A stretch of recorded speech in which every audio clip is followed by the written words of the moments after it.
Good morning, ladies and gentlemen, and a big warm welcome to what is the final round of the British Series 2022. The sun has come to join us this weekend, which is brilliant. It's going to stay dry, so that means we're going to have some fast, exciting racing throughout the weekend. Great commentary lineup as ever. Alongside me this morning, Liam Williams here, all the way. Well, a short little journey for you. Not too far. Some of us have travelled a little bit further, but we are looking forward to what is going to be the climax of this year's British Series. We did some interviews last night with some of those drivers that are all competing to try and pick up that main first prize and become a British champion. Some for the first time, some maybe for the second or third time.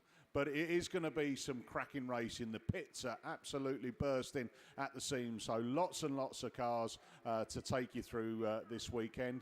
Looking at the race order, we've just had that confirmed to us. A slight change in order. We're going with men's Class 1s, 2s, 3s, 5s and 7s. Then we go to Class 8s. So Liam's on early this morning. Junior Saloons, Stock Hatch, 4s and 6s, 9s, F600s, 10s and Junior Specials. Yes, you may think that they've thrown all of those classes into a hat and randomly picked them out to get that race order. But there is method in the madness, I'm sure, but it will keep us on our toes. Looking down onto the track, it is in super condition, and anyone that's watched racing down here at Border Counties will know that it is going to be extremely fast. The open wheel specials, talking with Phil Cooper last night, was saying that he'll be reaching up the speeds, getting close to 100 mile an hour when he's on full throttle. So yeah, it's going to have some excitement, and there's no doubt going to be some thrills and spills.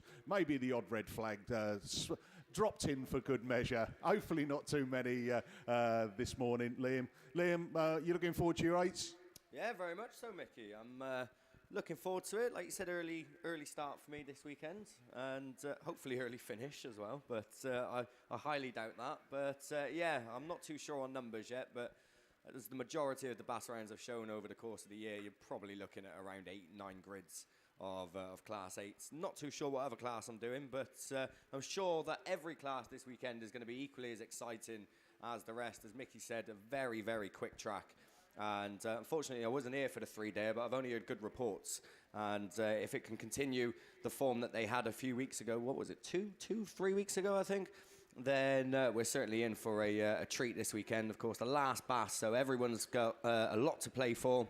And everyone's going to be fully sending it, as Mickey said, especially the open wheel specials. Not that I'm biased, but the Class 8s will certainly put on a show. And for those of you watching at home, I'll tell you what, it benefits you, this change of the running order, because you get 5, 7s and 8s in a row. So arguably 3 of the best classes in the sport. Then you get to see them all one after each other. And of course, Mickey will be taking you through the 5s and 7s and the continuous red flags that I'm sure are going to come with them. But hopefully not that many, as he said. But yeah, as I said, not too sure on numbers, but I'm sure there's going to be a lot. And it's going to be a brilliant weekend. Yeah, so and just switching away from the racing, obviously the news of our Queen passing, and as we get closer to what is going to be a state funeral, I think that we've never seen anything in our lifetimes before. What we are going to do, there will be a 2-minute silence that will be held here at the track before racing games. That is what we understand, and I'm sure you guys and gals that are tuning in and watching on BAStv at home will join us in that as well on what has been a sad week, really. I think you know when things are going to happen at some point. I don't think you're ever really fully prepared for that. But I think in the way that they've made all of those arrangements for as many people to go and pay their respects, and I think just the dignity of how the royal family and how our new King Charles III has presented himself has been enthralling to watch, really. I think we've had access through the cameras to a lot of protocol that we would never have seen before, and it has been an interesting watch, really, and to be proud to be part of this bigger piece of land surrounded by water. That why we have so many visitors and tourists come to this country and celebrate in what are all our traditions and pageantry. So, ladies and gentlemen, that is just our little bit of an opener for you this morning. We hope you enjoy the racing. If you're at home now, get that kettle on. Racing will be starting very soon with the men's Class 1s. Connor Griffiths looking to try and take the title this weekend as he heads into the weekend leading it. So we spoke with John Jones last night, who's in fourth. But all good racing. So thank you very much for tuning in this morning. Keep it on all day, and don't forget 2 days of super racing down here at the Border Counties BASS Round 5.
No, we've done a good morning on the TV. Right, very good morning to everybody then, whether you're watching on BAStv or whether you're here with us in the glorious Leominster sunshine, and glorious it is. We are getting ready to go racing. We can see lots of cars assembled there in the pits. Slightly late start, and we do apologise. But I'll be perfectly truthful about this. Oh, we've been caught out with numbers signed on. Far and away the busiest final round of the Count Cams and Simpson Race Exhaust British Autograss Series we have ever seen. So we will confirm actual numbers to you very, very shortly. But yeah, we have got large signings on, which basically means we are looking at semi-finals in classes 1, 2 and 8 for the men.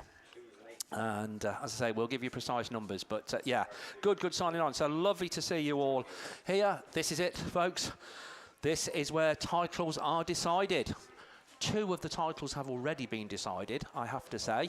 But the rest of them are all hinging on this weekend. So we will do our very best to keep you updated with regards to how things are going when we get to the sharp end of the meeting. Hopefully declare our British Series champions just as soon as we possibly can. But lots and lots of racing to come your way before we get to that stage. As I say, we have got 3 heats of qualifying. We have got 9 races for the men's class 1s. They're looking for the top 16 through to the semi-final. I think we're on 3 3/4 laps, which is a long old way around this Border Counties Raceway. As it's WS17 then, Ian Jenkins, that is the first one to show into that start line turn as they go down the slight dip. And it is like full power all the way around this track, without a doubt. Riley Diper in 10F, we can see, looking to try and come up through on the inside. Currently running in that 3rd place. Shebden Plant Hire and Shebtech Motorsport, your sponsors of Class 1 here, and TBR Race Engines, your series sponsors. Spalding 26 then, Jordan Robinson, very much been a front runner right throughout the 2022 series, and that's what he's doing at the moment as he leads down the far side and just starts to stretch out this field a little bit as they come back round towards us. It is Spalding 26, Jordan Robinson, that's the race leader as the yellow flag with the black cross goes out. 10F runs second, WS17 into that 4th place then, the IK car, Mark Stone in 9:31. Evesham 28 then races ahead of Jordan Taylor in Breeden Hill 87. It's Chris Dyer in the Evesham 28 machine. Charlie Williams, Cambridge 42, just completing that little group. But the first checkered flag of the weekend is going to go to the man from the Spalding Club, Jordan Robinson in Spalding 26, 10F in that 2nd place. WS17, Ian Jenkins in 3rd, IK 931. Then comes Chris Dyer in Evesham 28, Cambridge 42, Breeden Hill 87, and completing it all is Charlie Attock in Gloucester 27. So that was race 1. As I say, 9 races of these Class 1s coming your way. Race 2, Timothy Gardner in PAC 209. Brandon Cushing in Hereford 304. Kieran Griffiths in Severn Valley 31. Ollie Wrigglesworth in Scarborough 221. Greg Jenkins in Cumdee 70. Rich Owen in North Wales 15. Rhys Edwards in North Wales 44. And Lewis Walters in CK 89. That's the lineup for race 2 that you can already see assembled down there on that start line. Not assembled on the start line anymore because we are away and racing. The racing is going to be coming thick and fast at you this weekend. It's going to have to, and it will do, as this group of Class 1s climb the bank into that top bend. A little bit of smoke coming out from somebody, but your race leader coming around then, it is the North Wales 44 car of Rhys Edwards that leads the way. It's North Wales 1-2 because it's one of the Owen brothers, Rich Owen, in that 2nd place slot in the North Wales 15. So there's the 1-2 as they go down the far side of the circuit from where we are here in race control. But still leading the way, it is Rhys Edwards in 44. 15 looking to put a challenge in. Right there with them as well is the Severn Valley 31 car of Kieran Griffiths. Little bit of a gap back then to the Cork machine. That's Lewis Walters in the CK 89. Made the trip across from Southern Ireland. Very pleased to see all the Irish contingent. Pleased to see everybody, but very pleased to see the Irish contingent over here this weekend. But it's the Welsh that are leading the way at the moment, and we've got a change of race leader. A little bit of a gap there on the inside for North Wales 15. Rich Owen then takes up the running as the yellow flag with the black cross comes out. North Wales 44 from Kieran Griffiths in Severn Valley 31. These 3 pulled away from the rest of the field. Ollie Wrigglesworth uncharacteristically towards the back of the pack, running in about 6th place at the moment in Scarborough 221. But checkered flag time it is. It's going to be Rich Owen that's going to take it. North Wales 15 from Rhys Edwards in 44. Severn Valley 31, Kieran Griffiths in 3rd. Dash to the line for 4th. It's going to be the CK89 car just ahead of Greg Jenkins in C70. Ollie Wrigglesworth in Scarborough 221. PAC 209 is Timothy Gardner, and Brandon Cushing completes it all in Hereford 304. So that was race 2. Race 3, Dennis Owen in North Wales 197, Craig Bagley in Cum D1, Rhys Phillips in Tivy 98, Dan Jones in IK 430, Josh Fowler in North Shropshire 2, Scott Atkins in South Somerset 44, Ryan Morehouse in North Shropshire 172, and Chandon Watkins in Swansea 10. That's the 8 cars that are down there for this 3rd race, and as promised then, thick and fast coming away from the line already, and it's a very level break as they climb the bank. It's quite a long run to turn 1 here at this Border Counties venue, so it does give them an opportunity, and we get the first red flags of the day on that one. I was going to say we were listening on the radio, but we might not, on the basis that, have we got a radio? We haven't got a radio. Well, there we go. So we're going to be as much in the dark as you are. So don't go blaming us and posting on Facebook that we don't tell you what's happening, because we don't know. So we'll see if we can sort that one out. But race 3 is into the rerun lane for whatever reason. Didn't get very far, is all I will say. So it must have been something off the start line. So fingers crossed, race 4 can do a bit better. James Slater in PAC 35. Katie Hobbs in South Somerset 101. Dave Chapman in 3F. Tom Hawthorne in Radford 76. Connor Griffiths in Tivy 16. Dylan Tyrrell in North Wales 6. William Henry in SR 19. And Kieran McKenzie in Cambridge 403. So we have got the water cart coming out. So a little bit of water going to go down already in that run up into that first bend. And just looking, I think, at the track over this side in front of commentaries. What I say, TBR Race Engines, series sponsor for Class 1, and Shebden Plantire and SBD Motorsport, your sponsors for the meeting here at Border Counties. Also talking of sponsors, then, as we have at every round, make no apologies, big thank you to Simpson Race Exhaust and Kent Cams, who have been 2022 British Autograss Series sponsors.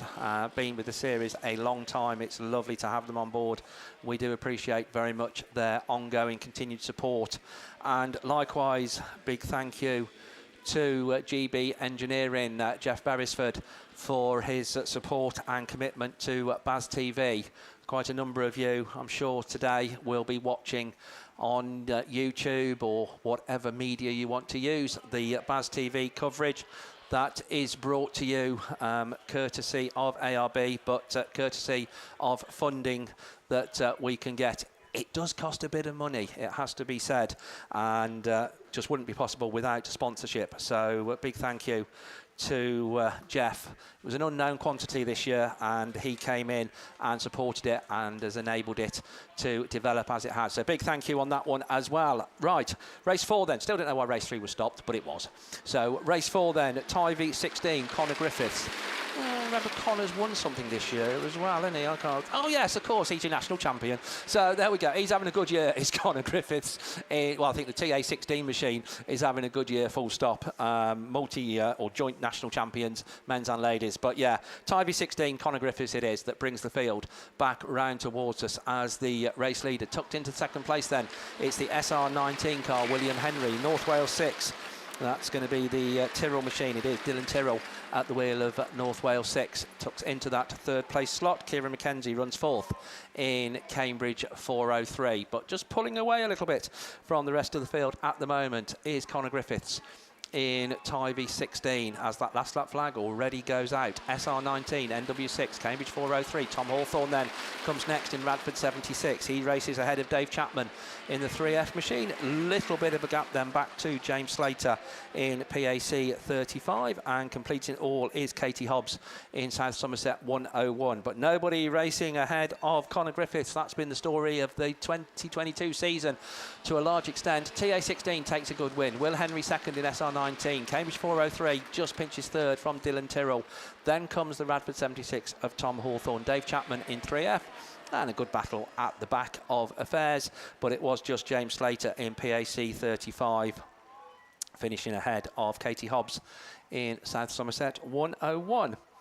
Race 5 then, Ryan Powell in North Wales 52, Damien Goodman in Stroud 66, Mitchell Collins, PhD 48, Tom Powell in Evesham 82, Stephen Salis in Ludlow 200, Tom Herbert in Stroud 31, Mark Robbins in Stroud 16, and Jamie Hussey in Scarborough 223. Those are the cars down there.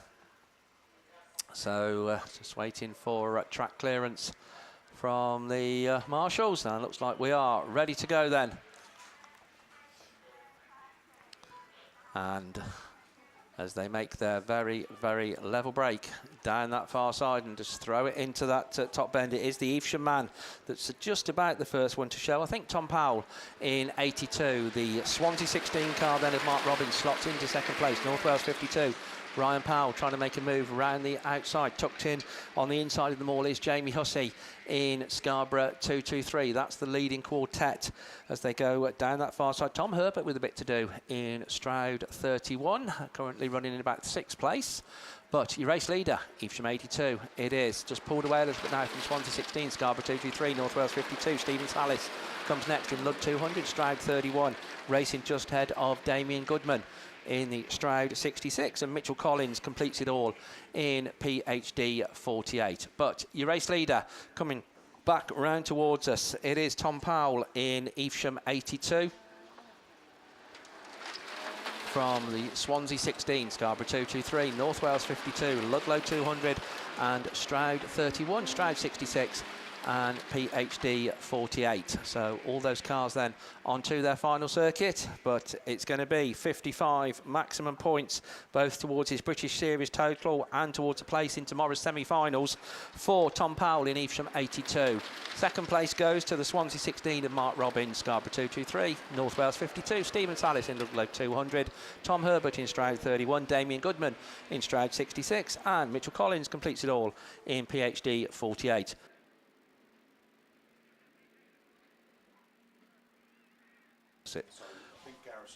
So that is race 5 completed. So only 1 out of 5 in the rerun lane, so we're only 10p down. So I'll start next year. They're typical Yorkshiremen. Typical Yorkshiremen, I tell you. So yeah, race 6. We'll fill you in on our charity plan for next year. Right, race 6 then of this year's Class 1 men here at the final round. Ben Gould in 443, North Shropshire. Wayne Price in SR1. Jake Barnes in SV 143. Dean Smith in Ludlow 48. Colin Hadley in SV 147. Ian Ullathorne in Scunthorpe 25. Michael Aikin in North Shropshire 192. And Alex Hill in St Neots 164. Those are the cars that we're expecting to see out there, and it looks like those are the cars that we have indeed got. But down that far side, it is Alex Hill in 164 that is the first one to show as they climb the bank and already back round towards us at the end of lap 1. Tucked into that second place slot then it is the Ludlow 48 car, Dean Smith at the wheel of that one. North Shropshire 443, Ben Gould just runs in third place as they just sort themselves out a little bit. Ian Ullathorne, it is in fourth in Scunthorpe 25, climbing the bank once again then. St Neots 164, Alex Hill comes back round towards the last lap flag. Ludlow 48, North Shropshire 443, Ian Ullathorne in 25, North Shropshire 192, Wayne Price in SR1, racing just ahead of Colin Hadley in Severn Valley 147, and completing it all, Jake Barnes in the St Neots 143 machine. but it's going to be tight at the head of affairs as 164 Alex Hill keeps it nice and close to the tyres though. I think that's going to be good enough. 164 takes the win. Ian Ullathorne up into second, Ludlow 48 and North Shropshire 443. Very close for third and fourth. Then comes the North Shropshire 192 of Michael Aiken, finishing ahead of Wayne Price as the rest of them come across the line. So don't forget, slight change to perhaps what you might expect as a normal race order. So after the Class 1s, we're moving on to Class 2. Then it'll be Class 3, 5, 7. Then it'll be Class 8. Then Junior Saloons, Stock Hatches. Then Class 4, 6, Class 9, F600s, Class 10, Junior Specials. So that's the order. Just trying to accommodate right from the word go where we know we've got to fit in semi-finals. So it is for the men 1, 2, 3, 5, 7, 8, Junior Saloons, Stock Hatch, 4, 6, 9, F600, 10 Junior Specials. Ladies will follow similar format. Obviously, no juniors, and Stock Hatches, I think, are going with the Class 4s, and the F600s are going with the Class 10s. There we go. Right, we're going once again with the Class 1s. Race 7 away from the line, and it is the SS car then that's the first one to show, which is an interesting one because that's not one that's on my signing on sheet, but there we go. As right, they've put out the rerun of race 3. This is the one, we don't know why it was stopped, but it's all coming again, and all 8 of them are back out there, so probably don't matter too much. So, race leader then, South Somerset 44, Scott Atkins it is, North Shropshire 2, Josh Fowler in second place, Craig Bagley runs third in the Cumdee 1 machine, Chandon Watkins it is in fourth in Swansea 10 as they go down that far side and just begin to spread themselves out a little bit. But it is Scott Atkins then, South Somerset 44, that is going to come back round towards us, still under strong challenge from Josh Fowler in North Shropshire 2. The C1 machine then, Craig Bagley.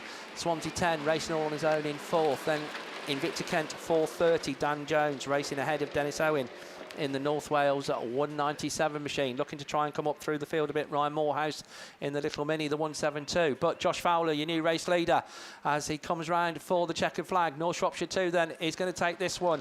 C1 in that second place. Long-time leader Dougie Atkins third in 44. Chandon Watkins fourth in Swansea 10. North Wales 197, IK 430. North Shropshire 172. And completing it all is the Tivy 98 of Rhys Phillips. So that's the one outstanding rerun completed. So that's the race 3. There's a thought for next year's charity project. When the rerun's completed, you get your money back. No.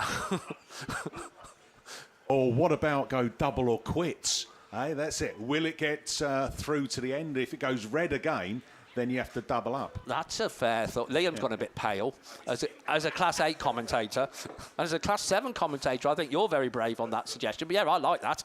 Right, race 7 of the first run-through of the TBR Race Engines and Shebden Plant Hire and SBD Motorsport sponsored Class 1s. Harry Parker, Ludlow 85.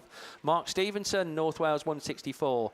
Craig Conway out in a Class 1 in SC 122. Connor Urquhart, Tivy 211. Tristan Daniels in Athelston 2. Andrew Owen, North Wales 397. Ashley Hutchins in PhD 12. Those are the cars. And already they are coming towards us for the first time. And the first one to show then is the 211 car, Connor Urquhart at the wheel of that one. PhD 12, Ashley Hutchins slots into second place. We've said it before and we'll say it again. By Jove, they have got some rapid Class 1s down in the South Wales League, haven't they just? And it's two of them battling it out over there on the far side. Ashley Hutchins finds the inside line advantage in PhD 12 from early race leader Connor Urquhart in TA 211. Drops back to second place. Little bit out of shape. No, a lot out of shape. Let's be truthful. Coming out of that top bend. Tyres, cones, cars and everything go in every direction. But we are still racing. No, we're not. Because the red flags go up over there on the far side. That was just a bit messy coming out of that top turn. So they will go back to the rerun lane. As I say, we're still radio-less, so we'll see what we can do on that and see if we can actually find out what is happening on that front. So race 8 should be down there on the line. That will bring out Harry Witham in Spalding 14, Carl Dyke Whitfield in Cambridge 295, Zach Bowers in North Shropshire 159, Ryan Wainwright in North Shropshire 110, Adam Jones in Swansea 2, Luke Fairhurst in ARC 304, and Josh Holden in Penhow 66. So those are the 7 cars that, once again, we are expecting the marshals just sorting out tyres and cones and recreating a corner basically on that top part of the circuit. Right, we are hearing then that race 7 is going to be a rerun, and unfortunately it's going to be without Tristan Daniels in Athelston 2, so it's going to be rerun excluding A2. So we'll see those again in a bit. Don't forget, if you are feeling peckish, as the water carts come out, those 2 statements aren't really connected, but does give me an opportunity just to remind you of the refreshment facilities that are situated down just to left from where we are in the commentary box. So if you go down towards that part of the circuit, then you will see a fine array of refreshment facilities. So normal hot and cold drinks, burgers, do a cracking breakfast. I can personally recommend that one. So yeah, if you want to get yourself fed and watered. Also, nice array of trade stands down there for you to have a look at. So please go down there. We've got some slightly different trade stands to perhaps what we've had at some of the other meetings, and going to give a special mention on this one because it's so long since I've seen him. Andrew English here from 213 Performance. Does all sorts of very technical things that I don't understand, but hey, you racers seem to love them and like them, and he does them very cheap as well. So there we go, 213 Performance, Andrew English. Nice to see Andrew, long-time member and one-time chairman, of course, of the Evesham Club. I haven't seen him for a while, so good to see Andrew. But yeah, lots of other trades. BP Grassing down there as well, and also obviously GB Engineering and John Gay. So yeah, lots and lots of trade stands situated around that part of the circuit. So yeah, pay a visit to the trade stands, grab some refreshments en route. If you're of the younger generation, then we have a, I don't know what you call it, Bouncy Castle Village, I suppose. So there we go. Yeah, we've got sort of like bouncy castles all over the show, just behind us. So I don't know. I would imagine it's a pay a certain amount, and there we go. You can leave the kids there. No, you can't leave the kids there all day. But 10 quid for the whole day. So there we go. Mickey B, who's obviously been to suss this out and stuff. How old's Callum now, though? So I don't quite know. But look, you've just bought him a car, so I'm not sure you should be looking at bouncy castles for him. But hey, perhaps you should. Right, we got racing going on, so that saves both of us for an embarrassing conversation on that one, I think. So yeah, but no, bouncy castles there for the kids, so keep them entertained. It's pay a certain amount, and I think they can stay as long as they like. All right, here we go then. Coming round then, it is Swansea 2.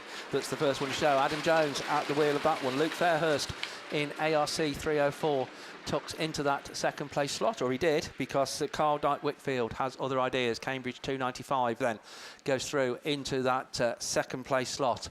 But whilst all this goes on behind him, Adam Jones in Swansea 2 comes back round towards us as the race leader. Cambridge 295, ARC 304. North Shropshire 159, Zach Bowers comes next, racing ahead of Ryan Wainwright in the North Shropshire 110 and Josh Holden in Penhow 66. But nobody racing ahead of that car over there on the far side as Adam Jones, if anything, extends his advantage a little bit in Swansea 2. Comes back round towards us once again. Pulled away a little bit from 295 and 304. That's still the battle for second. 159, 110. Penhow 66. And Harry Witham completes it all in Spalding 14. All the cars then are on to their final circuit.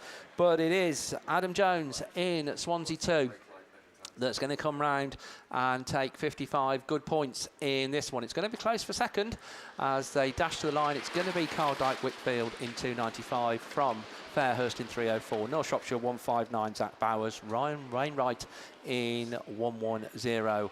Then Penhow 66 and Harry Witham completes it all in Spalding 14. So one more heat of Class 1 to come. That's race 9. I say there is one in the rerun lane. But after Class 9s, we're going to be moving on to Class 2s. Now, I think Gareth Jones is down to do Class 2s. Slight little technical problem at the moment. We haven't seen him, but hopefully he will hot-foot it into here to take you through Class 2s. Failing that, who does a Welsh accent? Liam, by the sounds of things. So there we go. So yeah, we're going to do... Liam will be taking through Class 2 if Gareth isn't here with us. But this is my last Class 1 heat that's on the line, as I say, subject to the 1 rerun. So, top part of the circuit, I think all sorted. So I think we're just about ready to go. And we're away then with the final heat of the Class 1s.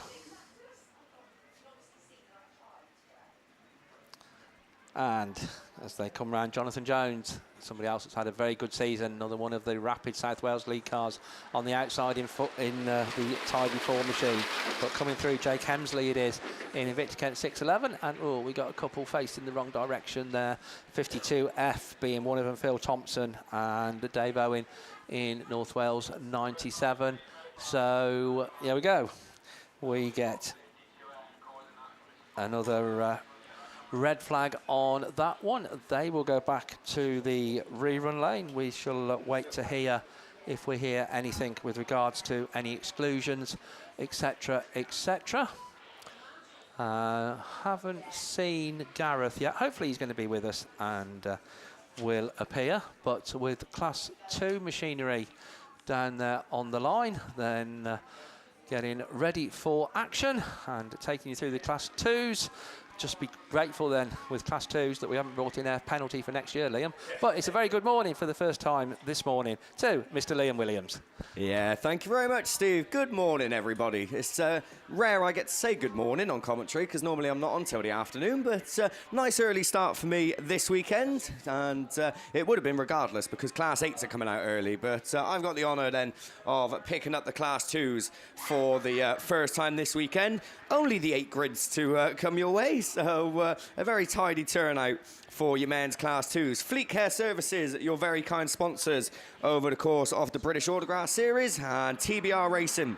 I think your, oh no, it's not, it's Border Counties Motorsport Club, your sponsors for the round, of course, the hosts. And we are away then with the first of 8 races in your men's Class 2s as we get away from the line. We're out to pick up who's in it as they come past us. And the first one to show is the Forest 515 of Sam Doddridge that leads past us for the first time and already pulling a good lead between himself and the rest of the pack as the Gloucester machine looking to move through. Jason Neville up to 3rd, trying to make it a Gloucester League 1 and 2, but someone lying in the way at the moment and holding up the pack. But it is Sam Doddridge that leads them round. Forest 515 from the Scunthorpe 127, Gloucester 64, Hall in 227 tucks in just behind. Oh, North Wales 121 gets it all out of shape as Andrew Wild ends up in the centre just by the marshal's post, but not going away he would have wanted. But at the front it's already last lap flag for your race leader Sam Doddridge. One more lap to go in Forest 515. The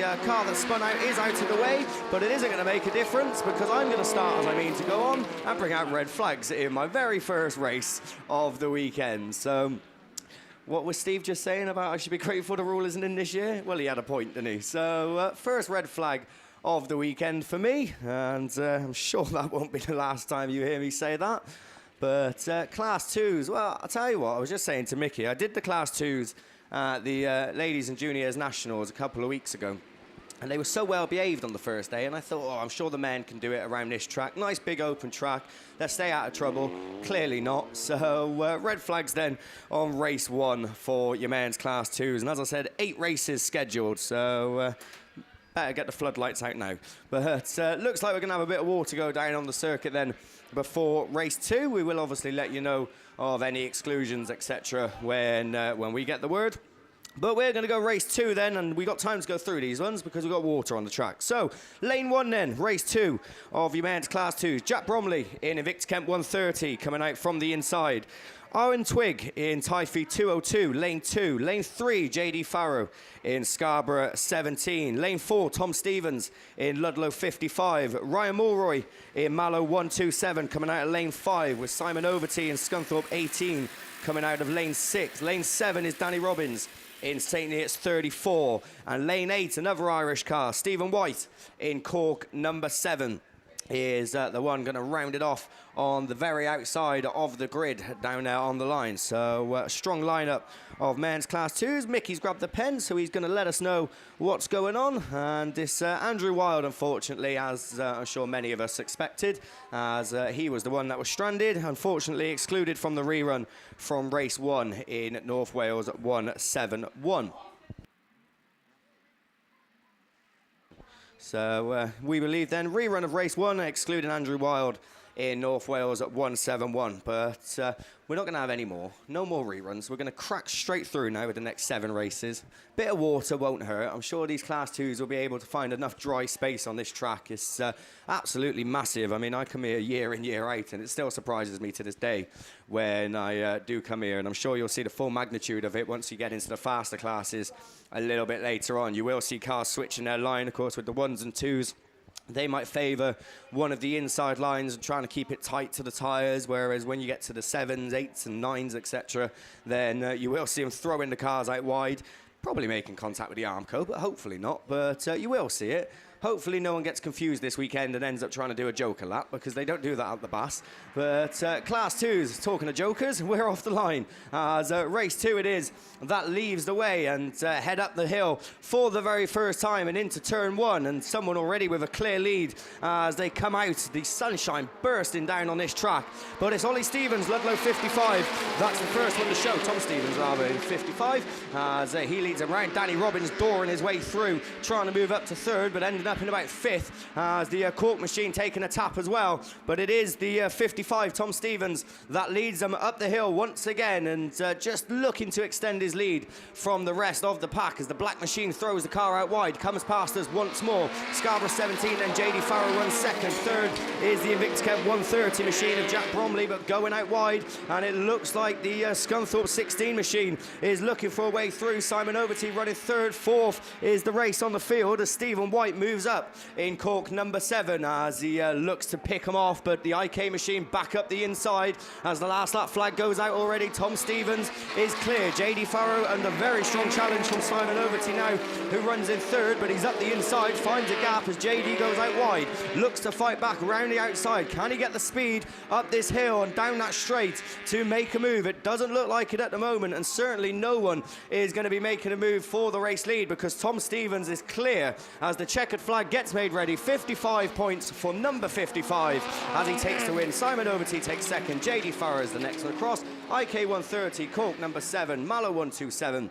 Then Typhy 202, and very uncharacteristically, Danny Robbins at the back of the pack in St Neots 34 as he concludes race 2 and concludes the very first race of your men's Class 2s. Cheers, mate. So my first tick of the weekend, hopefully the first of many, and maybe the first of many, but maybe not at the first attempt. So race 2 then is done and dusted, and a good race it was. We'll be seeing more of that. Race 3 down there on the line. This one then brings out your series leader and your national champion as well. Craig Conway in Scunthorpe 126 is come back this year and certainly come back with a bang, hasn't he? He's looked virtually untouchable in some meetings, and as I said, leading the BAS this series, and he'll be looking to obviously top it all off with a win at round 5 and be crowned the Class 2 champion. But it's not going to be easy. We all know how competitive Class 2s is, but here be one to watch. Brad Ellison, Ian Harvey, Stephen Heath, Darren Eichen, Ben Griffiths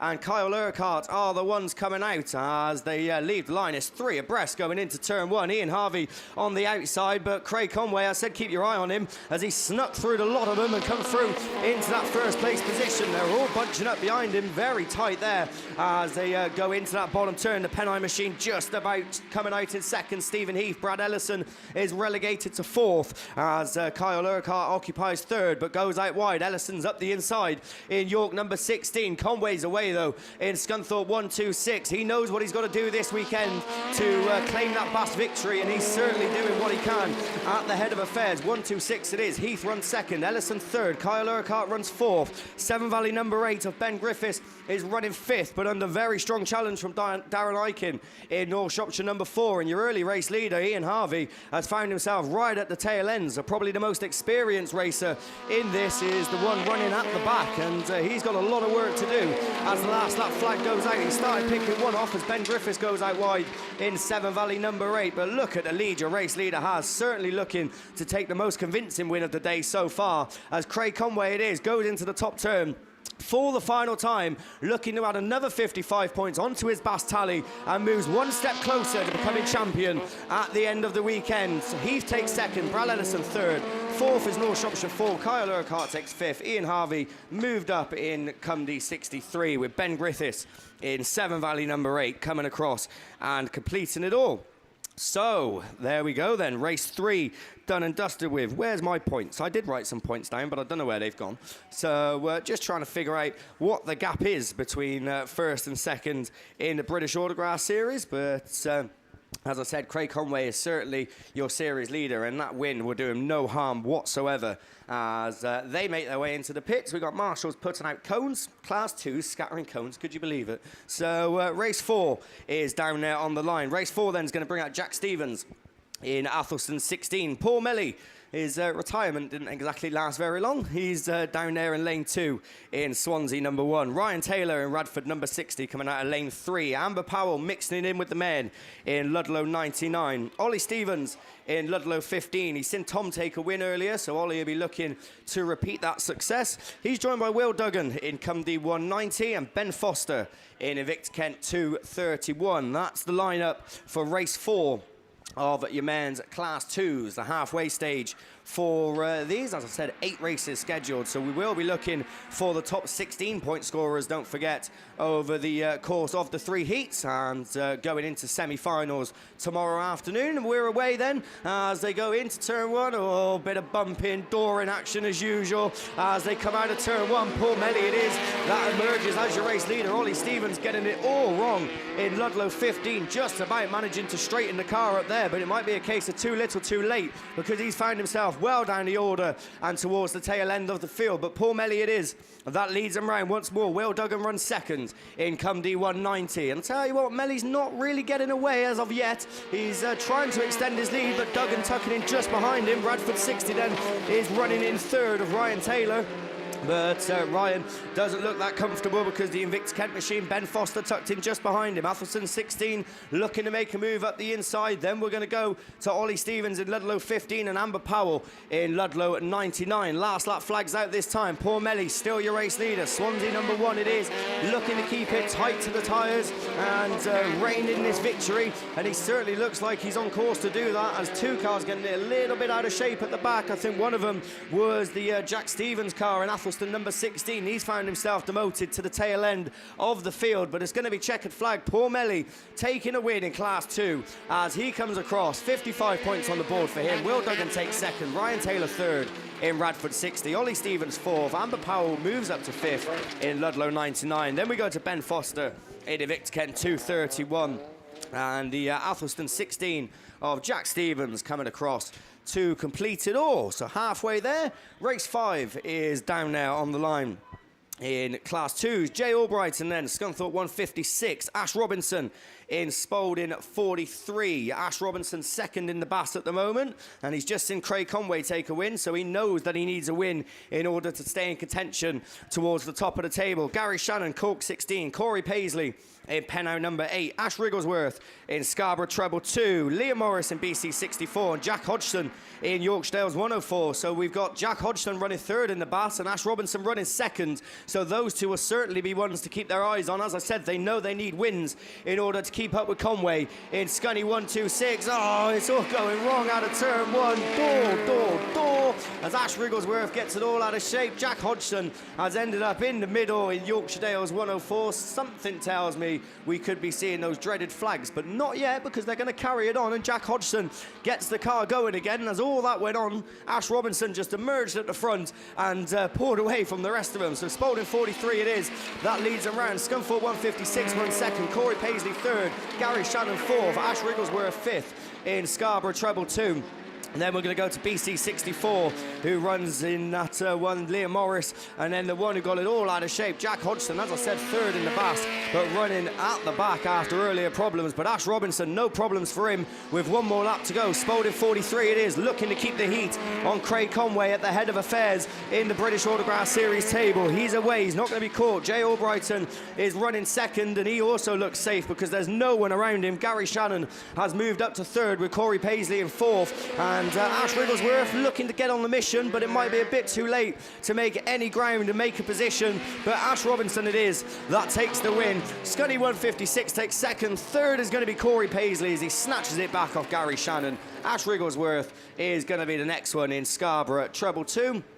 And then Jack Hodgson, after earlier problems in the race, comes across in Yorkshire Dales 104, and I'm sure he won't be happy with that after having such a strong season, but one race to forget for him. And finally, it's going to be Liam Morris in Border County 64 that comes across and completes it all.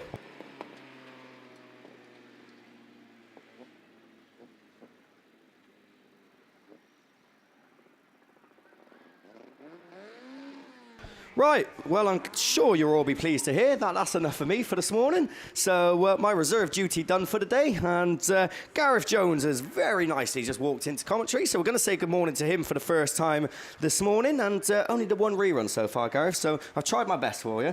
But he's going to jump on to take you through Class 2, so for the very first time this weekend, it's a very big good morning to Mr. Gareth Jones. Yeah, thanks very much, Liam. Yeah, we're going to crack on with the first round of qualifying of Class 2, and Liam's probably told you 8 races in this first round of qualifying, and down there on the line we've got race 6, which brings out Dieter Demel in Athelston 99. He starts in lane 8.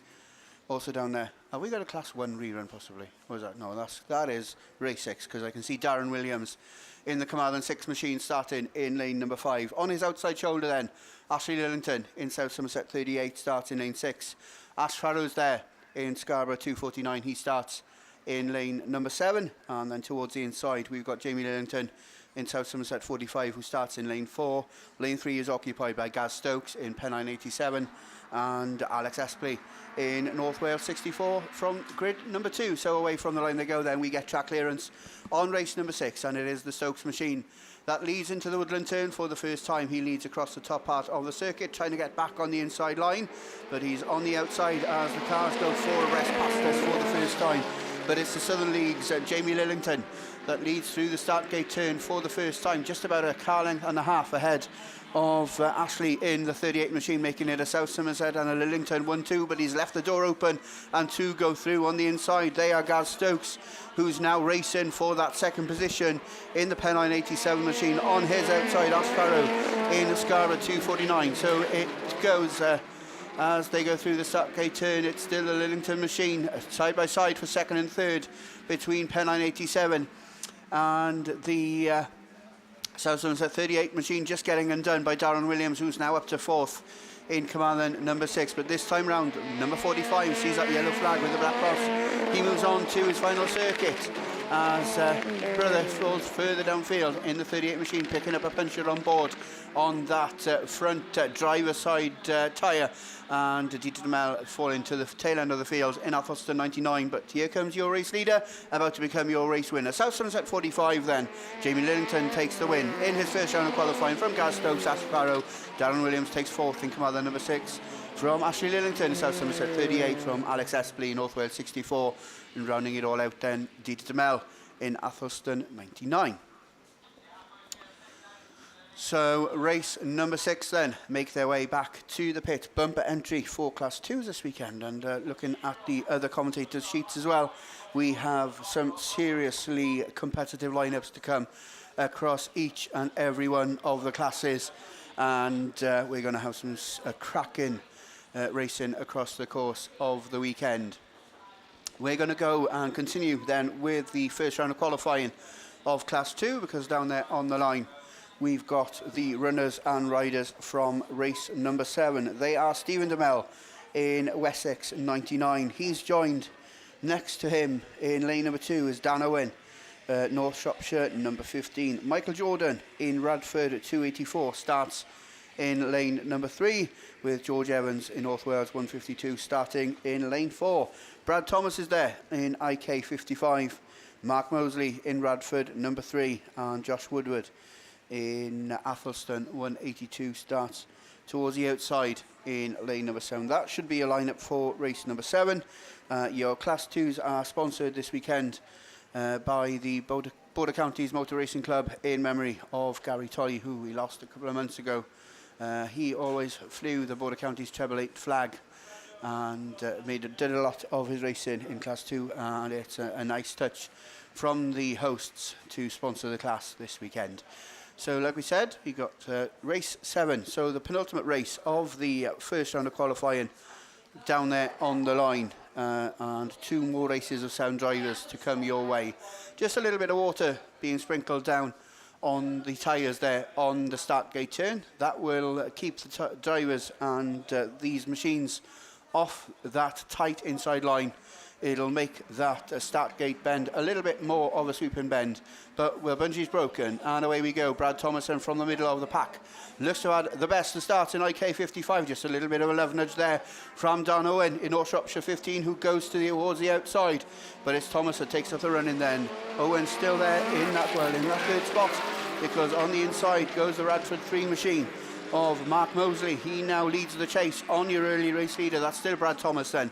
So it's 55 from 3. It looks like the Wessex 99 machine of Stephen DeMel is up to 3rd. So he rounds out your 1, 2 and 3. And rounding out your top 4, I think it's George Evans in North Wales 152. Just a little bit more love nudging going on for 3rd, 4th and 5th, with Radford 284 heading towards the tail end of the field. And the man at the back of the pack is the Athelston 182 machine of Josh Woodward. But the race very much on, and it is Bradley Thomas in IK 55 who continues to lead his way back towards us with 1 more lap to go. From Mark Mosley in Radford 3, and Dan Owen now up to 3rd in North Shropshire 15, so he's moved up from about 5th to 3rd, and at the moment Dan Owen there very unchallenged. The race is on for 4th between George Evans in North Wales 152 and the Wessex 99 machine. But it's checkered flag time. Bradley Thomas kicks off his weekend with his first set of 55 points from Mark Mosley in Radford 3. Dan Owen takes 3rd in North Shropshire 15 from North Wales 152, Radford 284, Wessex 99. And coming around to conclude then and complete the 7th race in this first round of qualifying of Class 2 will be the Athelston 182 machine of Josh Woodward. So as the red flags then begin to fly, as the race comes to an end, your drivers make their way back down there towards the start line and back to the pits. But race 8 is down there on the line. So we've got the last schedule race of Class 2 down there, and we've got the rerun of race 1 to come a little bit later on. But race 8 should bring out Adam Cochrane in down Autograss 43, Nigel Bishop in Radford 80, starts in lane 7 next to his clubmate Paul Morgan in Radford 22. Lane 5 is occupied by Rob Wilkins in Wessex 44, starting in lane 3 will be Jamie Lane in Radford 941. Graham Holmes in North Shropshire 93 starts in lane 2, and Tony Hawkins, Severn Valley 23, starts in lane number 1. So that's your lineup for the last schedule race of Class 2. Like we said, Border Counties are your sponsors for this last round of the British Autograss Series, and your overall season sponsors for the British Autograss Series Fleet Care Services. And don't forget Ken Cams and Simpson Race Exhausts, your overall series sponsors for 2022. So if you're joining us on the live stream, then you've got a cracking view of the start line down there, better than we've got from here anyway. But we go racing, and race 8 leaves the line, Severn Valley 23 and Wessex 44. The first two to show, side by side they go into turn 1, and it is Tony Hawkins then that takes up the run in just about a car's length ahead of us as they pass down the hill for the first time. Wessex 44 tries to cut on the inside, but he's lost it. Oh, and everybody managed to avoid him somehow. But it allows a little bit of breathing space now for the Tony Hawkins machine, who's got clear race leadership and clear distance between himself and Jamie Lane, who now leads the chase in the Radford 941. He's there in that second position. Radford 22 is Paul Morgan. He's there rounding out your top 3 ahead of the North Shropshire 93 machine of Graham Holmes, who moves through to 3rd from the down Autograss 43 machine of Adam Coleraine, who's up to 4th in the Northern Ireland machine. And Nigel Bishop, Radford 80, then rounds out the first bunch of Class 2 drivers with Wessex 44, Rob Wilkins, with it all to do after he messed up the first initial start gate turn. But the bunch then make their way onto their final circuit. Jamie Lane under some pressure from Graham Holmes in North Shropshire 93, but away and gone this time, and making his way across the top part of the circuit for the final time before he picks up a set of maximum heat points. It's Tony Hawkins that takes the win, Severn Valley 23. From Graham Holmes to take second is North Shropshire 93. Down Autograss 43 takes 3rd from Nigel Bishop in Radford 80. So it's all change on this last lap. From Paul Morgan in Radford 22, Rob Wilkins in Wessex 44, and Jamie Lane in 941, picking up problems on the entry to that top part of the circuit. But it looks like the car anyway is making its way back to the pits under its own steam and in the condition that it should be. So we got one rerun of Class 2 to come a little bit later on. It looks like we've got reruns possibly of Class 1s down there on the line, and indeed we do.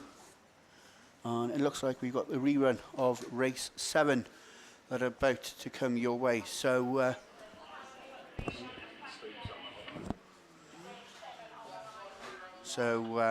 like I say, if you're joining us on the live stream, you've got a cracking view of the holding lanes and the start line down there on the line. But we're going to go back to the rerun of race number 7, and as soon as Mr. Langley has done his admin duties, then he'll be back to take you through the rerun. 3 reruns. That's a bit of a record for Mr. Langley, isn't it, in the first round of qualifying? 3 reruns.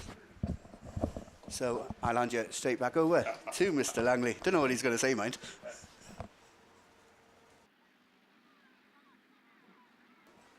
Not a lot I can say, Mr. Jones, but there we go. So, yes. Right, so this is race 7 on the line. Unfortunately, without Tristan Daniels in Athelston 2, but they're not on the line anymore. Right, looks like we've lost somebody else as well, because we are expecting 6. Oh, no, there are 6. I just can't count. It's been that sort of day. Right, Conor Urquhart it is in Tyvee 211. That is the first one to show as they come back round towards us. Already tucked into that second place position then is the Scunthorpe 122 car. I'm used to saying Craig Conway in Class 1, but yeah, doing all right, as you'd expect. In fact, doing more than all right as he finds a gap then on the inside and takes up the race leadership. Andrew Owen in North Wales 397 is that runs in that 3rd place slot. Ashley Hutchins a bit further back this time round than he was in the original running in PhD 12. He currently runs in that 4th place slot.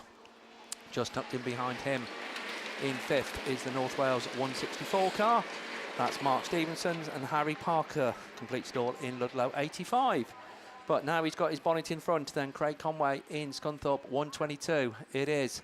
That's the quite clear race leader as he comes round for the final time. Takes that checkered flag and takes a good win. 2nd place then is going to go just to Conor Urquhart in 211 from the hard charging 397. Ashley Hutchins in PhD 12. Then comes the 164 car of Mark Stevenson, and Harry Parker completes it all in Ludlow 85.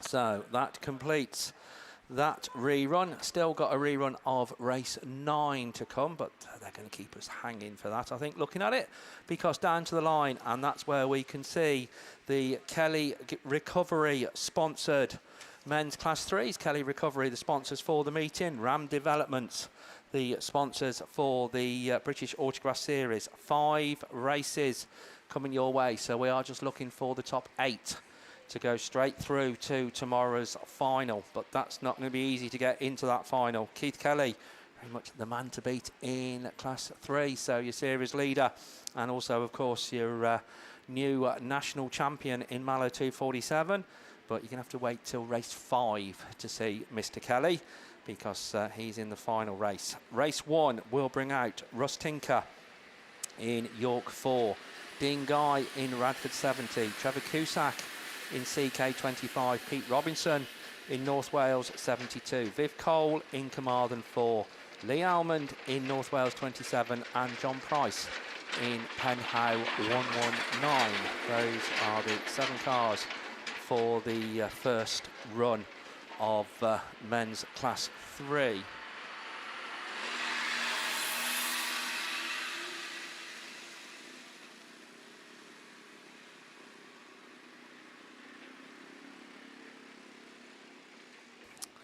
So good signing on, as we were saying earlier on, in all classes. So I don't know whether we have read out about our lost iPhone 12. So there we go. That's all sorted.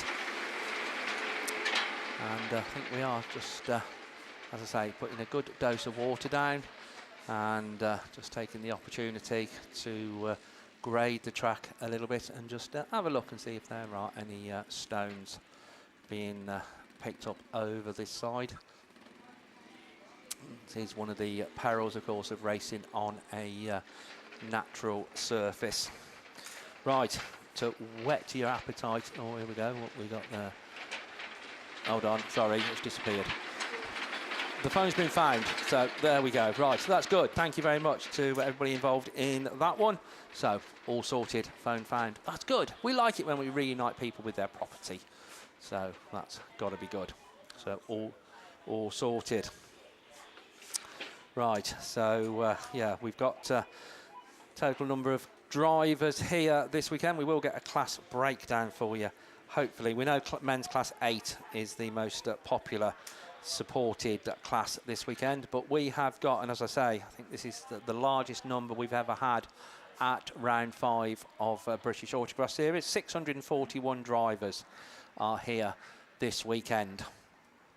So thank you to each and every one of you for making the effort to come here to Border Counties for round 5. I say this is where all the titles are decided, other than the 2 that have already been sorted.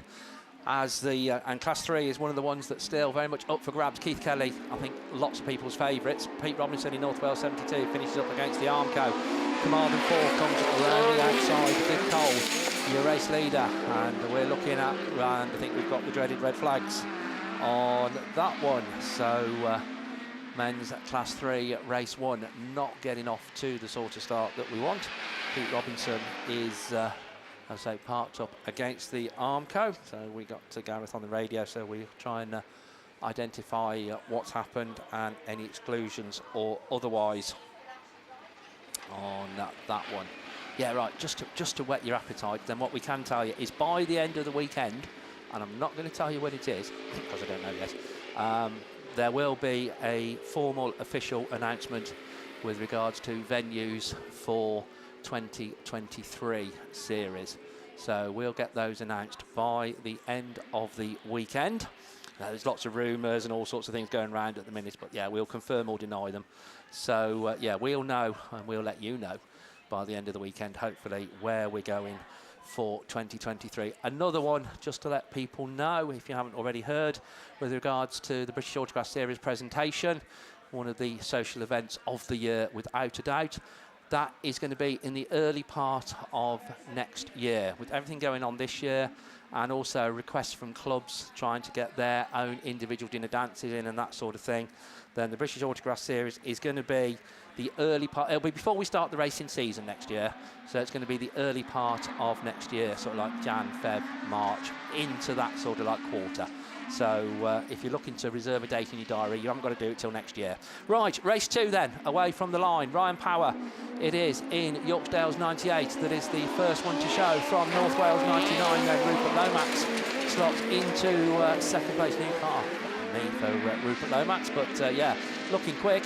as they go down that far side. But it is Ryan Power in 98 that's your race leader coming round, and certainly plenty of power in that one as he comes past us from Rupert Lomax in 99 in that second place slot. The Tybee 11 car, Nigel Edwards runs in third, racing with Bob Matthews in 55, Mick Sumners in Radford 169. Then comes the Scunthorpe 306 car of Richard Northway and Paul Gillard in Cumdee 41.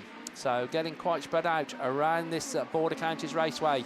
But it is Ryan Power in Yorkdale 98 takes the last lap flag from Rupert Lomax in North Wales 99, Nigel Edwards in 11, Bob Matthews in 55, Mick Summers in 169, the Scunthorpe 306 car of Richard Northway and Paul Gillard in Cumdee 41. All the cars then now onto their final circuit, but it is going to be Ryan Power that's going to take this one. Yorkdale's 98 takes the win. Rupert Lomax in North Wales 99 in second place. Third goes to Nigel Edwards in Tybee 11 from Bob Matthews in SR 55. Mick Sumners in Radford 169. Richard Northway in Scunthorpe 306.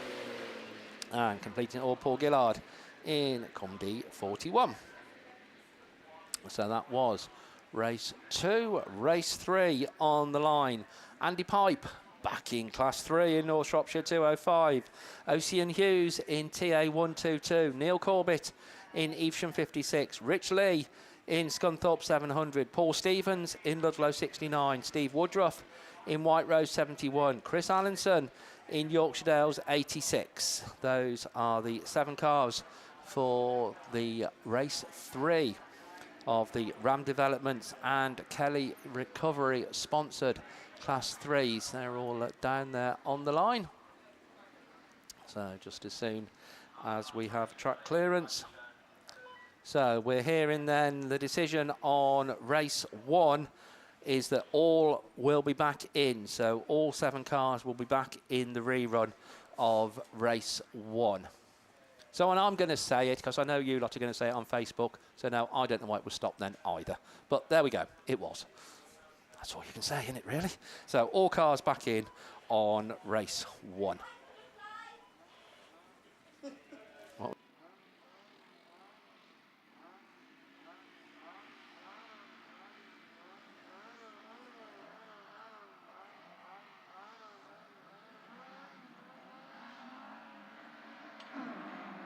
So we're away then with race 3 of the Class 3s in this first round of qualifying.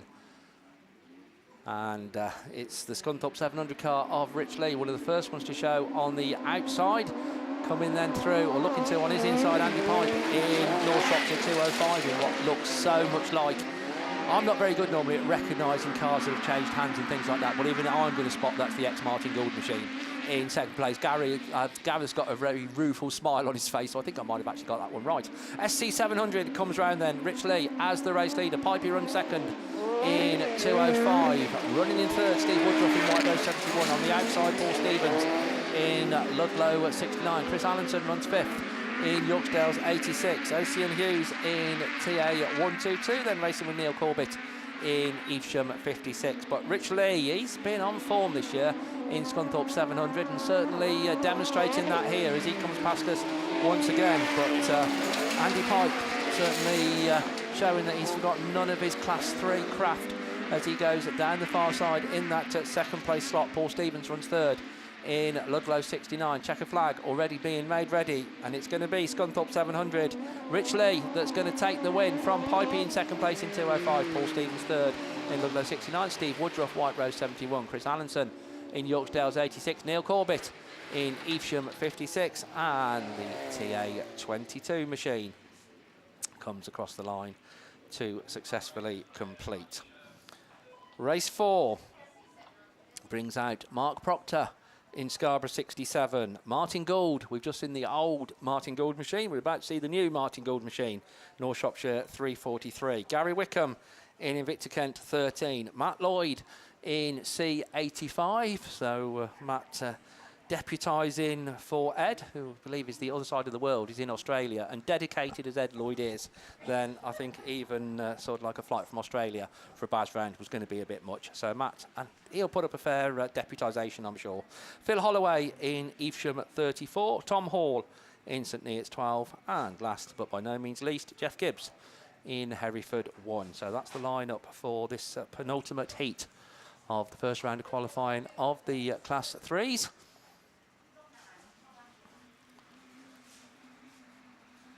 So we're looking, and we're away and racing. Who makes the best of the start as they go from the inside? It's probably Phil Holloway in Evesham 34, but then Idris wide on that first bend and going for the cutback and look to come through. It is Matt Lloyd in C85. Martin Gould runs third in North Shropshire 3:43, but Matt Lloyd it is, and Phil Holloway battling out down that far side. Phil Holloway looking to go back round the outside of the C85 machine. But once again, Evesham 34 favouring the wider line and keeping the power on. Tactics that are probably going to pay off. He comes through as the race leader. C85 in second, 3:43. Then comes the Invicta 10-13 machine, Gary Wickham, at the wheel of that one. And we've got red flags on that one with two of them all in a heap on the top bend. So that one comes to a halt. Trying to identify the two cars that are caught up in that. I think one of them is Jeff Gibbs in the Hereford 1 machine, and as the rest of them come past us, then I think the other one is the Mark Proctor Scarborough 67 car. So they finished up tangled and parked up on that top end. So the red flags come out on race 4, and that will go back to the rerun lane along with race 1. Gareth looks like he's poised to come in. So actually he was poised to get me to say something, but no. So there we go, you're younger than me. Good morning.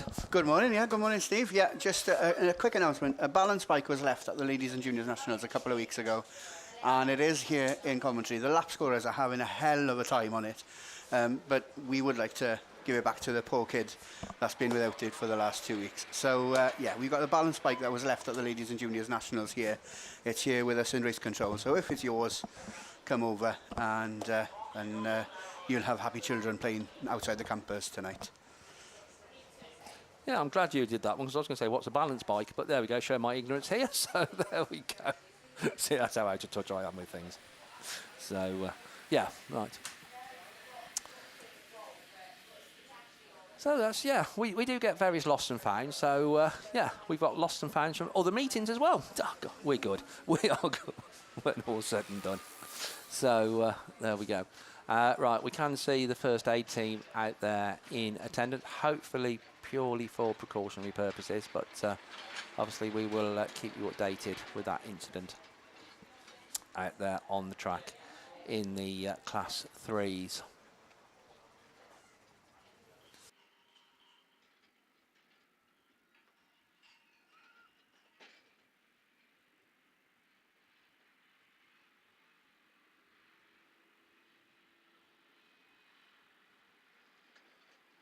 So yeah, we are hearing that everybody, a little bit shaken up with a coming together there, but we are hearing that everybody is A-OK on that one.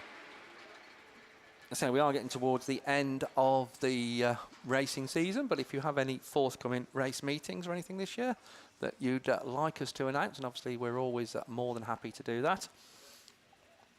If you're sat here, as I say, in the sunshine, hopefully you're enjoying things here. If you're sat watching us at home or wherever, then equally likewise, and hope that you have enjoyed the 2022 coverage of brought to you via BAStv to enable you to watch everything there at home.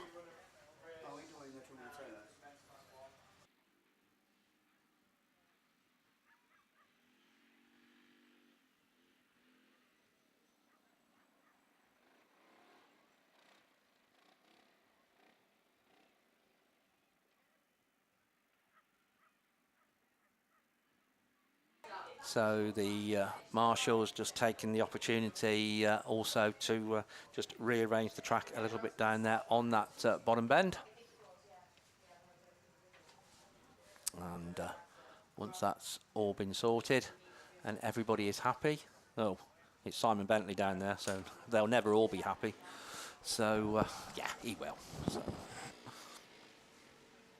as soon as we're sorted on that, then I think the Final race of Class 5s will be coming out. This brings out Keith Kelly, as we're saying, in Mallow 247. Stuart Moore in Ludlow 9. Vernon McKenzie in Cambridge 442. Callum Allinson in Yorksdale's 34. Senna Proctor in Scarborough 57. And Adam Saint in Cambridge 1. Those are the cars. And as they come past us, then, ooh, it's Keith Kelly in 247. That's just about the first one to show from a very tightly bunched group of Class 3s, but it is the Mallow 247 car that goes down the far side. Adam Saint in Cambridge 1 looking to come through and challenge on the inside, but then just drops back a little bit as your race leader comes round. That race leader looking to add the British Series title to his national title. Keith Kelly in 247. Stuart Moore runs second in that Ludlow 9 machine. Running in third is Senna Proctor in Scarborough 57. Adam Saint in Cambridge 1, just running behind him, Callum Allinson in Yorksdale's 34, and completing it all, Vernon McKenzie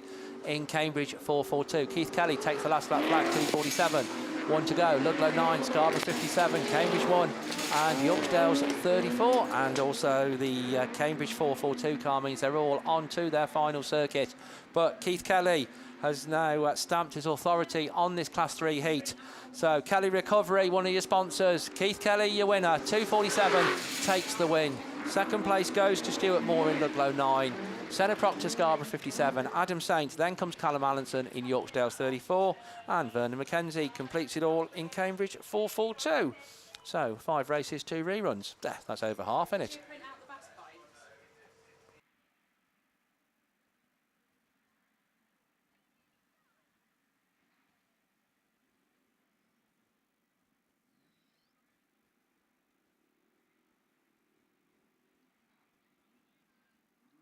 Right, so race 9 then of the men's Class 1. This is a rerun of this one going without Phil Thompson in 52F TBR and Shebden sponsors. So we should have Dave Owen in North Wales 97, James Davis in Stroud 62, Charlton Price in Severn Valley 10, John Napier in WS20, Jonathan Jones in Tivy 4, and Jake Hemsley in IK 611. This will complete the first round of qualifying for the men's Class 1. And again, just looking round the track, I think we've got track clearance. So yeah, we're away and racing. And we are hearing on that race 4 that Mark Proctor is going to be excluded from the rerun in Scarborough 67. So we will be going without Mark Proctor in Scarborough 67. But back to Class 1s, back to Jonathan Jones in Tivy 4, leading the way from John Napier in WS20 in that second place slot. Severn Valley 10 then, Charlton Price runs in third. As they go down that far side, it is, though, Jonathan Jones in TA4 that comes back round, but under very, very strong challenge at the head of this Class 1 heat. As he comes past us, WS20, the Severn Valley 10, IK 611, then Jake Hemsley racing and going through the back marker, then just James Davis in Stroud 62, North Wales 97. Also looking to try and come up through the field, currently running in that 5th place slot. But looks like we do have a new race leader, John Napier in WS20. It is that takes the last lap flag as the race leader from Jonathan Jones in Tivy 4. Severn Valley 10, Charlton Price still in that 3rd place slot, but everything to play for 3rd, 4th and 5th. Very little to choose between those. Just a little bit of gap then back to James Davis in Stroud 62. All the cars then onto their final circuit, but it's going to be John Napier in WS20 that's going to come round, going to take the checkered flag. Second place goes to Jonathan Jones in Tivy 4. Third is the Severn Valley 10 of Charlton Price, IK 611, North Wales 97, and completing all James Davis in Stroud 62. That completes the men's Class 1s. Got a couple of Class 3 reruns to come. Trying to identify what's down there on the line. Talking of reruns, it is Class 2s. So we're back to a rerun of race 1, which means we're back over to Gareth. Yeah, thanks very much, then, Steve. Yeah, we're going to go right back to the start. Race 1 of the first round of qualifying of the Fleet Care Services sponsor and Border Counties Motor Racing Club sponsored Class 2s. Down there on the line, we heard because I wasn't here when the initial run was run. But Andrew Wild, North Wales 171, will be excluded. So that should leave us with James Espley in North Wales 101. He's certainly there. He's the one that you can see if you're watching the live stream out there in grid number 7. Chris Hall starts on the outside in Scunthorpe 227. And we're already up. We're already racing. They leave the line then for the first time. Mallow number 2 is there on the inside. And that's Ricky Houlihan, who's going to lead into the Woodland turn for the first time. Somebody goes with him. Right round the outside they go, and it's going to be 515F. That's one of the Doddridge boys, isn't it? That's Sam then that leads down into the Startgate turn for the first time. Scunthorpe 227 and Chris Hall goes with him. Was it 127 slotting into that second spot? It is George Cresswell that leads the chase as they go up into that first turn for the second time. Then it's Chris Hall in Scunthorpe 227 that rounds out your top 3. He races just ahead of Ricky Houlihan and Mallow number 2 as they go down past us and down the hill for the second time. But it is Sam Doddridge with a bit of clear distance between himself and George Cresswell as they make their way back up that far side for the third time of asking. That yellow flag with the black cross is about to be shown, and it's going to be Sam Doddridge who moves on to his final circuit as they exit that top turn for the penultimate time. 515, 127 and 227. Mallow number 2 rounds out your number 4 spot from the North Wales 121 machine of Rian Rowland, who's there in 5th, racing ahead of James Espley in North Wales 101, and the Gloucester machine of Jason Neville towards the tail end of the field. But all 7 cars, all 7 drivers onto their last lap, but exiting that top part of the circuit for the final time is your race winner. Sam Doddridge takes the win in 515F. George Cresswell takes second from Chris Hall, Ricky Houlihan, Rian Rowland, James Espley and Jason Neville. So that then does round out your first round of qualifying of the Fleet Care Services and Border Counties Motor Racing Club sponsored men's class 2s. Their first round of qualifying done and dusted. And as the dust repellent comes onto the circuit, we got class 5 machines down there on the line. So I'll hand you straight over to the voice of Mr. Mickey B.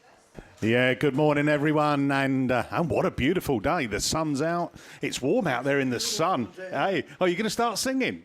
More singing lessons for Mickey B this weekend. What we singing, you'll have to wait and find out for tomorrow afternoon. But we are going with the men's Class 5. So the final round of the British Series. Lorryinsurance.co.uk have been our series sponsors all the way through from round 1. And they follow us into this all-important championship deciding round. And just as marshals are just doing a little bit of picking up a few stones coming out of turn 2, a bit of water going down on the track.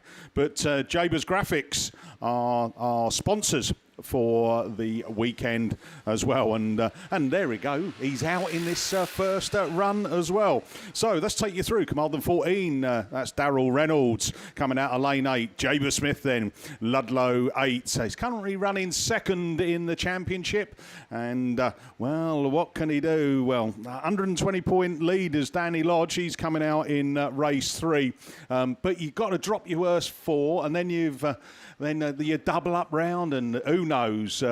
It all depends really. If Danny Lodge has another strong weekend, then he'll be taking that title back up north. Birthday boy Neil Jones, PAC 74. So he's coming out of lane 6. Has he got any balloons on his car or anything like that? What a spoil sport, eh? He should get that. Bit of bunting or something. Cumdy 31, Ian Jones out of lane 5. Gloucester in District 10, Troy Street out of lane 4. Then it brings IK 22, Ian Thorndyke, lane 3. Ian running 3rd in the points as well, so he's got his eyes on Jaber Smith, and they're both in the same heat. That's how it goes, randomly selected by the computer. These aren't all put together just for the excitement of people here on track and watching at home. It is blame the computer. Seven Valley 67, Tony Holland out of lane 2, and then Patrick Daly, West Waterford 188 out of lane 1. So there's your runners and riders. The water is down, the Bowsers are off, so we will keep our eye on that first marshal post. And when they're ready to give the signal, then we will be off and running. And oh, Jaber Smith showing his undercarriage already on a Saturday morning. Who misses? But here they go then. Thorndyke takes them round 1 and 2. Oh, and it's got messy already. Come on, lads, get it sorted out. So Thorndyke then from the Patrick Daly machine as he goes down that hill as well. PAC 74, Neil Jones, birthday boy in 3rd place. Cumdy 31, Ian Jones in that 4th place. Oh, all that melee at the back. Gloucester and District 10, Troy Street has work to do, and a lot of work to do. But it is Thorndyke then down the hill. Look at this. He's carrying some speed from Daly, from that Jones, from the other Jones machine. Carmarthen 14, Darryl Reynolds. Ludlow 8, Jaber Smith. He's down the pack. Severn Valley 67 follows him. That's Tony Holland. And yeah, the yellow flag's just cautioning. We've got Gloucester and District 10 just easing round, but another lap, and it is last lap flag already. IK 22 then. Round he goes. Ian Thorndyke. He's looking for a cut up the inside. Gloucester and District 10. Get out of the way, he says, and he's up the hill for his final time. Westwater third, 188. Patrick Daly still holding a solid second from birthday boy Neil Jones. And here we go, checker flag, IK 22. Ian Thorndyke takes the wing from Westwater 118. Patrick Daly from PAC 74. Cumdy 31 of Ian Jones. Then it's Jaber Smith, Carmarthen 14, Darryl Reynolds. And then just waiting for that final one, it's Severn Valley 67, Tony Holland.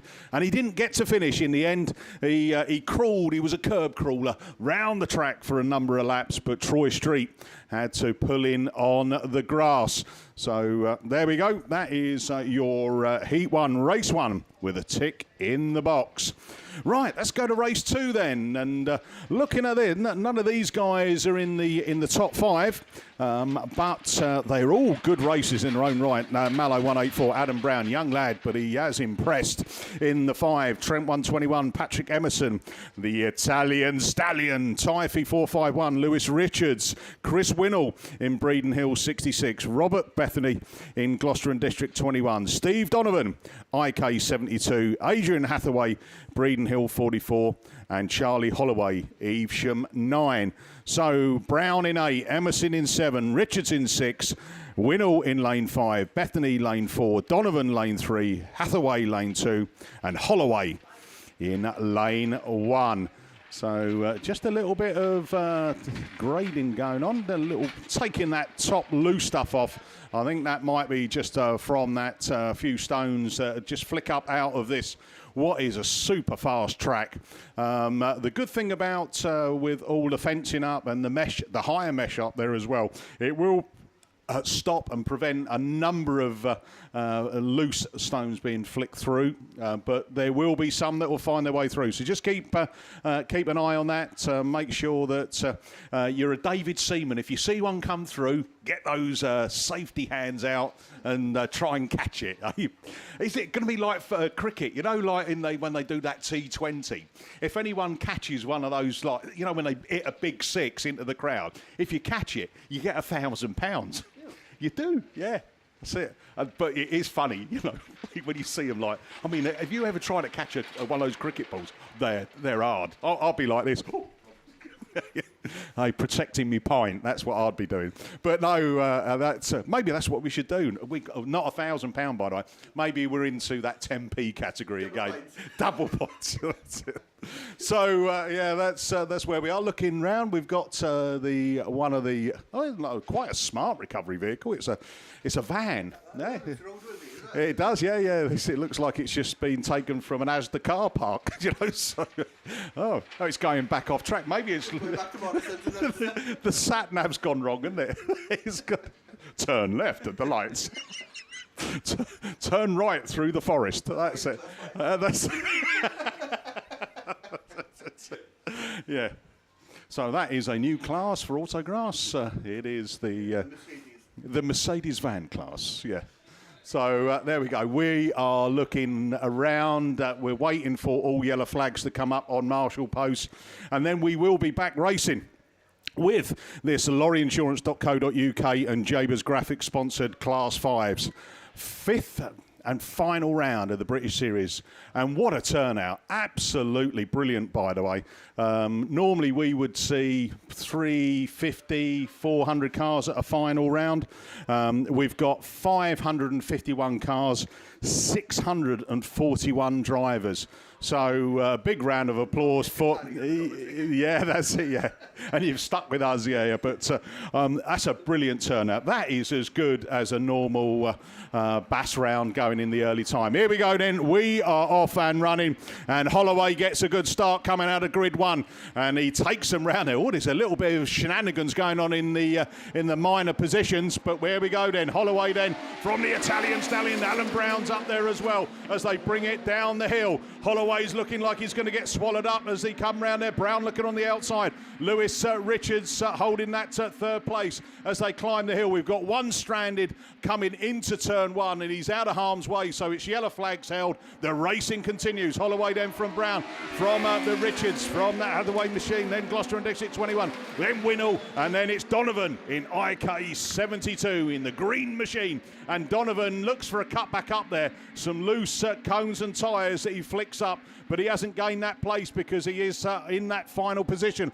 But picking up the last lap flag down the hill. Woohoo! It's Holloway into turn 3 from Brown, from Richards, from that Breeden Hill 44, Adrian Hathaway, and he is away as he flicks up that dust coming round there. Oh! We've got a pick up on one of the wheels there, and I think that is Robert Bethany who's out of this one, but it's checker flag, and it goes to Charlie Holloway, Evesham 9, from Adam Brown, Mallow 184, from the Italian Stallion, Typhy 451, Breeden Hill 44 of Hathaway, Gloucester and District 21 is next across that line, Robert Bethany, and then we drop back down into the Donovan machine, and then Breeden Hill 66 of Chris Winnell, who didn't live up to his name because he's in that 7th position. Right, that's 2 done. Let's make it into race 3, and it brings out your current BAS leader, and it is Scunthorpe 212. Danny Lodge, 120 points on the paperwork.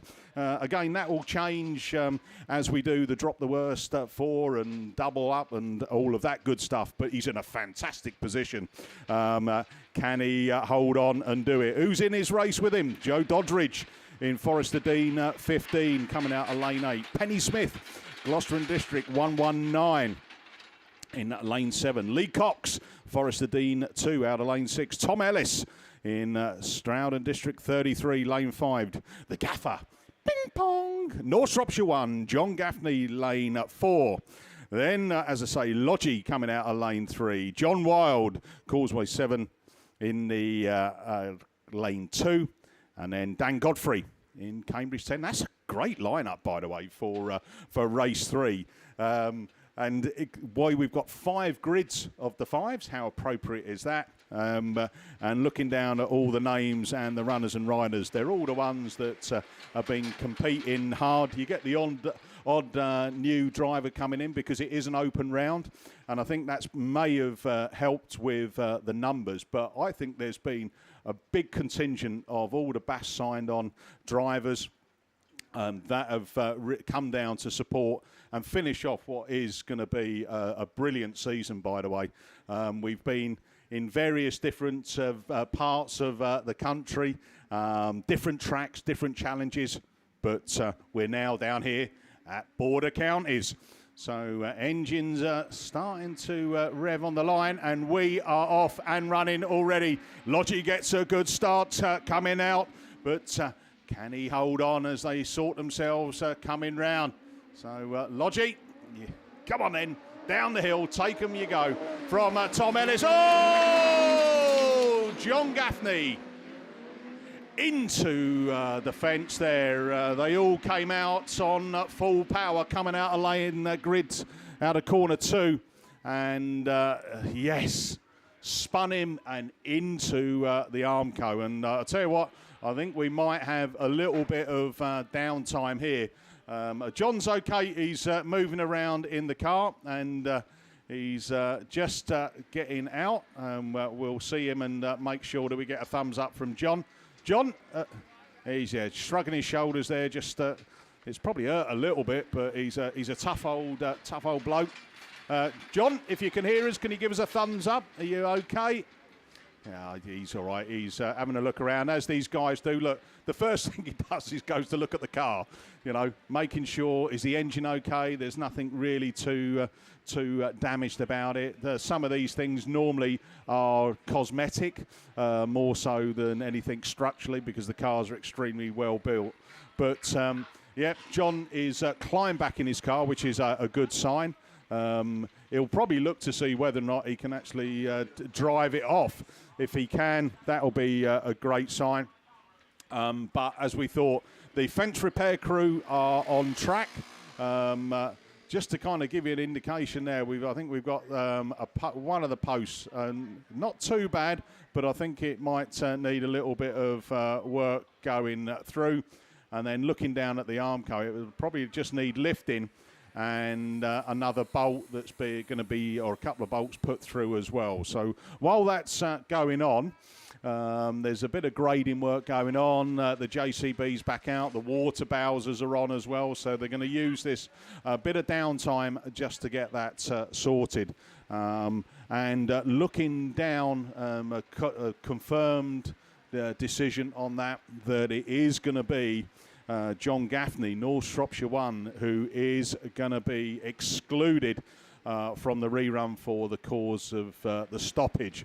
So the good thing is, as you can see, that John is driving the car off. And I tell you what, considering the wallop it's just had into the Armco, it looks okay, doesn't it? A little bit of rearranged panel work. Right, just to let you know, we have got from the last round, ladies and juniors. So ladies and juniors, if one of your young kids is learning to ride a bike, it's one of those bikes that you haven't got any pedals. Yes, so, and no brakes. I tell you what kind of parents are those, Gareth? It's, pardon? Oh, it's apparently the technical term. It is a balance bike, so I'm being told. So there is a bike that was left at Ladies and Juniors. It's in good condition as well. I mean, if no one claims it, I mean, I've got some grandchildren. I might be able to like wrap it up for Christmas. Eh? No, you. Actually, I'll tell you what, if we can get you on camera and they'll let the people at home see what we're seeing, it's a terrible sight, by the way. But I won't describe it too much, because anyone that thinks that it is theirs, they'll need to come and describe it for us. But yeah, that's it, yeah. So it is a balance bike, a technical term there. It is for clearly a young child, probably are they normally around about 2, 3 years of age where they're doing that? But if you're missing your balance bike for your kids, and you were at the Ladies and Junior Nationals this year, then we've got it in commentary. So come and see us over here, and we'll reunite you. If not, we will hold on to it. I think Jeff at West Country Videos, who's here all weekend. Ah, right, okay, and as I'm mentioning Jeff there, I mean, obviously a little bit more of a plug for Jeff is, don't forget, he's got all of the Ladies and Junior footage and DVDs and everything, like the USB sticks. Oh, that's one of those other technical terms, Gareth, isn't it? You know, that's more into your world. You're all into that. I mean, probably when I was, it was like Betamax, and then we went VHS, and if you had a VHS player when you were a youngster, it was like great.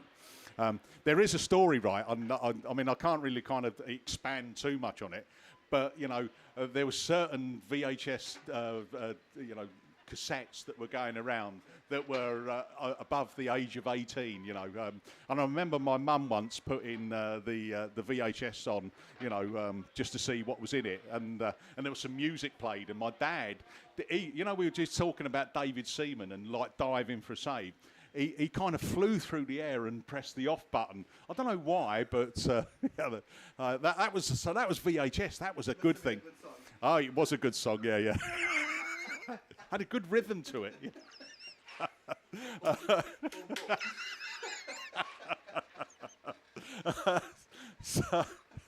and obviously then from VHS, it went DVD. Yeah. So DVD became the thing. We've got, funny enough, in the motorhome, sometimes we go to some tracks and you put the aerial up and you try and tune in the telly, and you don't really get much at all. That's actually here, by the way.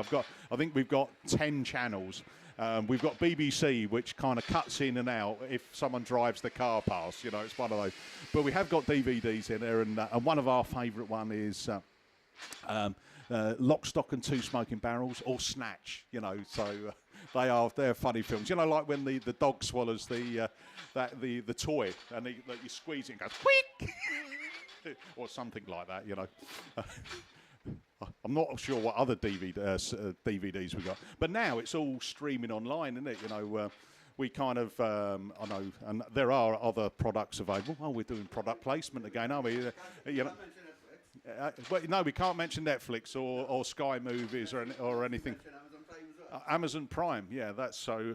Yeah, there's all sorts of like media outlets for getting your films. I know my missus says she loves Netflix. Well, she's had to really, because we're a bit of a sports household, you know. So like Callum, who's still at home, we're trying to get rid of him, by the way.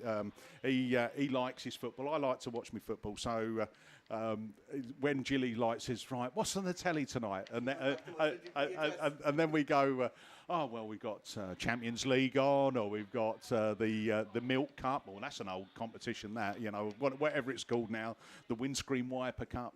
She goes and retreats into the bedroom. Yeah, that's it, yeah. No, she gets the telly on and she watches her Netflix. She's in all this kind of horror stuff. Oh, yeah, she's all into horror. If it's the scarier the movie, then that's the better it is for her. You know, I can't stand all of that stuff. I like a bit of, you know, comedy and humour and stuff. Yeah, lightheartedness. Unlike my dad, who likes something a bit... who liked it a bit more kind of... You know, I suppose when you say, you know, kind of like, it's like, you know, like hardcore, you know, like you're a hardcore supporter of, you know, Autograss, you know, that kind of thing, you know. And those who tuned in last night, by the way, we did a bit of live streaming with a few of the drivers, by the way, that were up and contending for some of these British titles, and I did actually put a plug out to me dad. You know, I know I shouldn't really, but I had the airtime, so I said he's 81, he's got his own teeth, and he's looking for love. So if anyone's out there that you know, wants to take on, a slightly immobile old man down in Bexhill-on-Sea, so it's a nice part of town as well. And as I say, he always calls it Coffin Dodger Place, you know, so one step closer to him above or him below. You know, it all depends how good or bad you've been. But no, it's good. We were talking about this live streaming and the access it's given, you know, a wider audience as well. You know, I was talking with Simon Bentley and, you know, about, you know, the kind of the concerns of, like, it would, you know, prevent people, you know, coming trackside. But you only have to look around this circuit today in the sunshine down here at Border Counties and go, it hasn't impacted it at all. I mean, the people that want to come and watch that live racing are definitely here. And those that can't, you know, sometimes it could be through work commitments, sometimes it could be through health. But you know, I think the great element going forward is the fact that it gives access to people that have never seen Autograss, and they want to go, what's this Autograss about? And they watch it and they think, wow, where's this been? You know, and we've got you know, some clubs. I mean, Scarborough, my kind of home club, is 50. I think it was 52, 53 years going strong still. You know, and I think there's a lot of other clubs around as well with that kind of history and pedigree. And it's interesting to see how it continues to grow. You know, you get some classes that become, you know, you think, oh, they're dropping off on numbers, and then, you know, within a couple of seasons, it's one of your strongest ones. You know, we've had that with, you know, like Class 6 at Scarborough is really good and strong and competitive. Class 1s as ever. Juniors start to drop because, you know, like with the likes when Callum came out of juniors last year, you're thinking, are the numbers going to, you know, drop again? But they actually went up, you know, with new kids that have come to see the racing, especially with the age limit as well dropping down to 10. It becomes more accessible for a number of people. Just we've got a confirmation here that this one is like a bit of who, you know, if you can find it, fair play to you, because there's a phone that's been lost somewhere by GB Engineering Stand. So down by Jess Berriford, if you see a phone lying in the grass, or maybe it might just be on, you know, we normally find some of them get left in the toilet. In the toilets, you know, what I would say, put on some protective gloves before you pick it up. It wasn't last round, I think it was round 3. Do you remember? Someone actually did bring us, it was the guys that were cleaning the toilet when they brought us a phone, but they put it in a plastic bag, and it was like swimming in that blue fluid. You know, it was like going, oh, God. But someone did come and collect it, by the way. I'm not sure if it worked again, but it smells. Well, it's got that fragrance in it, you know. But no, that's the lost phone. Anyone finds that, bring it to us in commentary, and we'll look to reunite it with its owner. Just to let you know, again, as was on sale at the 4th round, we have got the retro grasser stickers, £2 each. They're on sale at BP Grassing, so just down from commentary in the yellow and green. So where you get all your spares and parts and everything, go and see the guys down there. But £2 each. All the proceeds go towards West Midland Air Ambulance, and the young gentleman who came in, who's been promoting this and doing it, is saying that he just wanted to say a big thank you to everyone that's supported so far. He's heading towards his target, and he just needs that push this weekend to get above it. So if you haven't seen one of these retro grasser stickers, I don't know if they're... I know I've shown it onto the telly. You know, maybe you could pre-order. Maybe you could order some and get them posted to you. But these retro grassing stickers are a bit of good fun and comedy. So go and have a look at them on the BP Grassing Stand. £2 each. And it's all going towards a great cause, the West Midland Air Ambulance, because you never know what's round the corner and when you'll need them. And it's only testament to yesterday when we travelled down from York. And we come down the 18. There unfortunately been an accident on the other side of the carriageway, and it kind of shut the M18 off for a number of hours. But as we drove past, all the emergency services there, but the air ambulance was by the side of the motorway, ready to take the injured person, as quickly to hospital as possible. So, all of this keeping those guys flying and helping people in a desperate time of need, then it's worth doing.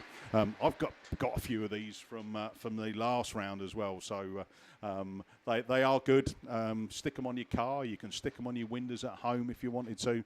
Easy peel off as well, so it's not one of those real tacky stickers, like where you kind of stick it on and then you try and peel it off and you get the corner peels off and then the rest of it's still stuck on.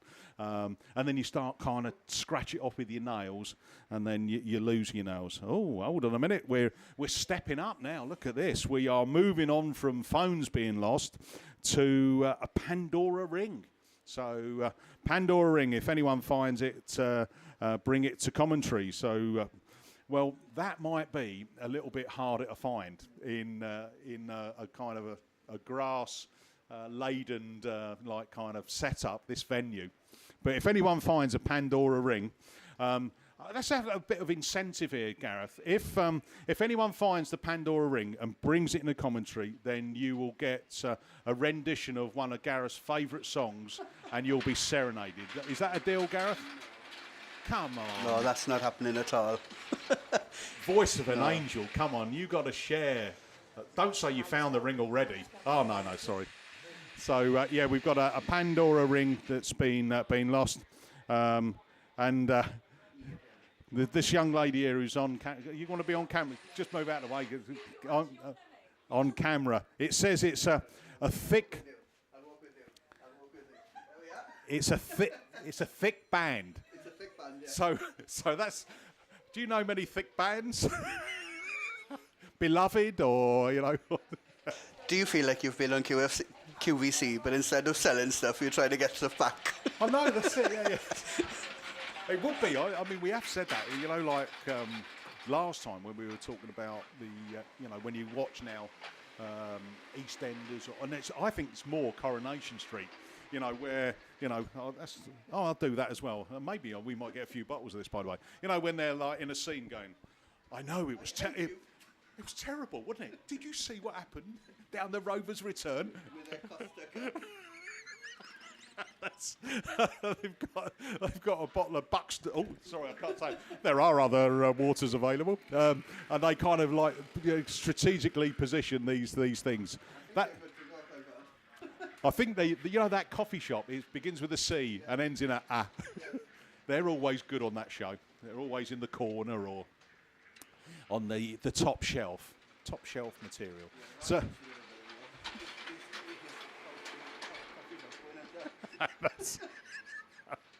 So looks like we're into the final prep. So while they've just done a sterling job on repairing the fence, we are going to go racing again with race 4, which is going to bring out Baxter Pargetter in Nottingham 45, lane 8, Riley Diaper in Wessex 255, lane 7, Jordan Stead, lane 6 in Border Counties 33, Liam Wallina in PAC 98, lane 5, Jordan Blore in York 44, and Chris Tudgate, Wessex 15, lane 3, Dan Hollingsworth in North Shropshire 53, and PAC 16, Brian Neal. So while we've just read them all out, they've climbed the hill and they exit turn 2. And it is that Wessex 15, that Tudgate then. But Baxter Pargetter looks for a gap up there, near enough 4 abreast, coming out of turn 3 as they go up there. And it is the Pargetter machine that's just got the legs to climb into that first place, trying to keep it tight. But the camera of that track is pushing them out there. Jordan Blore looking for a move up the inside as well. Made up 2 places, may have made up 3. So Baxter Pargetter then still leading in there. Tudgate going wide as well. The PAC 98 machine, Liam Malona looking to come through as well. And Brian Neal in the 16 as we go back. Jordan Blore still looking to take that tight line. Is it going to pay off for him as Pargetter extends his lead from Tudgate, from the Neal machine, from Blore. Border Counties 33 next to show in there as well. Jordan Stead in that machine, and Stead just puffing about a bit of smoke coming out of the back of that engine, maybe just pushing some oil out as he's got really fast and quick track, and it's checker flag, and it is Pargetter takes it from Tudgate, from Neal, from the Border Counties 33. Then it goes to Jordan Blore. The PAC 98, that's Wallina. North Wales 53, Dan Hollingsworth. And then the final position and going through. So that 98, by the way, was Wallina in the final position. So that's race 4 done and dusted. So up on the line, right, okay, looking down here, it looks a few gaps on there. We got 2, 4, 6, 7 on our paperwork. It brings out Colin Chilvers, Yorkshire Dales 46. That's it. You know, from this angle, it looks like there's bigger gaps. We're looking on the TV screen, and it is right. So Chilvers, Jones, Hadley, Shepherd, Bateman, Lambert, Evans. There we go then, bungee lifts. Let's go racing. And Jones has got, there we've got a bit of early morning mating going on down at Border Counties, and they are embedded. Get a bucket of water, let's get them separated. As, Jones is out of this one, Causeway 37. Bateman's out of that after Sarah Bateman's. She had a good ladies and juniors, didn't she? But no, we need a bit of separation. So after all of that kind of build-up, It didn't last very long, which is a shame. But we have got men's Class 3s up on the line, which means we are going for reruns. I think 2 reruns for Mr. Langley. And if there's anyone else who can waffle for 20 minutes, then I know a man who can. Over to Mr. Steve Langley. It's not me. I was just going to say, shock came to the end of the conversation, didn't last very long, and that was a shame. But no, it's all right. So that is the trouble of dropping in and out of the commentary box. It is much better when you're in here all the time. So, though probably not everybody else agrees with that. So, right, Ram Developments and Kelly Recovery are a series sponsor and meeting sponsor, respectively, for men's Class 3s. 2 reruns, as Mickey quite rightly and smugly pointed out. And, oh, yeah, now's the time to give me chocolate brown, isn't it, Mr. I'm not too proud still to take one, so there we go. So thank you very much, wherever they came from. So they are very nice. Oh, you're not enjoying yours, Mickey? No, I'll finish it for you. I'm that sort of friend. So I've just phoned up my dietitian to see how many calories, and apparently it's okay. That's all right, yes. No, I'm sure Weight Watchers say that you can have it, so there we go. No, very nice too, thank you very much, I say, wherever they appeared from. So a little bit of water going down there on the track. And much better prepared this time round than I was last time round. You'll have to get used to me starting meetings not being prepared, because we're trying to do things, but yeah, not trying to make excuses. Let's tell you who's doing what in Class 3 as we stand going into this final round. We can tell, we got this bit right anyway. Keith Kelly sitting top of the shop at the minute, but he can be caught. And Ryan Power currently sits in 2nd place, Martin Gould in 3rd, and Rich Lee in 4th. So Keith Kelly has added another set of maximum points to his total, which do his chances absolutely no harm at all, as did Ryan Power. My memory serves me right, in Yorkdale's 98. Martin Gould in the North Shropshire 343 car. He's out in one of the reruns. Rich Lee picked up good points. Viv Cole sits in 5th. I think he's out in this rerun that's on the line. So, yeah, absolutely everything to play for. Lee Almond in 6th is on this rerun on the line as well. So it is Russ Tinker in York 4 coming out of lane 8. Dean Guy in Radford 70 comes out of lane 6. Trevor Cusack in Cork number 25 comes out of lane 5. Pete Robinson in North Wales 72 out of lane 4. Viv Cole out of lane 3. Lee Almond out of lane 2. And John Price, Penno 119 inside grid position. And they're all up and running. And we've made the first bend this time. You're doing better, lads. As the race leader then that comes past us for the first time, Lee Almond on the outside is Pete Robinson. So it's North Wales 27, North Wales 72.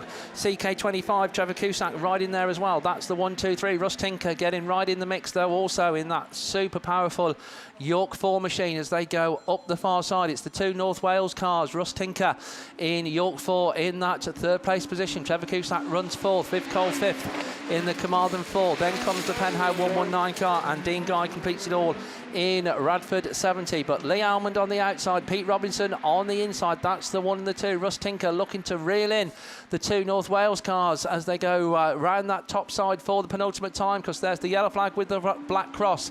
Still Lee Almond leads the way. Pete Robinson in 72. Russ Tinker in York 4. Trevor Cusack runs 4th. Penhow 119. Viv Cole exits into the middle of the track in Carmarthen 4. But it looks like Lee Almond has just about got this one sorted as CM4 gets back going again, but almost a lap down now on the rest of the field. Here comes Lee Almond. North Wales 27. North Wales 27 takes the win. 72 in 2nd. Just ahead of Russ Tinker in York 4. Trevor Cusack 4th in Cork 25. Then comes the Penhow 119 car of John Price, just ahead of Dean Guy in Radford 70, and it's going to be the unlucky Viv Cole that is then going to complete in Carmarthen 4. So that was race 1. Race 4 is on the line, I think, for its rerun, running without Mark Proctor, unfortunately. So leaves us Martin Gould in North Shropshire 343, Gary Wickham in Invicta Kent 13, Matt Lloyd in C85, who I don't know what the time difference is, but I know he's being watched over in Australia by Ed and Silla. So Ed, he did all right. The reason it was stopped wasn't his fault. Phil Holloway in Evesham 34, Tom Hall in St Neots 12, and Jeff Gibbs in Hereford 1. So that is the lineup as we look down there. And we just, yellow flags, we're all ready to go then. And away we go. And it is Matt Lloyd in C85 that's one of the first ones to show. Phil Holloway on the inside in 34. Martin Gould runs third. But it's all gets a bit caught up there on that top bend. And there we go. That one gets to another stop. That one wasn't quite so good for C85, and I think also Tom Hall in St Neots 12 caught up in that one. So they will go back to the rerun lane. Now, normally, at this point, then in deference to the next commentator that's coming on, you think, well, you don't want them to have to talk too much, so you'll do your share of waffle, I think is the word that Mr. Barker likes to use. Informative commentary is the words that I like to use, but you'd normally do your share, wouldn't you? But having said that, you haven't normally got a very tempting chocolate brownie sat in front of you, waiting to be consumed. So I'm going to exit now. I wouldn't do that to you, Mickey B. I think it's Class 7 on the line. We've got all sorts of messages here. So there we go. That's from from Joan Bevans. So great commentator by everyone. Thank you, Joan. Home getting ready for a wedding. Wishing everyone a great weekend, especially to Alice and Dan Barnard. So, yeah, it was nice to have a chat, good catch-up with Alice last night. She's had an eventful season, I think it's fair to say, but she was in very, very good spirits, looking forward to racing, getting back out there today. I think she's looking forward to 2023, and who can blame her? But, yeah, good to see both her and Dan looking so well and in such good spirits last night. And thank you very much for the message, Joan, and hope you enjoy the wedding and the celebrations. No peeking on your phone on the table. That's what I'd do, but there we go. So we're looking at clearing that one up. I think that's Class 7s on the line. So Class 7 Super Saloons this year have been absolutely cracking. I know I was busy doing something else last night. We were sorting out typing in signing on sheets and things like that, so didn't catch up with the driver interviews, but the critic that we all have to work to at home, which is my wife, because she's unfortunately not able to make meetings at the moment, then said how absolutely excellent they were, what a good job was done by all. So you were chatting to some Class 7 drivers last night, Mickey? I was, yeah. I was chatting to Scunthorpe 61, Andy Holtby, so 6 times national champion, and alongside him in that Class 7 world was Julie Hawthorne-Fernyhough, who has already in that Radford 176 secured her British title for 2022. And talking to her, you know about the season, she just said, consistency, and she has done a lot of meetings. I mean, she's done lots of meetings, and again, well, with the old saying, practice makes perfect. Well, that's what I've been told anyway. No, it absolutely does. But what I also know is, I know Julie had one go at cooking a Sunday lunch, and nobody ever wanted her to do that again. So they said, right, we'll go racing so you don't have to cook on a Sunday. Well, Steve, there's another little story, right? Is that when I first tried to iron, right, in front of Julie, right, I made a complete hash of it, right. Sensible move. And since then, I haven't touched an iron since, Oh, she might be out there listening, by the way, but I've got away with it thus far. So there we are. So there is method in the madness sometimes. But no, they got to talk to, a number of the contenders in various different classes last night.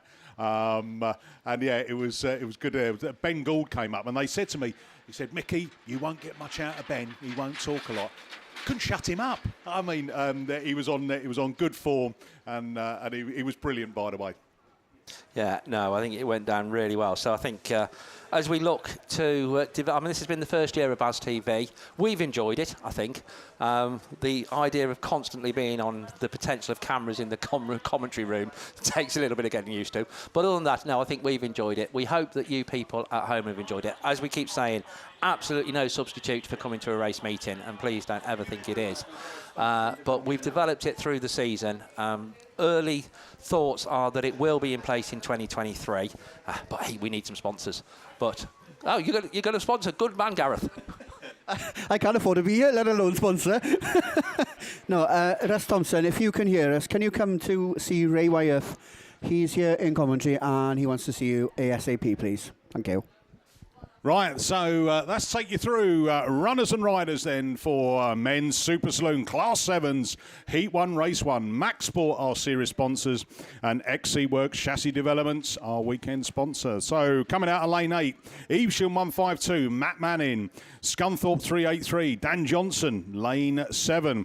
North Shropshire 120, Liam Evans. So your 2022 national champion out and won it in well, dramatic style, but out there. He's running third in the BASt series at the moment, so he's looking for a strong weekend. Alongside him, coming out of lane 5, Anthony Booth, ARC 99. Lane 4, Border Counties 15, Bill Bradford.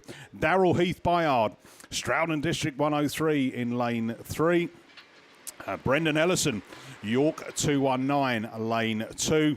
And Lewis Woodruff, White Rose 72, coming out of lane 1. So there's your runners and riders. That's Stricken Cumdy 85 Class 3 is on the forks and being taken into the centre of the track. I think they'll get him into the centre. I'm saying that the JCB's still out as well, so they might actually take him all the way off track. John Gaffney's he crumpled, but he drove it off. So, but John got excluded, so he'll be going. I'm going to catch up with him later because, you know, that old thing where I go ping pong because he doesn't like flying and his mates wound him up. He was flying into the fence, so he doesn't. Maybe he doesn't like flying, does he? There we go then. So we have got that car parked in the middle. JCB going off the track. That means that we are going racing with the men's Super Saloons down here at Border County. Here we go then. We are off and running, and it is Evans got a good start. There's a little bit of contact as they climb up the hill. Woodruff there coming out in 5th place at the moment as they come down the hill. So Evans then from Manning, from the Johnson machine. Then we go down into that Border Counties 15, Bill Bradford. Bradford looking up the inside there of Johnson as they come out of that start gate turn, climbing up the hill. Then Evans still leading the way though, sliding it round that turn 1 and turn 2. Got the setup perfect at the moment. Manning takes the cut back up there, holding on 2nd. Bradford 3rd, then Johnson, then Woodruff, then Barrel Heath Bayard as they come round again. Anthony Booth, ARC 99, looking for the tighter line. Coming out of Stargate turn in the minor place, and Brendan Ellison in York 219. That's all your runners and riders. As, Evans picking up the front wheels, coming down the last lap flag. Down the hill we go. Manning still holding on to 2nd place. Bill Bradford's got pressure though. He's got 3rd, but here comes Johnson on the outside there. And that's gone through 383. Woodruff not out of it as well in that White Rose 72. Oh no! Boovy's got square wheeled on there. They're all taking avoiding action. Evans takes the checkered flag. Manning 2nd. Bradford 3rd. 4th goes to Johnson. The 5th goes to Lewis Woodruff. Darrell Heath Bayard. Then Brendan Ellison and Anthony Booth. Clean underpants on order as he square wheeled it coming out of turn 1. They all took avoiding action. And just out the corner of my eye, I saw Evans had slowed, and I thought, oh, don't say he's got a problem on the car. But he was slowing just so he could cut back up the inside. But that race went all the way through to checkered flag. And just having a listen on the radio, didn't really see anything there. But while they sort Anthony out and get him towed off the track, right, okie dokie. So I'm just hearing that the man who finished 2nd, Evesham 152, Matt Manning, is being black flagged for a jump start. So that's your first one for talking point in the beer tent later tonight. You know, but yeah, as they've said all the way through the season, if you're a bit twitchy off the line, then it will end up in black. Right, race 2 then. Kerry Pope, Colin Reid, Arcade coming out of lane 7 in Central Scotland 21. Phil Barliman running 5th on points at the moment in the BASt, so needs a good weekend in the Pennine 23. Top 4 take Potware home in the presentation at the end of this season. PAC 47, J-Ran losing. Craig Bagley's out in this one. Gareth Roberts, Mike McKenzie, Sam Gould. And Gouldy, as I've mentioned his name, is going to cut back up. Can he hold on to that first place? It's going to be interesting. It's Colin Reid. Reedy, he was on form the last BAS round, and look at him, he's at it again. Reedy then from Gouldy. From Bagley, who comes up then. Barleyman running in that fourth place. Then look at that, Mackenzie's dropping right to the back of the pack as one parked up on that grass facing down the hill. But take it back to the leader. It's Colin Reid from Gouldy in North Shropshire 34. Gouldy looking to try and cut back up on that inside there. Bagley's gone for a move on the outside. Bagley out of that Stargate turn side by side with Reedy. Reedy closes the door, keeps it tight as he slides it round again for the penultimate time because we've got one more lap to go on this one. Colin Reid then from Craig Bagley, from the Gould Machine, from Phil Barleyman. Pennine 23 running fourth, PAC 47. Then it's Pope in 82. And that's all that's left running at the moment as they come round. J. Rand Lewis in that 47. But round we go into the final turn. It's going to be checkered flag. Who's going to get it? Bagley takes it from Reid, from Gould, from Barleyman. There's your top four. Then we go J. Rand Lewis in a PAC 47 and Spalding 82. Kerry Pope. So brilliant stuff there, wasn't it? You could see that on the lap before, Bagley coming side by side with Reedy coming out of Stargate turn. And what a finish to a quality Class 7 race. And again, coming down the hill, I think it is that North Wales 76, Gareth Roberts, that was involved and facing nil point, as they say. Race 3 then, and it brings out Cameron Mills, Cumdy 9, running second in the BAS. Wow, he's 48 points behind Andy Holtby. Comes out in the next race. He had a rollover at the final, didn't he? That's cost him some points. Mills then with Ashmore, with Dodd, with Jake Roberts, Paul Johnson, Jake Lee, Andy Kelsey. Wow, what another cracking lineup coming out here. And we are off and running. And taking them up in that hill. Look at the speed he's carrying. Where you going, my friend? Look at the move that is. Cumdy 9, Cameron Mills from Johnson. From that Scunthorpe 12 machine, Jake Lee. Absolutely storming. He's on a mission. Cameron Mills, I know the rolling over, hit the Armco in that final and went over. So it cost him points, cost him taking the lead. Johnson still second, then Lee, then Ashmore. Then we go Jake Roberts in the PhD 72, North Wales 16, Lee Dodd. And then that final place is Evesham 7, Andy Kelsey. As they come round again. Last lap flag already. One more lap to go. Cumdy 9. Cameron Mills then from Paul Johnson. Scunthorpe 41 from Jake Lee. Scunthorpe 12. Ali Ashman in the Scunthorpe 514. Jake Roberts looking for a cutback. Can he get up into that fourth place? Side by side as they come round there. Ali Ashmore defends it though. Holds on to the fourth as they bring it around the final two turns. Checker flag at it ready. Cameron Mills. What a cracking race that. Johnson follows him in second. Third Lee. Fourth. Ashmore and Roberts side by side. North Wales 16, Lee Dodd, and that final place goes to Andy Kelsey in Evesham 7. Right, let's go down to race 4, and it brings out your BAS leader. Scunthorpe 61, Andy Holtby, 48 points in his pocket. Can he make that pay as he is going to be taking out Rhys Griffiths coming out in White Rose 20 in this first one. Rhys Griffiths, White Rose 20. So he's out of lane 8. Alongside him, Andy Holtby, Matt Richards in Evesham 555. Simon Hawthorne, Radford 176. Jack Houlihan, Clive Williams and Archie Bentley. And Bentley out of lane 1. Not got the best of starts. But I tell you what, Rhys Griffiths in the White Rose 20s going with the front leader. And it's Holtby then from Griffiths.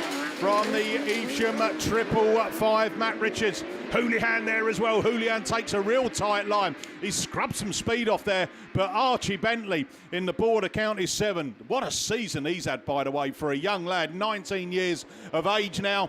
And he's in there with the big boys. And it's Holtby down the hill, leading this way then, lifting up the wheels. He knows he needs a strong weekend. He does that. He takes the BAS title for 2022 from Rhys Griffiths, White Rose 20, still in holding that second place. And he's got a comfortable comfortable second at the moment as they pick up the last lap flag down the hill. Andy Holtby from Griffiths, from the Evesham 555, Matt Richards and Archie Bentley, Houlihan there as well. Then it's Simon Hawthorne. And then that final one is Typhy 113, Clive Williams. But checker flag, and what a statement again. Scunthorpe 61, Andy Holtby takes it from Reese Griffiths in White Rose 20, from Evesham 555, Matt Richards, Archie Bentley, Jack Houlihan, Simon Hawthorne, and Typhy 113, Clive Williams. So that is race 4 done and dusted. Race 5 then brings out Andy Graney, Liam Roach, Jack Shanahan, Jodie Faulkner, Darren Adams, Alfie Smith and Ayrton Ellison, York 14. So there we go. Ayrton Ellison earlier on in the season, I think, was it round 1 or round 2 when he blew the engine? You know, he obviously phoned the bank manager up and said, "Here, Mr. Bank Manager, any chance of a new engine?" "Yeah, go on, because you're a good little driver, aren't you?" "Yeah, thanks very much, Bank Manager. I'll pay you back when I can." Oh, wheelies off the line. I think that was Roachy showing his undercarriage as well. That's a trend that started from early this morning. But round they come then, and it is that Alfie Smith from the Andy Graney machine. There's your two that go with it. Ayrton Ellison looking for the cut back up the inside there. Roach up into that third place in that CW160. And they climb the hill. Ludlow 23, Alfie Smith then. Clear track in front of him. And he goes down the hill. Woohoo! From Andy Graney, from Roach, from Ellison. Oh, their stones are flicking. Border count is 26. Darren Adams there in 5th place. Severn Valley 6 a little bit further back. Jodie Faulkner as they climb the hill. Oh, we've got Alfie Smith. He's gone out of it. Last lap flag, and we've got a new leader, and it is Andy Graney in the Pennine 8 machine, followed by the CW160 Liam Roach. They coming up the hill. They go there. Ayrton Ellison's up into that 3rd place. The battle on for 4th as they climb up, but round the final turn. Out of turn 2, checker flag, and it's Andy Graney, Pennine 8 from Causeway 160, Liam Roach from York 14, Ayrton Ellison. Then we go Darren Adams, Border County 26, Alfie Smith, Ludlow 23, Severn Valley 6. That is the Jodie Faulkner and Jack Shanahan in the Mallow 59. So, dear, square-wheeled it, didn't he? Did old Alfie. And that cost him 55 points and bringing him down into 28-point territory. So, 5 races of men's Super Saloons, all done and dusted. That's no, I'm just checking. That's no, there. So I've got a big smile on my face. So anyone who knows, Class M normally can be a bit problematical, and they've been good. Class 5s, by the way, not so, because we've got a couple of reruns to come in the 5s. Just looking around the track, and again, they're taking every opportunity to get the water down. Also, I think to come and collect a few loose stones on the top of the circuit, and also doing some watering of that start line. They've got the grader and the roller out. They've got the JCB. They've got the full works, haven't they? Hey, they're giving it the full top dollar on this one, and yeah, some great. I'll tell you what, this is a really quick, fast track, and it's not letting us down, is it? I think I don't think I've seen a brake light yet. Yeah, that's it. I mean, Class 8s are starting to get themselves in the holding lane. I think we've got the 2 Class 5 reruns to come. I don't think, is there any more reruns that are on the list? Do we know? And just mine. Don't say it like that, voice of an angel, who's out of camera shot, by the way. Yeah. Yeah. So this little kid's, what was it called? Balance bike. Oh yeah, technical term, was it? Balance bike is still here. I'll tell you what. I'll give you a clue. It is green. You know, because that might help. Because some people might think, oh, it's our one's in the shed at home. It might not be. It might be here in commentary. Yeah, see, can I have my green bike back? He had a 6'4" light lad comes up. Yeah, it's my balance bike. We want to see you ride it first, mate. Yeah, that'd be funny. So yeah, that's a bit of track work continuing on. The next racing to come out is going to be the Class 5s. I can see John Wild just bringing his car to the line. He's coming out of lane 2. So this is race 3 of the lorryinsurance.co.uk sponsored Class 5s. They've done, I say, been through the whole series with us, and Jaber's Graphics are our weekend sponsors, and obviously Jaber's driving that Ludlow 8 machine, which we've seen out already. So who's left in race 3, Mickey? Well, Danny Lodge leading the BAS, 120 points in his pocket. John Gaffney not back out in this one. As you saw, he came out of turn 2. Obviously, I think the review on the cameras, I think the incident is stuff that I think this car lost control and then went into the arm car. I think that is it seems to be that view. Dan Godfrey out of Cambridge 10 out of lane 1. Tom Ellis, Tiny Tom in Stroudon District 33 out of lane 5. Lee Cox, lane 6 in Forest of Dean 2. Penny Smith, Gloucester and District 119. And Joe Doddridge in Forest of Dean 15. So 2, 4, 6, 7 out of the original 8 ready to take on what will be a pretty well prepared surface now. I mean, kind of the JCB just taking that top layer off again on that outer line. So if these cars do come out of turn 2 and come a bit wider, some of that loose stuff does contain a few stones. And whilst we've got a catchment fence here and an extra extended, hold on a minute, there's a trophy being brought in as well. All right, so this is, all right. So, Ladies and Junior National Championships 2022. Julie Whittingham, if you're out there, come and see us in commentary. We've got your trophy. Right, we are off and running, and we come up the hill. I think Dan Godfrey has sniffed the lead and takes them down the hill. So Godfrey then from Lodgy, from Wild, from Ellis, from Cox as they run down there. Forest of Dean 15 and Penny Smith.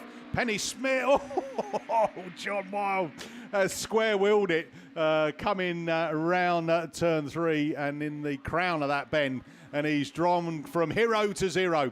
And looking round, I think Lodgy's pulled up. Oh, my life. Commentators cursing it. All he needs is a strong weekend and he takes it home and his car's conked out. So it's Godfrey then from Tom Ellis from that Forest of Dean 15 machine of Joe Doddridge. And we go red. We go red flags for the second time on race 3. Being a bit problematical, this one. And we'll just have a listen on the radio. Yeah, so we're just going to have a little quick listen on the radio, find out what that was. I mean, Lodgy is pointing towards commentary, coming up that opening straight. It looked like there was an issue on his car, mechanical. I'm not sure if he got clipped or taken out. I don't know. And also, John Wild came into turn 3 and ended up square-wheeled. So was that by his own means, or was that with a little bit of a helping hand? As soon as we know, we will let you know. But we switch to race 5 then in the men's Class 5s. And right, okay, so we're just waiting for confirmation. So there will be another exclusion, and we'll confirm that once it's official. But race 5 brings out Colin Chilvers in Yorkshire Dales 46, Ryan Jones in Cumdy 3. So just confirmation going back to race 3 then is the CY7 John Wild excluded from the rerun. So John Wild, black flag. So we go from 8 down to 6 and it will be third time lucky for race 3. Right, who else is in race 5, Mickey? So Ryan Jones at Cumdy 3 and Yorkshire Dales 46, Colin Chilvers. Colin is currently 4th place in the BAS coming into this weekend, and Ryan Jones is 5th. top 4 get recognition with trophies at the end of season presentation. So Colin has currently got his hand on some silverware, but Ryan is going to try and wrestle it off him as they go side by side, lane 1 and 2. Colin Hadley in the Severn Valley 247. Jenny Shepherd in South Somerset 99. Jeff Bateman, Sean Lambert, Tom Evans. They were all the ones that were signed up to come out in this one, but we have dropped down to 5. And the 5 that come round, it is that Kumdi 3. Ryan Jones then takes them down into that turn 3, out of that one coming round there. Oh, Jeff Bateman going for a little bit of a release shot out of that start gate turn, and he climbs up the hill, and he holds on to that there as well. Tom Evans in the South Somerset 7, somewhere up there. Let's pick him up then. So Jones from Bateman, from Evans, then the South Somerset 99, Jenny Shepherd, and they Causeway 37 of Sean Lambert in that final position. And saying that, he's just made up a place as he a bit braver coming up the hill and exits that turn 1 as the rest of them climb down the hill for the penultimate time, because it's one more lap to go then. Kumdi 3, Ryan Jones from Bateman, from the South Somerset 7, Tom Evans. So the 3 have broken away, and oh, you spin me right round, baby, at the back. We'll pick him up in a minute, but it is going to be checkered flag as they push it for the line. Kumdi 3, Ryan Jones takes it from Jeff Bateman in Stroud District 45. South Somerset 7 of Tom Evans. Jenny Shepherd in South Somerset 99. And then that final spin out. So when you look at it, that coming together off the line, Colin Chilvers, Yorkshire Dales 46, not out in this one. So I think, and it clearly excluded. And then Colin Hadley not out. So that's interesting. As and that CW 37 Sean Lambert was the one that had the spin out at the back. Right, we're over to men's class 8, and it is over to Liam Williams to take you through 10 grids of the 8. Yeah, cheers, Mick. So, yeah, quite rightly so. 10 grids of men's class 8. Wish me luck. So, I tell you what, this track is so quick as well, isn't it? So, the class 8's more than suited to this track, and I think probably the biggest turnout I've ever personally seen at a 5th round of a British Autograss series. So yeah, 10 grids then of men's class 8. It's been like that all season. It's been 8, 9, 10 grids. We're away with race 1. No time to go through who's in it, but someone getting a great start. Daz Mullen in Yorkshire Dales 37 coming from the inside grid, and he's going to lead them into turn 1, taking a very wide line. Cooper is looking for a way through, but hasn't got the speed. Mullen is already looking to get clear in 37. Bayard gets it sideways as he goes into that bend. They're all bunching up for 3rd, 4th and 5th as Barker is running on the outside in Scarborough number 50, but I think it's the Solway machine, Kevin McBride up the inside in Solway number 4, but at the front Daz Mullen, 2 more to go in Yorkshire Dales 37. Rich Cooper running 2nd. 3rd now is Kevin McBride. Callum Barker, Bayard on the outside. Mark Barker then is running down in about 5th in Evesham 25, with Drew Butters tucked in just behind him, and Alex Potts, the one we haven't mentioned, at the tail end of the field. But Daz Mullen looking to put some more points on his Bass tally, 3rd in the series at the moment, and this will do him no harm. Bayard just cut across the whole track and just about avoided contact there with Callum Barker in Scarborough number 50. He's absolutely going mental in Stroud District 102, but it's going to be checkered flag. Speaking of going mental, Daz Mullen it is. That takes a very convincing win in YD 37. Rich Cooper with a good 2nd in Evesham 2. Solway 4, Kevin McBride takes 3rd. Callum Barker takes 4th. Mark Barker 5th. Drew Butters takes 6th. Then we go to Alex Potts in the North Wales machine, who comes across in that 7th place position. And I don't think Tyler Heath Bayard is going to come across the line to finish it all after going completely mental during the latter stages of the race. But that is race 1 done and dusted. That gives you some indication of what is to come with your men's class 8. A very big thank you, of course, to our sponsors, Beresford Chassis and Components, your long-time series sponsor, and Rowan Transport, your very kind sponsor for the weekend. Right, race 2. Down there on the line, Jeff Beresford, Sean Wright, Peter Bilbley, Reese Candy, Matt Bishop, Malcolm Bowes, Craig Dodd and Dan Talbot are the ones that are coming out. Oh, someone getting it a little bit crossed up as they get away from the line. Beresford is hugging the tight line. I think it's Bishop on the outside in 37, and it's Bishop that emerges at the front in the 8 in Sudbury machine. Then we're going to go to Sean Wright, who looks up the inside. Oh, I said it was a bit of a messy start, and red flags are out on race 2, so that gives me some indication that it is due to the start line infringement.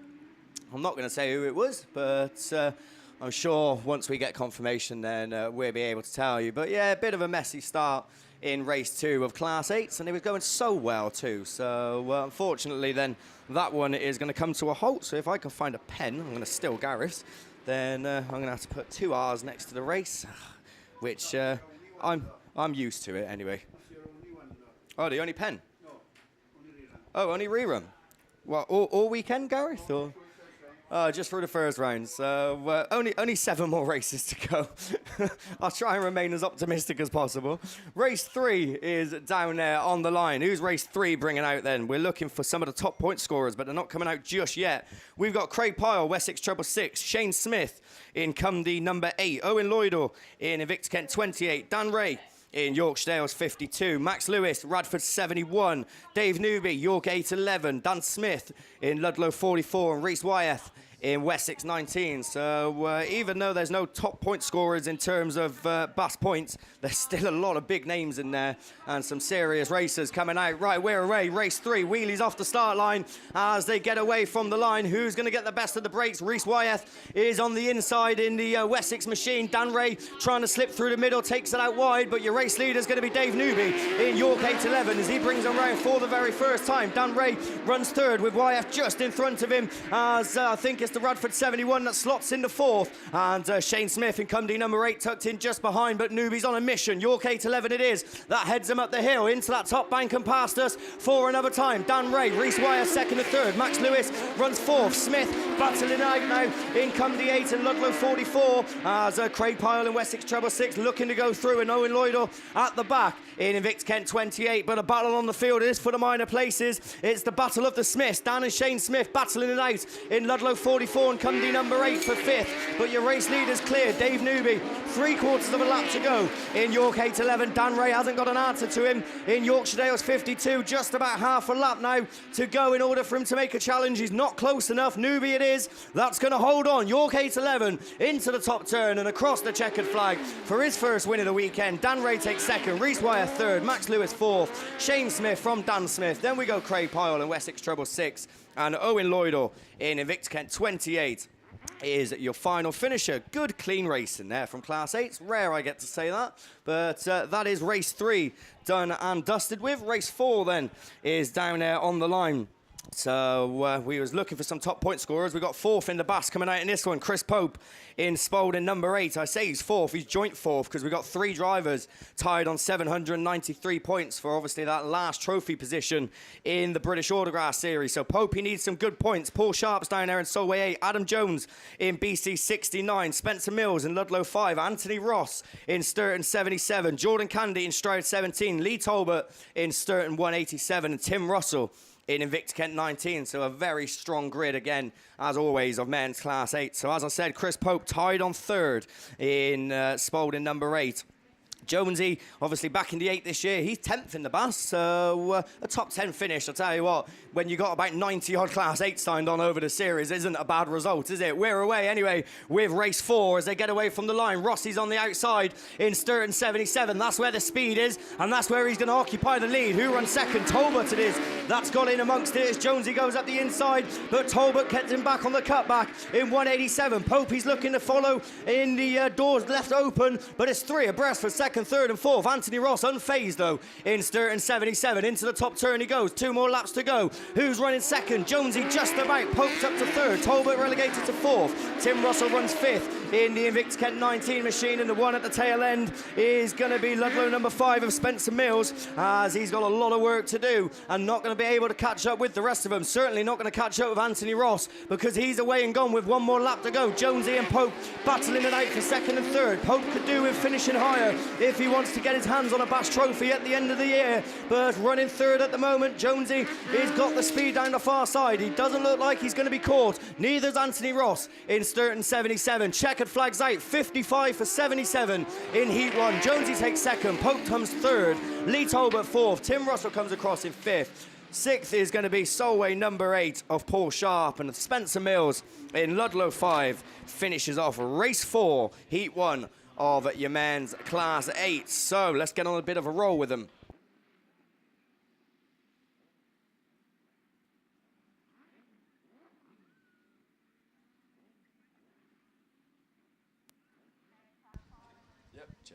So, quick change of microphones, and we're ready to go with race 5. Who's coming out in this one? A very strong grid again.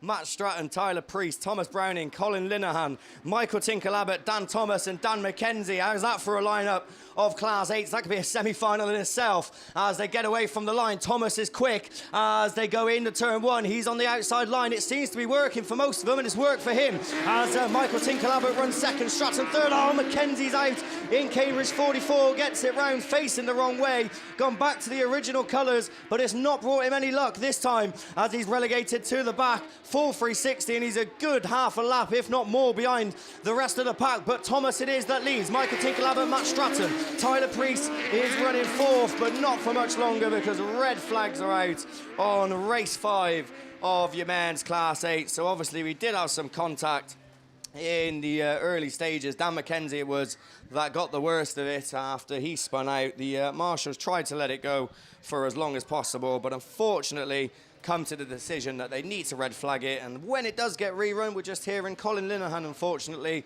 making the long trip over from Southern Ireland will be excluded from the rerun in Mallow 13, just as I start to pronounce his name right as well, and he's not going to come back out to play, so we'll try again in Heat 2, but unfortunately then a rerun excluding Mallow 13 in that one. Right, race 6 is down there on the line. Race 6, Connor Jones is coming out of lane 1 in North Wales 115. He's managed to sort the car out after problems a few weeks ago.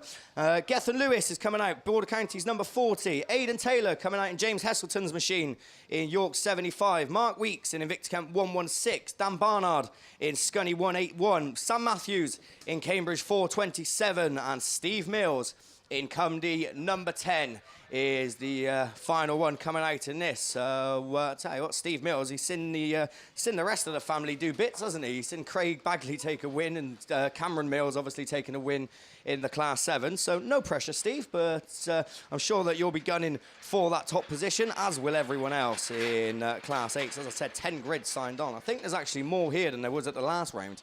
And the last round, obviously, at Stroud, one of the most central venues. I mean, this is as well. But I think we had 72 at Stroud and 10 grids this weekend. I'm not too sure on an exact number, but I'm imagining it's around 78 plus. Obviously, that means that we are going to be looking for the top 16 drivers in Class 8. There will be semi-finals, of course. So sure you're all used to that now because we get that every single meeting.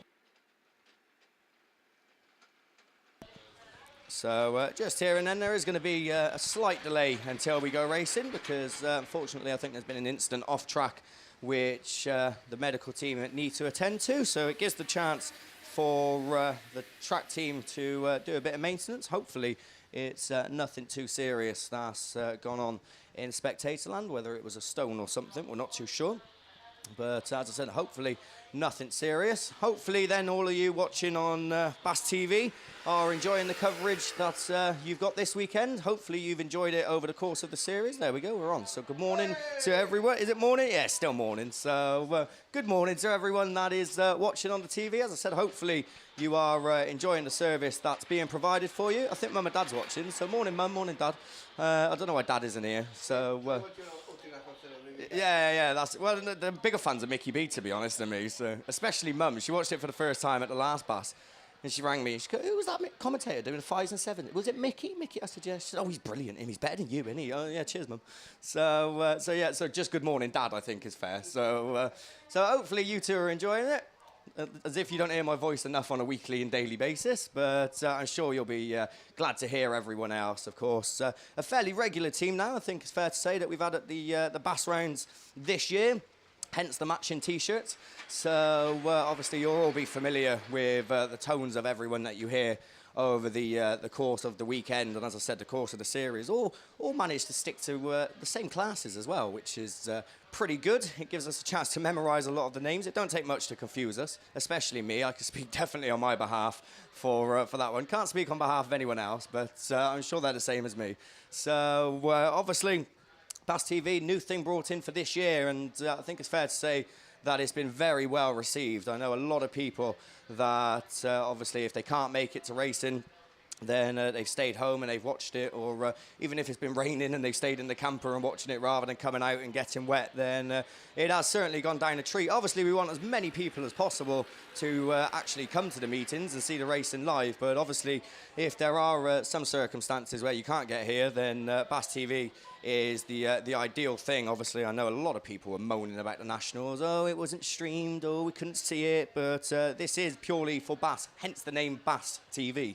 So obviously it's worked, and dare I say we might have it again next year if all being well, and I'm sure a lot of you will be hoping for that. So for those of you then that can't see, if you are watching on TV, you can see the start line, but there is work going on the track. We've got, how many? We've got two water tankers out there.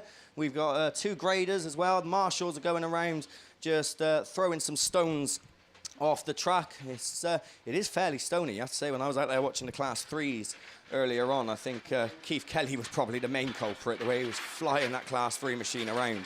You can hear the stones that are rattling against the Armco, but you have to say the team have done the best job possible that they can do. They put up a bit of mesh in the fencing, obviously 2 lots of Harris fencing, doing their best to obviously protect the spectators. But as you see on a lot of the signs, when you do come into Autograss, then it can be dangerous, and these things unfortunately do happen. So you obviously have to be wary yourself. I know what it's like. I've been hit by a stone. It wasn't pleasant. So I still haven't forgiven Richard Merrick for doing it either. But obviously, as I said, you've got to be wary. But as I said, whatever happened in Spectatorland, hopefully it's nothing serious. I'm sure it's not. And the marshals obviously doing their bit to make sure we don't have any other incidents like that. So while we have got a bit of downtime, then this probably give you all a chance to go and check out the venue. I'm sure everyone is familiar with it and the layout. I'm sure most people were here probably 2 weeks ago for the 3-day festival. I'm sure, well, I know it's Gareth Jones's favourite meeting of the year. And I know a lot of people that agree with him as well, because there's so many racers that love this track. It's just so awesome to race on. Not that I'd know, but it does look like it. And as Mickey said earlier, I don't think we've seen many brake lights go on in the racing, especially during the faster classes. I mean, Class 8s won't break if they was on the smallest track in the country, let alone on the biggest. But as I said, a lot of racers do enjoy it. I'm sure everyone's familiar with the venue. But now, as I said, while you've got a bit of downtime, there is a chance to go and check things out. We've got all the catering facilities on this straight where commentary is to the left of us. So it's a bit late for breakfast, but you could go get lunch, or if you had a hangover this morning and didn't get out of bed till late, then maybe a late breakfast. And obviously various trade stands down there. Speaking of trade stands, we got the retro stickers that we had, I think it was at Ladies and Juniors, that they was having them. And they're back again this weekend at BP Grassing, of course. I'm sure everyone knows the BP Grassing tent, of course, the green and yellow tent. Very familiar on... I think that's on this back straight as well, just down from us, I think, in commentary. And they got retro grasser stickers, £2 for the tickets, for the stickers. And all the money then is going to the West Midland Air Ambulance. So obviously the money is going to a good cause as well. And we've got one of the stickers here, and they are very nice, I must say. So if that's your sort of thing, if you want to decorate your car, getting it looking all nice now for the end of the season, so you can take pictures of it over the winter and post them on Facebook while it's sat in the garage not doing anything, then get yourself down there. And as I said, all the other trade stands, I don't know who's down there, but probably all the familiar names and faces that are at every BAS round. But I say that, to be fair, I think we might be getting closer to going racing, because the track team have all left, apart from the one grader being selfish and staying out. But I'm sure it won't be long until we do go racing. And speaking of going racing, we haven't even told you who's in there, have we? Oh, yeah, we have. Connor Jones then. We'll go through it again. Connor Jones, North Wales 115. Gethin Lewis in Border Counties 40. Aidan Taylor in York 75. Mark Weeks in Invictus Kent 116. Dan Barnard, Scunny 181. Sam Matthews in Cambridge 427. And Steve Mills in Cundy number 10. There's track clearance. We get racing with the Class 8s. And I don't even think this is the right race because that looks like it could be Whitehouse, but we're going to see as they come past us, as they get away from the line. It is a different race. I thought it was. Oh, Ash Howard it is then. That's going to lead them round in PhD 21. Whitehouse runs second in Trent number 5 as they go down the far side. This is race 7, so not too sure why this has come out, but Ash Howard won't mind because he's leading the way. 7th in the points, but 2 points behind 4th, so it really is all to play for. He wants a BAST trophy, and he's doing all he can. Whitehouse runs 2nd. 3rd is Chris Dance. Ludlow 42 from 51F, and then Hereford 26 is the one at the tail end of the field of Garen Groves as they go down that far side for another time. It's going to be Ash Howard with one more to go, I think. It's last lap flag. Whitehouse hasn't got an answer in Trent number 5, and Dance is getting closer in Radford 62. Those 3 onto their final circuit as the rest follow. Ludlow 42, Forest Dean 51, and Hereford 26. But at the front, Whitehouse is closing the gap in Trent number 5. Is he going to make a last-ditch challenge? Right round the outside he goes. Has he got the speed to pull it off? Ash Howard looks to have had it in the bag, but it's going to be tight. It is Howard that takes it. Whitehouse 2nd, Dance runs 3rd. Then we're going to go to Ludlow 42 of Percy Hodgkins, then Forest Dean 51 of Matt Doddridge, and your final finisher is going to be the Hereford 26 of Garen Groves. And I think, unfortunately, we lost Callum Woodward in Athelston 83 as he finds himself square-wheeled in the middle of the track. So, good stuff. As I said, Ash Howard then 7th in the points on 791, but there are 3 drivers tied for 4th, so he was only 2 points behind 4th. That goes to show how close it is. And I tell you what, with that win, and Chris Pope not having a win, that actually probably puts him into the top 4 at the moment. But obviously, everything is going to change over the course of the weekend. But that is race 7 then. Done and dusted. So let's see if we could take a guess what race is coming out. That does look like race 6, because that does look like Steve Mills in lane number 8. So we're going back to the original plan. So Steve Mills, Sam Matthews, Dan Barnard, Mark Weeks, Gethin Lewis, Connor Jones and Aidan Taylor are the ones that are scheduled to come out. I think Matt Doddridge, unfortunately, picking up a problem after the race in the Forest Dean 51. So he's going to be taken into the pits, and we're going to edge closer to going racing with race 6 of the 10 scheduled in men's class 8s, and we've still got the top 2 point scorers in the BAST to come out a little bit later on as well. So don't get going anywhere. You need to feast your eyes on this as we get away with race 6 of your men's class 8s, and Sam Matthews is the quickest one out of the gate in the Cambridge machine, throwing the car very wide. Is it going to be too wide as Mills comes through on the inside in Cundy number 10, side by side as they come past us? I tell you what, very unorthodox driving style there from Sam Matthews, but whatever it was, it worked as he takes up the running. Mills runs 2nd, Lewis runs 3rd in Border Counties number 40, and I'll tell you what, he's on a charge as well now as he's getting closer and closer, pushing on though round that top bend. Matthews and Mills 1 and 2, Gethin Lewis runs 3rd, Connor Jones runs 4th, Invictus Kent 116, Dan Barnard in 181 and Aidan Taylor in York 75. But down the far side they go for the penultimate time. Any one of these 3 are still in contention of winning it, but Matthews it is at the moment that looks to have had this car wound up, mastering the circuit in 4:27. Last lap flag goes out. Mills is going to make one more move, I think, right round the outside. He's got the speed in C10. He's made it work. Down the far side he goes. Can he get it back in tight? No, because Matthews goes up the inside. Lewis is going to follow with him in BC40. It's all to play for on the final bend as Matthews lifts the wheels up but takes the win. Gethin Lewis 2nd, Mills in the Armco runs across in 3rd, Connor Jones 4th, Invictus Kent 117. Then we go to Dan Barnard in Scunny 181 and Aidan Taylor in York 75 completes what I believe is probably the best race of the day so far. And Sam Matthews, what a drive that was in Cambridge 4:27. Yeah, just while those cars then make their way back to the pits, we've got 2 vehicles that need moving ASAP. They are a blue Volkswagen Polo SJ12TYD and a silver Megane registration number MA59CYF. Back to you, Liam.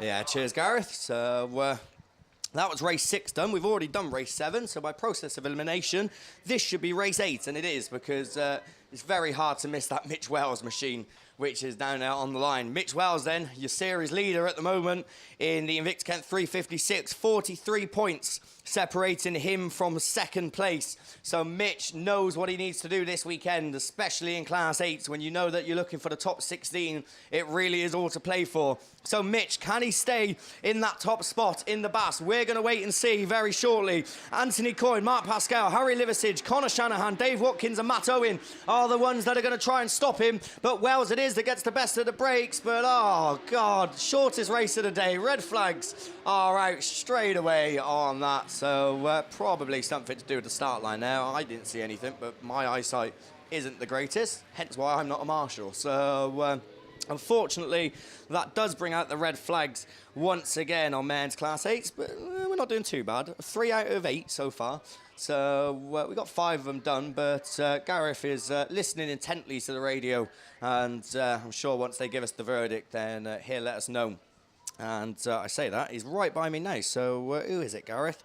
Oh, it's not the luck of the Irish this weekend so far. Connor Shanahan, unfortunately, in Mallow 79, picking up a black flag in that one. So we lost a Mallow car in one of the other races, in race 5, and we lost one in race 8. So unfortunately, no Connor Shanahan in the rerun. Right, race 9 is on and off the line. Tom Lewis then, second in the BAS, 43 points behind Mitch Wells. Can he get a win and try and close the gap? He certainly looks like it, because he's first in and out of the bend. BC 55, Emily Gill then is in second in Scunthorpe number 20 and running very well. As who's running third? It looks like it's going to be Liam Nichols in Yorkshire number 7, just about, as they all bunch up behind him, 3 abreast for 4th, 5th and 6th. Carl Burns is in the mix, but he drops back as James Bow moves through, but Tom Lewis it is that leads the way. Emily Gill, Liam Nichols, then we're going to go to the Pennine machine, and who's around the outside? I think it's the Ludlow 4 car. That's trying his hardest. Bryn Powell battling it out with James Gunn and just about getting his nose in front. Last lap flag. Tom Lewis looking to close the gap at the top of the table as he leads the way. Emily Gill still running very strongly in second. Then we go to Liam Nichols in YD number 7. Ludlow number 4. Bryn Powell running 4th. James Bow 5th. Carl Burns running 6th. And the one at the tail end that we haven't mentioned, Rob Morgan in Central Scotland number 12. But the gap has been closed, and by my calculations, he leads. So Tom Lewis it is that takes the win. Emily Gill with a very good second. Ludlow 4, Bryn Powell from Liam Nichols. James Bow in Pennine 9. Carl Burns in Breednell 18. And Rob Morgan in Central Scotland number 12 is your final finisher. So that shakes things up at the top. Tom Lewis taking a win in BC 55. I think, as I said, by my calculations, that puts him top of the British Autograss Series points by about 12. But obviously you have got drop scores and double scores and things like that. It gets a bit too technical for me. So I'll just go off the numbers I can see on the sheet. But Tom Lewis done his bit. It's over to Mitch Wells when he comes back out in the rerun a little bit later on. Right, the final race then scheduled. Rowan Land Rover Specialist and Beresford Chassis and Components sponsored men's Class 8. Dan Stead, Graham Bennett, Aaron Cavigan, Paul Lockwood, Phil Talbot, Barry Ashmore and Wes Hathaway wheelies off the line as they get away. Who's going to get the best of the breaks? Bennett on the inside in the Forester Dean number 7. Oh, we got contact. Cars facing the wrong way. Oh, it's all gone messy as they go into turn 1. Someone's stranded. Are we going to keep it going as they carry on for the time being? Graham Bennett it is that leads the way, but only for a short more time because red flags are out on Class 8s on race 10. I thought we was going to have a nice strong finish, but unfortunately didn't work out that way as we get 4 reruns out of 10 races scheduled. I tell you what, I could have done a lot worse. So 4 reruns then of men's Class 8s to come your way. So we've done over 50%. I'm happy with that. And the ones that did go through obviously put on a very good show for the rest of us. And we're just hearing then for confirmation on race 10 when it does come back out. Unfortunately, Daniel Stead in Border Counties number 6 will not be partaking in the rerun as he picks up an exclusion from that one. So as I said, 4 reruns to come your way a little bit later on. Speaking of reruns, we've got a few of them gathering down there in the holding lanes on the start line. I think we've got a Class 5 rerun which is down there. Mickey's given us the nod. So a Class 5 rerun, and to take you through, it's back over to Mickey B. Yeah, thanks very much, Liam. And Class 8s didn't disappoint again, did they? Yeah, some real fast, close competitive racing. And yeah, they're not too bad. 60% success rate out of 10 grids. I mean, I can't believe you got 10 grids of Class 8s down here for a final BAS round. It's overall, I think on the total number that are registered and signed on for BAS in the 8s this year, 106. So, yeah, so not everyone has done every round, as we know, but well done to the 10 grids that have made it out, and some interesting ones. I'm just going to have a look from, I didn't hear any of like who was exclusions or anything like that, but let's have a look down there. Oh, that last one, Dan Stead's excluded. Who else up there? Right. So I was only pleased because Callum went out in grid 1, by the way, in race 1, grid 8, and managed to come back home and save. So we were good about. Apart from there was a spin out in front of him that he avoided. So he's listened to his dad. I have told him all damages have to be paid for. So yeah, we are going with men's class 5s down on the line. And looking down, this is going to bring out race 3. I think you can see Cambridge 10, Dan Godfrey. Is Lodgy out there as well? Lodgy, lane 3. Yes.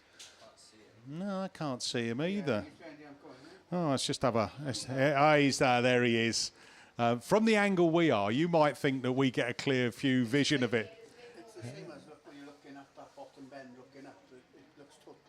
Yeah, I know it's weird, but we have got the benefit this season of having a TV screen in commentary, so we can look down there. But yeah, Lodgy out in this one. He's obviously ridden his luck a little bit as we set off, and he was slow off the line. Oh my life! Can he climb up the hill? Godfrey takes him up into turn 1 again. And another good start from him as well. The track's been prepared really well this weekend. And it's Godfrey then from Lodgy, from Ellis, from the 2 Forester Dean cars. The first one to show, Joe Doddridge, and then it's Lee Cox tucks in behind him as well. But they are all bunching up a little bit as they climb the hill and slowing it down there. Is that Cambridge 10? Dad Godfrey not looking to leave too much of a gap. That's his tactic this time, and he takes them down the hill. Tom Ellis up into that second, Lodgy into that third. Then we go down to that Doddridge machine. Then Lee Cox as Lodgy looks up the inside of that Stroudon District 33. Tom Ellis then. Ellis just gets pushed out a little bit, and Lodgy comes up through that inside line. Round turn 1 to go. Turn 2 for the penultimate time. One more lap to go on this one then. Dan Godfrey, Cambridge 10 leads it from Danny Lodge, from Tom Ellis, from that Joe Doddridge, from Lee Cox. And there we've lost one. Yeah, he's got in the middle. He's going to have the best seat in the house as he watches them go round this final lap and climb the hill for the final time. Cambridge 10 then. Dan Godfrey out of turn 2. Checker flag at the ready. And 55 points. Lodgy takes second in Scunthorpe 212. Tom Ellis third in Stroud District 33. Oh, Joe Doddridge, Forester Dean 15 from Lee Cox. So that is race 3 after the third attempt. Done and dusted. On to reruns. We're now switching down to Class 3s. Over to Mr. Steve Langley. So, yeah, I think we're adopting the attrition approach to Class 3 racing, looking at this, because from where I am, I can see 3 cars on the line out of our original 7 starters. And if we look down, then Phil Holloway coming from the middle of the grid in Evesham 34. And trying to identify the others. We've got no Matt Lloyd, unfortunately, in Cumdy 85. I think Gary Wickham is there in Invicta Kent 13. No Martin Gould in NS 343. I think, is that Jeff Gibbs on the inside in Hereford 1? So no Tom Hall either in St Neots 12. So a very depleted lineup for this Class 3 rerun. And it is Phil Holloway in Evesham 34 that is the quickest of the trio away from the line. On the outside then Gary Wickham in Invicta Kent 13. And problems for Holloway in Evesham 34. So he pulls into the middle of the track. And then there were 2 Gary Wickham won't care too much because he will know that 55 points is potentially heading his way in Invicta Kent 13, and Jeff Gibbs is well set for 45 points and a second place in Hereford 1 as a race leader comes round. That race leader still Gary Wickham it is in Invicta Kent 13. The lead now about the length of this home straight from Jeff Gibbs in Hereford 1 in that second place slot.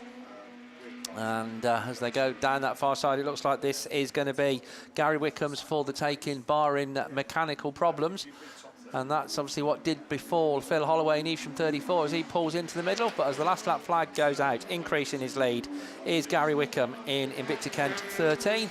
He goes on to his final circuit, as does Jeff Gibbs in Hereford 1. And this is going to be one of the most comfortable Class 3 wins of Gary's career, I think, as Invicta Kent 13 comes around for the final time. Gary Wickham then it is that takes the win. Jeff Gibbs, Hereford 1 in second place. The rest of them, nil point, as they say. So that completes the Class 3s. As we look down to the line then, we are moving back to Class 8, which means it's back over, it looks a fuller grid at least, back over to Liam. Yeah, cheers, Steve. Well, we found a secret ingredient to get through Class 3s with no reruns. Just put 2 cars in the race. So I was studying thinking it's a bit early for a runoff, isn't it? But 2 of them coming out, but at least they had a clean race. More than I could say about some of the Class 8 boys, but I've got faith in them. We got a rerun already of, what is it? I'm going to say race 5, because I think that's Dan Thomas that's coming out in the middle of the grid. So if that is the case, this is the one where Dan McKenzie got taken out, but McKenzie is back down there. So Matt Stratton, Tyler Priest, Thomas Browning, Michael Tinker-Labbott, Dan Thomas and Dan McKenzie are the ones that are coming out because we did unfortunately lose Colin Linehan in Mallow 13. So only one of them that is not there. The rest are down there and all battling it out, of course. Dan McKenzie, one of the 3 drivers that's tied on 4th place points and one of the 2 drivers that got wheelies off the line as they get away. Dan Thomas it is that's the quickest one in PhD 47 and McKenzie being forced out wide and not doing him no favours whatsoever as Dan Thomas it is that leads. Michael Tinker-Labbott runs 2nd, 3rd Matt Stratton, 4th Tyler Priest, 5th is Dan McKenzie and 6th is Thomas Browning. They're the runners and that's the order as they go down the far side. Dan Thomas it is though in PhD 47 in a bright pink machine, throwing it sideways into that bend and extended his lead more and more. Michael Tinker-Labbott runs 2nd. Stratton, though, is all over the back of him in Evesham number 15. McKenzie switches his line. Oh, Tyler Priest has got a wheel off and is bounced over the Armco. And Tyler Priest comes to a standstill in Cum D27. And I don't know whether they're going to keep it going as Thomas it is that starts his final circuit in PhD 47. Michael Tinker-Labbott and Matt Stratton still battling it out for 2nd and 3rd as Stratton gets on the cutback in Evesham number 15. Hasn't got the power down the far side. They're side by side, locked for 2nd and 3rd. But as all that goes on, Dan Thomas books his win in PhD 47. Stratton snatches 2nd in Evesham 15. Michael Tinker-Labbott 3rd. Dan McKenzie comes across in 4th in Cambridge 44. And Thomas Browning in St. Neots 141 completes it all. Disappointment for Tyler Priest in Cum D27. I'm not sure where that wheels ended up going, but it just flew off the car as he went into this bottom bend. I don't even think he made contact with anyone, so I'm not too sure what the cause of it was. But the wheel flew off, bounced over. Thankfully, the...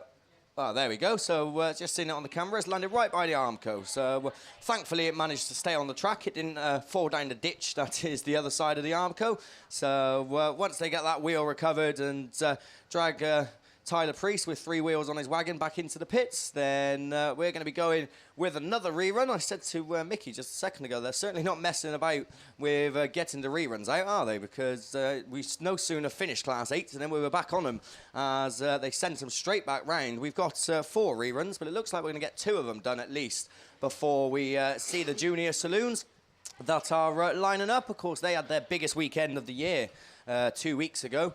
And I'm sure many of them are probably still tired from that weekend, to be honest. But we will be seeing the juniors coming out very shortly after the men's Class 8.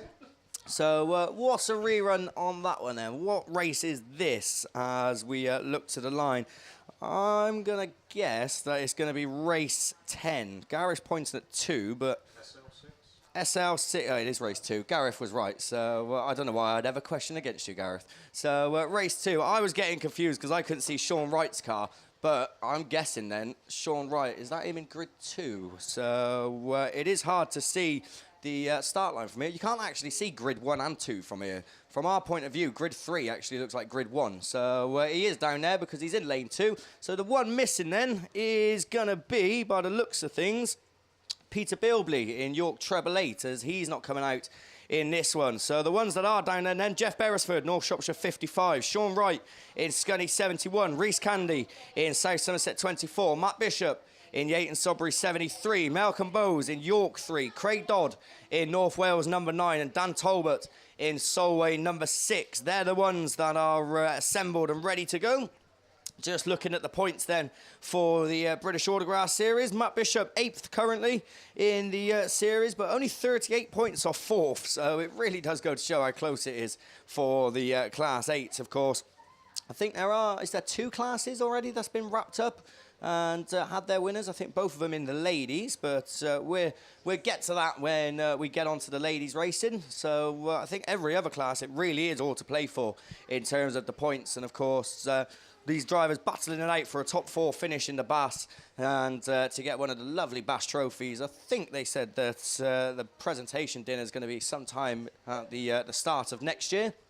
And that'd be great to have it back after obviously not having one for the last couple of years. And it really is one of those things that, well, I was going to say rounds off the season, but if it's next year, we'll still class it as rounding off the season. And obviously all the drivers that get in that top 4, I'm sure they'll all be there collecting their trophies, but they got to get in there first. So can any of these do it? As I said, the only one realistically would be Matt Bishop. It's not out of the question. 38 points separating him from 4th place, and some of the drivers that were lying in that joint 4th haven't had the best results. So Bishop, I'm sure, will be on a mission, and indeed he is. Right round the outside he goes in 73 as he takes up the run in. Oh no, Malcolm Bowes over and out big style in York number 3 on the straight. Red flags are out straight away on men's Class 8s. That was a big roll then for Malcolm Bowes in York number 3. I think just coming out of that coming out of that top turn, making contact, he almost front and back flipped it, and then I think in the end did go over. I don't even think he rolled over the first like 3 times. I think it was just more spinning in midair. But then I think he dug back in and did in the end flip it over. So hopefully then Malcolm is A-OK. The driver is being spoken to there by all the marshals. The medical team very quickly out there in attendance to make sure that he is okay. It was a fairly hefty tumble, a fairly unusual one as well. And I'm sure that Malcolm, as I said, should be fine. I'm sure he'll be used to it with Class 8 racing. And as I said, it just goes to show how close it really is. Literally just come out of this top turn, and as we've seen with Class 8s over the years, just the slightest touch of wheels can send the cars launching in the air, and that's exactly what happened. So as I said, the medical team is out there. Some of the marshals seem to be walking away, which may give me an indication that they are communicating with Malcolm, and obviously once he is out of the car, he will have to go into the ambulance for the mandatory checkup. But yeah, there we go. So unfortunately, the first rollover of the weekend, and I don't know if it was caught on the live stream because I was obviously stood here watching it live, but obviously not the kind of thing that we want to be seeing for the weekend. But obviously the main thing is the driver's safety. So just looking, the marshal's still out there and talking to him and making sure he is okay. Obviously a bit of track work then is going to go on whilst we wait for the carnage to be sorted out, but not out of the car yet. So I think I'm just going to go a little bit quiet for just a couple of minutes until we do get the all clear that Malcolm is okay. So if you are watching on the live stream, then please do bear with us, but I think out of respect for the driver, we're just going to switch off for a couple of minutes.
Right then, so just hearing over the radio from the marshals that Malcolm Bowes in the York number 3 machine is okay. Obviously, as I said, a pretty hefty tumble. I'd imagine a little bit shaken up after that because he went a fair length as well. I mean, it started just in front of us here in commentary, or probably just before they even got to commentary, and he's ended up on the entrance of that bottom bend. So it did travel a fair distance, which goes to show the speed that these cars are picking up.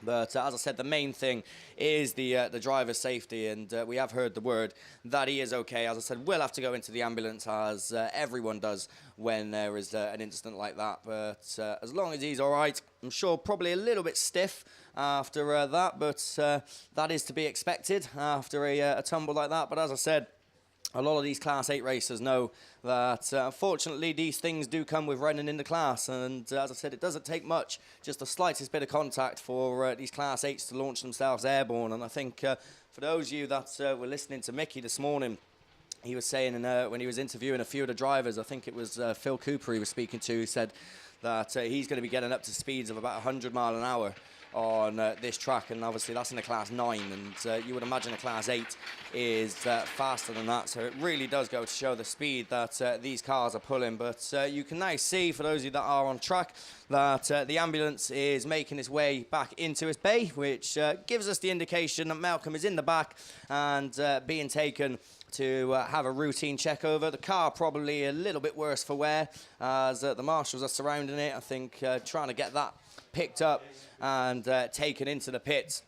And knowing these Class 8 racers, they'll probably be trying to fix it to get it out in the second round of qualifying a little bit later, but we will obviously have to wait and see. But as I said, main thing is the driver's okay. So unfortunately, that does bring a halt to Class 8s on a pretty sour note, but we will be back racing with Class 8s a little bit later on, because we do obviously still have some reruns to come your way. But very big thank you then to Rowan Land Rover Specialists and Beresford Chassis and Components for their very kind sponsorship. We're moving on to the Junior Saloons, which are down there on the line for the first time this weekend. And I'm going to be taking you through the Junior Saloons. So changing the pace ever so slightly from Class 8s to these juniors. But I tell you what, looking at the points, it's still so competitive. And as I said, we seen that 2 weeks ago when they had their biggest meeting of the year, of course, the Ladies and Juniors Nationals, I think 2 weeks ago now. Not far from here, of course, hosted by the Hereford Autograss Club. And I think there was something like 180-odd juniors, I think, from the saloons and the specials. So a very good turnout of them. And I'll tell you what, good turnout this weekend. 6 grids to come your way of the Junior Saloons. And I'm sure they're going to be putting on a show for us a little bit later on. There's a bit of track work still going on. So we've got, what we got? We got a little message. So Uncle Clive and Auntie Hen, and they're wishing the best of luck to Molly Mosley, who will be coming out a little bit later on. Let's see if we can find Molly on the sheets to see what race she's in, but can't at the moment. So big good luck to her. I would say if you've got any other mentions that you want doing, message me, but my phone doesn't seem to be working, if anyone can believe that. I don't really have the best of luck, but I'm sure if you comment on the live stream, if you're watching it, or if you've got Gareth or Mickey or any one of us that are in commentary, then don't be afraid to drop us a message, and we'll decide if we like you enough to shout it out. But can't make any guarantees. It all depends, really. We have our favourites, and I'm not. So, there we go. Gareth's got some already then. So, have we got time to do them? That's the question. I think so, because we still got the JCB out there. So, where should we start? We'll start from the top. We got one, Murphy, get off phone. So, okay. Right. Oh, he was telling you to get off the phone. Oh, there we go. So, looking professional as always, Gareth. Little does he know you were looking at bass points and things like that. Yeah. It was all to do with the job. Yeah. I don't know why he was watching it on his phone. We got a TV right in here. So Gareth's looking to get a widescreen TV for next year. He wants a 50-inch plasma screen put up. So we need a projector is what we need, don't we, really? So we need like a big black wall outside the commentary just so we can look at ourselves. We don't need to see the cars. So we got some more then. Emily. Charlie wants to shout out to all of the... all the factor drivers, tractor drivers. So it's been a long morning already. All the tractor drivers coming out all of the time. And I'll tell you what, they've been out a fair few times, haven't they? There's one just making their way off the circuit now, and there's one coming out. So a big shout out to them. We got one from Grant V, who I'd imagine is Grant Victory. He said he's watching what he can with his busy lifestyle. Of course, I'm sure some of you would have seen he was in Jamaica for 2 days a couple of weeks ago. So hello to Grant that's watching. Hopefully you're enjoying it. We're going to go junior saloon racing then. Proudly sponsored this weekend by Tudors Builders. So big thank you to them. This is going to be interesting. Then we get away from the line. Who's going to be the first one to show? Your national champion is the first one, Jack Owens in Typhy number 5. I tell you what a season he's having. I think it might be his first season in juniors as well. And taking the national title and now leading the race. 9th meeting, Gareth's telling me, and leading the way. He's second in the BAS. So I tell you what, this win will sit him in high stead. I say this win because he's already away and gone in Typhy number 5. So it's Micra from Micra as the 1 and 2, because it's Forrester Dean 22 of Bo Chamberlain that runs second, but coming under very strong challenge from Grace Williams in the Cambridge machine. Oh God, the Irish not having luck today. Emma O'Riordan in Mallow 37 getting it all out of shape. I know the Mallow crew are actually based down there, so she might have just been going to say hello, but it's done her no favours whatsoever in the 37 machine. But Jack Owens already one more lap to go as he moves on to his final circuit. Cambridge 142 then of Grace Williams runs second, Bo Chamberlain third. Cambridge 32 is the next one across of Rory Jones as he moves up the inside of Bo Chamberlain. A bit of door in action going on in that 3rd and 4th place position. The PAC machine of Layla Arthur tucked in just behind, and William Hall in Severn Valley 29. But at the front, Jack Owens then closes the gap at the top of the BAS table as he takes another win in his fantastic season. Cambridge 142 from Cambridge 32. Bo Chamberlain in the Forest Dean 22.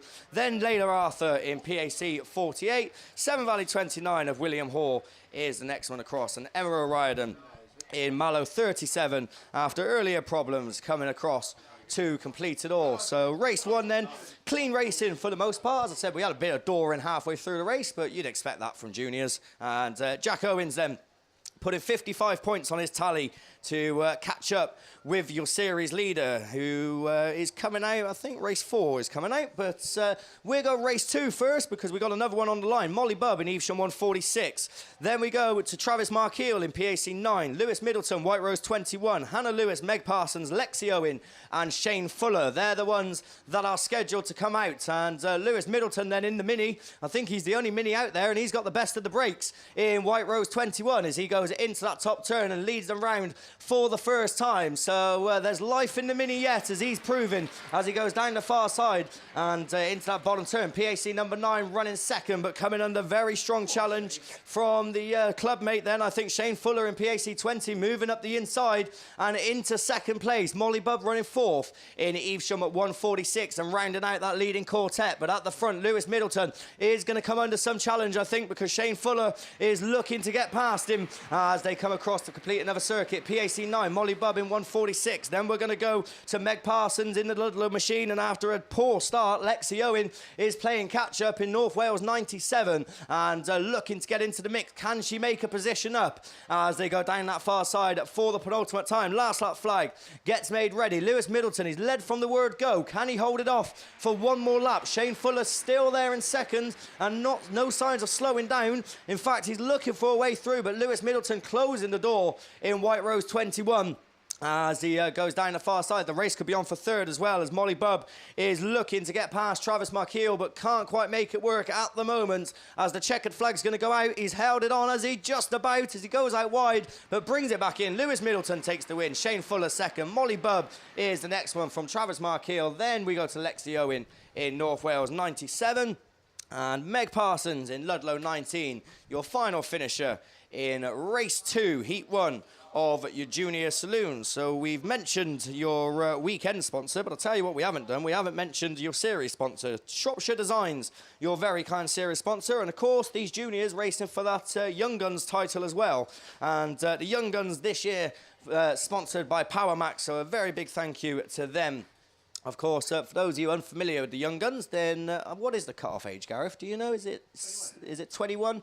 So those drivers aged 21 and under, so of course not just the juniors, then it can be a few from the men's and ladies classes because it all does get amalgamated, and they obviously have their separate championship as well. So these juniors obviously in full contention with that. Right, race 3 off the line already. Hannah Hadley, Toby Jenkins, Pip Melly, Kieran Ross, Neil Tivy, and Leston Jones is coming out as we get away from the line. Who's going to be the first one to show? It looks like it's going to be Neil Tivy in the West Waterford machine as he gets his nose in front. So we've just seen one mini take a win. Can we make it 2 out of 2? Pip Melly, then your Map Open champion, is in the mix, running in about 4th place as he gets forced out wide. We've got to change a race leader as Leston Jones shot up the inside in Typhy 15 as Neil Tivy left the door open, and that allows the PhD machine to go through as well. So your early race leader relegated to 3rd as he looks to come back through on the inside line, but it's Typhy from PhD. There you're 1 and 2. West Waterford 144 is there in 3rd. Pip Melly running 4th in Swansea number 2. And not able to catch up with the rest. The race on for 2nd though. Neil Tivy back up the inside in the West Waterford 144 machine. Kieran Ross, Toby Jenkins and Hannah Hadley are the ones not having it their way this time as they find themselves dropping back. But as last lap flag, Leston Jones with 1 more to go. But Neil Tivy is looking to snatch that lead back in West Waterford 144. He's come a long way, so he's going to want to win. But settling for 2nd at the moment as they go down the far side. Your back marker then of Hannah Hadley starting her final circuit with problems aboard that, but at the front it looks like it's gonna be holding off. It's gonna be Typhy 15, then Leston Jones that takes the win. Then we go to West Waterford 144, PhD 5, Pip Melly in Swansea number 2, Cumdee number 70 of Toby Jenkins, from Hereford 28 of Kieran Ross, and Hannah Hadley in Severn Valley 147 in the Toyota Yaris, coming across and completing race 3 of your junior saloons. And that brings us to the halfway stage. So race 4 is down there on the line. I'm not saying a word yet, but 3 more to go. Race 4 is down there. Bo Bennett in Breednell 33. Will Evans then your series leader in Typhy number 7. Lucas Salis in Ludlow number 20, Stephen Davis in Typhy 29, Rhys Davis in Typhy number 9, Charlie Duckrock in PAC 181, and Miles Collins in PhD 48 are the ones coming out. So as I said, Will Evans then is your series leader. Of course, Jack Owens is 2nd and he had a win. So Will Evans knows he needs a win to keep a fairly comfortable lead at the top. Bo Bennett, though, is 3rd in the BAS. So looking for a good run in this one as well. But we get away from the line. And who's going to be the first one to show? I think it's the PAC machine that leads them into turn 1. Bo Bennett is looking menacing on the inside, but Typhy number 9 coming right round the outside then of Rhys Davis. And I'll tell you what, that outside line has worked for him, taking a Class 8 line there, but found his speed and it got him out in front. So Typhy 9 it is. That takes up the run in, and Typhy 29, Stephen Davis running 2nd as making the move. Then Bo Bennett running 3rd in Breednell 33. Your series leader is down in 4th of Will Evans in Typhy number 7. He's got work to do as he's dropping back. PhD 48 and PAC 181, and then we go to Ludlow number 20 of Lucas Salis at the tail end of the field. But your race leader not quite clear just yet, but it is the 2 Davis machines, Stefan and Rhys. Not in that order, it's Rhys then Stefan, but into the top turn they go for the penultimate time. Last lap flag is out as these 2 clear now from the Breednell 33 machine, which is Bo Bennett still looking to try and make some ground, but it doesn't look like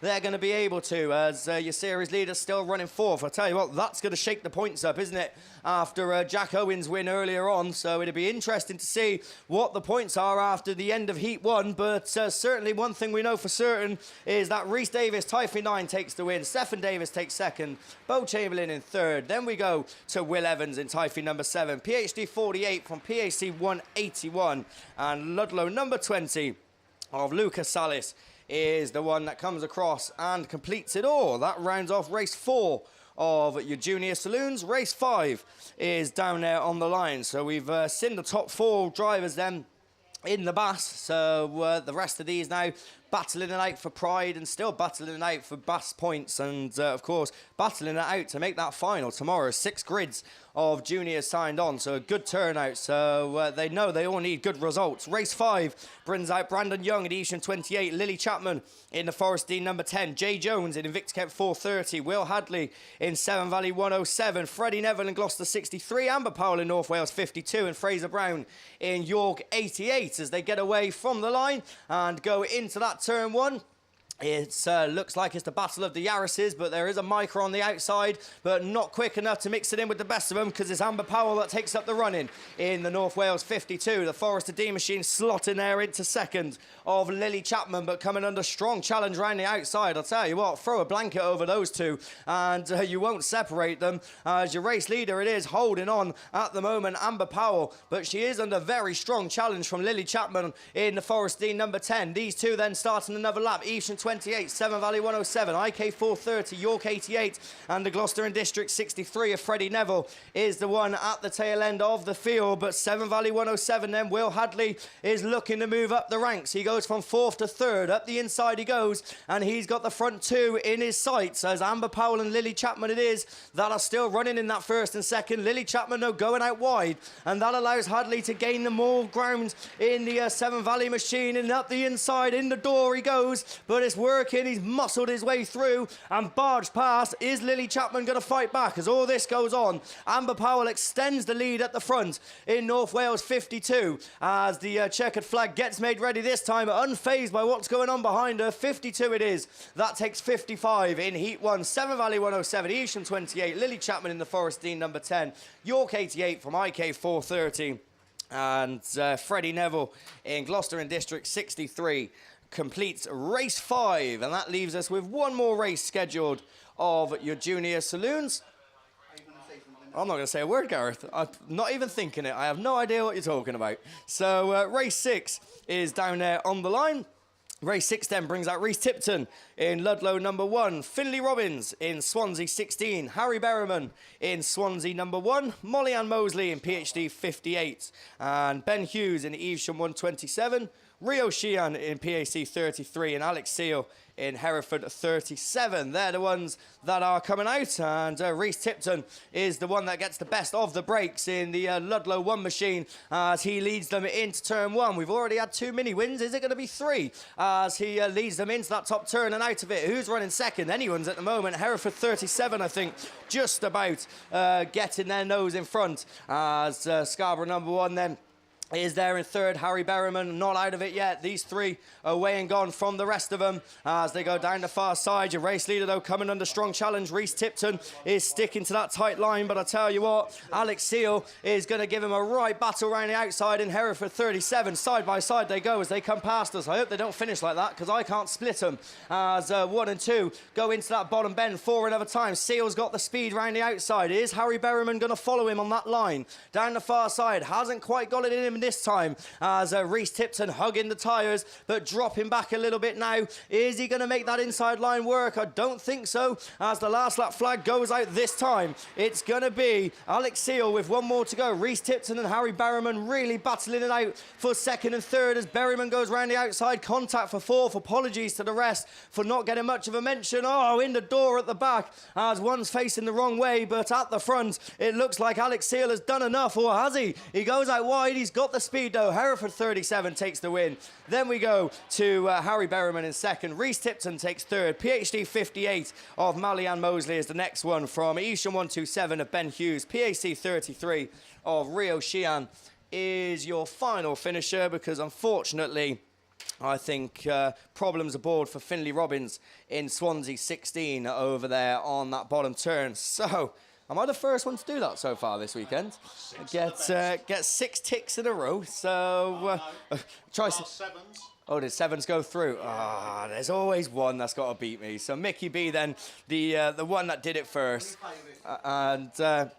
Yeah, I mean, I had 1 more, so technically, you know, I don't want to brag, Mick, but it might be the first time that's ever happened to me. So there we go. I'm doing juniors every bus. So 6 races that are scheduled. Yeah, I've still got 8 reruns, Gareth. Yeah, I probably shouldn't big myself up too much. We're separate class, it doesn't count. But junior saloons then go through. First time of asking. Brilliant stuff. And big thank you to Tudors for their sponsorship for the weekend, and Shropshire Designs for their sponsorship of the series. And as I said, Power Max for the young guns. Right.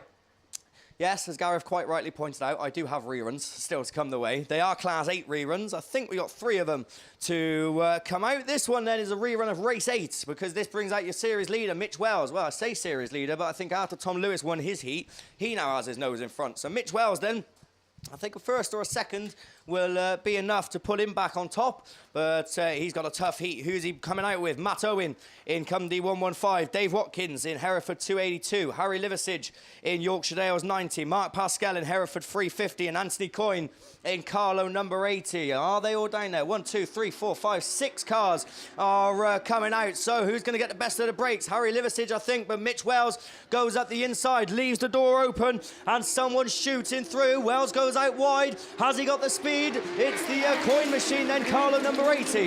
That takes up the running. Mitch Wells goes right round the outside in the Vicks Kent 356. Anthony Coyne has got speed though, down the far side, and doesn't hold up as he carries on in that first place. Mitch Wells has to push on to go out wide, but he's not making his move. It's Coyne from Wells. There you 1 and 2. C115 then is the next one across of Matt Owen as the Pascal machine is running there in 4th. Dave Watkins tucked in just behind him, and Harry Liversidge in Yorkshire Dales number 90. His last lap flag. Anthony Coyne goes out wide. Wells is up the inside in a Vicks Kent 356, and your new race leader as he takes up the running on the final lap. Anthony Coyne getting just a little bit too excited. Wells goes out wide. Coyne looks for the speed on that back straight, but doesn't find it as they go up the hill into the top turn. Wells kicking up the dust and taking another BAS win in a Vicks Kent 356. Anthony Coyne drove well and takes second. Matt Owen third, Mark Pascal 4th, Dave Watkins 5th, and Harry Liversidge in Yorkshire Dales 90 is the one that completes it all. Wow, that's why Mitch Wells is your BAS leader, because he drives like that, and he waited, he picked his moment, and he made it work when it mattered, and come across the line and took a very good win in a Vicks Kent 356. Right, that's 1 rerun down. We've got another one to come your way. That looks like race 10, which is down there on the line. So this one didn't get very far. I think it made it to turn 1. Going without Dan Stead, but it still leaves us Graham Bennett, Aaron Cavigan, Paul Lockwood, Phil Talbot, Barry Ashmore, and Wes Hathaway as they get away from the line. More wheelies. Is very grippy down there as Lockwood lifting the front wheels in the air, but Bennett it is. That leads them into turn 1. Forrester Dean, number 7. Who's going with him? Hathaway's on the outside, but hasn't got the speed because Cavigan is up the inside in the Yorkshire Dales machine as Ashmore running with him as well in ARC number 2. But Wes Hathaway switches from the outside to the inside and makes 2 positions as he goes up to second. So it's Forrest from Breednell at the front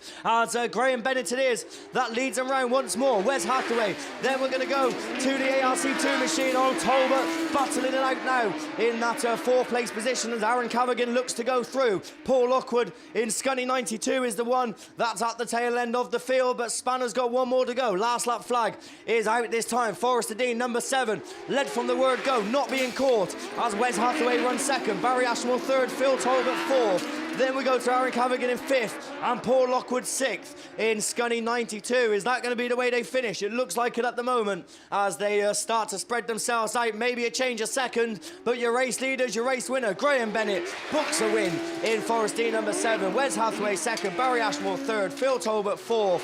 Oh, Paul Lockwood makes a position in Scunny 92 because it all went wrong for Aaron Cavigan in Yorkshire Dales number 5, who comes across in that final position. So I believe we have got we got 1 or 2? We got 1 more rerun to come your way of Class 8s, but don't know where that is because it's not in the holding lanes and it's not on the line.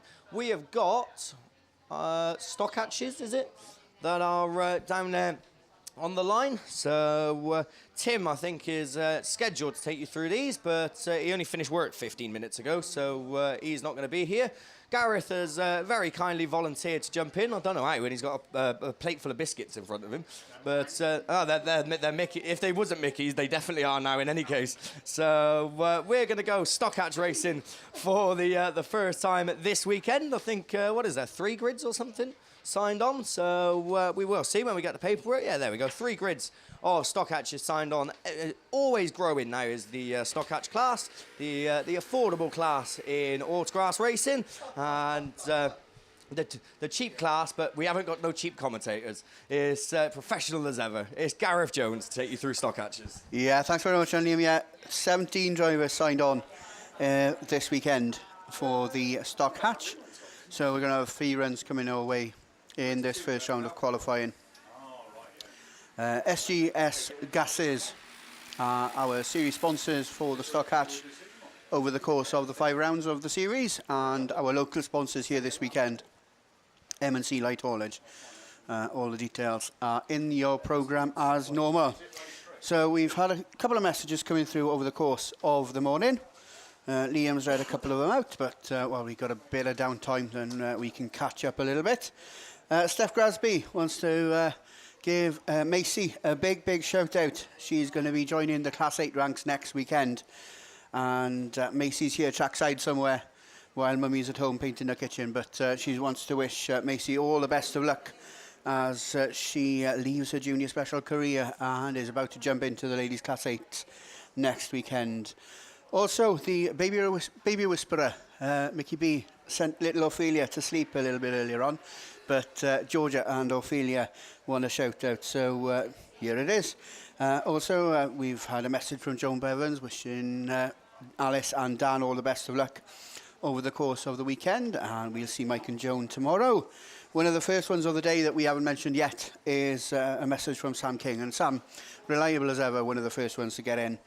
She wants to wish Josh, Gracie and Corey all the best of luck over the course of the weekend, and a big shout out and a big hello to the rest of the King family as well. Jordan Jones from the Tyree Club, he's watching at home this weekend. He wishes he was here, but he wants to wish all the South Wales League all the best and the best of luck. Therese Tanner, she's joined us on BAStv over the course of all 5 rounds. She sent a message to the British Autograss Series Facebook page, and she wanted to express a big thank you to us as a commentary team and everybody who is involved in the live stream as well. And the last message that we've had in is from Phil Priest, who is enjoying the coverage at home, wishing us all the best of luck. Now, Molly Mosley raced in the juniors in race 6. We had a message from Uncle Clive, Auntie Hen, Carrie and Caio as well. It's just that my fellow commentator forgot to mention the kids, so I had a quick mention from them just to make sure that they were included as well, because we're all inclusive here on BAStv. You know, there's no age restriction. We are all inclusive.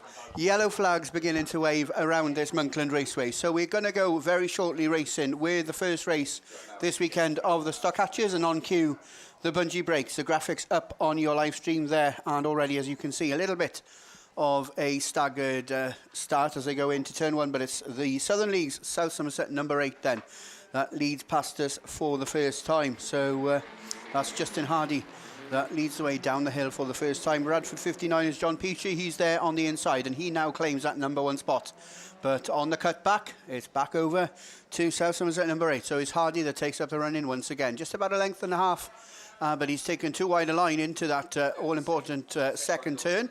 But that race very much on now, and looking to get 3 abreast, because Hereford 182 is Richard Williams, and he is also looking to get up into the mix. The 1, 2 and 3 away and gone from the 4th place machine. That's the Scarborough 65 machine of Leon Cook. Either he's had a new car or he's painted it blue, because I'm sure that car was black last time I saw it. But he's there in that 4th spot, racing ahead of the Yorkshire Dales 95 machine. Paul Lickley then claiming that 4th position now, but no change at the head of affairs as they see that yellow flag with the black cross. Justin Hardy moves on to his last lap from John Petrie. That's your 1 and 2 as they go through the start gate turn for the final time. Hereford 182, Richard Williams still holds on to that 3rd spot from Paul Lickley in Yorkshire Dales 95. Scarborough 65, Leon Cook back there in that 5th spot, and the one at the tail end of the field is Paul Woodward in Athelston 183, but they go over the checkered flag as they started the last lap. No change at all in South Somerset 8. Books 55 points from Radford 59. Richard Williams takes 3rd from Paul Lickley. Leon Cook takes 5th, and then Paul Woodward in Athelston 183 rounds it all out for race number 1 of the first round of qualifying of the stock hatches. And race 2 are down there on the line. This one brings out Rob Seal. Hereford 38 starts out in lane 8. Chris Pattinson in Scarborough 64 starts in lane 7. James Holmes, North Shropshire 931, that's the orange and black machine you can see if you're watching the live stream. That's the one that starts in the middle of the pack in lane number 5. Also down there, Tom Jones, not the singer, YYY Delilah, Cumdee 16, starts in lane 3. Cian Vernals in Cumdee 76 started in lane 2. And Stephen Brooks in Radford 197 comes from lane 1. But all 6 runners and riders then make their way across the top part of the circuit. For the first time, your early race leader then is the Shropshire League's James Holmes. And it's North Shropshire 931 that leads down into the Startgate turn and up that far side for the first time. Radford 197 then flies the flag for the MAP League. And it is Stephen Brooks behind the wheel of that Ford KA that slots into that second spot. Then it's the Scarborough's Chris Patterson. Scarborough 64 is there in third, racing ahead of Rob Seal in Hereford 38. No change for positions though, is there? As they go through the Startgate turn, and just about the Scarborough machine just got his nose in front for that third position. Cumdee 76 back in that fifth spot is Cian Vernals, and it's Tom Jones I think at the tail end of the field. But it's North Shropshire 931 then.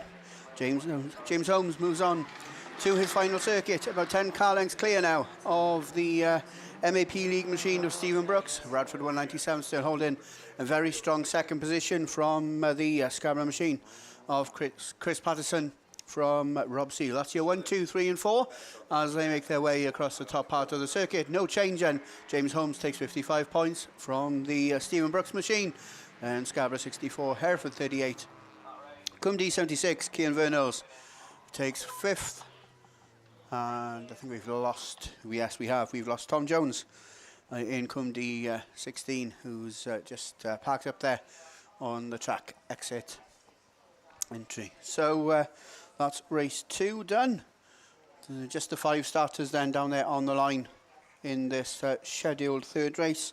Stuart Powell in Cumdee 95, Alan Hawkins in Forest number 20, Bill Hemsley in IK 98, Paul Harrington in Solway 90. He was flying around this track a month ago at the Border Counties Festival, as was Jack Schaefer in Solway 91. So Tom Jones then makes his way off the circuit in Cumdee 16. Race 3 are down there on the line. So a red flag on the start line goes down. We await that yellow flag to be raised on marshal post number 1. And it is. So away we go. And it's one of the Solway machines then that gets the quickest of starts. And it's the Solway 90 machine who's going to make that break into turn 1. Paul Harrington leads then as they sort themselves out for second and the rest of the field. And at the moment, it's the IK 98 machine that slots into that second position. Bill Hemsley, he leads the chase on your early race leader as they go through the Startgate turn. 98 holding on to second from Solway 91, and Cumdee 95 just doing a little bit of paint swap in there for third and fourth. That battle hots up though, and Solway 91's got it all wrong, and he pulls into the infield, and that's his first round of qualifying over. But it's the Paul Harrington machine that's opening the gap between himself and the rest of the field now. Solway 90 makes his way through that bottom turn and makes his way up that far straight for the penultimate time, because already it looks like that yellow flag with the black cross is about to be shown. Solway 90 then makes his way back towards us. Paul Harrington all the way down from the Dales League and the Solway Club, and flying the flag very strongly for that Solway Club at the moment in Solway number 90. IK 98 is still Bill Hemsley. He's still there in that second spot. And to be honest, unless something goes horribly wrong for him, he'll claim 45 points in this first round of qualifying, because these 4 cars now are pretty well spread out. But it's a win. Paul Harrington, Solway 90 takes the win from Bill Hemsley in IK 98. Third place will go to Cumdee 95, Stuart Powell. And the car that was for sale earlier on in the week for £800, Alan Hawkins in Forest number 20, rounds it all out for the third race of the first round of qualifying of the M&C Light Haulage and SGS sponsored stock hatches. And whatever Liam can do, I can do better. And we've got class 4 machines down there on the line. Any of you going to volunteer to take us through class 4? Or Oh, you like 4s? I don't mind doing 4s if you want me to. There we are then. We'll stick with me for 4s then as we look to the line, the first round of qualifying brings out 2 heats and 2 lineups. And sponsors of Class 4 this weekend, York 75, James Hustleton, your local sponsor here for round 5, and McJunkie, your sponsor for the series and the 5 rounds and water series we've had. As you're watching the live stream, you can see the 7 cars that are down there contending for this first race. And working from the outside in, we can see the Dayglow machine of Jamie Williams, Mountain 58, starts in lane 8 next to possibly one of the fastest, well, 2 of the fastest minis on grass in Class 4, Mike Jones in Hereford 31 and Colin Attrell in IK 272. Lane 5 is the mini estate of Graham Whittingham, Star 61. And he's the one that you can see on your screen now, right in the middle of your picture. The bungee brakes, and the one who's going to make the break is the one that we haven't mentioned. It's Adam Henley, York 777. He keeps that accelerator pedal on the metal and flat out through the top part of the circuit. He now claims up race control as they go through the start gate turn for the first time. Oh, contact between Jamie Williams and Mike Jones in Melton 58 and Hereford 31, but they sort themselves out and they continue to race in that second and third position in that order. The Colin Attrell machine, one of the latest models built by Owens Fabrication, is there in that 4th spot in IK 272. So that's your 1, 2, 3 and 4 racing ahead of Graham Whittingham in Star 61. North Shropshire 112 is Ashley Lutwich, and Star 50 Andy Whittingham then pulls into the infield, but it's last lap flag time this time round. And these Class 4s now get pretty well spread out, but it's Adam Henley who looks set to take 55 points in this first round of qualifying in York 777, about 8 to 10 car lengths down on Jamie Williams in Melton 58. They race ahead of the 2 fastest minis on Class 4 grass, and they are Mike Jones in Hereford 31 and Colin Attrell in IK 272. But they finish in that order: York 777, Melton 58, Hereford 31 and IK 272. Then Graham Whittingham takes 5th in Star 61 from Ashley Lutwich in North Shropshire 112. And unfortunately, in the middle of the track there, just getting a little bit of attention, is the Star number 50 machine of Andy Whittingham. So race 1 of the first round of qualifying of the Class 4s are done and dusted. And as we look to the line, we can see Class 8 machines. So is that Solway 6 again, out in late 8?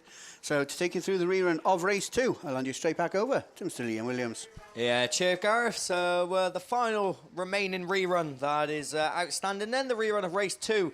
This is where Malcolm Bowes unfortunately took a tumble in the York number 3. So a bit of a depleted field, but Dan Talbot is definitely down there in Solway number 6, and Matt Bishop is there in Yayton Sodbury 73. I think Reese Candy's next to him in South Somerset 24. Then we got Sean Wright in Scunny 71 and Jeff Beresford in North Shropshire 55. So no Peter Bilbley, no Craig Dodd, and no Malcolm Bowes, unfortunately. So 3 of them missing out, but the ones we have got are more than capable of putting on a show. So who's going to get the best of the breaks as the bungee list? Bishop it is. He looked quick in the last attempt, and he's looking quick in this one as the Yayton Sodbury machine leads them into turn 1. Up the hill, into the bank they go as GB runs seconds in the North Shropshire 55. Thirds anyone's at the moment, but it looks like Sean Wright gets his nose in front, and up to second he goes as well as Beresford drifts out wide. Has he got the speed down on the back straight? He has, but so Sean Wright as he keeps that tight line, making it work. Dan Talbot runs 4th and Candy runs 5th in South Somerset 24, but Matt Bishop it is that leads the way, 8th in the points. But I'll tell you what, a good run will boost him up higher as he leads them down the far side for another time. Sean Wright, Jeff Beresford, Dan Talbot and Reese Candy are the ones that follow in 2nd, 3rd, 4th and 5th respectively. Last lap flag it is this time. Matt Bishop unchallenged at the moment in 73, but Sean Wright will want to have something to say in 2nd place. The race on for 3rd as GB goes out wide and Talbot's up the inside in Solway number 6. Can he make it work? Side by side those two go, but as they can't battle it out, your race leader is going to be your race winner. Matt Bishop holds on in 73. Sean Wright 2nd, or 3rd Dan Talbot just about from Jeff Beresford in North Shropshire 55, and Reese Candy in South Somerset 24 brings a close to men's Class 8s as we thank Beresford Chassis and Components and Rowan Land Rover Specialists for their sponsors. That's Class 8s concluded for the first round of qualifying. We got there in the end, so that concludes me for the first round in terms of men's racing. I will be back for ladies Class 8s a little bit later on, as we've still got a fair whack of racing to come your way. We've got race 2 of the 2 scheduled of men's Class 4s that are down there. So to take you through, it's back over to Gareth. Yeah, thanks very much, Liam. Yeah, going to crack on with race 2 of this first round of qualifying of the Muck Junkie and James Heselton sponsored men's Class 4 this weekend. And just before we get on with that next scheduled race, then I'd like to wish Neil Llewellyn-Jones, PAC 74, a very big happy birthday. I didn't realise he was 50 this weekend. Didn't realise he was 50, yeah. But a big, big, big happy birthday to you. And I'm sure you'll have a headache tomorrow morning. So don't sign on tonight, because there are plenty of people here tonight who lead you astray. I'd check the birth certificate myself. 50? Nah, he's knocked some numbers off that, mate, I'm telling you. Yeah, Pamela, that bit. Happy birthday to Neil now. What are you now? 42, 43, something like that, I think. Don't tell everybody, though. Right then, we're going to go back racing. Class 4 men down there on the line. Race 2 brings out your defending champion, Hugh Jones. He starts in lane 5 in Commander number 7. Also down there, Elian Lewis in PAC 71. Aidan Murphy in Carlo 346. Bernie Jones in Hereford treble 9. Rob Lancaster in Radford 47. Darren Grasby in Evesham 220. And Ben Gould in North Shropshire 434. That is your lineup. And let me tell you what a lineup that is. What a lineup that is for the first round of qualifying. So like we've just seen then, a little bit of dust repellent having been put down on this Monkland Raceway. A few of the marshals just making their way back to their posts while the Bowsers are making their way off the circuit. And then we'll be back racing with the James Heselton and Muck Junkie sponsored first round of qualifying of men's Class 4s. And it looks from this vantage point that the marshals just making sure that everybody down there on the line after the slight delay are ready to go. Marshals make their way back behind the Armco. Bungee about to lift because that yellow flag is about to be shown at marshal post number 1. And away we go. And it is the familiar sight then. It's a dry start line. And it's Darren Grasby. That is the first one to show in Evesham 220. And he leads across the top part of the circuit, but he's taken a very wide line on the exit of turn 2. That's allowed Hugh Jones to take up the run in Commander number 7 as they go through the start gate turn for the first time. Could that inside line be paying off though? No, it doesn't. It's Jones that's just got his nose in front of Rob Lancaster. Radford 47 and CM7 go side by side into that second turn. And it's Lancaster from the Map League then that takes up the running now. Ben Gould slots into that second position in North Shropshire 434. Jones back there in third in the Commander number 7 machine. And rounding out your top 4 is Elian Lewis in PAC 71. He's not happy to sit behind his fellow league member there in that 4th position. So he's going to try and unwind the CM7 machine. And he's going to try and claim that 3rd spot. And Elian's line across the top part of the circuit looks to be paying off, because he's reeling in the first 2. But we've got a new race leader as they go on to their last lap. It's Gould from Lancaster, from Lewis and Jones. That's your 1, 2, 3 and 4. They've broken away from Grasby and the Carlo machine of Aidan Murphy at the tail end of the field. But coming across the top part for the final time as we race under yellow flags, Gould takes the win in North Shropshire 434 from Rob Lancaster in Radford 47. Elian Lewis takes 3rd in PAC 71 from Hugh Jones in CM7. Darren Grasby takes 5th in Evesham 220, and Aidan Murphy then rounds it all out in Carlo 346. So that's Class 4 done and dusted. Stock hatch done and dusted. We've got Class 6 machines down there on the line for the first time this weekend. So we're going to go straight into the elite racing and the Holtby Motor Repairs and the elite racing across the board. They're sponsoring all weekend. And to take you through race 1, it's over to Mr. Mickey B. Yeah, thanks very much, Gareth. Voice of an angel. We go to men's Class 6's race 1. brings out the man who's leading the BAS coming into this. Got 124 points on the paperwork. That's Doug Thomas, but he's got Adrian Lewis, Glyn Bailey, Tom Pipe, Richard Jones, Phil Olsen and Mickey Manning. We are off and running already. Thomas coming out of grid 8, but it is that Bailey machine who's trying to squeeze his way through. There's a bit of a sandwich there with Doug Thomas, maybe a little bit of door tapping, but it's Doug Thomas that exits there with Glyn Bailey going with him. Down into turn 3 as they look for that Akundi 279. Just avoids that contact. Richard Jones there trying to hold on to third, but they all come around that outside into turn 1. Bailey looking for the cut back up the inside of Doug Thomas. Glyn Bailey then from Doug Thomas, and it's Bailey who's got his nose. Thomas goes out wide, PAC 7, 279. North Shropshire 5 up in that mix as well. Tom Pipe then, and Pipe looking to squeeze through the middle of 2 of them and take up that run in third. At the moment he's going to have to settle for 4th as we go back up the hill into turn 1 and turn 2. It is last lap flag, 1 lap to go. Carmarthen 8, Doug Thomas then from Glyn Bailey, that's gone for 33, 279. Then Pipey going with it, Carmarthen 47, Phil Olsen then, and he's looking to see if he can get close. I think he's going to have to settle for that 5th place as we go back up. Put your eyes onto the 2 lead cars. Doug Thomas inside line, Glyn Bailey going wide as they bring it out of the final turn, pushing to the checker flag, side by side. Oh, Bailey, I think, from Doug Thomas, 279, North Shropshire 5, Carmarthen 47, Evesham 5. That's Mickey Manning. As we've got one, Parks one right over on that far side, and it's PAC 7, that Adrian Lewis, who's going to drive himself off the track. But wow, what a finish to that one, coming out of that turn 2, and a chase for the checkered flag. Glyn Bailey takes it. Right, race 2, over to the voice of an angel. Thanks, Mickey. Yeah, we're going to go straight then down to race number 2. This one brings out Alan Bolger in Carlo 143, John Lewis in PAC 85, starts in lane 6. James Sinnott's there. He's your current, he's currently placed in 2nd in the British Autograss Series, so he's the one on the highest amount of points so far in 2022, and he'll try and claim 55 points from this first round of qualifying. Joining James then down there in lane 4 is, oh, what's happening here?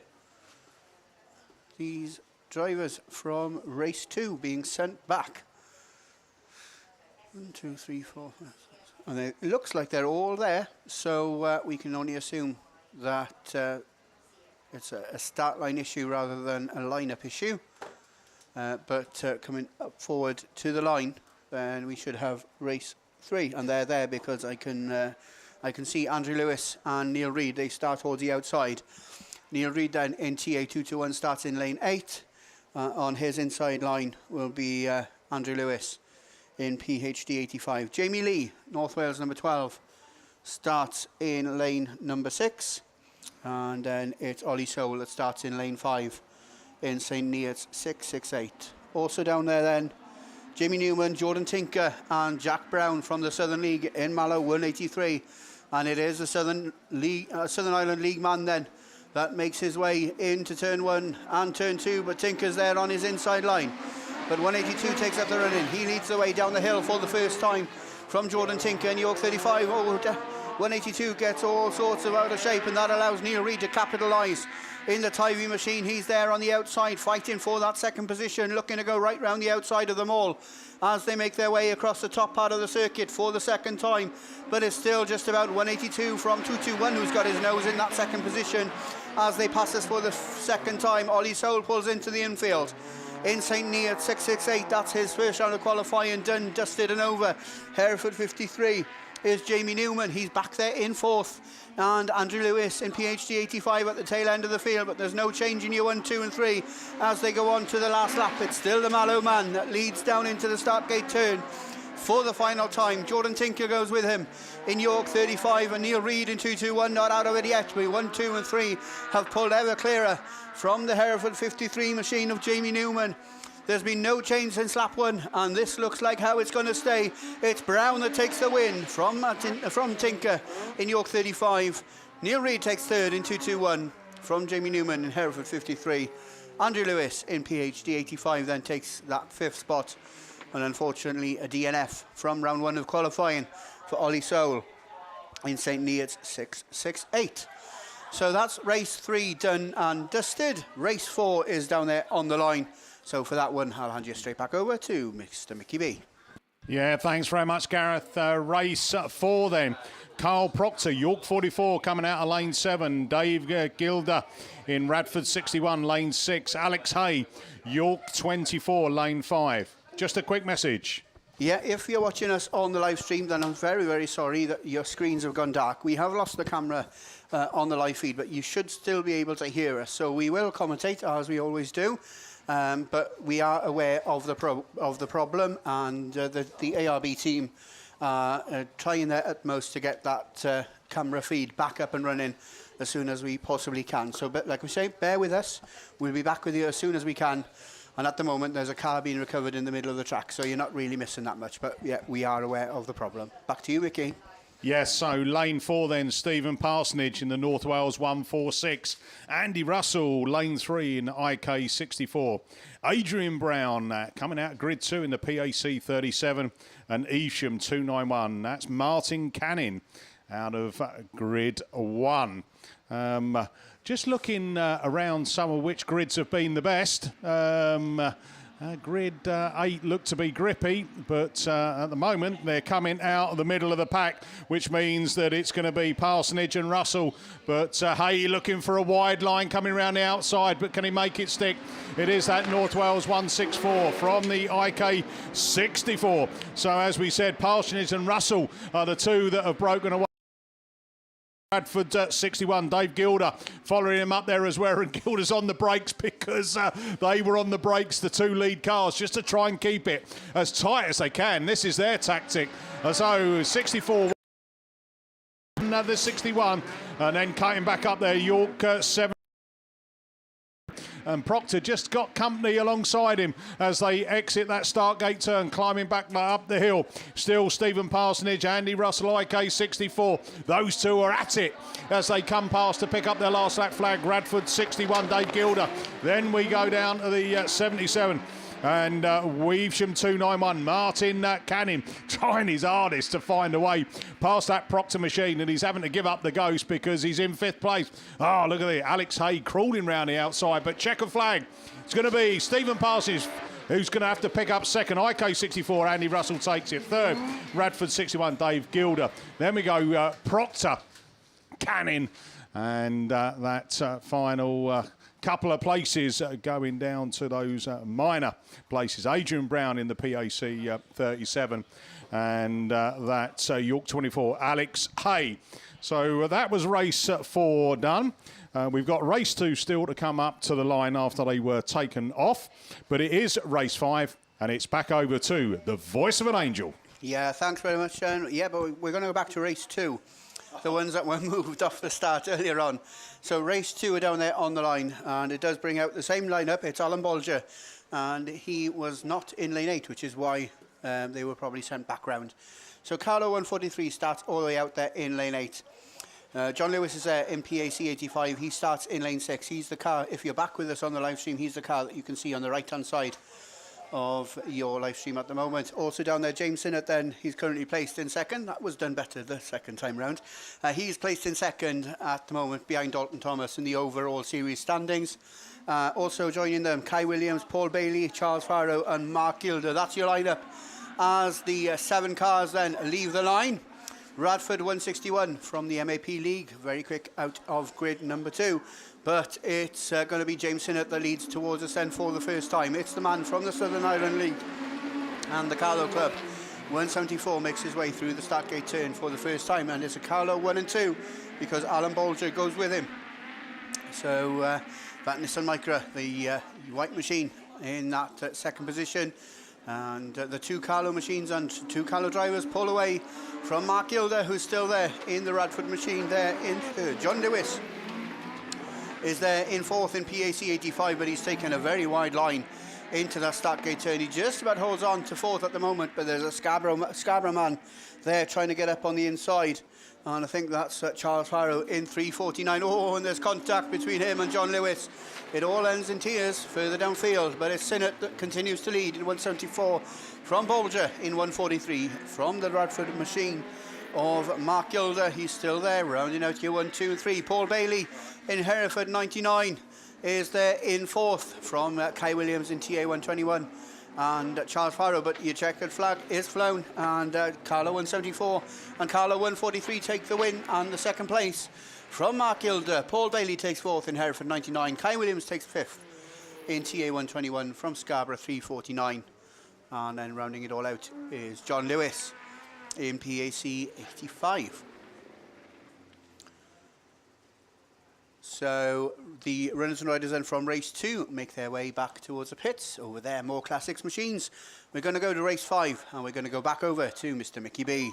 Yeah, thanks very much, Gareth. Yes, the final race of these men's Class 6s. Elite Transmissions, both series and weekend sponsor.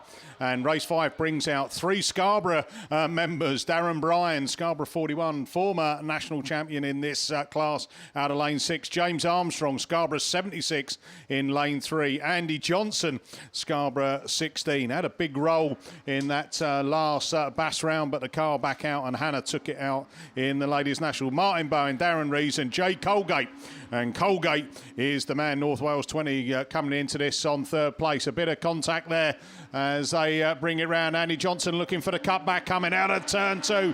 He's going side by side with Colgate. James Armstrong up in the mix as well. Darren Bryan running 4th, looking to come up the inside of James Armstrong as they bring it out at Startgate turn, climbing up the hill. Colgate then is leading it from defending his position as Andy Johnson slowing it down out of turn 1 and maintains that position in 2nd. But look at this, the 2 Scarborough members side by side. Darren Bryan then alongside James Armstrong. Round they go, another lap being completed as Martin Bowen has got work to do from the back, and Darren Rees as well. But coming round that turn 2, the final lap to come. Down the hill they go. Woohoo! Jay Colgate in North Wales 20.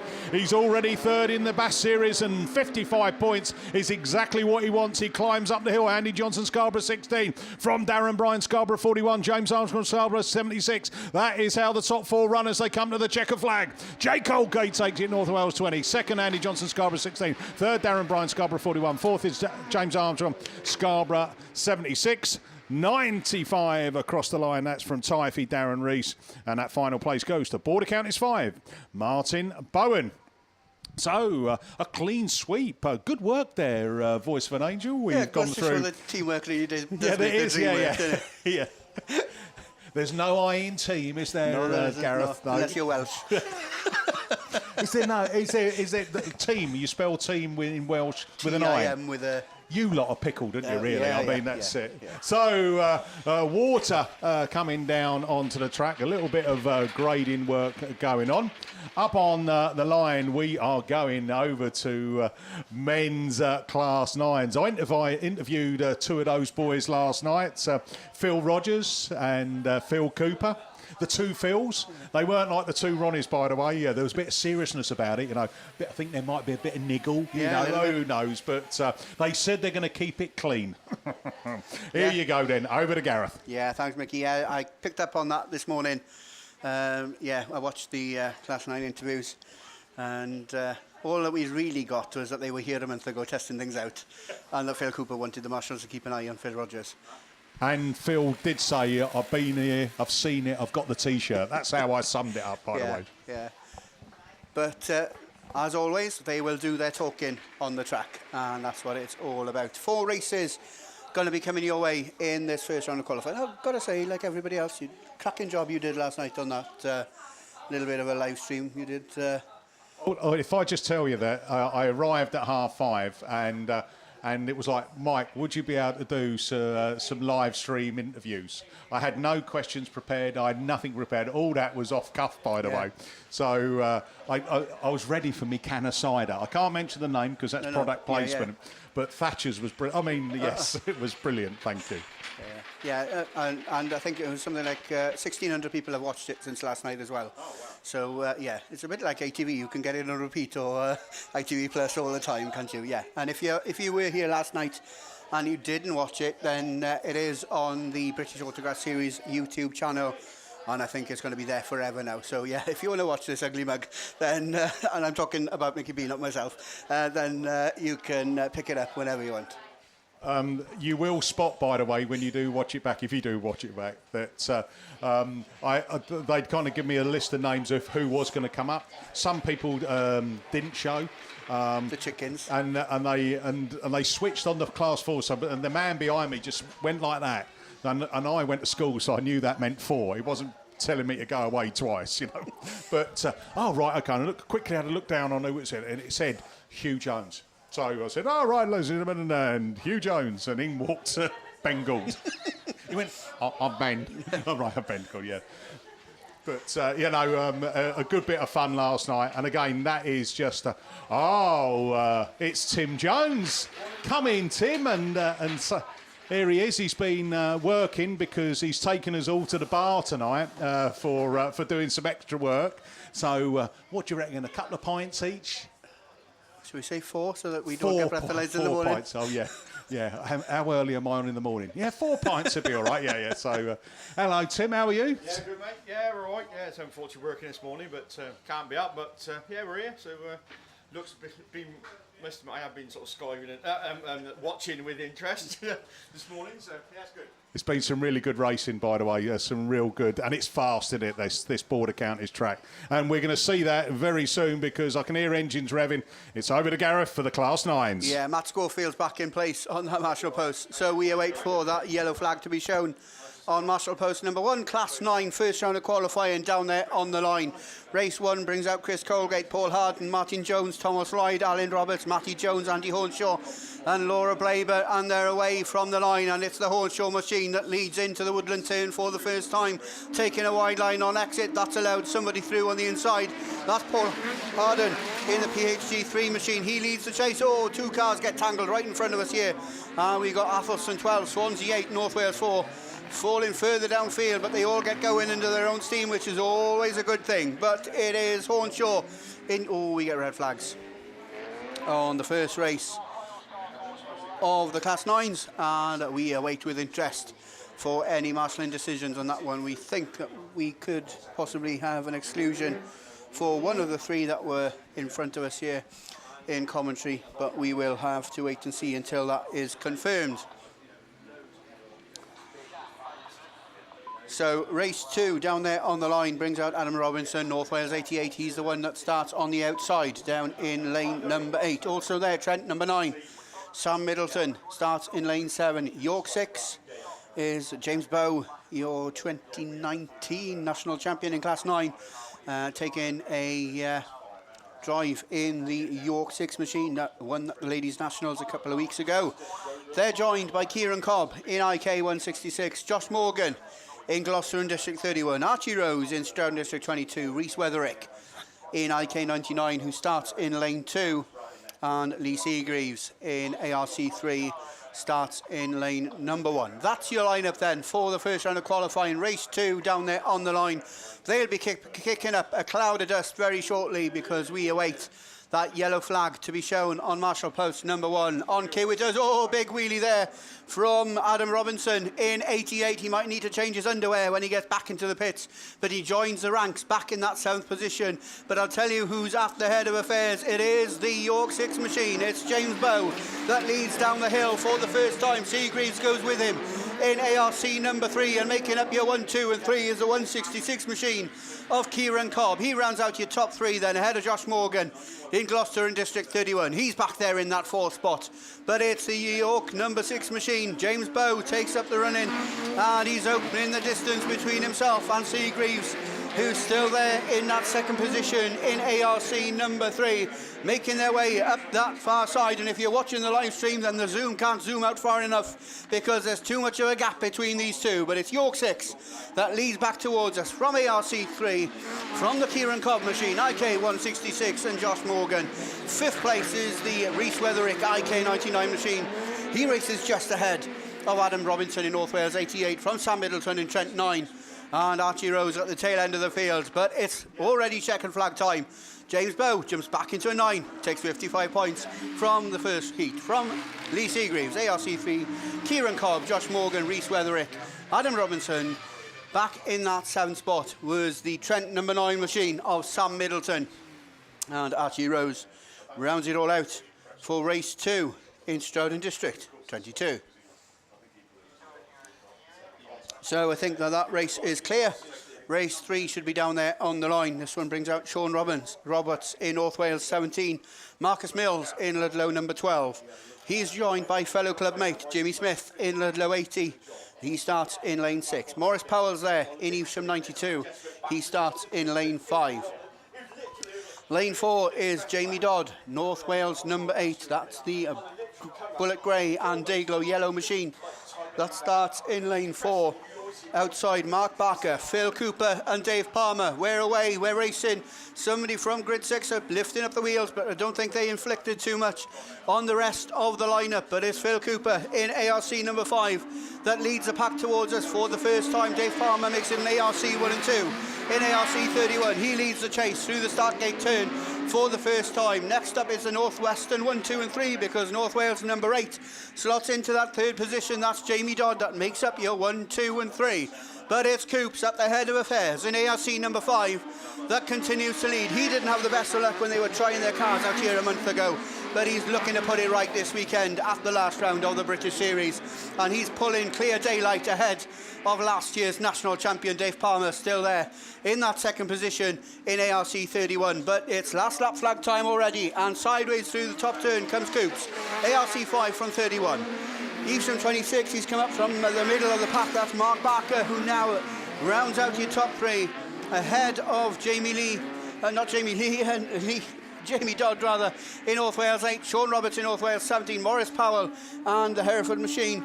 But it's Coops that takes the win and 55 points from Dave Palmer. ARC 31 takes second, Mark Barker third in Evesham 26 from Dodd, from Roberts. Evesham 92, Morris Powell takes 6th. And the 2 Ludlow cars then that we seem to have lost from the word go, non-showing in race 3. So as we look to the line there, we've got the runners and riders from race number 4. This one brings out the other Phil.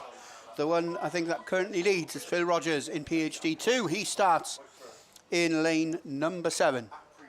On his outside will be Jason Richardson in Pennine number 5. Also down there is the Rob Seal machine, Hereford 133. He starts in lane 6. Stuart Taylor, IK 121, starts in lane 5. Tony Wilson, Spalding number 10.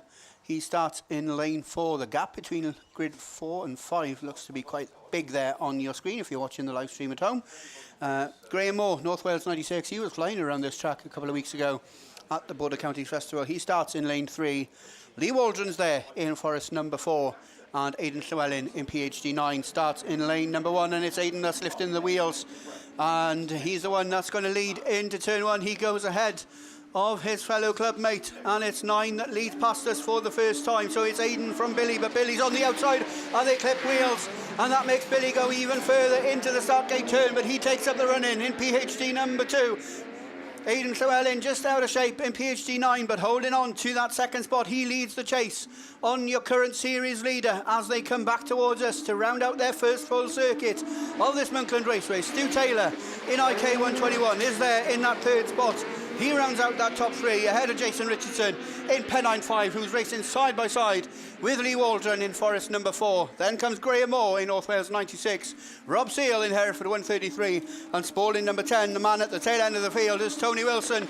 But it's already last lap flag time, and he's just seen Phil Cooper take the win. And he's looking to emulate that same success himself. And it's Billy who's got about half a circuit to go in PhD number 2 before he matches Coops on 55 points at the end of his first round of qualifying. So number 2 takes the win. Aidan Llewellyn takes second in PhD 9. Stu Taylor third in IK 121 from Jason Richardson in Pennine 5. Graham Moore takes 5th in North Wales 96 from the Hereford 133 machine. Spalding number 10 and the Forest 4 machine of Lee Waldron as well. So we got one rerun of Class 9s to come a little bit later on, but I think they're F600s down there on the line. And if so, then for the first time this weekend, it's a privilege to hand you over to Mr. Russ Thompson. Thank you very much, Gareth. Hello, everybody out there in the world of spectators. How are you all doing? Don't answer all one by one. But no, I hope you are doing well and enjoying all the excitement and action that is being provided here at round 5 of the 2022 Kent Cam Simpson Race Exhaust British Autograss Series.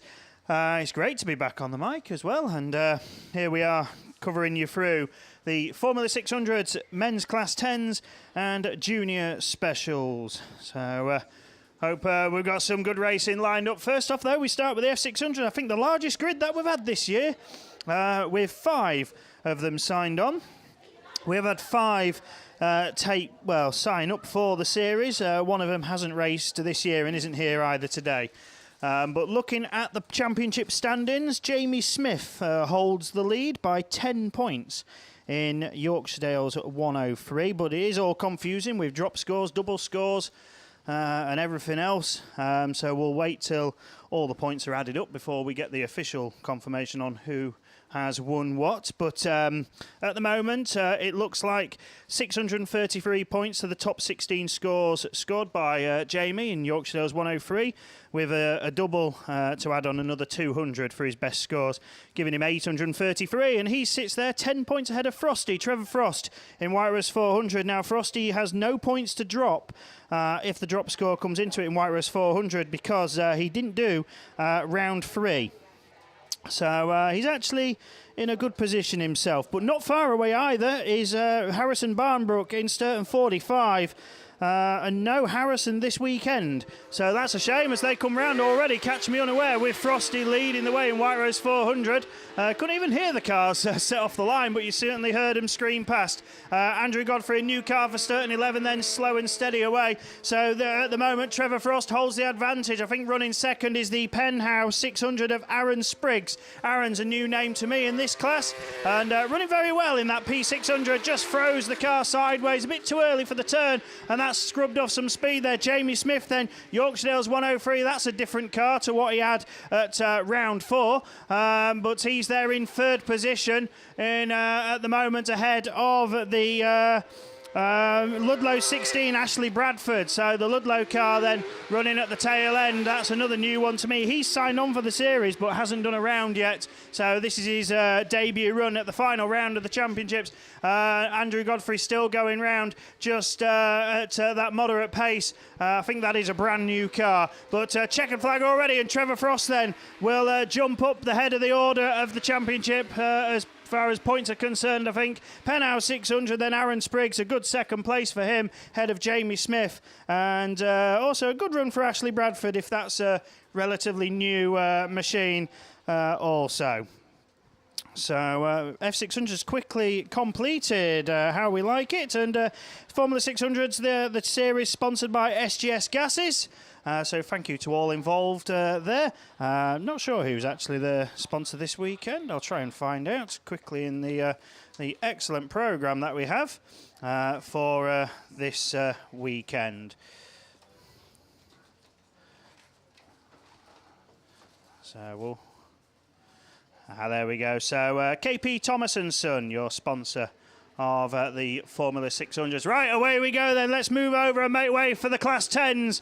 The big machines blast away for their first run. We've got 3 grids to come your way. And it's Gary Morris who leads then in come D28. Who's that with? Hereford 250. That's new colours for Mark Pascal there in the 250. But he looks up the inside for that leadership. So the 2 West Midland racers going for it. They know this track pretty well as they go into the top turn once more. And it's come D28. Just got a bit of breathing space ahead of himself and Mark Pascal. Then it's Andy Bishop in 3rd, in Yayton Sodbury 37. A flick of the roll-offs there, trying to get clear vision. He's ahead of 2 tail enders. Superstar Class 10 driver Phil Peake, the one at the back of the order though at the moment in Yorkshire 63. Didn't quite pick out who was ahead of him. This isn't even race 1, this is race 3. Carl Morgan in come D treble 6 is the one who missed. Now the field's starting to spread out. We've got reds. Red flags out on this one. Not sure why. As all cars, there's a start line issue or a start issue, which I just got hearing over the radio. But Mickey B, as quick as a flash, picking it up. But like us, he's missed the message as well. So there is talk of a problem on the start.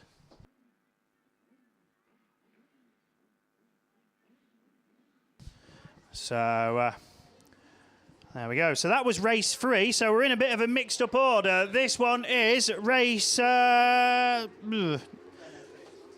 So we've got Liam Evans out there. So let's try and pick it. This is race 1 now, so here we are. And it's Wes Tinker then who leads. This is a good lineup, isn't it? Look at this. We've got Wes Tinker, Luke Bennett, Liam Evans, Andy Hornshaw, Chris Ellis. And the one at the back at the moment is Lee Dodd. That's a stunner of a lineup for a first run of qualifying here this weekend. And it's Tinker then, who is always impressive round here in York 40, leads the way, already pulling clear. Luke Bennett going racing with Hornshaw. Oh, Hornshaw's made contact and round he goes. And he's spun right in front of Lee Dodd, who also spins. Luke Bennett then loses ground, and Liam Evans now up his inside. That's left clear distance for Tinker to stretch away. Already 1 lap to go for York 40, North Shropshire 3, North Wales 62, South Somerset 6. Chris Ellis not really managed to get a look in here, but he's there in 4th. He's not far away, just needs to find that little bit more. Hornshaw rejoins in 5th. Lee Dodd a long way down. Checkered flag and already, and York 40 a clear winner. Wes Tinker it is. 55 points on the board. Liam Evans 2nd, Luke Bennett 3rd. Then here we go. South Somerset 6, York 7, and the North Wales car. North Wales 18, the last one home. So, quick look at the points for the ProLinks sponsored Class 10s. Your meeting sponsor also is KS Coles Farming. So Liam Evans holds the advantage going into this round, 1,041 points when you look at it completely. Not sure about the drop scores, we'll forget that for now. Lee Seagreaves sits 2nd.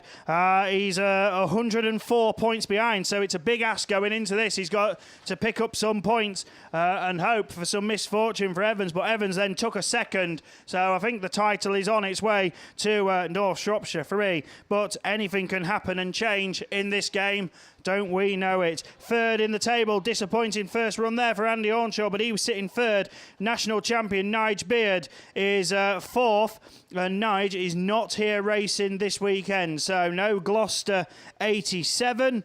So it looks like 4th place, the trophy is going to disappear from him. Wes Tinker then could be the one to take that with that win. He's 5th in the table, and he was only 1 point behind Beardy Boy. And yeah, so another 55 points will do just nicely. So I think just a bit of stone collecting going on here on just to our left.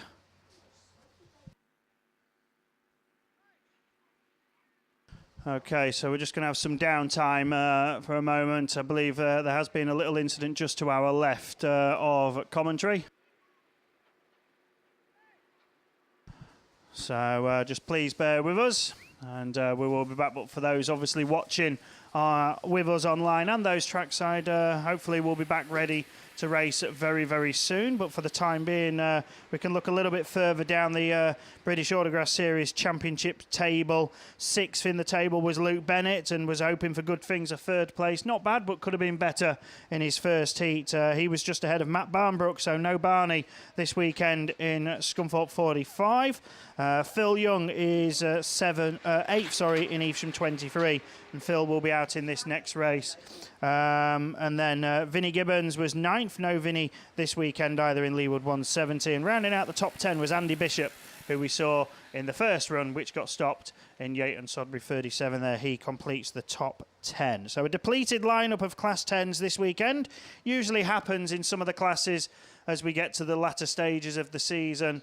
And 3 grids, not even full grids, taking part this weekend. So, as always, we thank all the drivers who take part. We thank our sponsors for the series, not just the series, those who obviously support the series as a whole and sponsor each class individually, but also we thank those who sponsor so kindly for the meet in itself, and sure getting their money's worth from it. Bit of track maintenance going on for the time being, as said. Hopefully the issues to our left is nothing too serious, and we will get back racing very, very soon. Hopefully, if you have the time, you can go pay the trade stands a visit as well. They're located from our left to commentary, starting with the inflatable play set. And it's a bargain, actually, really. 10 quid, and you can let your child loose, and you don't have to pick them up till the end of the day. It's somebody else's care. It's definitely recommended. But now, if it's certainly a way to wear the youngsters out. Probably not ours. He'll still be hyperactive, and he'll not be happy even when it's all over. Maybe if he can hide in there, we'll pick him up tomorrow when it's home time. So, yeah, that's my boy Oliver over there. It was his birthday yesterday. He was 7, and he's very proud of being 7, but he's very quickly gained some of those teenager moments where all he did was complain yesterday. But now he's certainly enjoying himself. And speaking of birthdays, well, we've got this. Scott Buxton, a happy birthday. He's watching from home this weekend and at the pub. So does he live in the pub? That's brilliant. But yeah, happy birthday there.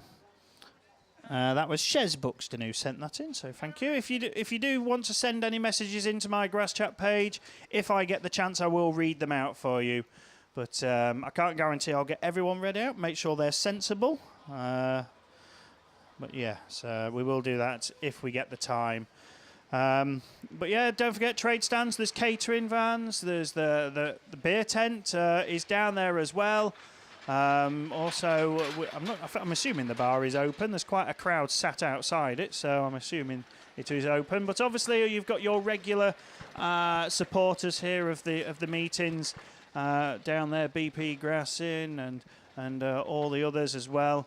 I have brought all my photos with me, which I posted on my page recently. So if anybody is interested, they're from last year, so they're not the most modern photos, but it's just I've got boxes of them, and if you want them, just 50p a photo, and you can have those. Even if it's not of you, you can have some of somebody else if you want. If I've got a picture of your favourite driver or anything, then yeah, come along and see us. We're spectating just to the right of commentary, the white Iveco van.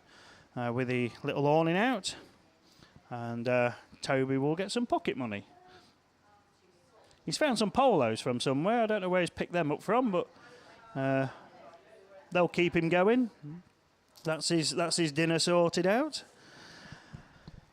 But no, as always, I hope you've enjoyed the coverage that's been provided. Of course, BAStv, it's a new setup. Bringing live broadcast and action of all the racing throughout all 5 rounds of the British Autograss series. Scott Buxton says, thanks, Russ, and a pint glass. Ollie Wrigglesworth has just messaged in saying, hi from Jack Hodgson. Jack didn't have a particularly great start to his Class 2 race early on. Ended up on the infield somewhere. Oh, Christ, we're on TV now. So there we are. Hello, everybody, if you're watching with us. From wherever you are in the world. But the BAStv fairly it's been thought of for a long time, and the BAS has done ways of providing video content and that at various occasions. But in terms of live streaming, that's something which has happened a bit more regularly.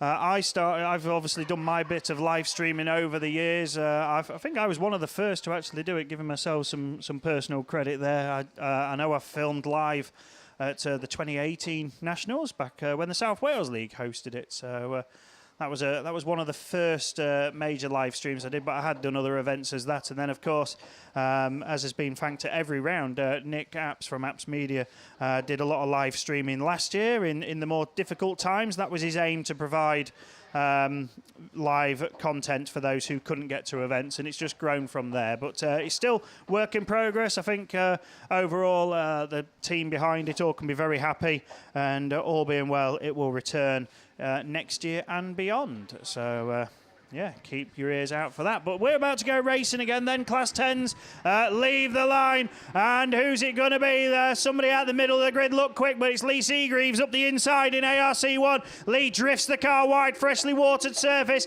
It's Sam Burbage up the inside in Sturton 40, but it's one which leads 42nd. Evesham 23. Paul Coles then goes side by side with Ben Herdman. Ben in the Radford 207 just losing out there. Paul Coles up his inside and looks to pass Young as well in South Somerset 166. Up into the turn and Seagraves has broken free over Burbage, Young and Coles. Coles on a bit of a charge here as it gets a bit tight between third and fourth now as South Somerset 166 goes through Sturton 40 and Evesham 23 almost come together and almost again as Burbage backs out of it, but it's all behind Lee Seagraves who leads in ARC1 and already 1 lap to go, and Seagraves it is on his way. He knows it's win or nothing here, and ARC1 blasts down the hill once more. South Somerset 166, Evesham 23, Sturton 40, Radford 207, one not mentioned yet, Hereford 254, Barry Seal, and off he goes then. Herdman's round, spins it onto the centre green, kicks up a lot of dirt, but as back towards us, takes the win, convincingly so. Lee Seagreaves it is, takes it. Paul Coles will take second after a slow start. Evesham 23, Phil Young, Sam Burbage in Sturton 40, and Barry Seal in Hereford 254. So I think Jack Hodgson and Ollie Wrigglesworth are having some fun as now Jack has sent a message in from Ollie's page.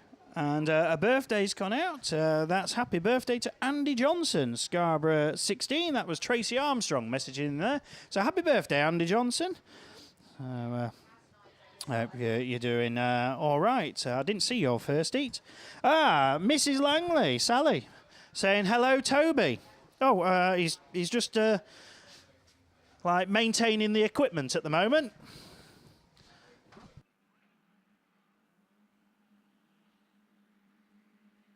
Right, so that completes Class 10s. We steady the pace, but hot up the action. Junior Specials, a champion needs to be crowned. And who we got? We've got two of the title protagonists, I think, in this one. We've got Archie Carter up the inside of Harry Russell. It's Scunthorpe 17, Invictus Kent 65. Harry Russell, your defending champion, as they go nose to tail down into the pits bend for the first time. Scunthorpe 17, IK 65 just ahead of Will Bradford in Border Counties 115. He's under attack now round the outside goes I think it's Cian Lewis in Border Counties 39 as they look to find different lines now, find the traction, find the advantage, but at the moment Scunthorpe 17 it is. IK 65 BC 115 Border Counties 39 goes through. Then it's Tom Cosgrove and ARC 25 top line up this, a Junior Specials ahead of Finley Emerson next in Scunthorpe 197. Two left to mention, York 22 Ben Ayres and Rosie Russell in Invictus Kent 165, but it's Archie Carter then leads the way. 1 lap to go. Harry Russell, no answer to him. And I think his title is slowly slipping away with this one. We've got a 3-car squabble for third, fourth and fifth. It's the Border Counties cars ahead of the ARC machine. And Cian Lewis round the outside of Will Bradford. Will they change? Oh, there's contact. And the two Border Counties cars lock together as the checkered flag comes out. We race to the flag. Scunthorpe 17, IK 65, ARC 25, Scunthorpe 197, York 22, Invictus Kent 165. And disappointment then for the two local lads of Will Bradford and Cian Lewis, both tangle up and end their race, although Bradford gets going again, and I'm not sure what's going to happen there.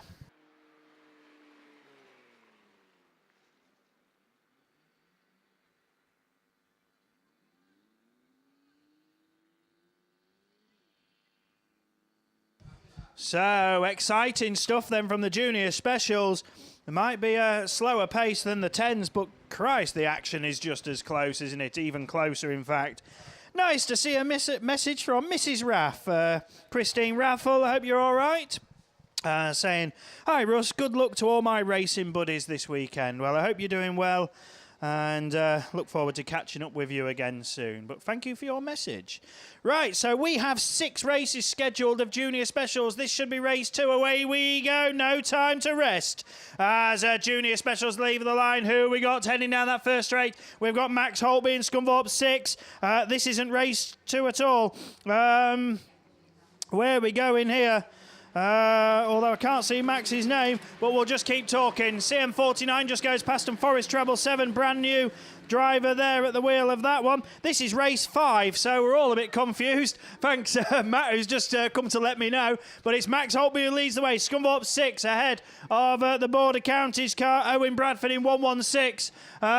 Coming past us once more. A couple laps down, couple to go. Pennine 1, Aaron Richardson ahead of the Radford 210 of Tilly Clark, who rolled over last time she was here. Good to see she raced at the Nationals and no ill effects now either. York 23, Tom Ayres goes through ahead of the Carmarthen 49. That is Ellie Brown. So, coming back once more, it's Holtby who leads the way comfortably so as well. In Scunthorpe 6, then it's Border Counties 116, Pennine 1, Radford 210. York 23, Carmarthen 49. And the newcomer then just at the back, James Smart in Forest Treble 7. And absolute debut here this weekend and doing very, very well. Here's the checkered flag, though. Max Holtby tied in 6th place with his brother going into this one. Takes the win. Then it's Bradford in Border Counties 116, Aaron Richardson, Tilly Clark. Then it's Tom Ayres. And then the Carmarthen 49 of Ellie Brown. And last but by no means least, taking his first race finish in Autograss. And one will never be forgotten. James Smart, well done. Comes home as your final finisher. So not only are these juniors contesting for their class titles, they're also part of the Young Guns as well. I'm not sure what the age limit is on that. Is it 21? I think any driver under 21 automatically goes into this series. At the moment, the juniors lead the way. So what race have we got down there this time? I think there's Igo Evans in Typhy 6 is down there in the middle of the grid. Then Neil Tivey on the outside. So this is in fact race 2. So Mrs. Raff is saying that she's very well, thank you, and desperate to get back racing. Hopefully York or Yorkshire Dales in the next couple of weeks. Be good to see you back on track as always. So as we look to the championship table, Corey Mumford, your national champion, can he do the double? Looking to do that. He features in one of the later races, in race 4. We've seen Archie Carter and Harry Russell and Tom Cosgrove already out in their race. So it's all on Mumford in his race to come. But here we go. And at the moment it's Tia Reese who leads the way. Then PAC 21, Tivey 6. Neil Tivey in third, sorry. In the West Waterford car, then it's Tom Williams in Tivey 44. Oh, we've got a bit of contact further back. Rio Sheehan just watching it all in PAC 44, but as he went wide, looks to lose a place to the tail end of Millie Lane in North Wales 78. But it's PAC 21, Tivey 6, West Waterford 142. Gareth sat next to me. Where have all these quick Welsh youngsters come from?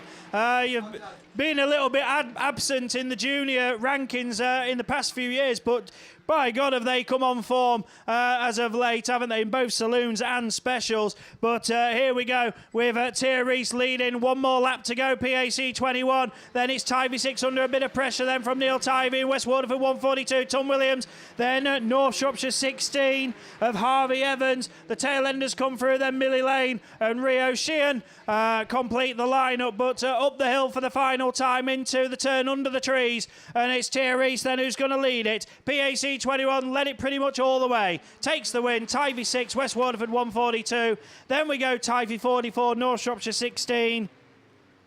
North Wales 78, PAC 44.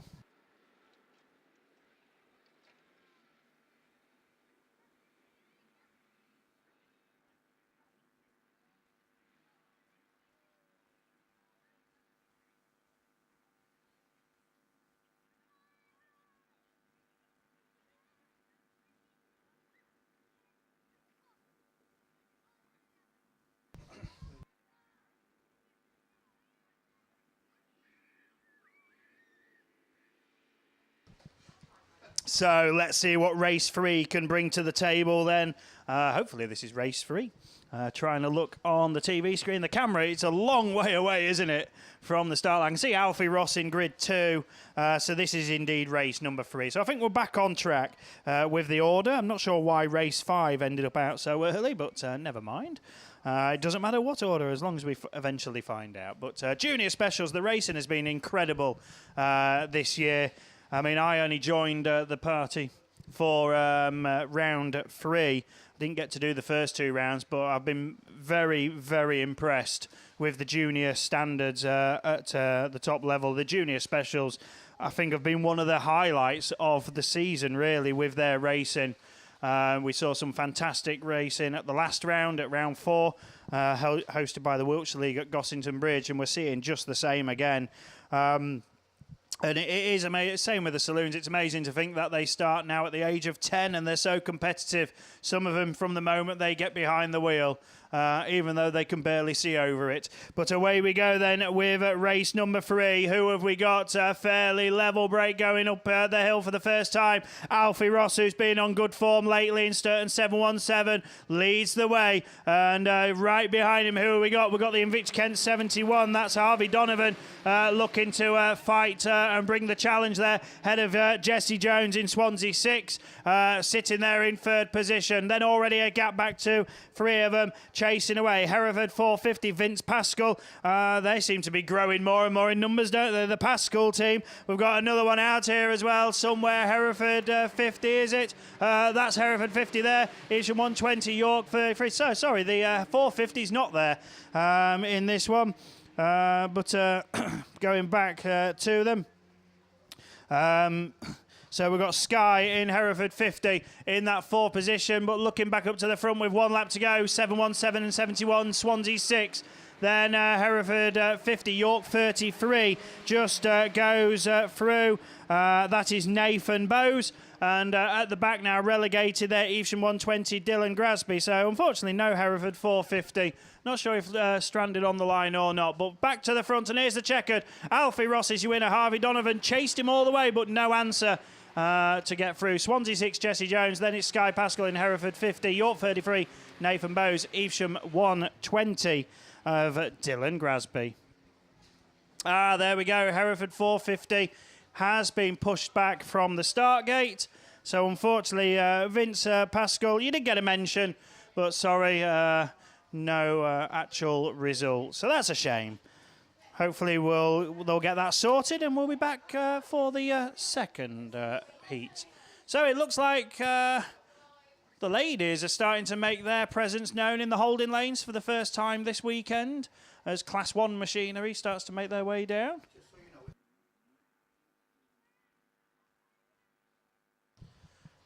So we have race number 4 to go. Lewis Farrer is in this one. Alex Hines, Denver Whitehouse, T. Roy Holtby, Corey Mumford, Liam Grasby, and Glenn Hodgson. It's race 6. Okay, what's going on here? Right, we'll go race 6 then, shall we? It's a good job we've got some people next to us who know what's going on, because we don't. And it's Birthday Girl then. Kirsten Bartlett leads the way. South Somerset 2, ahead of Lewis Middleton in White Rose 37. And then ahead of another one of the Border Counties cars, and it's 117. Right, let's see if I can get it right first time. Sean Bradford at the wheel of that one. So we're learning all the time, but it's Bartlett who leads, then Lewis Middleton chasing her down. Border Counties 117 in a Lowson third. We've got a great little scrap here towards the tail end with the Breeden Hill car number 2, Lucy Hines, just ahead of Lily Rose Pratt in York 76, and the Ludlow 39, Dale Hodgkins. One just chasing away. Cara Blaber has improved with every race and getting closer to the pack. 1 lap to go for Bartlett, then 1 to go for Middleton and 1 for Bradford. Then it's Lily Rose Pratt ahead of Lucy Hines and Dale Hodgkins. And then Avelston 2-1-3 just starts her final circuit, but already the checkers come out and led it from the off. South Somerset 2 then. Nice little birthday present. South Somerset 2, Kirsten Bartlett takes the win. Lewis Middleton is second. Then we have the Sean Bradford machine, Lily Rose Pratt, Lucy Hines, Dale Hodgkins, and last but by no means least, Cara Blaber will complete it all.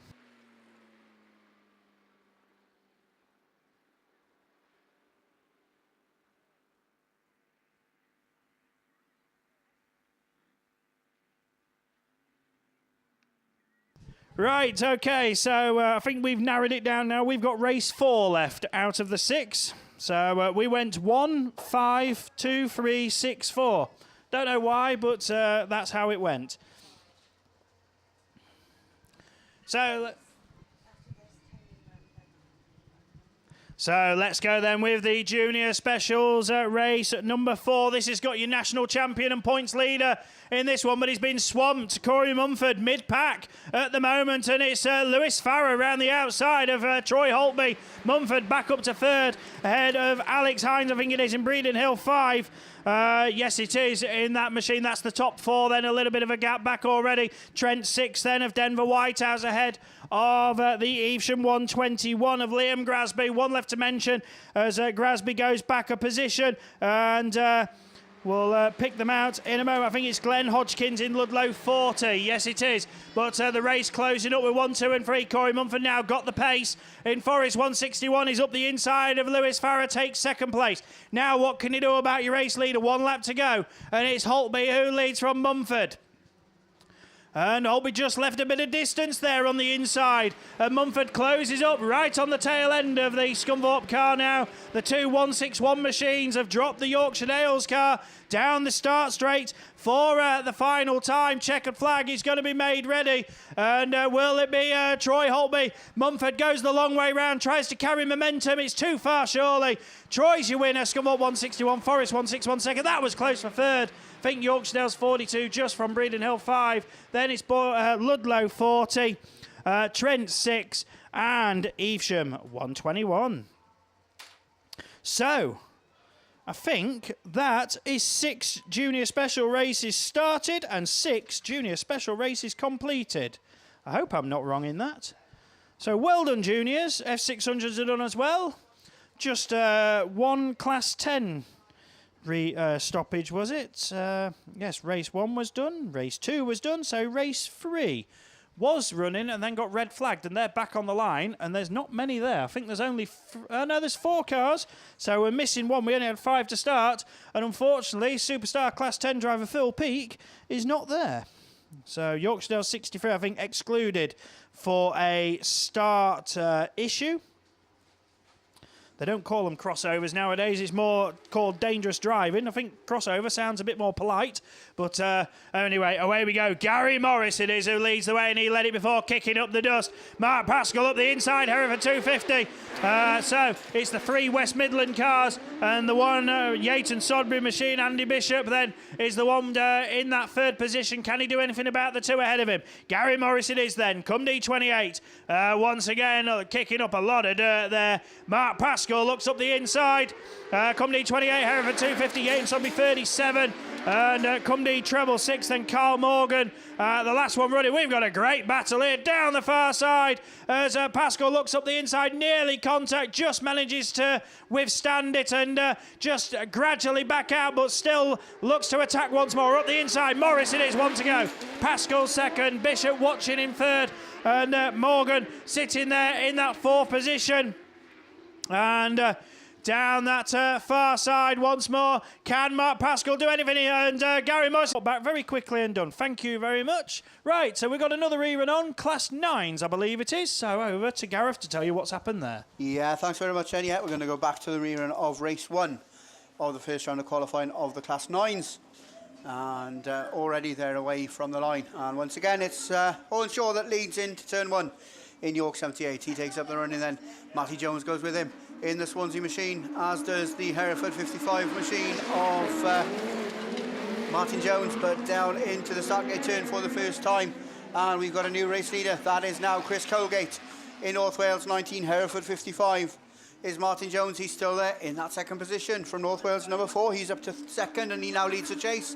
That's Fred in 2nd, battling with the Hereford 55 machine side by side as they go down into the start gate turn for the 2nd time of asking. Also going with them is Andy Hornshaw. He's up to 3rd in York 78. He leads the chase on Hereford 55, and he could soon be fighting to chase the leader before long, but it's already last lap flag time. Chris Colgate then, also known as Reggie, goes on to his last lap from York 78, North Wales 4.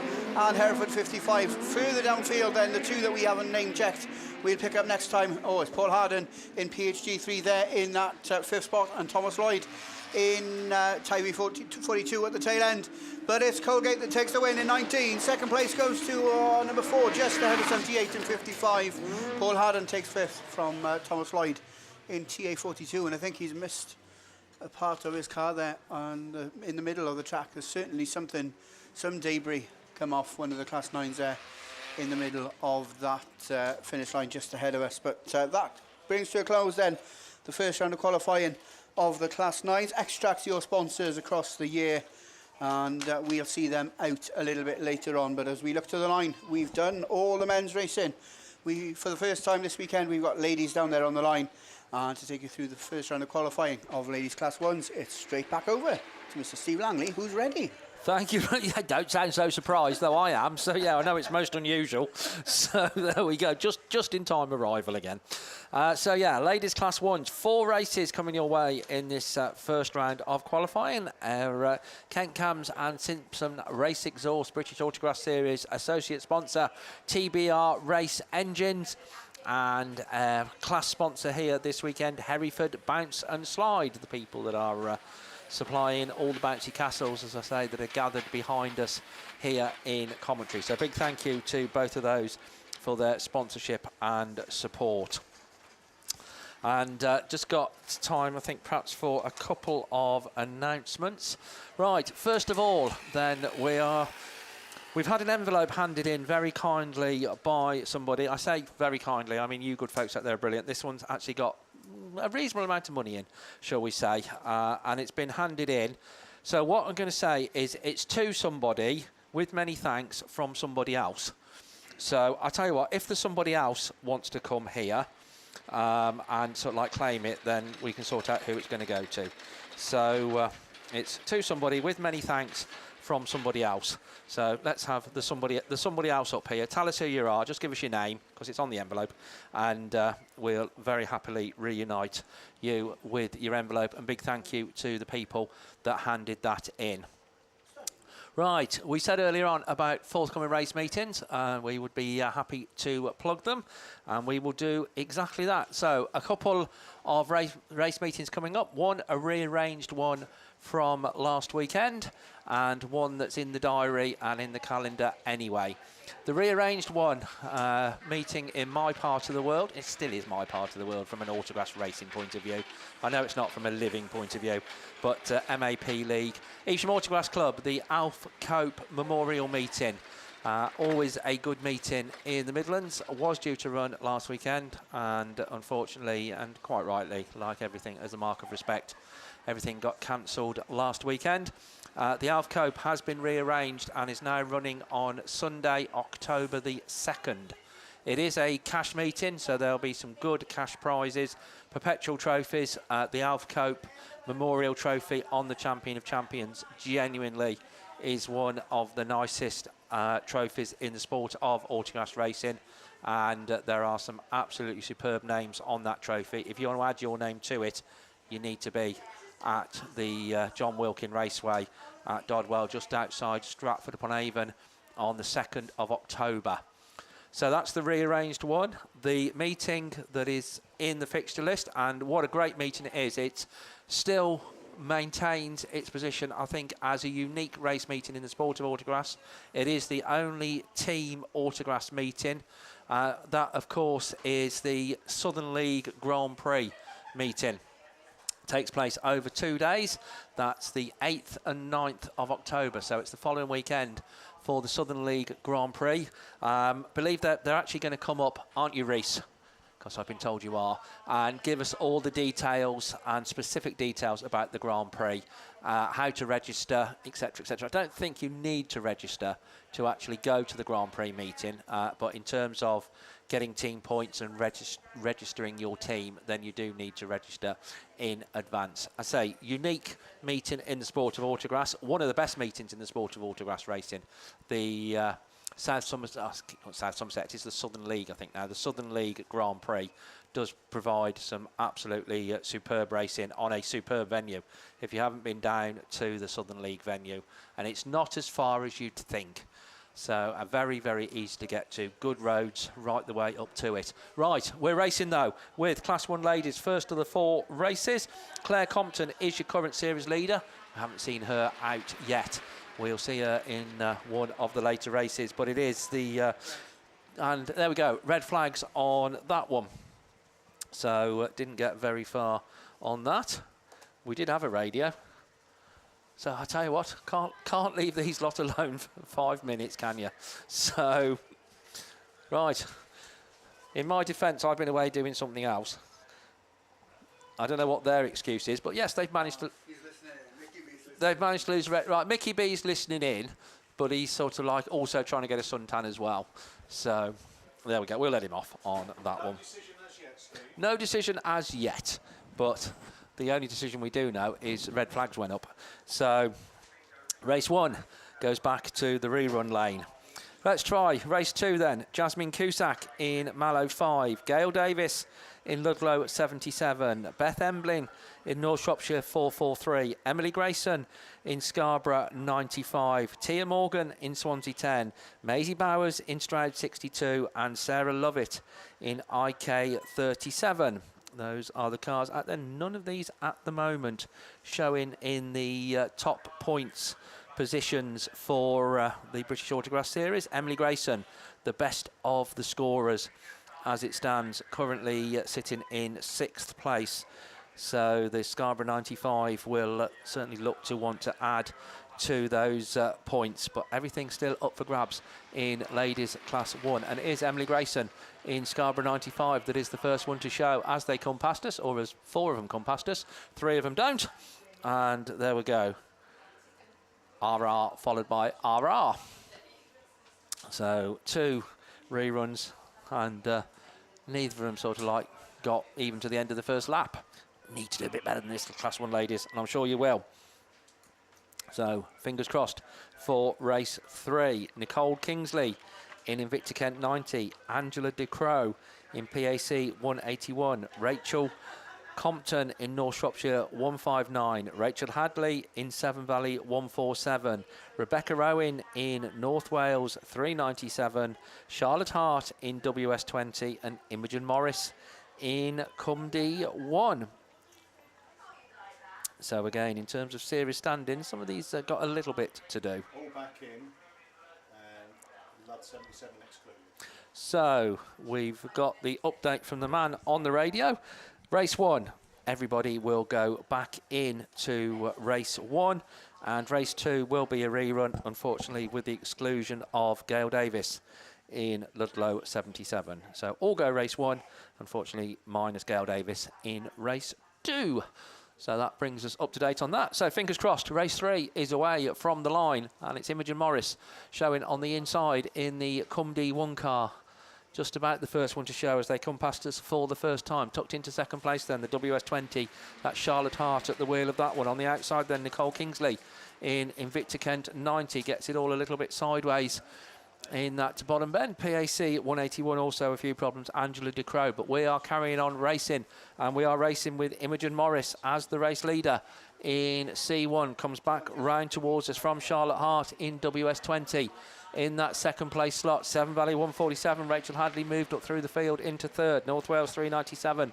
Rebecca Owen completes the leading quartet. Then a little bit of a gap back to Rachel Compton in North Shropshire 159. But the last lap flag is being made ready. Imogen Morris it is in Cumdee 1 that's going to bring the field back towards us for the penultimate time as she starts her final circuit. Charlotte Hart, WS20, runs second. Severn Valley 147 and North Wales 397. Bit of a gap then back to 159. Invicta Kent 90 is Nicole Kingsley, and completing it all, Angela DeCrow in PAC 181. So all the cars onto their final circuit, but it is going to be a race win for Imogen Morris as C1 comes round, takes the victory from Charlotte Hart second in WS20, Rachel Hadley third, and then Rebecca Owen in North Wales 397. 159 is Rachel Compton. Invicta Kent 90, Nicole Kingsley, and Angela DeCrow in PAC 181. Right, Claire Compton makes an appearance in race 4, your current series leader in North Shropshire 951. She is joined by Emily Polly in Cambridge 136. Currently sits 5th in the series. Tracy Short should be out there in Ludlow 200. Chloe Ray in Border Counties 150. Jade Dyke Whitfield in Cambridge 295. And Lowry Fionn Jones in North Wales 6. So Jade Dyke Whitfield sitting in 18th. So a little bit down the chart at the minute, but she has only sort of like done 3 rounds. So she's already got all her dropped scores built in. So anything that she does here could shoot her up that tally or up that chart. North Shropshire 159 picks up a green flag. We're hearing in race 3. Right, North Shropshire 951 then is leading race 4. Claire Compton it is, going down that far side. Then a couple battling it out for that second place position as they come past us once again as 951 leads. It is just the Cambridge 136 of Emily Polly from Chloe Ray in Border Counties 150. Jade Dyke Whitfield in Cambridge 295 runs in 4th place. Then a little bit of a coming together there. North Wales 6 in Lowry Fionn Jones and Tracy Short in Ludlow 200, but they sort themselves out and get back going again as our race leader comes round to take that last lap flag. Claire Compton it is in 951. Emily Polly in 136. Chloe Ray shows 3rd in Border Counties 150 from the Cambridge 295 car of Jade Dyke Whitfield. So they're all onto their final circuit now. Checkered flag is being made ready, and it is being made ready for Claire Compton. Our series leader is going to book another 55 points. That'll do very nicely for 951. Emily Polly in 136 in 2nd. Chloe Ray 3rd in 150. Cambridge at 295. Jade Dyke Whitfield comes across in 4th place. North Wales 6 is Lowry Fionn Jones. And Ludlow 200 is Tracy Short.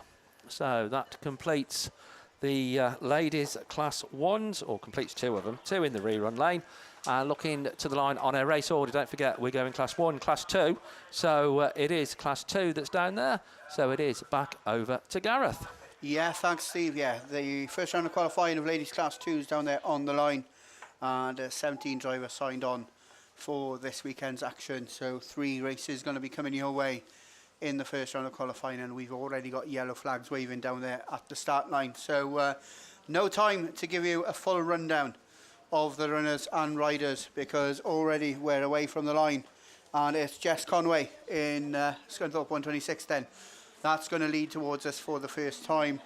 Jess Owen in North Shropshire 15 goes with her, and Laura Addis in Cumdee Treble 2 then rounds out your 1, 2 and 3 as they go down through the start gate turn for the first time. Leanne Lewis in Swansea 1 is there. Oh, she gets all out of shape towards the tail end of the field, and Samantha Morris in BC64 manages to avoid contact, but it is 126 and it's a familiar sight. It's Jess Conway that continues to lead. Pretty sure that she has a couple of wins today, then her championship could be well and truly sorted as well, and she will be crowned your class 2 ladies champion, but that's yet to be confirmed. But this time round she'll see that yellow flag with a black cross. She'll be 1 lap closer to that British Series championship from Jess Owen, who's still there in a very, very strong 2nd position.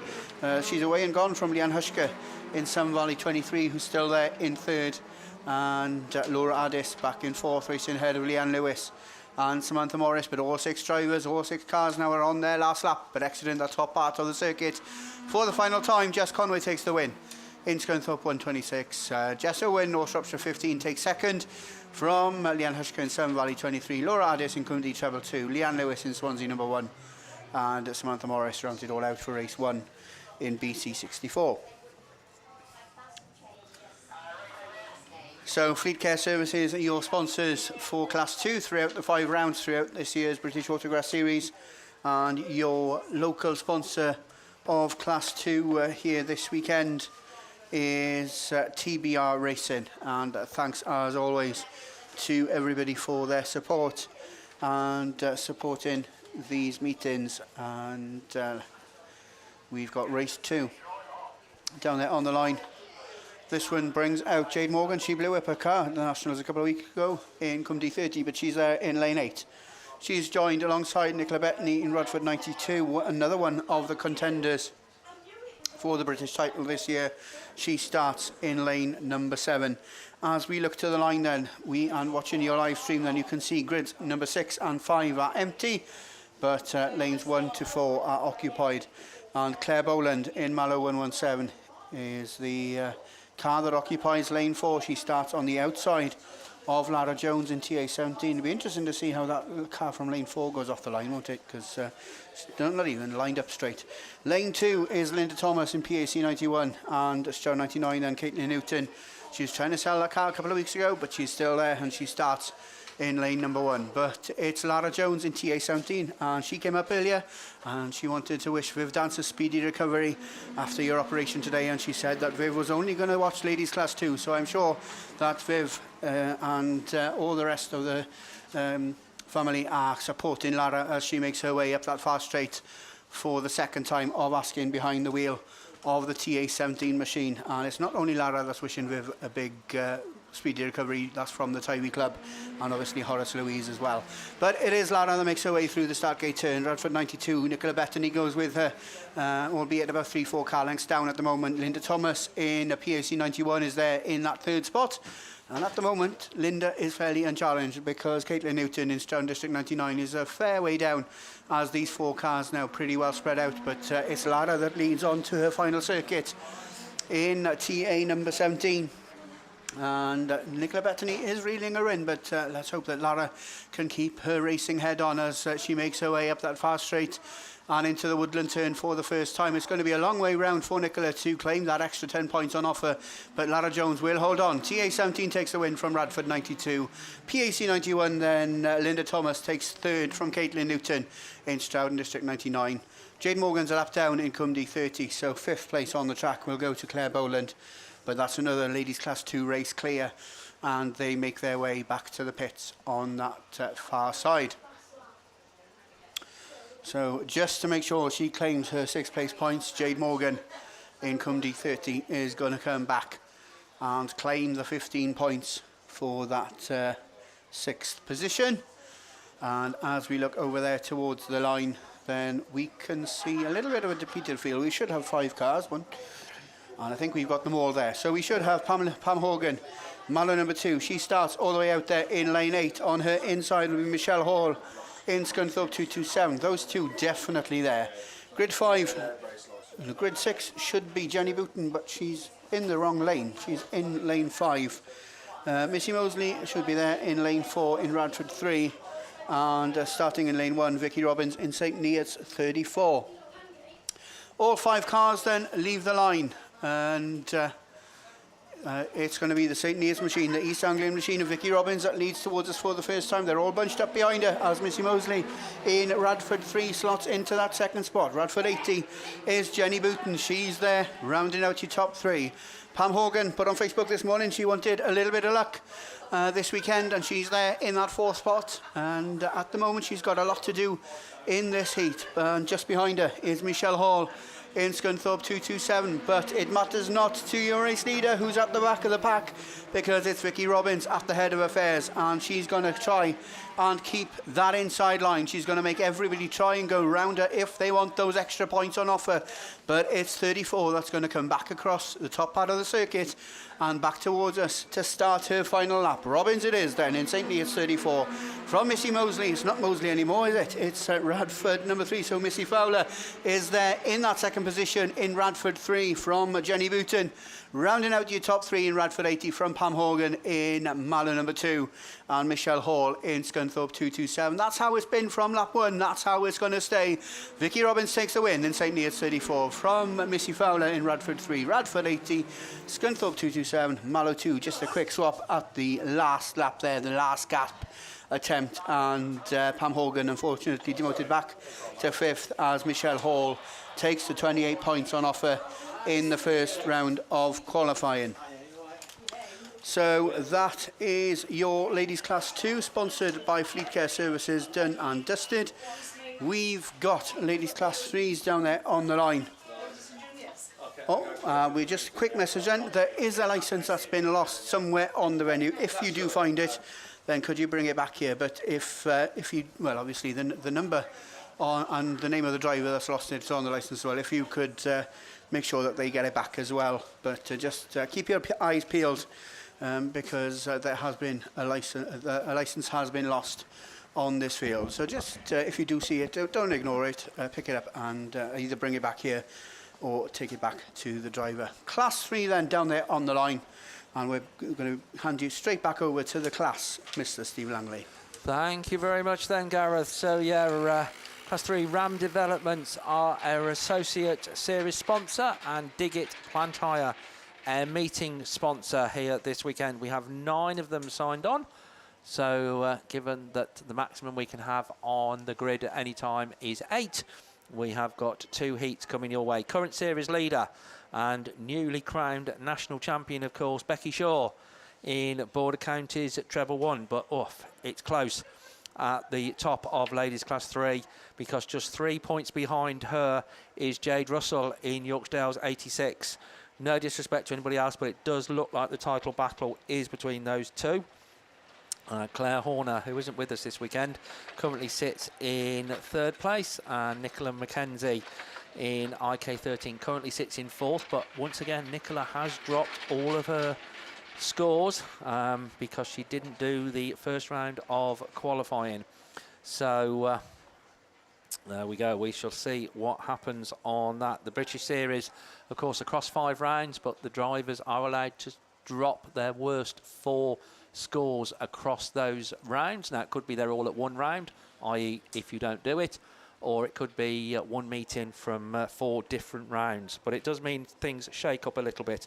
But looking at it then, I think Nicola could well jump up the points chart, but I think the battle is Becky Shaw and Jade Russell. They've avoided each other in the first round of qualifying. The computer randomly draws things, and that's the way it's all worked out. Right, Erina Almond in North Wales 27, Becky Smith in North Shropshire 343, Donna Brown in Carmarthen 4, Becky Shaw in Border Counties Treble 1, and Naomi Davis guest appearing in Evesham at 34. I think they've gone and broke the Tivy 1 machine, so good to see Naomi out there. She's out in the Evesham at 34 machine, but it is Becky Shaw brings the field past us for the first time, Border Counties Treble 1, and Naomi looking very comfortable in the Evesham 34 machine, isn't she just? As she goes through in that 2nd place slot. Carmarthen 4 then, Donna Brown runs in 3rd. Erina Almond in North Wales at 27 in that 4th place slot, and completing all is Becky Smith in North Shropshire 343. But it is Becky Shaw in Treble 1 that looks to book another set of maximum points to a British Autograss Series tally. But Naomi Davis in Evesham 34 running in a very good 2nd place. Battle going on for 3rd. Carmarthen 4 still racing just ahead of North Wales 27, and then Becky Smith completes it all in North Shropshire 343. Last lap flag goes out, 1 circuit to go for Becky Shaw in Border Counties at Treble 1, Evesham 34, Carmarthen 4, North Wales 27 and North Shropshire 343. So all 5 cars are onto their final circuit, but it looks like Becky Shaw has got this one signed, sealed and delivered as she comes out of that top bend for the final time. It's a good win for Border Counties Treble 1. 2nd place goes to Naomi Davis in Evesham at 34. 3rd is Donna Brown in Carmarthen 4. Erina Almond then in North Wales 27. And completing it all, Becky Smith in North Shropshire 343. That was race 1. On the line then, race 2. Jade Russell in Yorksdale's 86 won't want Becky Shaw to further extend her lead. So basically she will know that it will be very desirable if she matches Becky's score in this round of qualifying, which basically means she's got to win. But under strong challenge, I'm sure, from Nicola McKenzie in Invicta Kent 13, Gemma Fullard in Radford 70, and Catherine Bynon in Carmarthen 3. So those are the cars that are there on the line. And yeah, we can pick 4 cars out, so all of them are here. So we'll just be looking for track clearance. Looks like one of the quads required then in the pits area.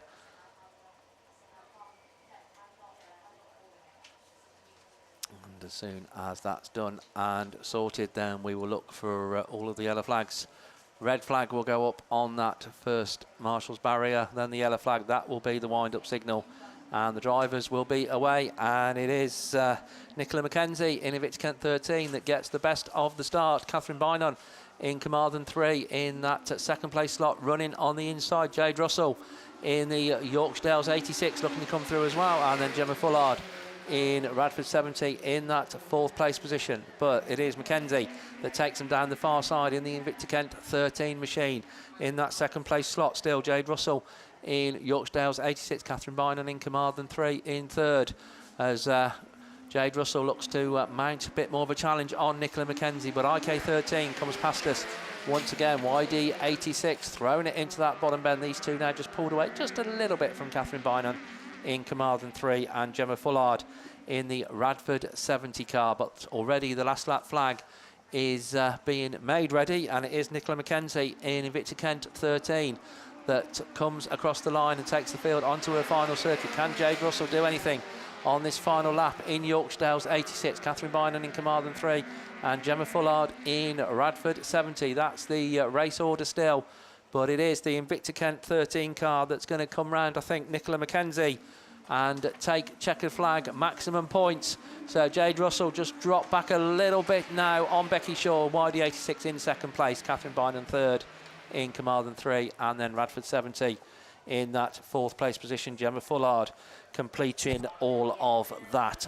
So ladies class 3 successfully completed, so they did better than the ladies class 1s that had a 50% success rate, but they do now have an opportunity to put that a little bit right, I think, because as we look down to the line, it is a class 1 rerun for the ladies. It is race 2 that's coming out, unfortunately minus Gail Davis in Ludlow 77. So that's Emily Grayson then in Scarborough 95 that is the first one to show, as they come back round towards us. A little bit of all coming together. Ooh, that was a bit messy, wasn't it?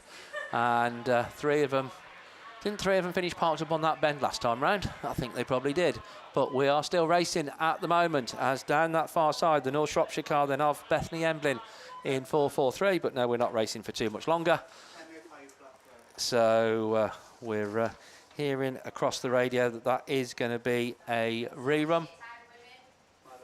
And unfortunately, minus Jasmine Cusack in Mallow 5. So MA5 Jasmine Cusack will not be coming out in the rerun of that one. So that one's almost turning into attrition, same as the men's class 3 one. So first there were 7, we're already down to 5. So fingers crossed next time round we can get that one completed.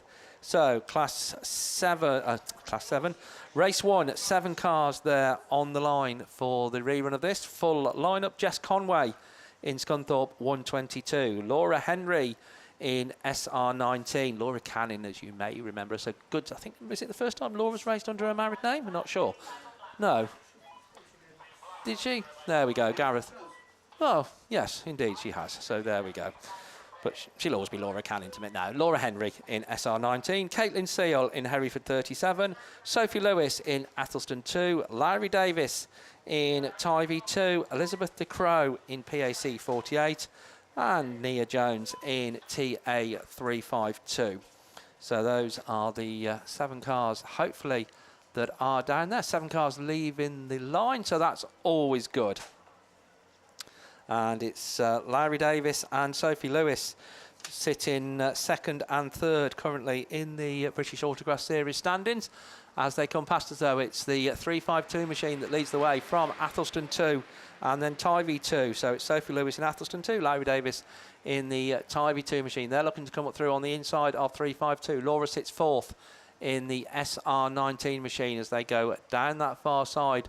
Problems on that first bend for Caitlin Seal, Hereford 37, on the inside of the track. And talking of on the inside, then that's where our race leader goes through. That's Athelston 2, then Sophie Lewis takes up the run in Tivy 2, looking to track her through. Larry Davis, early race leader, TA 352, I say was in 3rd place, but battles back now into 2nd. Cracking race going on for 2nd between the 2 minis. Laura Henley, SR19, was right in there as well, but she leaves a little bit of a gap on the inside. And Scunthorpe 122, Jess Conway says, thank you very much. Then just a little bit of a gap back to Elizabeth De Croo in PAC 48. But what a cracking ladies Class 1 race. But Sophie Lewis in Athelston 2 suddenly pulls herself clear as they go down the far side for the final time, because the checkered flag is being made ready. And it is going to be Sophie Lewis in Athelston 2 that's going to come round and take that checkered flag. Tivy 2 in second place, Scunthorpe 122. Laura Henry in SR19 finishing just ahead of TA 352. And Elizabeth De Croo completes it all in PAC 48. So we got through one of the reruns, one still outstanding. We will see that again in a short while. But looking to the line, that looks very much like Class 5 machinery. So to take you through the first round of qualifying for ladies Class 5s, it is over to Mr. Mickey B. Yeah, thanks very much, Steve. Yeah, we go to ladies Class 5s. Lorryinsurance.co.uk, our series sponsor, and our weekend sponsor for ladies 5s is Matt Richards. So, race 1 then. Who we got out here? Well, look at this. Nicola Jesse running second in York 44 in the BASt standings at the moment. And only 28 points away from Sandra Jones, Company 31. She comes out in the second grid of these ladies 5s. Rhiannon Smith, last year's BASt champion, still got the title for another day and a little bit. She's currently running 4th in the championship in South Somerset 36. Michelle Ellis, 5th, coming into this weekend. She's coming out of lane 8. Gemma Holland, Natasha Gibbs and Lindsay Pittman make up the rest of this opening field. 2, 4, 6 of the ladies Class 5s. You can see that you've got 3 on the coming out of grids 1, 2, 3, and then you've got a bit of a gap before you go to 6, 7 and 8. So fingers crossed that there's plenty of track for them to play with, but they will be keeping a beady eye on this water bowser that's going round. Just put in a sprinkling on that inside line. I'm looking at the other bowser coming around going, well, if you're doing the inside, I'm going to do the outside. So we are going to get a full coverage of this track. It soaks in really quickly, though. I mean, it's not that you're losing grip on this when they're putting this water down, but it's more so the dust repellent that's helpful. Again, with the natural surface that we race on, it does have a tendency to flick up a few stones here and there. And I know there's a couple of people that have been unable to do the David Seaman saves, and you've just been caught. But hope everyone's okay on that, which is good. I mean, yeah, the guys do their hardest, don't they? I mean, you have a look at the just beyond the Armco, you got your first Harris fencing, and they've actually extended that up by a metre or so with some further netting. But it still does find its way through. There is a second layer of Harris fencing, but I think if it gets catapulted over the top, there's nothing stopping it really. So they do their best, but it's unavoidable. As they say, motorsport is dangerous. Here we go then. We are lifting, and wow, Rhiannon Smith has said, let me at it. She's sat 4th on the points, and Nicola Jesse is coming with her as well as they come out of that turn 2 downhill. So it's Michelle Ellis from Rhiannon Smith from Nicola Jesse. Then we go down to Severn Valley 67. Gemma Holland into that 4th place. South Somerset 7. Lindsay Pittman 1 further back, and then it's Natasha Gibbs in the Hereford 4 machine. But eyes back front, and it is going to be that Stroud District 33, Michelle Ellis, currently 5th on BASt points. 55 points will be remarkable as they come up this hill and up into turn 1 again. Nicola Jesse then holding that 2nd place. Rhiannon Smith looking to go on the outside there. I think she had to go on the brakes a bit. That's pushed her out wide. That's extended the gap between 2nd and 3rd. But still Michelle Ellis leads it on this last lap. There from Nicola Jesse, from Rhiannon Smith, from that Severn Valley 67 machine. Gemma Holland running in that 4th place as Rhiannon Smith looking to put the power down coming out start gate turn. Can't get close to Nicola Jesse, but she will now as she She keeps the power in and up into that turn one, but the checkered flag goes. Stroud and District 33. Michelle Willis takes the win, and whoa, Nicola Jesse takes that second place from Rhiannon Smith. Fourth is Severn Valley 67, Gemma Holland. From the Lindsay Pittman machine, Natasha Gibbs in Hereford 4 in that final place. So well done there to our first run of ladies. We move it into race 2.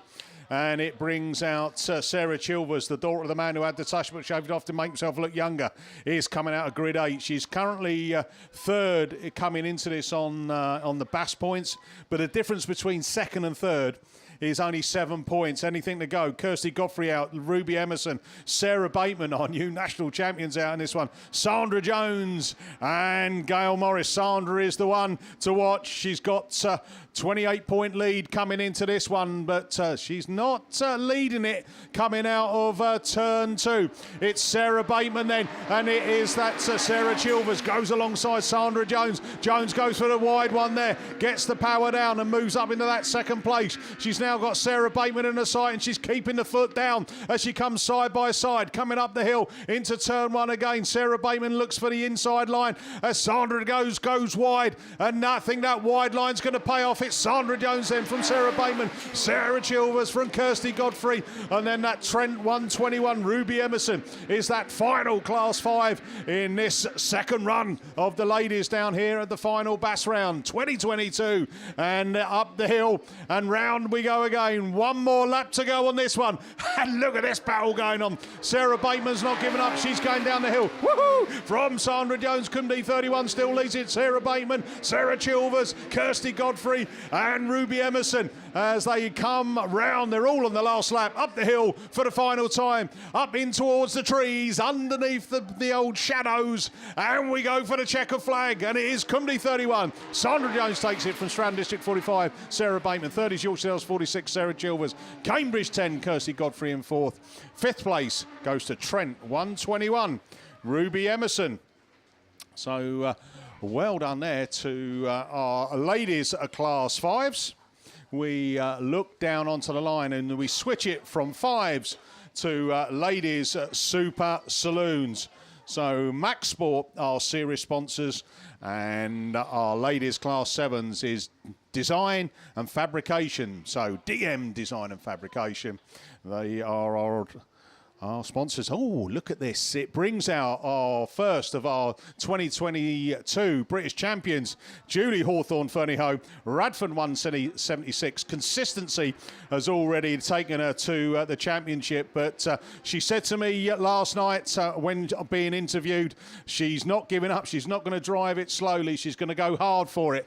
We'll wait and see if that's going to be the case. But it's Alice Bevans from Samantha Graney. Oh, Lindsay has a little bit of a contact there. They brought race 2 out ahead of race 1. Maybe they're leaving that the new champion to come out and finish with one off. But Alice Bevans running 4th on the BAS points.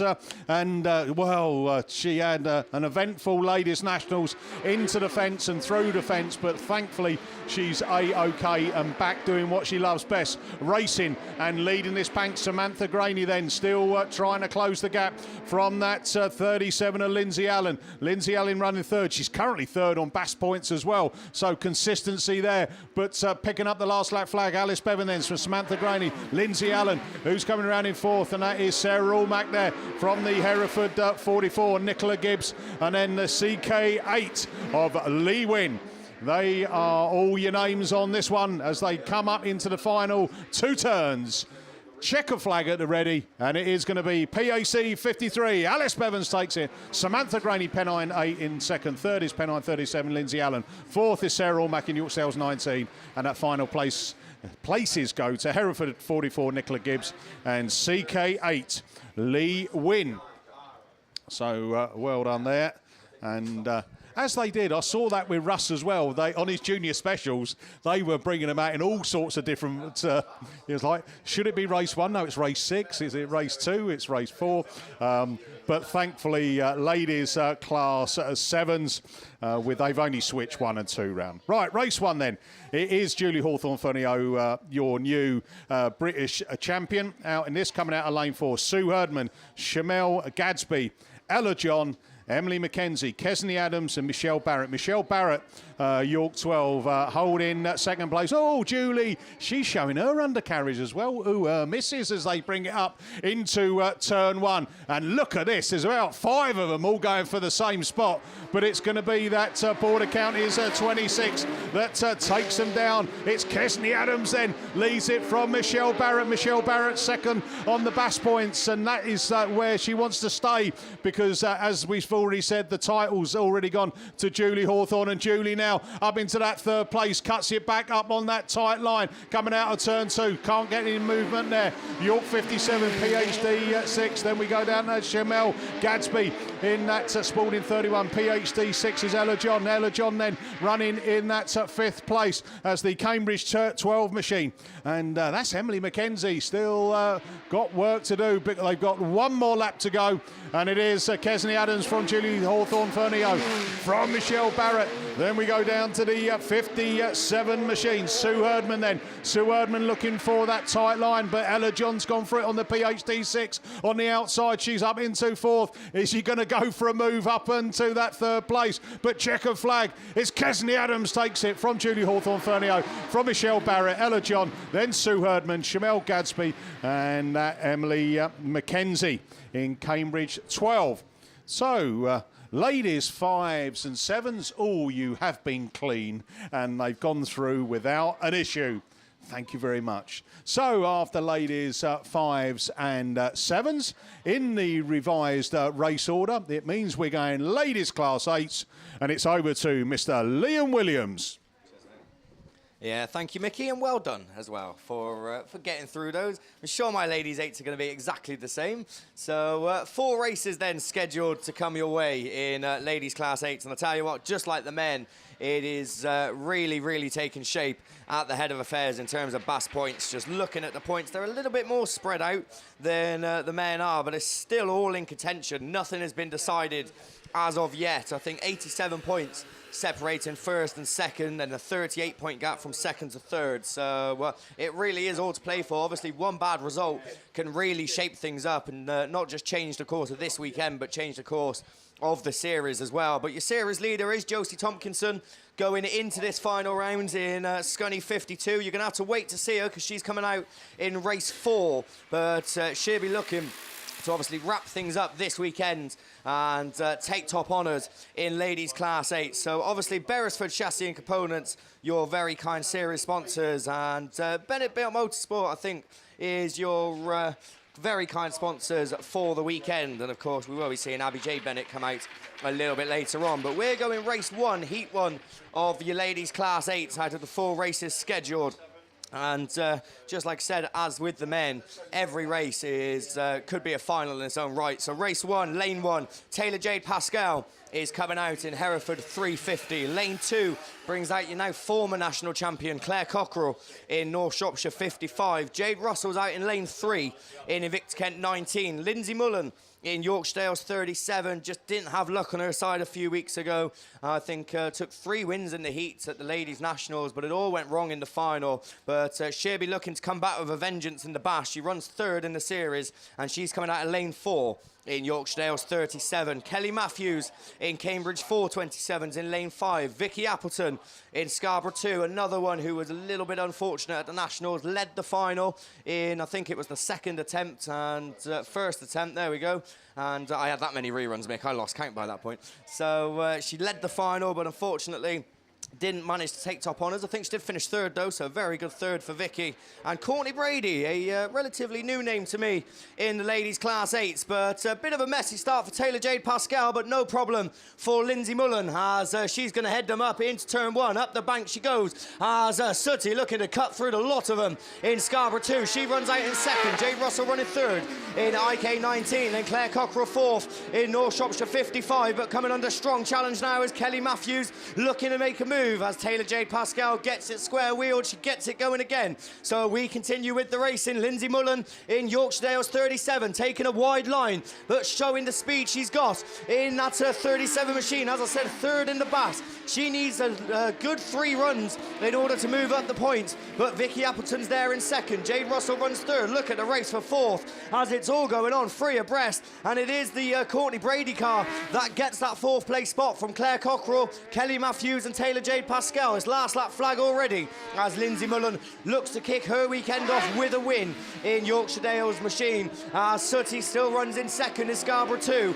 Not safe yet, as it looks like Jade Russell in third in IK19 will look to make one more challenge. Has she got the speed to make a move as they go into this final bend? Lindsay Mullen is going to be a race winner, as Yorkshire Dales 37 takes 55 points. Sooty comes across in second in Scarborough 2. Third is Jade Russell in IK19.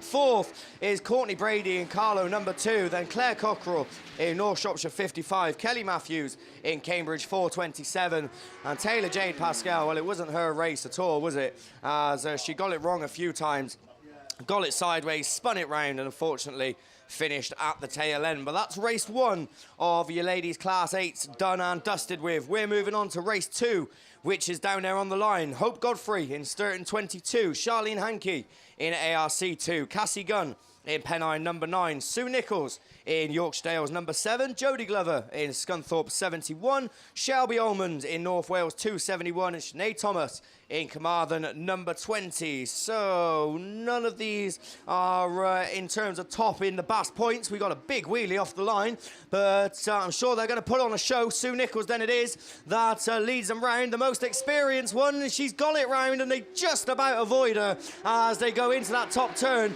and it looks like she's going to get it going again. So as all that goes on, we've got a change at the front. Jodie Glover it is that takes up the running on the outside line. Cassie Gunn running on the inside, but Shelby Almond is fighting back on the outside in North Wales 271 as she looks to close the gap between first and second. Jodie Glover it is, though, that leads them round, using that wide line to her advantage, as many of the Class 8 racers have. Shelby Almond second, Cassie Gunn third, Sinead Thomas runs fourth in Carmarthen 20, Hope Godfrey in fifth in Sturton 22, just dropping back, and Sue Nichols after her earlier spin running towards the tail end of the field in YD number 7, but at the front it's going to be last lap flag. Jodie Glover with one more to go in Scunny 71, but red flags are out. So, well, that's going to shake things up, because I'd imagine the reason for that is probably due to the Sue Nichols incident, but that's just me theorising, because I didn't see anything else that happened, unless it was something off the start line maybe. But Mickey's listening intently to the radio, and we will let you know once we find out. And seemed to be a fairly clean race as well for the majority, apart from that first corner. So I thought we was going to get through it, but evidently not, as red flags come out on race 2 of ladies Class 8s. So just here and then, this is why you shouldn't theorise, because you're never going to be right. I thought it was to do with turn 1, but it was absolutely nothing to do with that.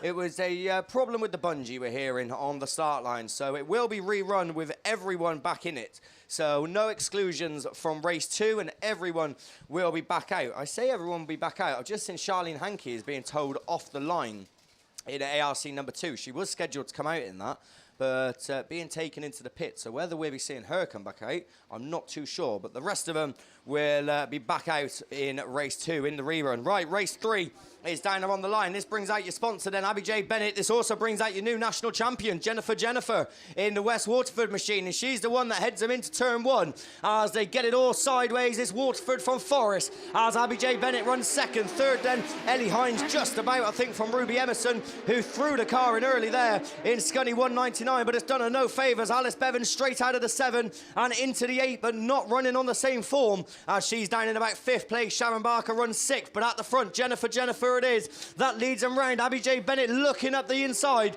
in Forrester Dean. Number 8 can't make the move at the moment as they come past us for another time. Sideways they go into that start gate turn. It's the 158 from the number 8. There you 1 and 2. Then we go to Ruby Emerson, Ellie Hines, Alice Bevins and Sharon Barker in Evesham 25. As I said, Alice not having it her own way, but good to see her back out in a Class 8 nevertheless. After her awful incident at the Ladies Nationals, she moves up to 4th in PAC number 2. And look at the race at front. Abby J. Bennett makes a move up the inside in Forrester Dean number 8. Is that going to be enough? As they go down the far side for the final time, it's going to be checkered flag. As Jennifer got anything in reserve? It doesn't look like it. Abby J. Bennett it is. That snatches victory. Forrester Dean number 8. Houlihan takes second. Third, oh, Alice Bevins, I think, just snatching it on the line from Ruby Emerson in 199. Ellie Hines in Breed Nil 14 and Sharon Barker in Evesham at 25. So Alice Bevins battling back. I think she snatched third on the line there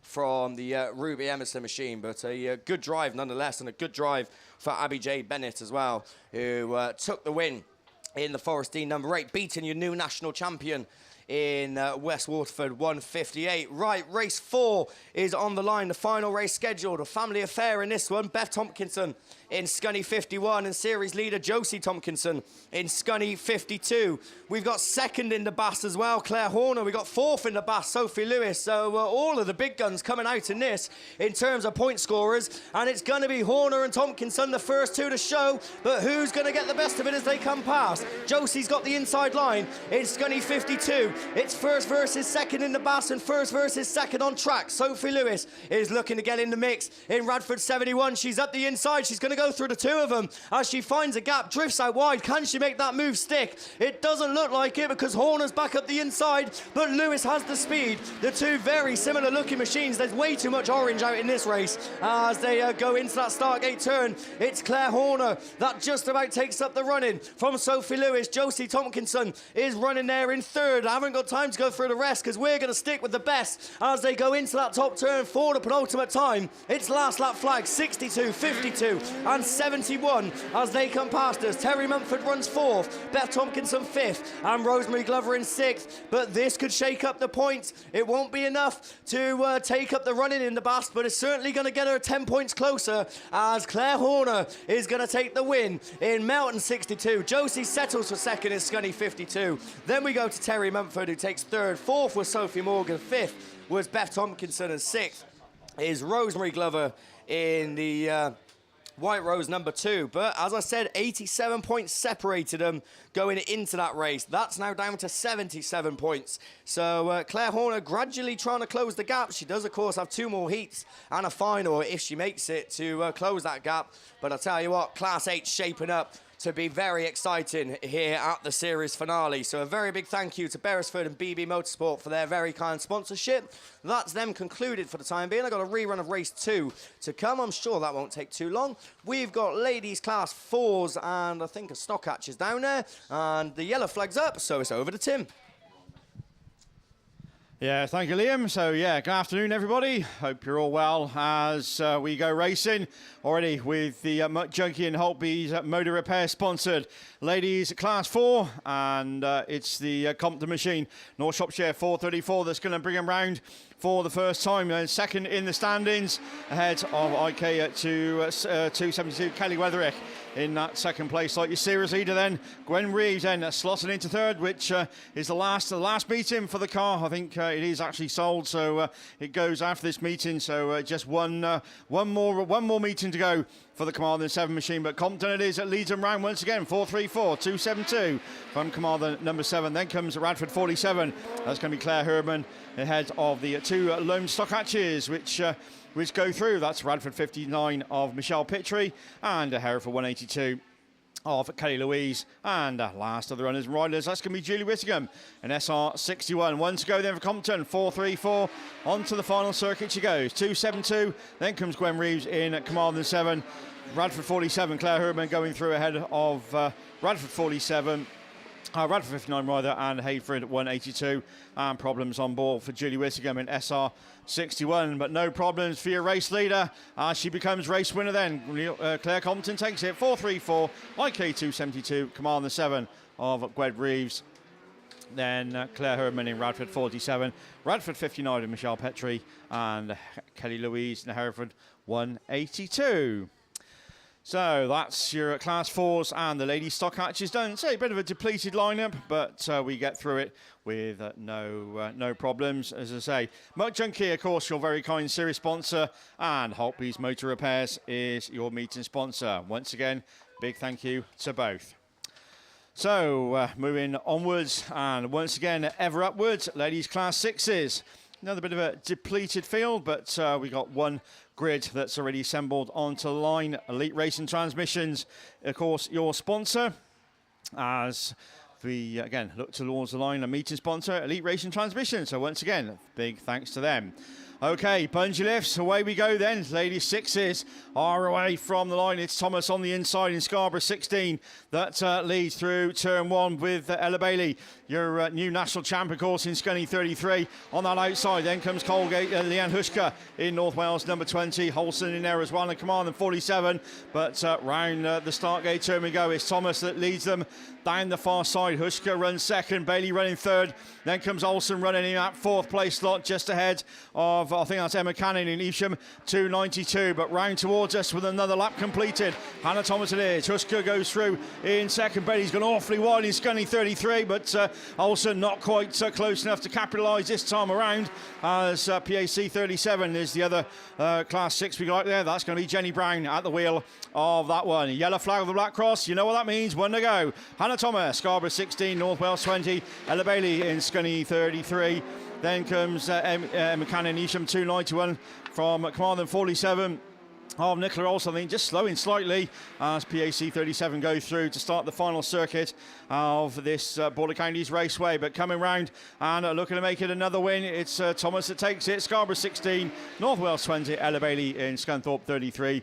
Then comes Evesham 291 of Emma Cannon, Nicola Olsen in Carmarthen 47. And completing all that will be PAC 37 of Jenny Brown. So that completes the ladies' Class 6s. Next time we'll see them is, of course, second round of qualifying. So as we look towards the line. With a bit of track work going on to the circuit, we look, I think it's going to be ladies' Class 1. So I think it might be Steve if he's about.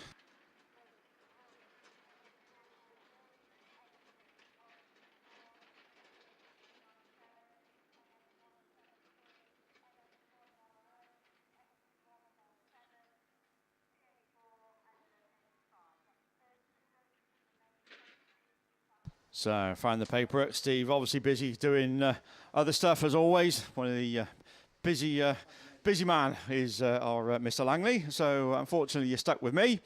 So, ladies' Class 1. No, he is. No, Steve comes through. There you go. I'm saved.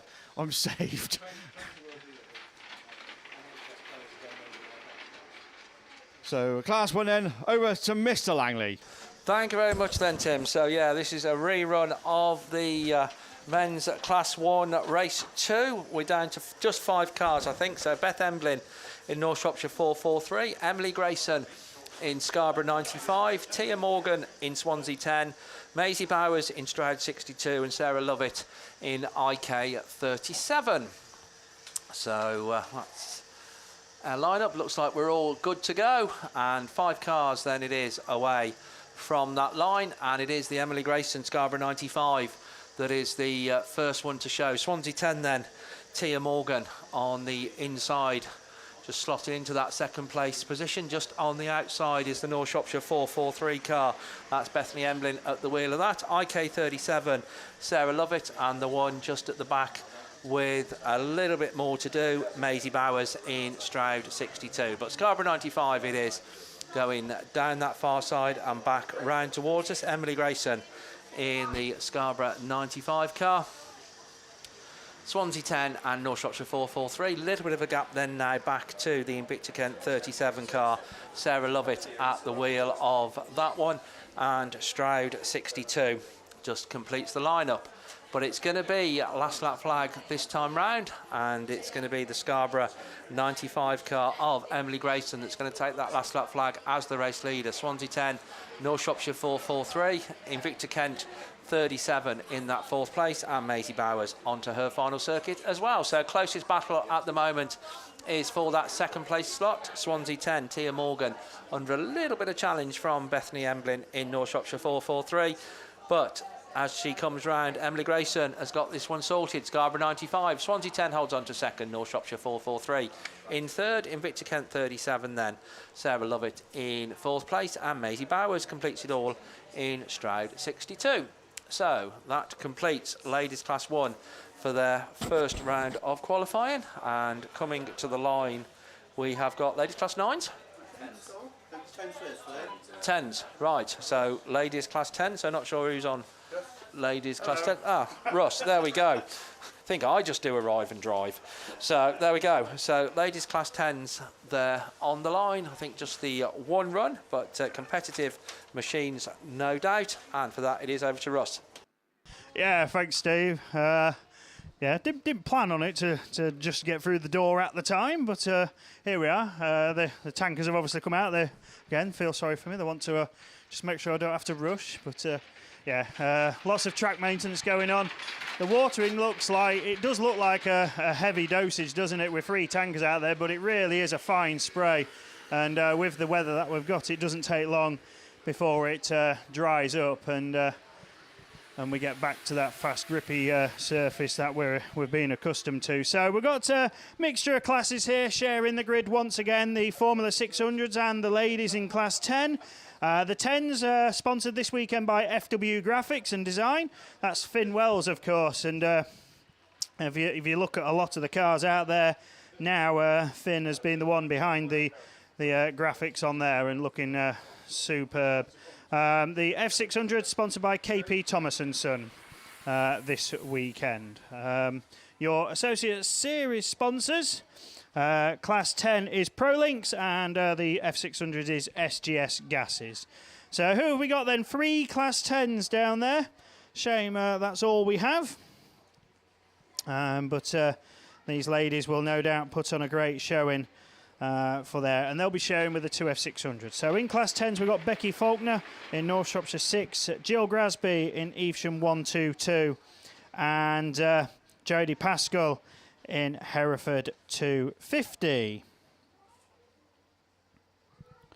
So just very quickly, logging into the BAS website and looking at the points. Jill Grasby is the one then who leads on 1,020, and I think all but secured of the title, even with the drop and double scores coming into it. Just needs to really finish the weekend. Becky Faulkner in second, I think, is pretty much secure there as well, as she's got a 213-point advantage over Jodie Pascal, who didn't do round 4. No Catherine Jones this weekend either, sadly, in Carmarthen 29. So just the 3 of them. I think the championship is all but settled. The F600s, we've just got the 2 of them, of course. I think it's Donna Evans in Hereford 16 and Hilary Frost in White Rose 400. So that is the lineup. Hilary has the lead in the table, but there's only 35 points between the 2. So away we go. And Hilary Frost made a great start from the outside. She was in fact second out the gate, but a long way round there with the 10s. And it's Faulkner who leads the way in North Shropshire 6. Then Grasby looks to chase in Evesham 122, and then Hereford 250 of Jodie Pascal. That car new to Mark and Jodie, the ex-Chester Payne car. We saw Mark take a good win earlier on, but Jodie just settling into it as we have a squabble for the lead now with Grasby looking up the inside of Faulkner. Where is the grip, though? That's what they're looking for, as this freshly watered surface just slowing it down just a little bit, but Faulkner hangs on in North Shropshire 6, Evesham 122. Hereford 250. Donna Evans has got in front, which she needs to do in Hereford 16. Hilary Frost, after that really good start, has struggled with the track and has fallen back in that second position. and will lose 10 points at the end of this one if that's how they remain. Becky Faulkner it is though. North Shropshire 6, 1 to go. Jill Grasby, Evesham 1, 2, 2. Jodie Pascal, Hereford 250. Then the second of the Hereford cars in this lineup. Hereford 16 goes through. White Rose 400. So all onto their final circuit. Don't think anything's going to change now unless a dramatic mistake occurs, and Jodie Pascal's the one who makes that little mistake, but she's still there in third. Here's your winner, North Shropshire 6, Evesham 122, Hereford 250. Then we go Hereford 16 and White Rose 400. So that completes it then. Ladies 10s and Formula 600s, 3 and a 2 with car numbers wise, and a nice clean race. So that completes that. We'll see them later on, hopefully today for the second heat. But we go Class 9s now, and Gareth's not aware of it yet, but there is news. Unfortunately, one car will be missing because I've just spoken to her down in near the start line. So no ARC3, unfortunately, with an engine failure. But the rest of them should be there, so over to Gareth to say who is. Yeah, thanks for that. Well, hot information and hot off the press then. Heidi, unfortunately, not there. I was trying to work out her best 16 as well, and that's all gone to pot. But we should be left with 4 then. And here we are, they leave the line, and it's Kelly Weatherick in IK99. That gets the best of starts. One other notable absentee not out in this lineup is Katie Adaman in York 6, your new national champion. She had a bit of an incident last weekend, and we all wish her the best of luck and a speedy recovery. But the race very much on at the head of affairs between Kelly Weatherick and Chloe Richardson in 99 and Pennine number 5. And it is the Weatherick machine from the Kent League then that makes her way up into turn 2 for the second time of asking. From Chloe Richardson, Pennine number 5. She's currently placed in 3rd in the championship, and Kelly placed in 4th. Over 100 points separate them, but she's closing the gap if she can hold on and gain these 10. That's what Kelly Weatherick will want to do, and that's what she's doing at the moment. Chloe Richardson's still there in that second position. From the Sharon Barker machine, Sharon's back in 5th in the points table after the first 4 rounds of this year's series, and back there at the tail end of the field in the Hereford machine is Jay Dyke Whitfield. She's back in 4th and she's 6th place overall, but the points will all change this weekend because the top 2 are out of contention, but booking her first set of 55 points is Kelly Weatherick in IK99. Chloe Richardson takes 2nd in Pennine number 5 from Sharon Barker, and rounding it all out then for the first round of qualifying of ladies class 9s is Jay Dyke Whitfield in Hereford 150. Looks like we got a rerun over there on the line. Wouldn't be mine. So it is over to Mr. Liam Williams. I didn't say anything. Me and Rerun, we associate very well with each other, trust me. So I think I'm right in saying this might be the only outstanding rerun left for the first round of qualifying, because I see a lot of Class 1s lining up. So it's a rerun of Class 8s. Did I speak too soon? I think I have, because it looks like Jodie Glover's facing the wrong way in Scunny 71.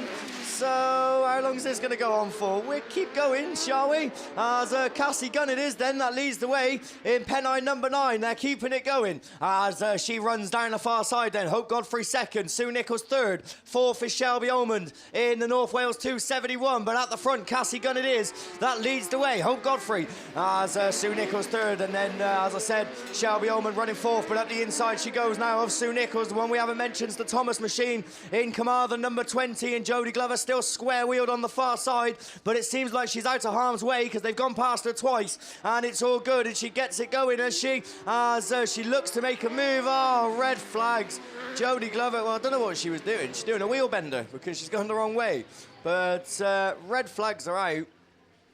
Jodie miraculously gets the car moving after the red flags come out, so she's going to head off into the pits, and that means I got one more rerun to go. So I thought we was going to do so well, but unfortunately it does get red flagged for the second attempt. So that then does, for the time being at least, conclude the first round of qualifying here at round 5 of the Kent Cams and Simpsons sponsored British Autograss series. We have come full circle because we've got Class 1 machinery, which is down there on the line. So I'm not going to bet against Steve Langley because he turned up last second opportunity last time. So we'll wait and see. But we have got Class 1s down there, as I said, to kick off the first round, the first race of the second round of qualifying. And look at that, just as I'm reaching for the paperwork, Steve Langley appears. So you'll be glad to hear you don't have to hear me for much longer. We've got Class 1s. We're back to where we began at 9 o'clock this morning. And Steve just getting everything together. Class 1s are on and off the line. So it's over to Steve. Thank you very much then, Liam. So yeah, this is, as he quite rightly says, going full circle. 9 races coming your way in this second round of qualifying. As I say, don't forget, we are looking for the top 16 to go through to semi-finals, and it's Tom Powell in Evesham 82 that is the first one to show as they go down that far side and coming back round towards us. And sort themselves out over there on the far side, trying to see who did what in round 1. Can't remember, can't find the paperwork, so never mind. Evesham 82 it is then. Tom Powell, your race leader. ARC 304 in that second place slot. Running in third, Chris Dyer in Evesham 28. Problems for the Severn Valley 10 car of Charlton Price. And also problems over on the far side for Dave Owen in North Wales 97. But Evesham 82 it is then that is motoring on as the race leader coming back round towards us from the ARC 304 in that second place. Evesham 28, Tom Hawthorne runs fourth in the Radford 76 car. The field getting quite well spread out then as North Shropshire 192 comes past us, and we can tell you that Tom Powell was a heat winner last time round in Evesham 82. I thought he was, but coming round then, leading the way, checkered flag, 2 wins out of 2, can't do any better than that.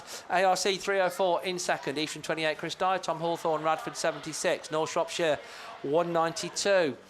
Then the Breedon Hill 87 car, that's Jordan Taylor at the wheel of that one. North Wales 97 is Dave Owen. And completing it all, or not completing it all as the case may be, is the Severn Valley 10 car of Charlton Price. So that was race 1. Race 2 brings out Damien Goodman in Stroud 66, Will Henry in SR9, Chandon Watkins in Swansea 10, Alex Hill in St Neots 164, another heat winner last time round, as was John Napier in WS20. One of those, then the unbeaten record is going to go. Phil Thompson should be there in 52F. James Davis in Stroud 62 and Connor Urquhart in Tivy 11. We're hearing, unfortunately, Michael Aiken picks up a green flag in that last race in North Shropshire 192. So we've told you 2 heat winners out in this one. And this is a bit competitive, isn't it? Will Henry picked up a second in SR19 last time round.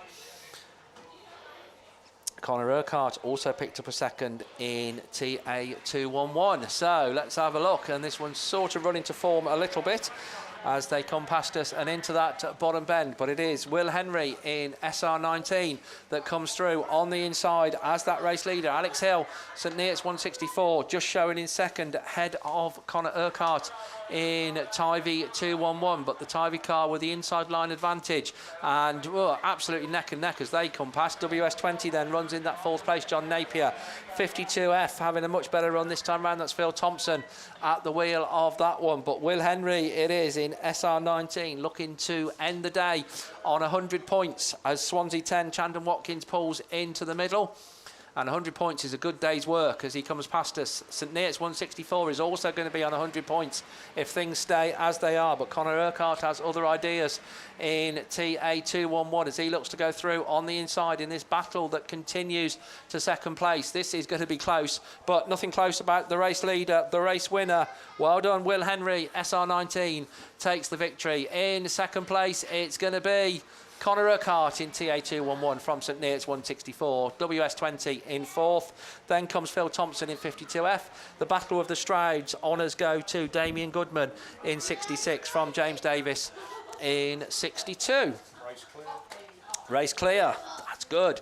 So race 3, let's have more of the same. Ben Gould in North Shropshire 443. Mark Stevenson in North Wales 164. Andrew Owen in North Wales 397. Ryan Morehouse in North Shropshire 172. Ryan Wainwright in North Shropshire 110. Colin Hadley in Severn Valley 147. Jonathan Jones in Tivy 4 and Harry Parker in Ludlow 85. So Jonathan Jones picked up a second in the TA4. I think he's the best of the point scorers in this one. Andrew Owen, North Wales, 397, picked up a third.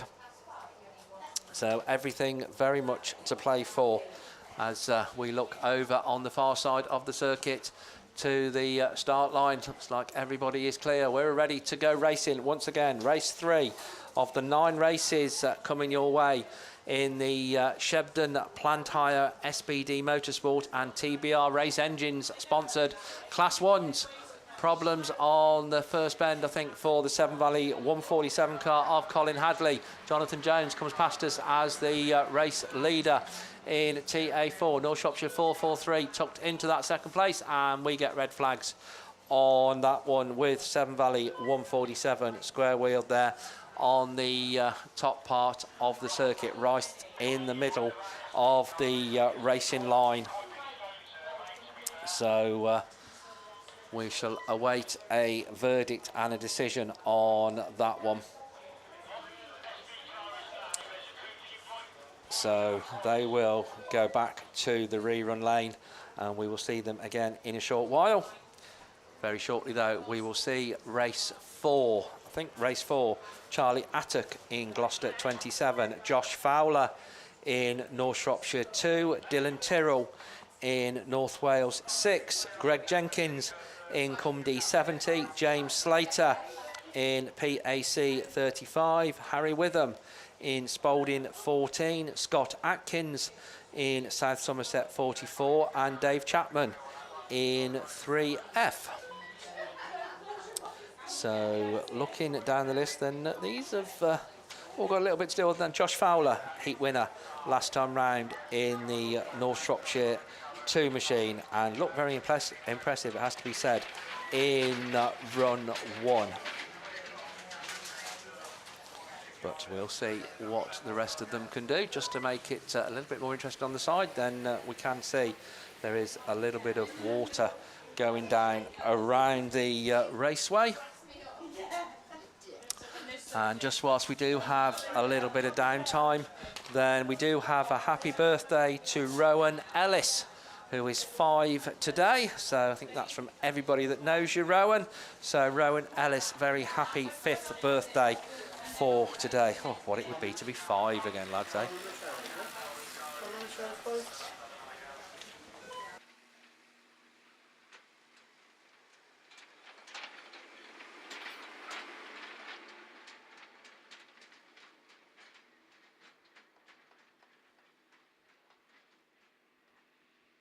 Right, so we're hearing that that race is going to go all again. So everybody back out in the rerun of race 3. So no exclusions on that one.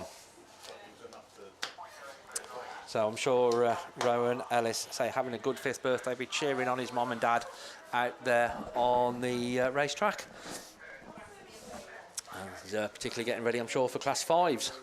As Mickey's doing all his paperwork. Oh, God, it must be lovely to do paperwork and stuff and things, rather than just arrive in a total panic, which is fair play to my commentator. They do put up for an awful lot with me, I tell you, at Baz rounds.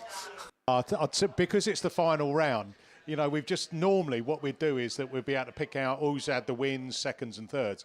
But now we're trying to think about what does it actually mean to that top 4 position? Is that person in 5th going to move up? Is the person who's just won their first heat, is that enough? I don't think I'm going to be able to sort it, by the way, because we're back racing.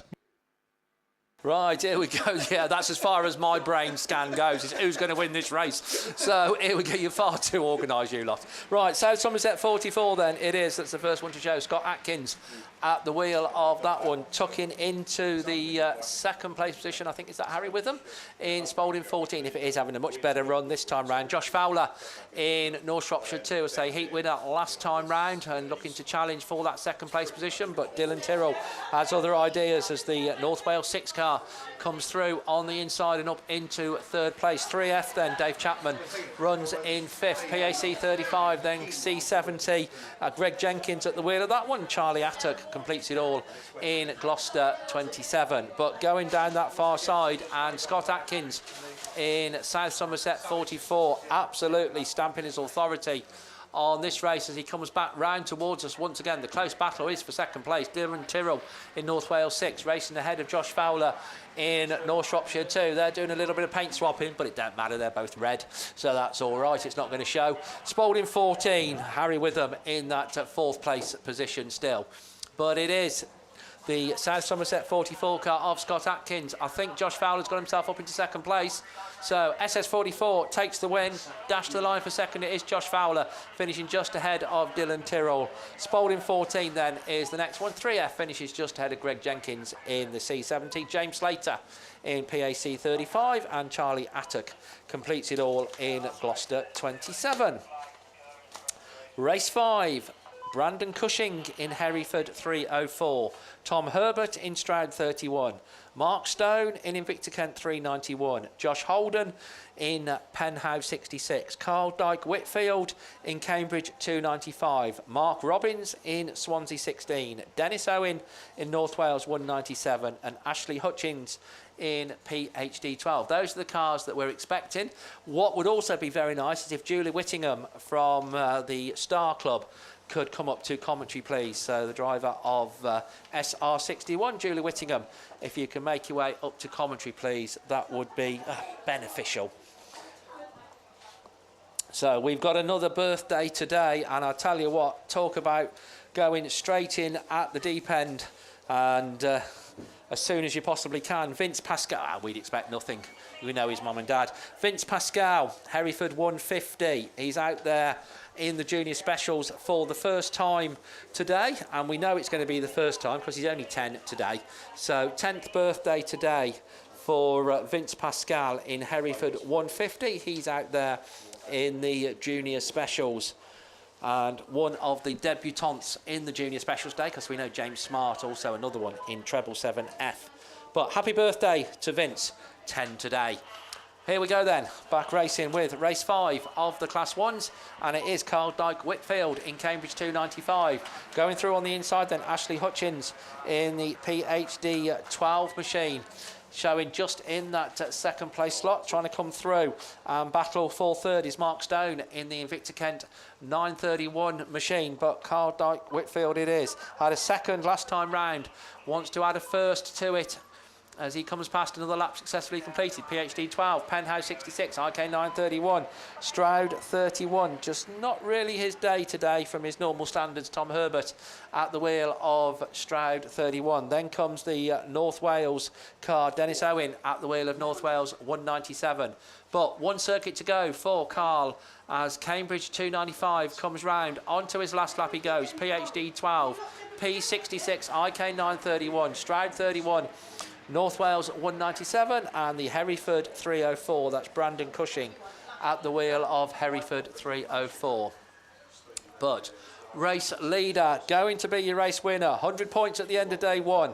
Well done to that man. Carl Dyke Whitfield takes it in Cambridge 295. Penhouse 66 just pinches second from Ashley Hutchins in PhD 12. Invicta Kent 931 ahead of Tom Herbert in Stroud 31. North Wales 197. And completing it all is Brandon Cushing in Hereford 304. So that was race 5.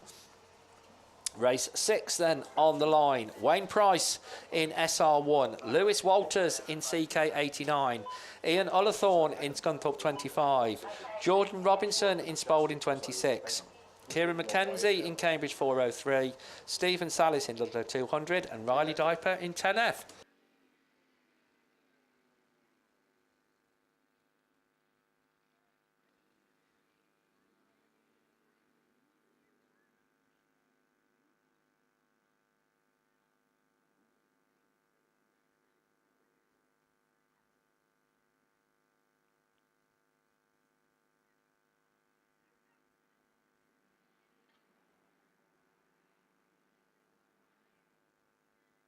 So away from the line then, and not the smoothest of starts we've seen, but there are problems for, there we go, red flags.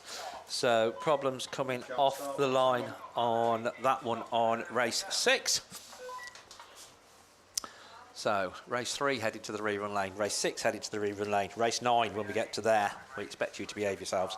Right, race 7 then. Rhys Phillips in TA98. Jake Barnes in St Neots 143. Dan Jones in Invicta Kent 430. Rich Owen in North Wales 15. Ian Jenkins in WS17. Timothy Gardner in PAC 209. And Connor Griffiths in Tivy 16. Best of the point scorers last time round. Connor Griffiths in Tivy 16 took a very impressive win. Can he make it 2 out of 2 in race 7? Rich Owen in North Wales 15, also though a race winner last time round, so he'll be looking to do likewise in the North Wales machine. But as we keep saying, then lots of them more than capable of getting into the mix on this one. But those are the 2 maximum point scorers that have been thrown together in race 7 as that race gets away from the line. It's a very, very level break. And that's not the race that we've got. I think this is race 8. Oh, we're going to have a word with the people down in pits control. Right, Athelston 2 then. Yes, it is Tristan Daniels that's the first one to show from Craig Conway in Scunthorpe 122. So apologies, this is race 8. Don't know why. Craig Conway was a heat winner last time round in the Scunthorpe 122 machine. So he's looking to make it 2 out of 2. But Athelston 2 coming round once again. Tristan Daniels at the wheel of that one is your race leader. Scunthorpe 122 tucked into that 3rd place is the Cumdy 1 car. Craig Bagley at the wheel of that one. Running in 4th then is Jake Hemsley in IK 611. Then the Cambridge 142 car, or Cambridge 42 car, so that's Charlie Williams at the wheel of that one. Race leader as the last lap flag goes out though, Tristan Daniels in Athelston 2, Scunthorpe 122, C1, IK 611, Cambridge 42. Then racing together and having a good battle is South Somerset 101, Katie Hobbs and Zach Bowers in North Shropshire 159. All the cars onto their final circuit, but it is going to be the Athelston 2 car that's going to come round and take a good win. Tristan Daniels from Scunthorpe 122. Then the Cumdy 1 car in 3rd place, Jake Hemsley in 4th in 611, Charlie Williams in Cambridge 42. And the battle then at the rear of the field went to Zach Bowers as North Shropshire 159 comes home just ahead of Katie Hobbs in South Somerset 101. That was race 8. Oh. So we can see a TA98 down there on the line. So we're going back to race 7. So we already told you, but we will tell you again. Rhys Phillips, TA98. Jake Barnes, St Neots 143. Dan Jones in IK 430. Rich Owen in North Wales 15. Ian Jenkins in WS 17. Timothy Gardner in PAC 209. And Connor Griffiths in Tivy 16. So just a little bit of cone moving going on the top part of the circuit, and even cone replacement, I think, possibly looking at it. And as soon as that has been sorted, then we shall be underway with the penultimate heat in effect, even though I say it is race 7 because we've had race 8 of the second round of qualifying. Don't forget, you drivers, once you've finished your second runs today, please go and sign on ASAP. It does help with the running of the meeting so much. Don't save it up right to the end of the meeting. Then if you can sign on as soon as you've completed your second run, please. No signing on tomorrow, as always, at a British Autograss Series round. You need to make sure you're signed on tonight if you want to race tomorrow. Right, coming round then, somebody that I'm sure will want to race tomorrow is Connor Griffiths in Tivy 16, because he's on course at the minute for 2 wins out of 2. Ian Jenkins in WS 17 is the one that's picked up the baton and the challenge as they go down that far side once again and away from us. The North Wales 15 car of Rich Owen with a bit more to do this time round, back in about 5th place as Connor comes past us once again. Tivy 16, WS 17 running in that 3rd place slot is the PAC 209 car, Timothy Gardner. And just tucking through, or trying to tuck through then on the inside, I think is that Rhys Phillips in the TA98 machine. But it's the TA16 machine that very much leads the way as Connor Griffiths takes the last lap flag as the race leader. WS17, PAC 209, IK 430 comes through. And that's Dan Jones at the wheel of IK 430. But your race leader going down that far side as we've lost Invicta Kent 430 on that bottom bend, drop right to the back of the field. Tivy 16, 2 wins out of 2 for Connor Griffith. WS 17, PAC 209, North Wales 15, then the Tivy 98 and St Neots 143. Jake Barnes comes across the line, as indeed does the Invicta Kent 430 of Dan Jones.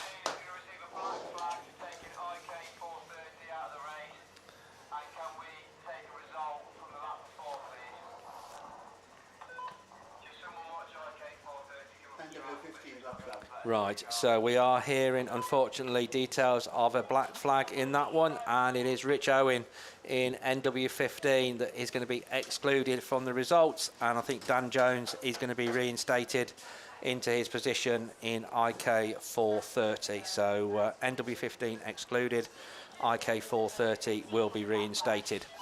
Race 9 then on the line, but looks like we might be having a little bit of water before it comes out. Kieran Griffiths in Severn Valley 31. Kieran had a third, I think, last time round. Rhys Edwards in the North Wales 44 car. He had a second.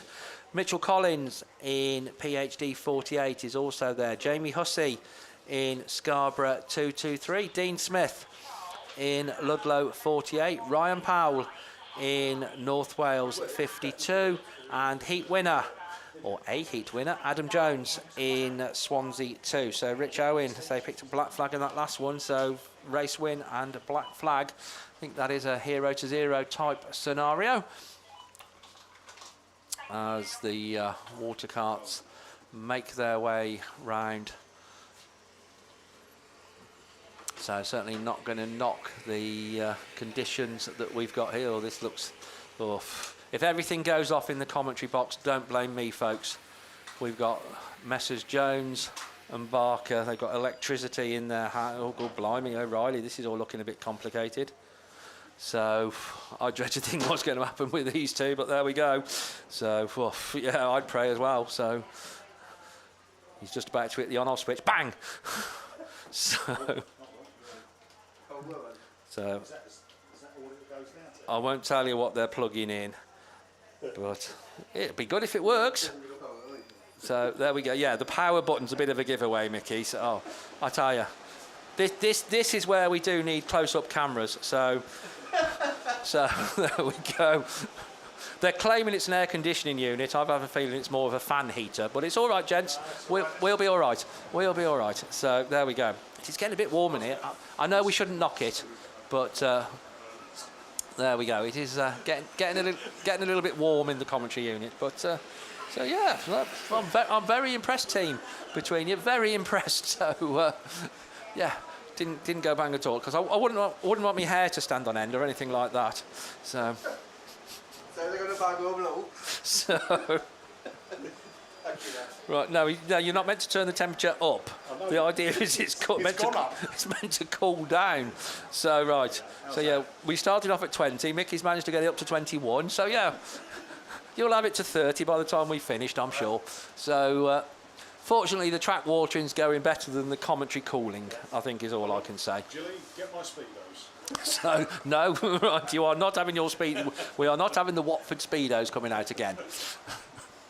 So, no. So Sally's still in a state of trauma from the threat of the photo of him in the first place. So, never mind. Anyway, does Callum like his new car? Because I know that you've just purchased a new car for Callum, as in road car rather than race car.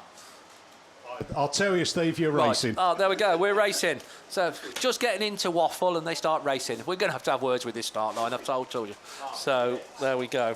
And there we got sweets coming. That's not going to shut me up. Well, it might, but yeah, good try, Becky. So yeah, chewiest sweets imaginable just as I start commentating. That's all right. As it is Adam Jones then in Swansea 2. That is the first one to show. So he's looking to be another one to make it 2 wins out of 2 as they go down that far side. And he's looking in good form, it has to be said, in Swansea 2 as he comes round once again. Then in second place is the North Wales 52 car of Ryan Powell, racing with Dean Smith in Ludlow 48. So that's the battle going on for that second and third place. Trying to come through on the inside then. Rhys Edwards in North Wales 44. But it is Adam Jones in Swansea 2 that's going to take this last lap flag as the race leader as he comes round once again. One circuit to go then. Ludlow 48 still runs in that second place position. PhD 48 it is, just towards the back of the pack at the moment. That's Mitchell Collins at the wheel of that one. But Adam Jones, I don't think he's going to be caught, but they are reeling him in very slightly as he comes round once again. But no, I think it's going to be 2 wins out of 2 for Adam Jones in Swansea 2. Ludlow 48 in that second place slot. Dean Smith. Third goes to 44, then 223. On the outside of Jamie Hussey was Kieran Griffiths in Severn Valley 31 as the rest of them come streaming across the line. Then we're just having a look. We've still got Donna lap scoring, so that was all right, wasn't it? So there we go. Mrs. Jones is giving Mr. Jones a not bad. So 2 wins out of 2. Talk about hard to please. So there we go. So well done, Jonesy. Right, what we got on the line? Liam's poised. So Class 8 rerun. Should have known. It's normally a safe bet if in doubt. Back over to Liam. Yeah, cheers, Steve. Third time lucky, hopefully, for the Class 8 rerun. Well, I'll tell you what, they're off the line quick, and someone getting it up in the air. I think that was a Carmarthen 20 machine that was pulling a wheelie as they left the line. But Sue Nichols it is then, at the third time of asking. That's going to lead them past us for the first time. Shelby Ullman slots into second in North Wales 271. Hope Godfrey running third in Sturton 22. Jodie Glover fourth in Scunny 71. And Sinead Thomas in Carmarthen number 20 is the one at the tail end. So Cassie Gunn unfortunately excluded from the rerun after being deemed to be cause of the race stoppage in the previous attempt. So we're running without her, but we're certainly running with Sue Nichols. No one else is though, because they can't get near her at the moment. As Yorkdale's number 7 it is that leads the way. Hope Godfrey switches to an outside line and takes up second place in Sturton 22, showing the speed she's got down that far side. Goes out wide. Ullman's back up the inside in North Wales 271. Last lap flag this time. It's going to be Sue Nichols from Shelby Ullman. There you 1 and 2. Hope Godfrey third. Jodie Glover rounds out the leading quartet, and the Thomas machine in 5th in Carmarthen number 20, the one with work to do. But down the far side, Sue Nichols doesn't look like she's going to be caught. Shelby Ullman is going to do her best, but I don't think she's going to get close enough in the final bend. Checkered flag. Sue Nichols takes the win in Widey number 7. Shelby Ullman takes second. Third is Hope Godfrey. Fourth is Jodie Glover, and 5th is Sinead Thomas in Carmarthen number 20. And that means I haven't let the team down for a third time, because we now do conclude the first heats of qualifying, because that was the only outstanding rerun we had from round 1. And it is now complete. So Beresford Chassis and Components and Bennett Built, your very kind sponsors over the series and the weekend. And ladies' 8s are done. We might be seeing them later on, but we'll certainly be seeing more Class 1 machinery, because speaking of reruns, I think Steve's got some to get through. I have. So yeah, we've got 2 outstanding Class 1 reruns, race 3 and race 6. So yeah, go on. Which one do you think would be there? Let's take a straw poll. So yeah, we'd have reckoned race 3. No, it's race 6. There we go then. I don't know, do I? But there we go. At least I've spotted this time, so we're getting slightly better. So as they come round there, this is a rerun, I say, of race 6. And it's 10F, Riley Diaper, that's just about the first one to show. Kieran McKenzie on the outside in Cambridge 403. Ian Ullathorne looking to try and come through, though, in Scunthorpe 25. Right in the mix as well is Jordan Robinson in Spalding 26. But as they go up that far side, it is Riley Diaper in 10F, still just holding on to the lead, but lots of challenging going on behind him. Cambridge 403, Spalding 26, Scunthorpe 25 also under challenge from the Scarborough 221 machine. That's puzzling me a little bit, but there we go. Right, going down that far side, it is 10F. That's Riley Diaper at the wheel of that one in that second place slot. It is just about Cambridge 403 from Spalding 26, Scunthorpe 25, Scarborough 221. The CK89 is Lewis Walters, and Ludlow 200 is Stephen Salis. So that's the race order in this one. As I say, don't know why 221's not on my printout, but never mind. He's out there. Riley Diaper in 10F takes the win. Cambridge 403 just in second from Spalding 26, Scunthorpe 25, Scarborough 221, CK 89, and then Stephen Salis in Ludlow 200. So, if nothing else, that does complete it all. And they go back to the pits and look into the line. That's Class 2 machinery, I think. So Gareth is nodding his head, so that's good. So, second round of qualifying Class 2s, it's over to Gareth. Yeah, thanks very much then, Steve. Class 2 down there on the line. Your overall series sponsors for 2022 in Class 2 have been Fleet Care Services and the Border Counties Motor Racing Club, the local sponsors here this weekend in memory of Gary Tolley. But we're already up, we're racing with race 1. They leave the line, oh, there's mess before we even reach turn 1. But it's the Scunthorpe machine that is going to lead past us for the first time, but we hear that almost immediately the red flags come out on race number 1. It was a messy start, and I think it's the Severn Valley 23 machine over there on the far side that came unstuck, but it'll be interesting to see what the marshals decide on that one when they review what they saw, and obviously when the cameras review the footage as well, which it is being reviewed as we speak.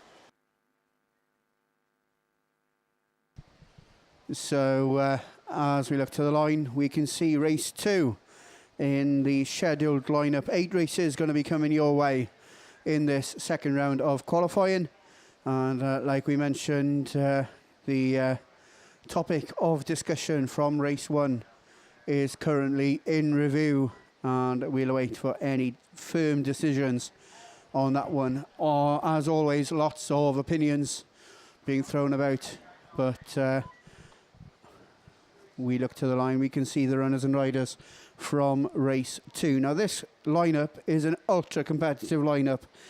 5 of the 8 racers had 3rd or better in this morning's first round of qualifying. 2 of them winners. Sam Doddridge, he flew around this track this morning in Forest 515, and Jamie Lillington in South Somerset 45. They're the 2 winners.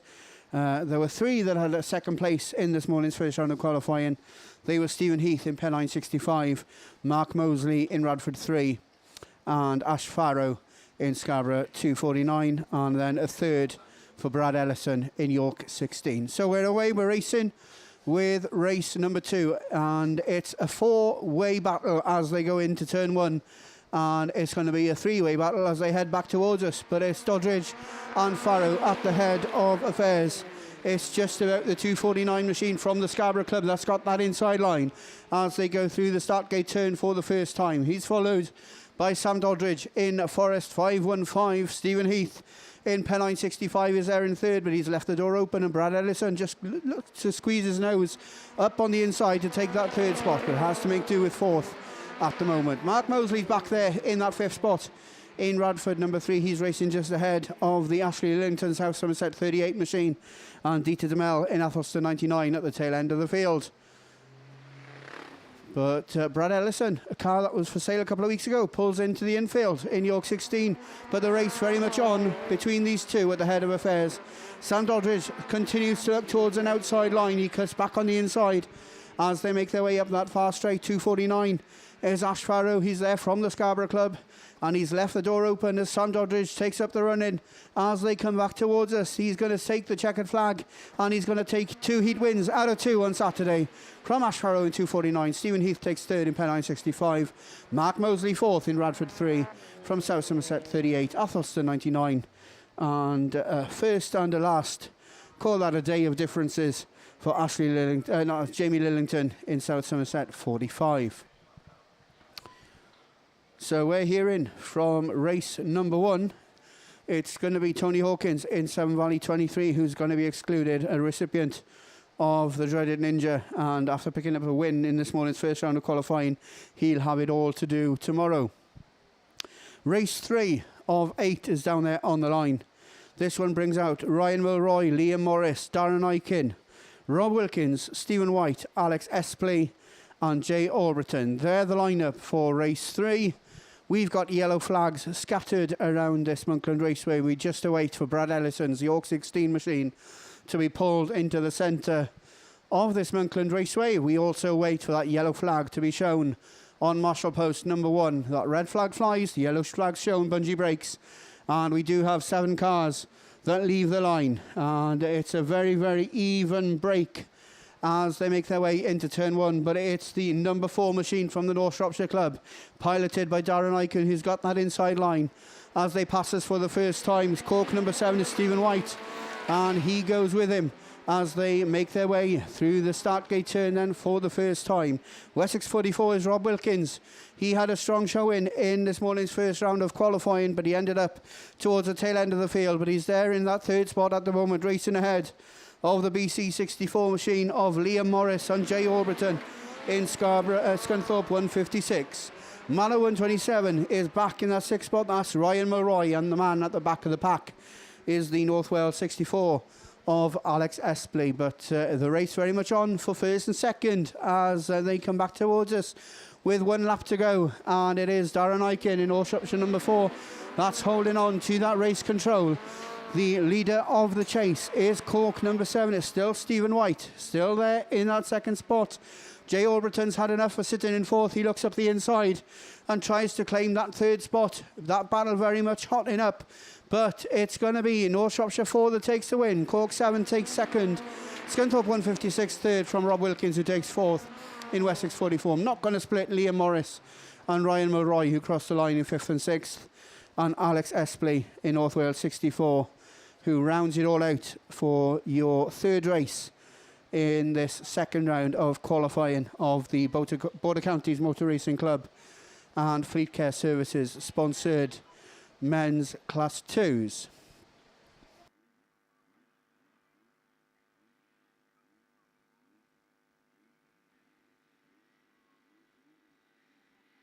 So race 4 are down there on the line, and we have 3 yellow flags waving around this Monkland Raceway. So we wait once again for that yellow flag to be shown. On marshal post number 1 on cue, it's shown, and 7 drivers once again leave the line. A little bit of paint swapping on that start line straight, but it's the Scunthorpe machine of Craig Conway. It's the familiar sight of 126 leading past us. Gaz Stokes slots into that 2nd spot, leading the chase as they make their way up that far straight then for the first time of asking. Down Autograss 43 is Adam Coleraine. He's there in 3rd. He picked up a 3rd this morning in his first round of qualifying as well. He races just ahead of Darren Williams of Tair Chwair fame, and he's there in 4th after picking up a 3rd also in his first round of qualifying this morning. Athelston 16 goes with him. That's Jack Stevens. He's holding off the challenge of George Evans in North Wales 152, and Nigel Bishop in Radford 80 at the tail end of the field. But away and gone, and on to his last lap, it is Craig Conway in Scunthorpe 126. Gaz Stokes still there in a strong 2nd position, racing ahead of the Northern Ireland League driver. That's Adam Coleraine. Down Autograss 43 still there in that 3rd spot. That looks like how it's going to change, how it's going to stay, because Craig Conway exits the top part of the circuit for the final time. 126 takes the win from 87 and 43. Darren Williams takes 4th in Carmarthen number 6 from Athelston 16, Radford 80 and North Wales 152. So there we are halfway in the 2nd round of qualifying of men's Class 2s. 1 rerun already to come there. That's the rerun of race number 1. But we've got a rerun of men's Class 1s down there on the line. So I'm pretty sure that, albeit he may be a little bit out of breath, I'm sure we'll be back to Mr. Steve Langley to take you through that one.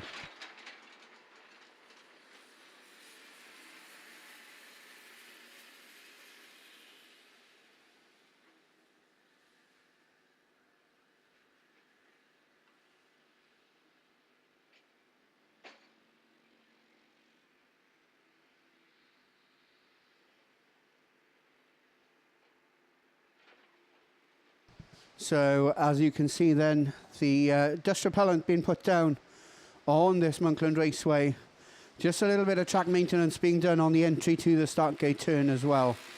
And a bit of the dust repellent also being put down just as the cars leave the line on that far side of the circuit as well. And if you're watching the live stream, then you can see that dark line where the water has been put down. It's probably, well, from this point, it looks like it's about, I don't know, 40 metres off the start line before they hit that little bit of a wet patch. And then they've got a little bit of a slippery surface then for another 40 metres or so. Mind you, I'm a man and I don't know what an inch is. But there we go.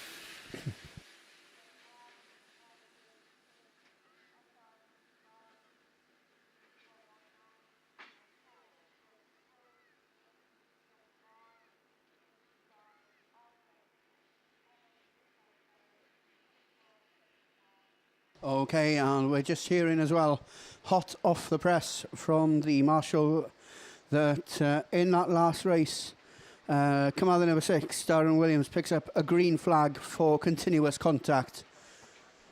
So that's going to demote him back from that 4th spot to 6th. So a 3rd and a 6th for Daz at the end of day 1.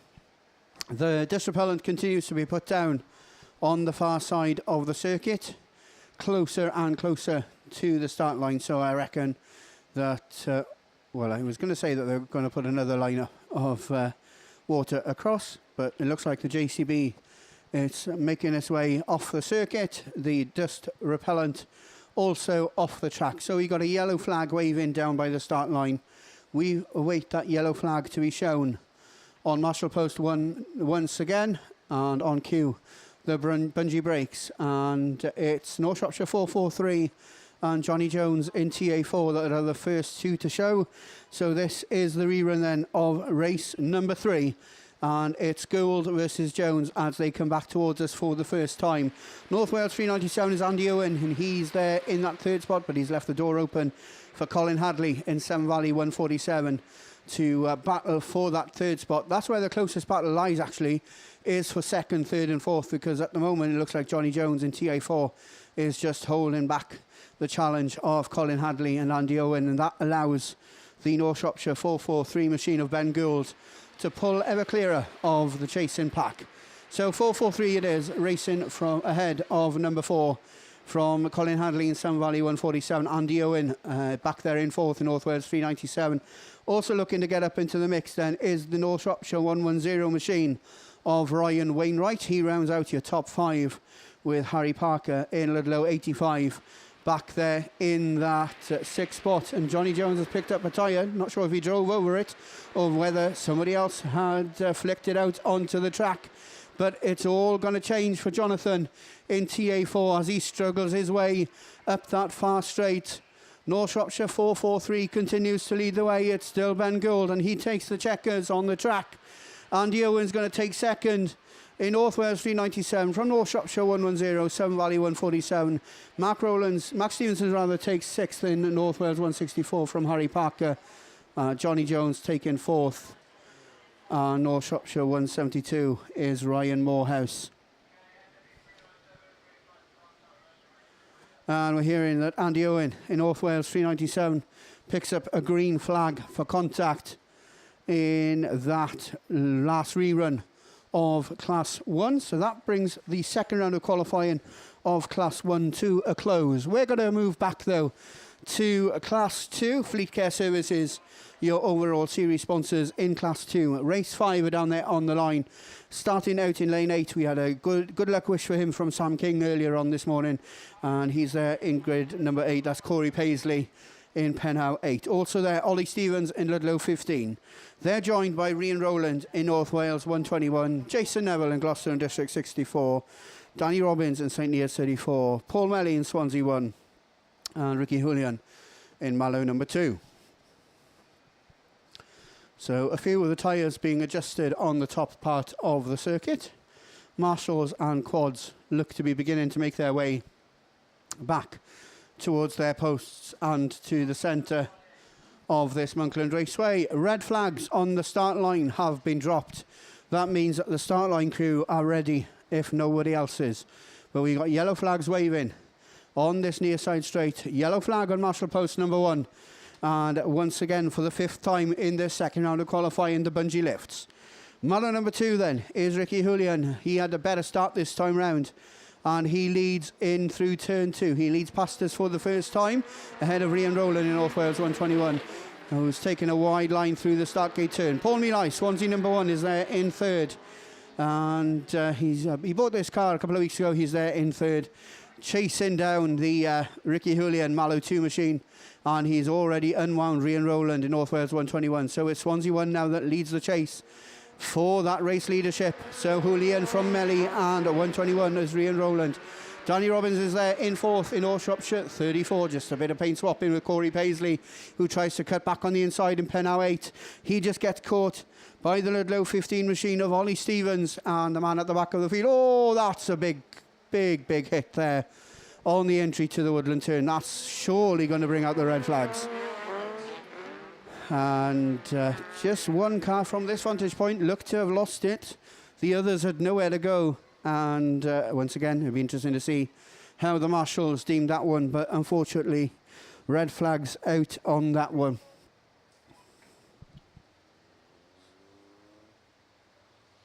So race number 6 then down there on the line. It really does look like a depleted lineup this time.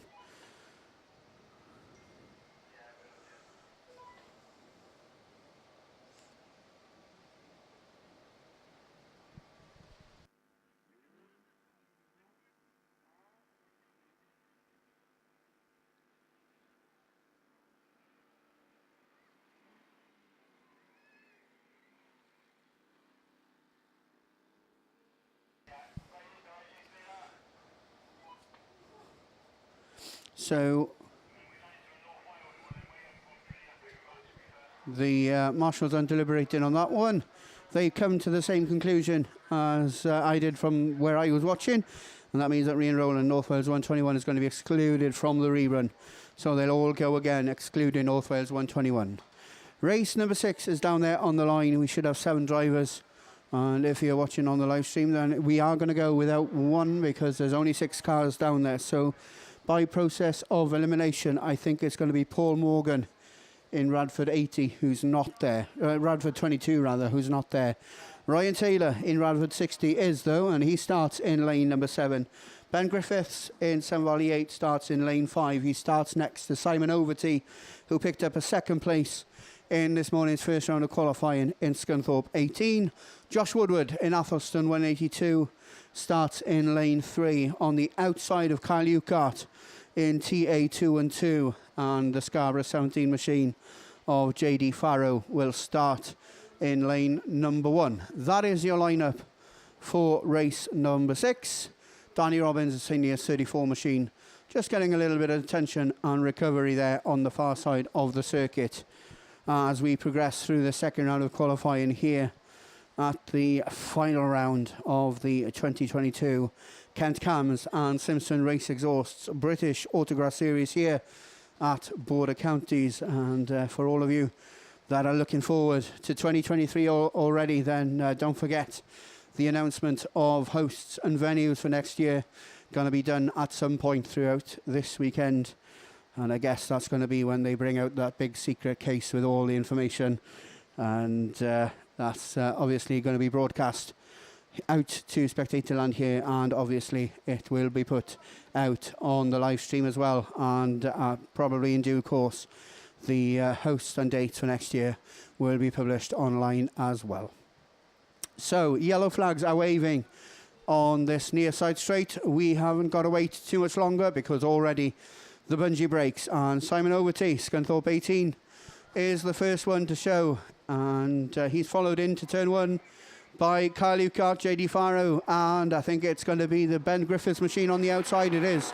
So Severn Valley 8 leads the chase down the hill for the first time, but in these unmodified Class 2s, you think he's taken too wide a line. That's allowed JD Farrow to look up the inside in Scarborough 17. He now leads the chase for that second position. Griffiths still on the outside, a little bit of paint swap in between the blue and the white cars, but it is Simon Overty in Scunthorpe 18 that continues to lead. About 7-8 car lengths clear now of Ben Griffiths, who's still there in that second position from JD Farrow in 17. Kyle Ucart's there rounding out your top 4 in TA 212, and the man at the back of the bunch at the moment is Ryan Taylor in Radford 60 as the race leader then unwinds the back marker. That's Josh Woodward in Athelston 182, but it's Overty onto his last lap, as is Ben Griffiths in Severn Valley number 8. as is JD Farrow and the rest of the pack. Oh, more paint swapping as Overty looks to slow down quite drastically there on the far side. They're all bunching up behind him now. It's going to be a long way round though, but can JD Farrow make it count? He's lost a little bit of momentum, but as they dash to the line, has Overty lost it on the last bend? He has. Ben Griffiths takes the win from Kyle Ucart in 2 and 2. Ryan Taylor takes third from JD Farrow. A puncher on board the Simon Overty machine in Scunthorpe 18 as he crosses the line back in that 5th spot. And Josh Woodward in Athelston 182 rounds it all out. So a puncher and some, well, it looks like some serious modification needed on the front end of the Scunthorpe 18 machine. So we're going to need a lift, I think, for that one, or at least Adrian Llath does. And then we're going to be moving on to race number 6, who are down there ready to go on the line.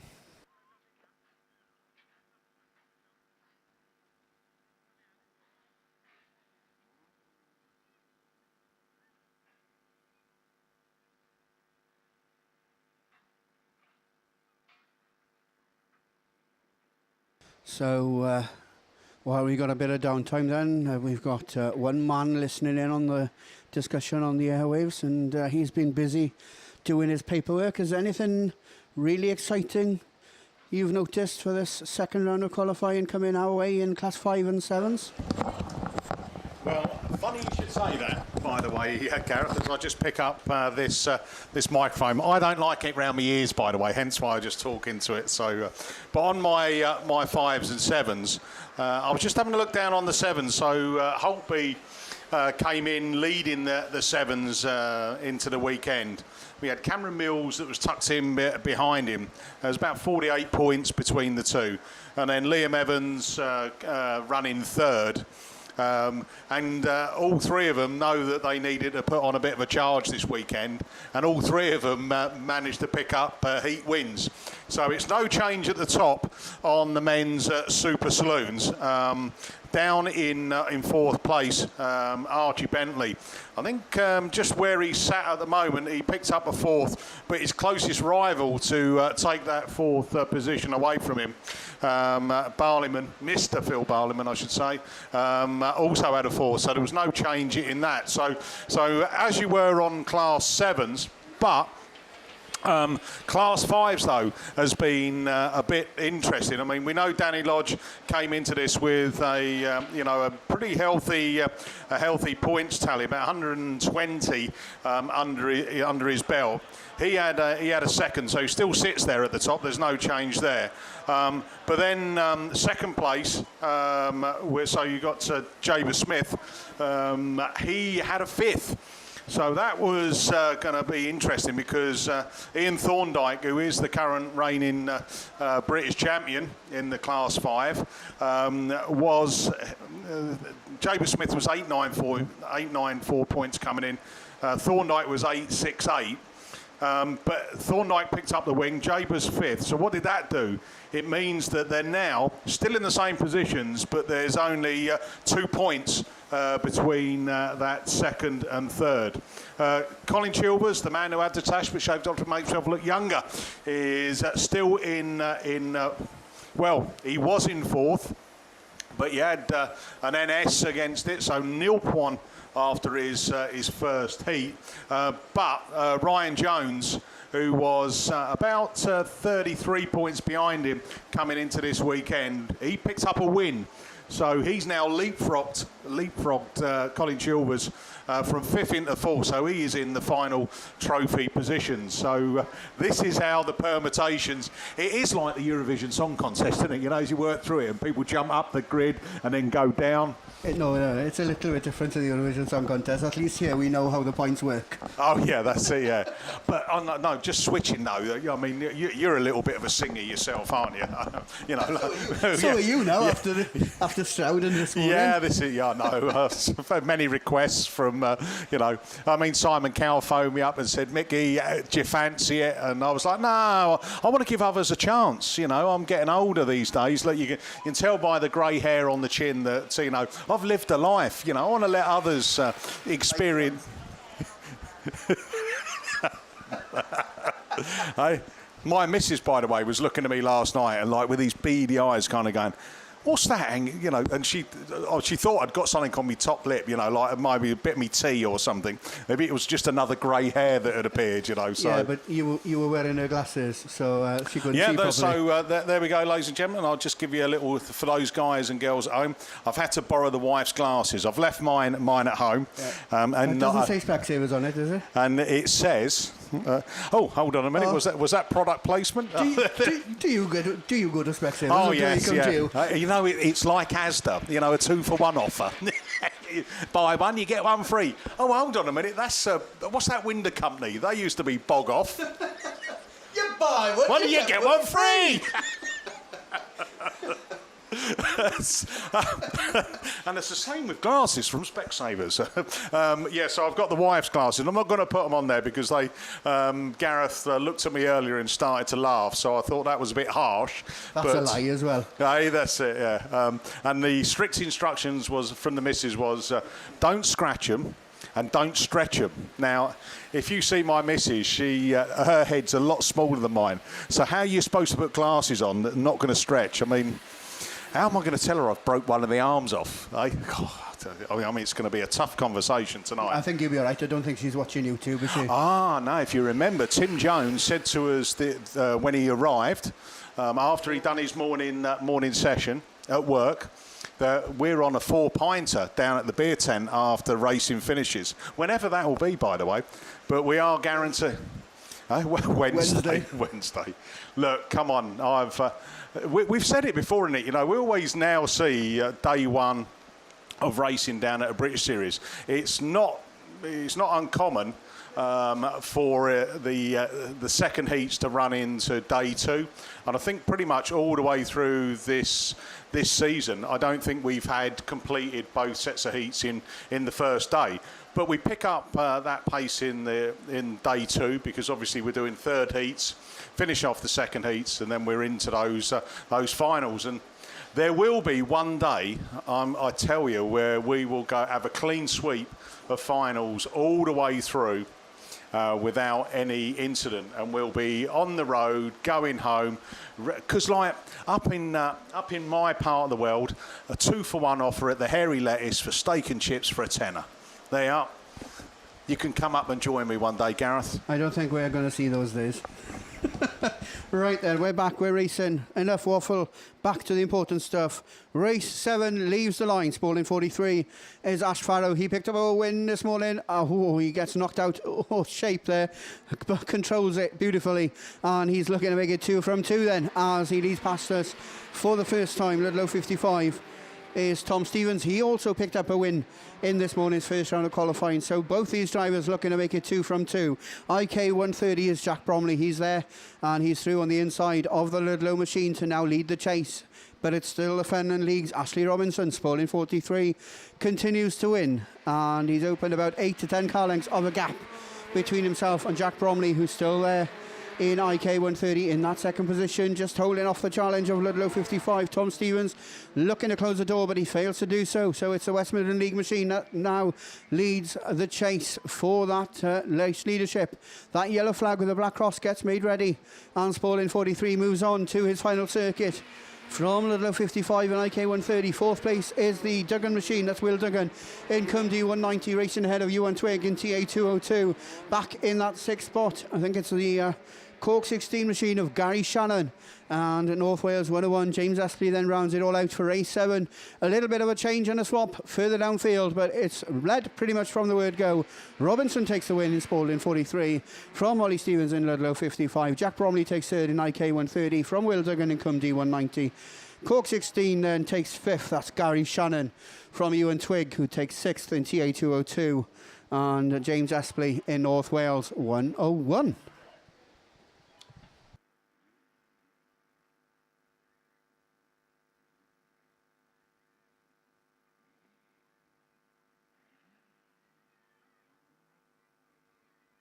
So we're hearing then the Cork machine picks up a green flag for taking out 2 cones in that last run of the Class 2s, but other than that, the race is clear.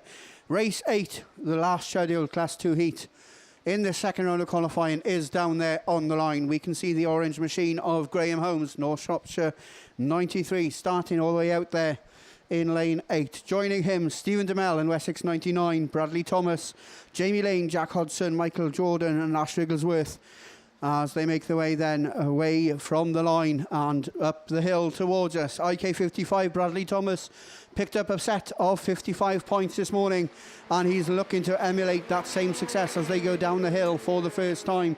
He is being followed into the start gate turn by the Ash Wrigglesworth machine. Scarborough Treble 2 leads the chase ahead of Jack Hodgson in Yorkshire Dales 104. That's your 1, 2 and 3 then, led by Bradley Thomas. Fourth place is Jamie Lane, Radford 941. I thought he posted on Facebook earlier in the week that car had changed hands, but he's there in fourth. From North Shropshire 93, Radford 284 and Wessex 99. They make up the rest of the chasing pack. But it's Bradley Thomas in IK 55 who makes his way up that start line straight with one more lap to go, because already that yellow flag with a black cross gets made ready. IK 55 with one to go. Scarborough Treble 2 and Yorkshire Dales 104. No change in your first four, because rounding out that top four, it's still Jamie Lane in Radford 941 from Graham Holmes in North Shropshire 93. Radford 284 is Michael Jordan. Isn't he an ex-basketball player back in that sixth spot? And at Wessex 99, Stephen DeMel at the tail end of the field. But Bradley Thomas makes it 2 heat wins out of 2. So 110 points for IK 55. Ash Wrigglesworth and Jack Hodgson round out the race order in second and third. From Jamie Lane in Radford 941. Then Graham Holmes takes fifth in North Shropshire 93. From Michael Jordan in Radford 284. And last but by no means least is Stephen DeMel in Wessex 99. So we've got 2 reruns of the Class 2s to come, and don't think they're all lined up there. Oh yeah, one run is, but there's going to be a couple of races of Class 3 between now and then. So with Class 3 machines down there on the line, I'll hand you straight over to Mr. Steve Langley.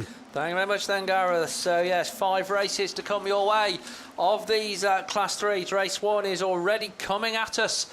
And this one looks a bit competitive. Russ Tinker in York 4, then just about the first one to show. Rupert Lomax on the outside in 99, but going through on the inside, Pete Robinson in 72 as Russ throws it sideways into that bottom bend. Trevor Cusack drops into second place in CK25. Jeff Gibbs having a good run. He picked up a second last time round in the Hereford 1 car. Pete Robinson coming through, and all sorts of tangling going on over there on the far side. Rich Lee is the one that lost out in the SC 700. Russ Tinker Motors on in York 4, North Wales 72, North Wales 99. That's the 1, 2, 3. Jeff Gibbs in Hereford 1, and we get red flags on that one with Rich Lee coming to a halt over there on the far side in Scunthorpe 700. So not the most auspicious start we've ever seen to Class 3s as race 1 goes back to the rerun lane. So we shall listen with bated ears to the microphone with regards to what is going on, and then obviously just to see. Right, we are hearing that Pete Robinson adjudged, unfortunately, to have been the culprit on that one. So North Wales 72, I'm afraid, picks up a black flag. Won't be coming back out in the rerun. Right, race 2 then. Ryan Power in Yorkshire Dales 98 is out there, so sitting second in the British Autograss Series at the start of today's play, and added a heat win to his total. Ocean Hughes in TA 122. Adam Saint should be there in Cambridge 1. Chris Allenson in Yorkshire Dales 86. Bob Matthews in SR 55. John Price in Penhow 119, and Viv Cole in Carmarthen 4.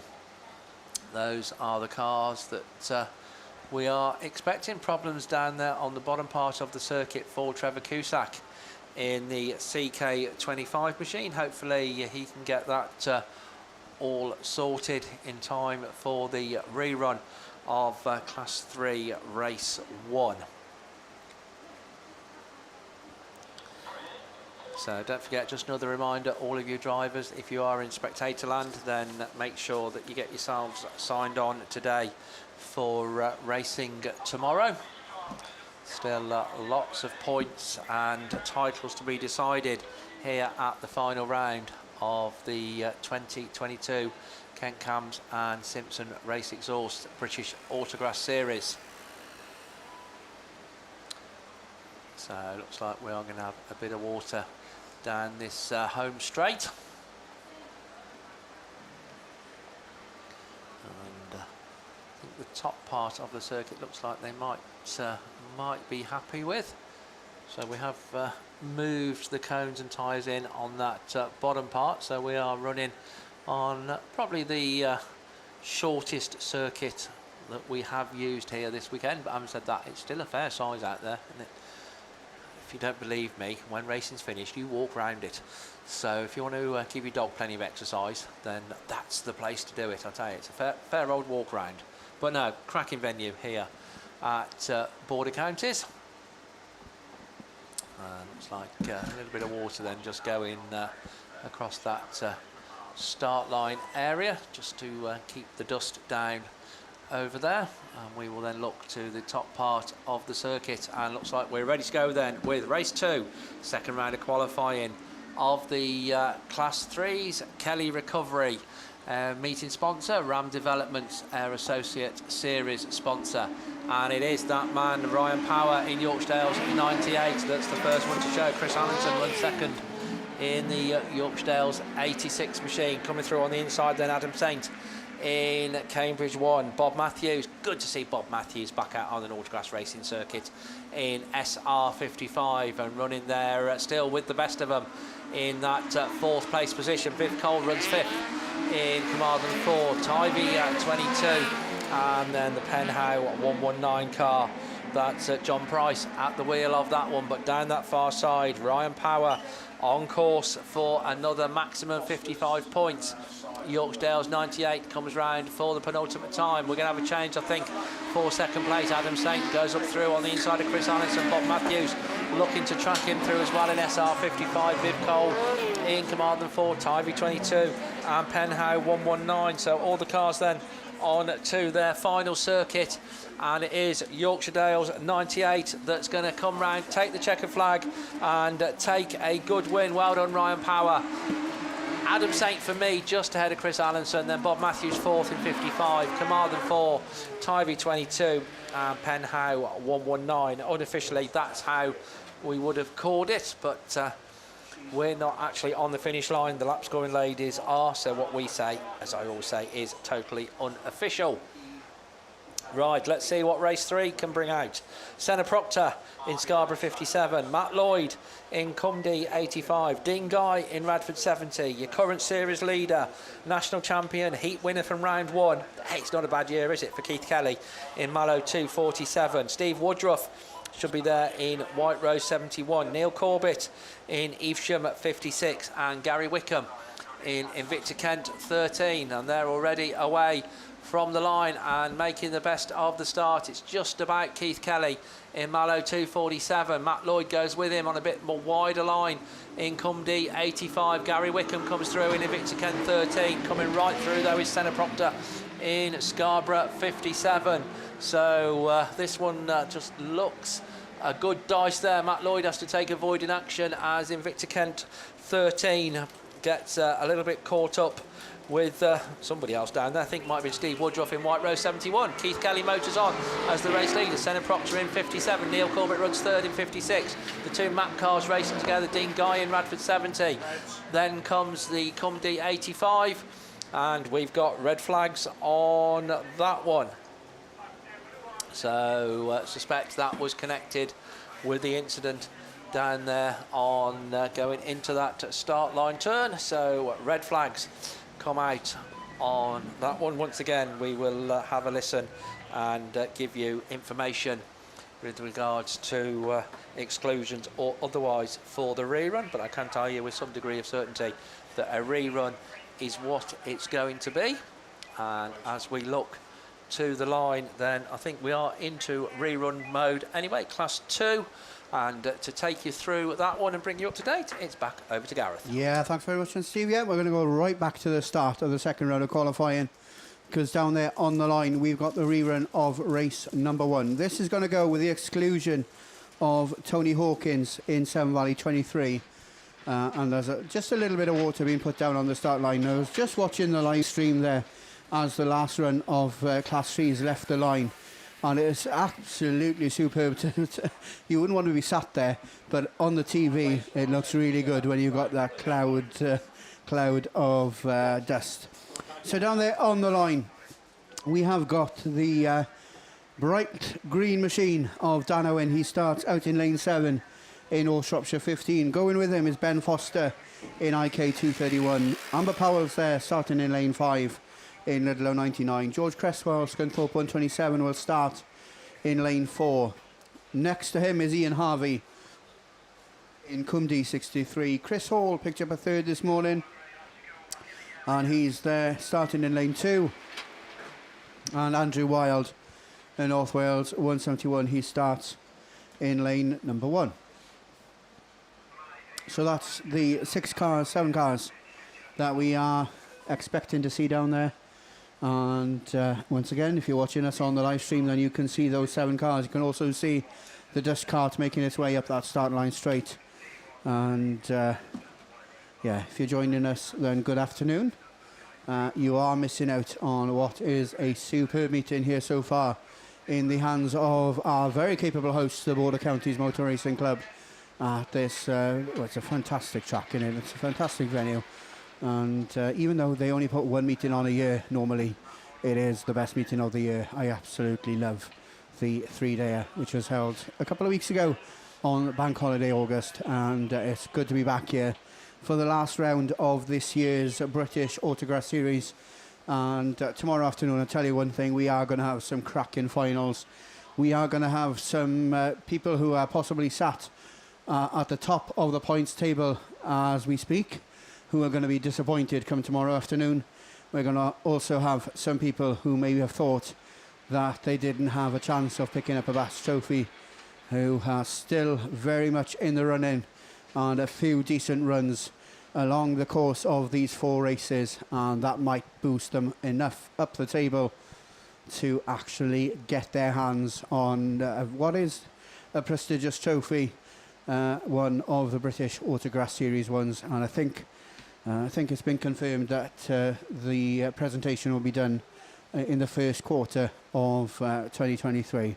If you're joining us on the live stream, then good afternoon, and thank you for sticking with us. We're back racing with the rerun of race 1 as they leave the line, and it's the Scunthorpe machine. So it's the Chris Hall man then that leads towards us from the CGTRO League. He already has about 3 car lengths of an advantage ahead of his fellow CGTRO League member. That's the George Cresswell machine, but he's taken too wide a line, and he goes from 2nd back to 4th. He's got the momentum though. He's already back up to 3rd as Dan Owen goes with him in North Shropshire 15. He races on the outside. Ian Harvey races on the inside in Cumdy 63, but it's the Wild machine, Andrew Wild, North Wales 171, who leads the chase down the hill for the 2nd time. 227 from 171. Ian Harvey, Class 2 stalwart, still there in that 3rd spot in Cumdy 63. Racing ahead now of Amber Powell, who we haven't mentioned so far, in Ludlow 99. And she's there rounding out your top 4. Dan Owen's got it all to do. Has he got problems on board in North Shropshire 15? He's just making his way up that far straight as your race leader goes on to his final circuit. So it's less than 1 to go now for Chris Hall in Scunthorpe 227. Less than 1 to go for Andrew Wild in North Wales 171. Amber Powell's up to 3rd in that West Midland League ding-dong between herself and Ian Harvey in Cumdy 63, where the checkered flag flies. Chris Hall takes the win from Andrew Wild in North Wales 171. Amber Powell holds on to 3rd in Ludlow 99 from Ian Harvey in Cumdy 63. George Cresswell takes 5th in Scunthorpe 127 from the Invicta Kent 231 machine of Ben Forster. And rounding it all out then will be Dan Owen in North Shropshire number 15. So I think there are discussions being made on the rerun of race 1. But for now, we're going to leave Class 2s because we've got more Class 3 machines down there on the line. So it's back over to Mr. Steve Langley Thank you very much then, Gareth. So yeah, we are hearing that race 3 that just got stopped is going to be a rerun with all cars back in. Race 4 then, Tom Hall, Nigel Edwards, Martin Gould, Andy Pipe, Callum Allinson, Stuart Moore and Mark Proctor. Doesn't look that full a grid down there, so I'm not sure whether we are missing 1, 2, 3, 4, 6, so we are missing 1. So Tom Hall is there, Nigel Edwards, oh no, is it Tom Hall that we're missing? Right, here we go then. We are away and racing. Yeah, I think it might well be Tom Hall that we're missing. But as they come back round towards us, Callum Allinson with a bonnet up. So that's going to end his race, unfortunately. I think 3:43 leads the way. Ty V11, Scarborough 67. Andy Pipe then in North Shropshire 2:05. As unfortunately Callum Allinson does pick up a black flag. As your race leader then, North Shropshire 3:43. Martin Gould, it is. Coming back round towards us in the new 3:43 machine from Nigel Edwards in Ty V11. Then comes Mark Proctor in 67. Stuart Moore on the outside in Ludlow 9. Andy Pipe in North Shropshire 2:05. So that's the race order. The 5 of them fairly well spread out by Class 3 standards as Martin Gould comes round once again. And looking good in this new machine, 3:43, onto his last lap he goes, Nigel Edwards, Mark Proctor, Stuart Moore in Ludlow 9 and the North Shropshire 2:05 car of Andy Pipe. So all the 5 that are still running are on to their final circuit. Unfortunately, no Tom Hall in the starting lineup and we lost Callum Allinson in Yorksdale 34. But North Shropshire 3:43 takes the checkered flag. TA 11, Ludlow 9, Scarborough 67 and North Shropshire 2:05. So that completes race 4. Race 5 then, Richard Northway in Scunthorpe 3:06, Phil Holloway in Evesham 34, Vernon Mackenzie in Cambridge 4:42, Lee Almond looked impressive in taking a win in round 1. Or heat 1 I should say, in North Wales 27. Paul Stevens always on the pace in Ludlow 69 and Mick Sumners in Radford 169. Those are the 6 cars. 6 cars we have.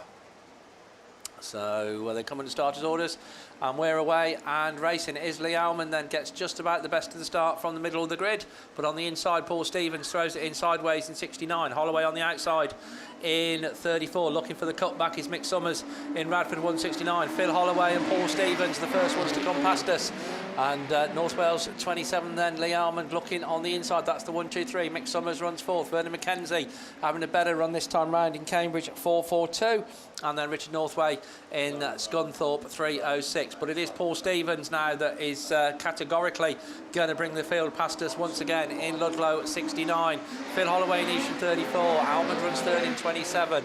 Good battle going on. Mick Summers in Radford 169 and Vernon Mackenzie in Cambridge 4:42, and then Rich Northway in Scunthorpe 3:06. But Paul Stevens in Ludlow 69 going to be greeted with the sight of the last lap flag. 1 circuit to go then.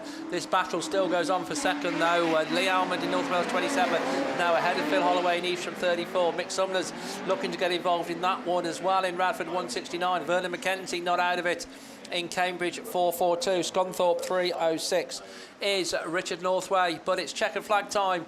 It's a race win. Paul Stevens in Ludlow 69, Lee Almond North Wales 27, a good day's work from him. Phil Holloway 3rd in 34, Mick Summers in Radford 169, Vernon Mackenzie in Cambridge 4:42 and Scunthorpe 3:06. So that temporarily sorts out the second round of qualifying for men's Class 3. 2 reruns to come. So looking down to the line, I think we're back to Class 2. It's either that or Mickey B and Gareth are making some most obscene signals to me. But Class 2 it is on the line, so it's back. We'll just share reruns between us, Gareth, shall we? Back over to Gareth. Yeah, welcome to the Gareth and Steve show. Yeah, we've got a rerun of race 5 down there on the line. And we do hear that we're going to go without Rian Rowland in North Wales 121. So down there on the line, we're left with Corey Paisley. He picked up a 3rd this morning in his first round of qualifying. Also there, Ollie Stevens in Ludlow 15. Jason Neville starts in lane 4 in Gloucester and District 64. Dan Robbins and St. Neots 34 is there in lane 3. Paul Milai, Swansea number 1, starts in lane 2. And Ricky Julian in Mallow number 2 starts in lane 1. They're away from the line. And I'll tell you one thing, you can really see who's not keeping a straight line as you watch the live stream. But they make their way through turn 1 and turn 2. And it's, I think it's the Ludlow machine that's going to lead towards us for the first time. It is. So it is Ollie Stevens that leads down the hill for the first time. Paul Milai goes with him in Swansea 1 in a battle with number 2, because looking to go through on the inside is the Mallow number 2 machine of Ricky Julian. Danny Robbins is back there in 4th in St. Neots 34. He races ahead of Corey Paisley, who's there in 5th, and the Gloucester machine of Jason Neville after tail end of the field. But there's not too much to split these 6 as they go through the start gate turn for the second time. But it's still Ollie Stevens that holds on in Ludlow 15. Paul Milai goes with him in Swansea number 1. No change in your 1 and 2. But number 1 looking to take up race control as they come back towards us for the penultimate time. They'll see that yellow flag with a black cross. They'll move on to their last lap. Milai now looking towards the outside as they go through the start gate turn. Going to try and cut back on the inside, but the Swansea machine just not having the momentum to make it count. But the 1 and 2 pull away from Ricky Julian, who's still there in 3rd. Race very much on as they make their way across the top part of the circuit for the final time. But Ollie Stevens is going to hold on in Ludlow 15 just from Paul Milai in Swansea 1.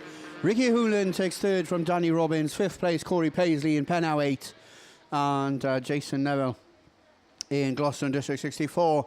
Rounds out your qualifying for men's class 2 for day 1 here at the last round of the British Autograss Series for 2022. Over there on the line, we've got class 5 machines, so it's over to Mr. Mickey B. Yeah, thanks very much, Voice of an Angel. We are going back with men's class 5s. Heat 2, race 1 brings out Ian Thorndike. IK22 had a win in the first heat. Baxter Pargetter in Nottingham 45 also had a win. Tom Evans, South Somerset 7, had a 3rd. So they're your top point scorers. And it is Baxter Pargetter finds a gap and puts the nose of the car through it. And it's all getting a little bit close as they come down. And it's Baxter Pargetter from Colin Chilvers and Thorndike. A little bit of damage on the front of that, is it? On his front wing, but he keeps it going there. Kumdi 31 4th. Ian Jones climbs it up the hill as well. And there's a black flag being shown to someone as they bring it round again. It's Colin Chilvers, the man who had the sash shaved off to make himself look younger, down the hill. Woo! But here he goes. Baxter Pargetter looks for a nibble up the inside there. Little bit of contact. Colin Chilvers defends as Pargetter switches to go on the outside, and Chilvers, the car has conked out. He's on the grass and out of this one. That means that Baxter Pargetter is taking up the running, but hold on a minute. Here comes Ian Thorndike round that turn 3, side by side with Pargetter. Jones goes with him as well. They bring it round. South Somerset 7, Tom Evans holding that 4th place as I'm just choking a little bit. But it is checkered flag. What an eventful race this has been.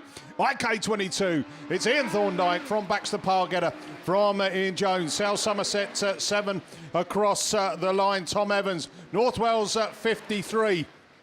Next to show, that's Daniel Hollingsworth from the Trent 121, Patrick Emerson.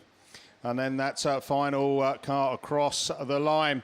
Carmarthen 14, that's Darryl Reynolds. So, interesting. So, Thorndike, who was 2 points behind Jaber Smith coming into this second heat.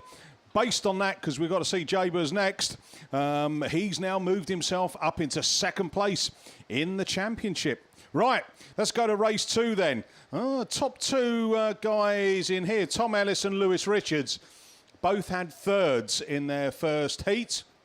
And who's alongside them? Right, Lee Cox, Forester Dean 2, coming out of lane 8. IK72, Steve Donovan, lane 7. Joe Doddridge, Forester Dean 15, out of lane 6. Tom Ellis then in Stroud District 33 out of lane 5. The Italian stallion, Lewis Richards, Typhy 451 out of lane 4.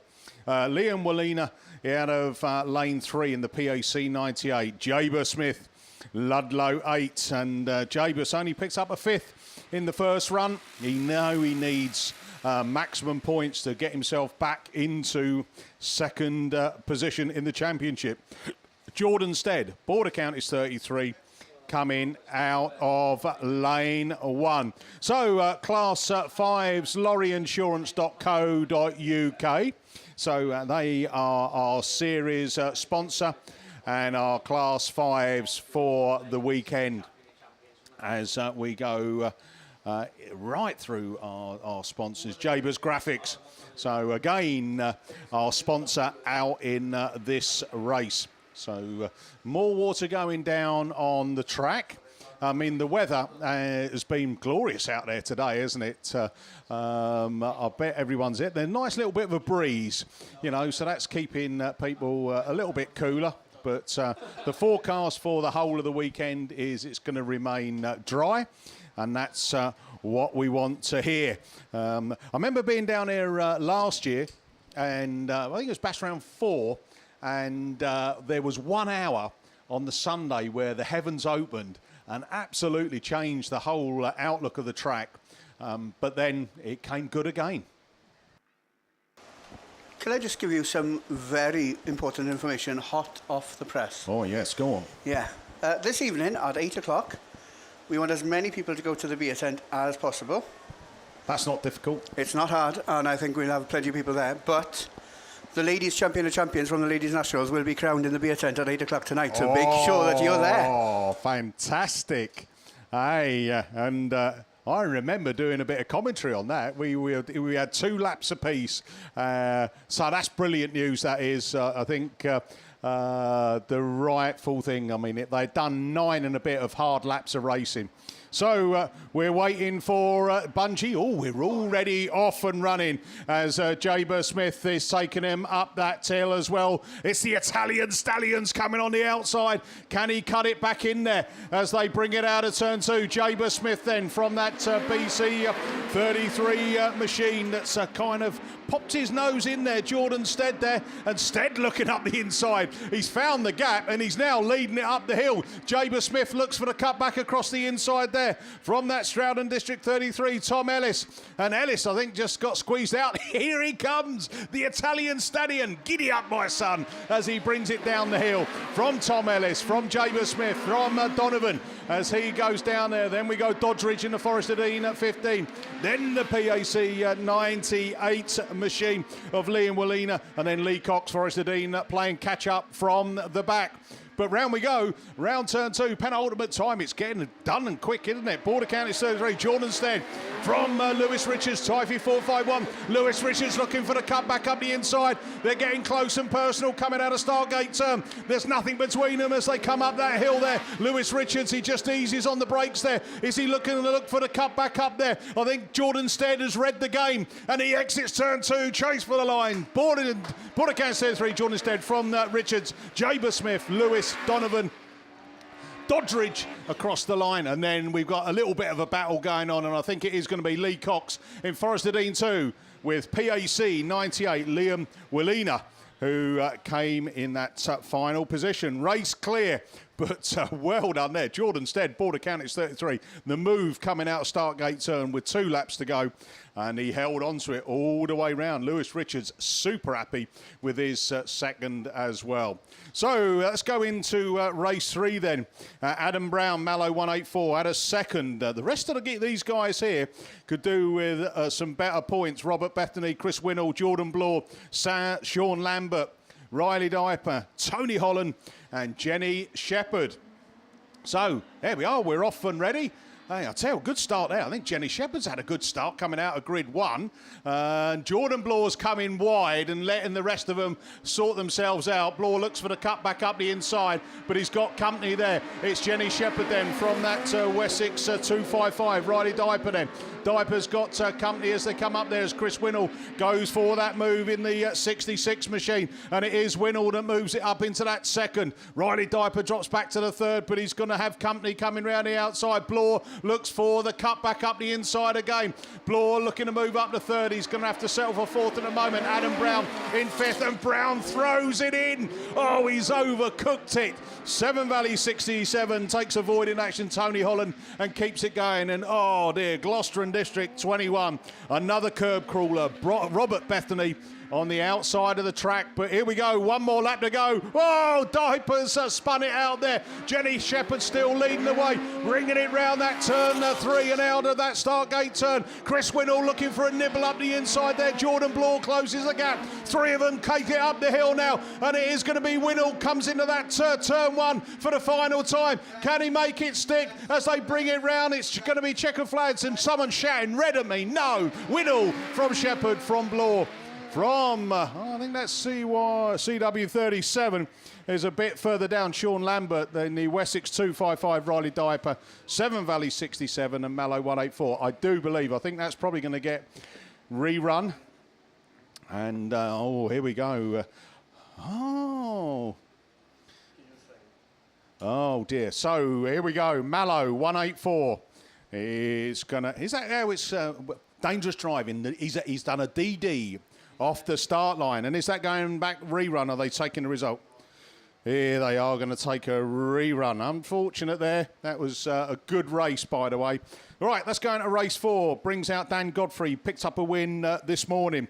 Patrick Daly had a second, as did Jeff Bateman. Neil Jones had a third. John Gaffney, bing bong, was into the Armco and got excluded from the rerun.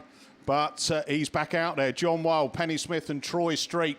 They're all your runners and riders, and they come round, and it is Godfrey takes up the running from that Wild machine, from Gaffney, from Bateman. There's your top 4 as they break through and come round, but there's the West Waterford machine is looking to try and make a move. That's Patrick Daly at a second this morning. He's running down the pack in 5th, but he'll work hard to try and get up there. But here we go, John Wild, CY7 alongside Godfrey. Down the hill into turn 3 they go. Gaffney's not out of this one. He just pushes on, and Bateman finds the gap up the inside, moves up into that third place as we look to that lead car. CY7 then, John Wild then, round that turn 1 and 2, penultimate time. One more lap to go on this one. Can Godfrey get back in? Godfrey from leading it from Bateman in that third place. Then it's John Gaffney, bing bong in 4th as they bring it into turn 3 again. Out of there as they go there. Houlihan looking to try and find the gap up that inside as well from those chasing cars. But round we go, checker flag, and it is CY7. John Wild takes a win from Godfrey in Cambridge 10. Bateman in third. Then we go Gaffney. Then we go down to the Gloucester. Whoa! On your brakes. My life. Penny Smith. She thought, what's going on here, as Houlihan come chasing across the line with the PAC 74 Neil Jones. So how they didn't have contact there, Voice of an Angel, I don't know. They did. Oh. So from the angle I thought they'd avoided it, but eagle-eyed Gareth here looking on the TV screen as there's some front-end damage on board. So, yeah, we've got the 184. That was just what we're hearing over the radio, just for final confirmation of that. So, race 5 then. It brings out 2 heat winners, Ryan Jones and Charlie Holloway. It also brings out 2 guys that had second, Chris Tudgate, Danny Lodge. Brian Neal had a third. Then we have Adrian Hathaway and Colin Hadley. Wow, what a lineup this is as they get off from the line. And look at this, Lodge's going for it, coming out of that grid 1 and pushing it round turn 1 and 2. Keeps it really tight. That's a trick in itself. So Lodge from Tudgate, from Holloway, from that 7 Valley 247 of Colin Hadley. Hadley, where have you gone? And commentators curse because he's pushed out. And what? No. Stop it. Red flags again. So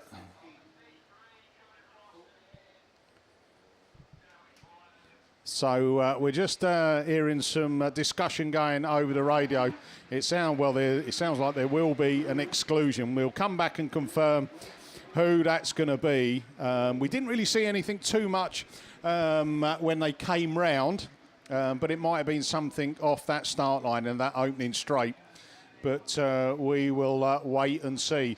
Looking up on the line, I think we've got a rerun of class. I think we've got class 3s. I think just looking down at Steve's paperwork, he's got 2 reruns of class 3s to come. One of them's up on the line. I think the second one is getting lined up before we get round to men's super saloons. So still no decision on that last race. And it's pretty much where we were after the first round, by the way, on men's class 5. Out of the 5 heats, we had 3 complete and 2 went to rerun. And that's a repeat of this morning. But as you can see, when we were talking around the points and how the swapping and changing the places are, that, you know, it's getting competitive.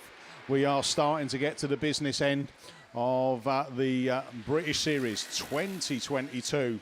And as Gareth said there, that we will know by the end of this weekend where all of the BAS rounds are next season, 2023. Looking at the man in the know, he's the one who's got the sealed suitcase with the padlock on there, strapped to his waist, ready to be unlocked. And he just right on cue, he's back here to take you through the men's Class 3 rerun. That's just me dinner money. So that's got nothing to do with venues and stuff next year. So no, can't announce them yet because I haven't booked my B&B. I never said that. No, I didn't. So there we go. Yeah, hopefully there's a lot going on behind the scenes to sort it all out.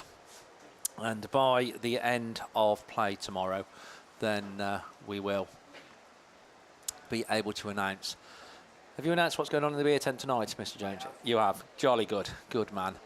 And what I will say as well, because we have been asked this and it has been mentioned, obviously we're in very unprecedented times at the minute with the sad passing of Her Majesty the Queen.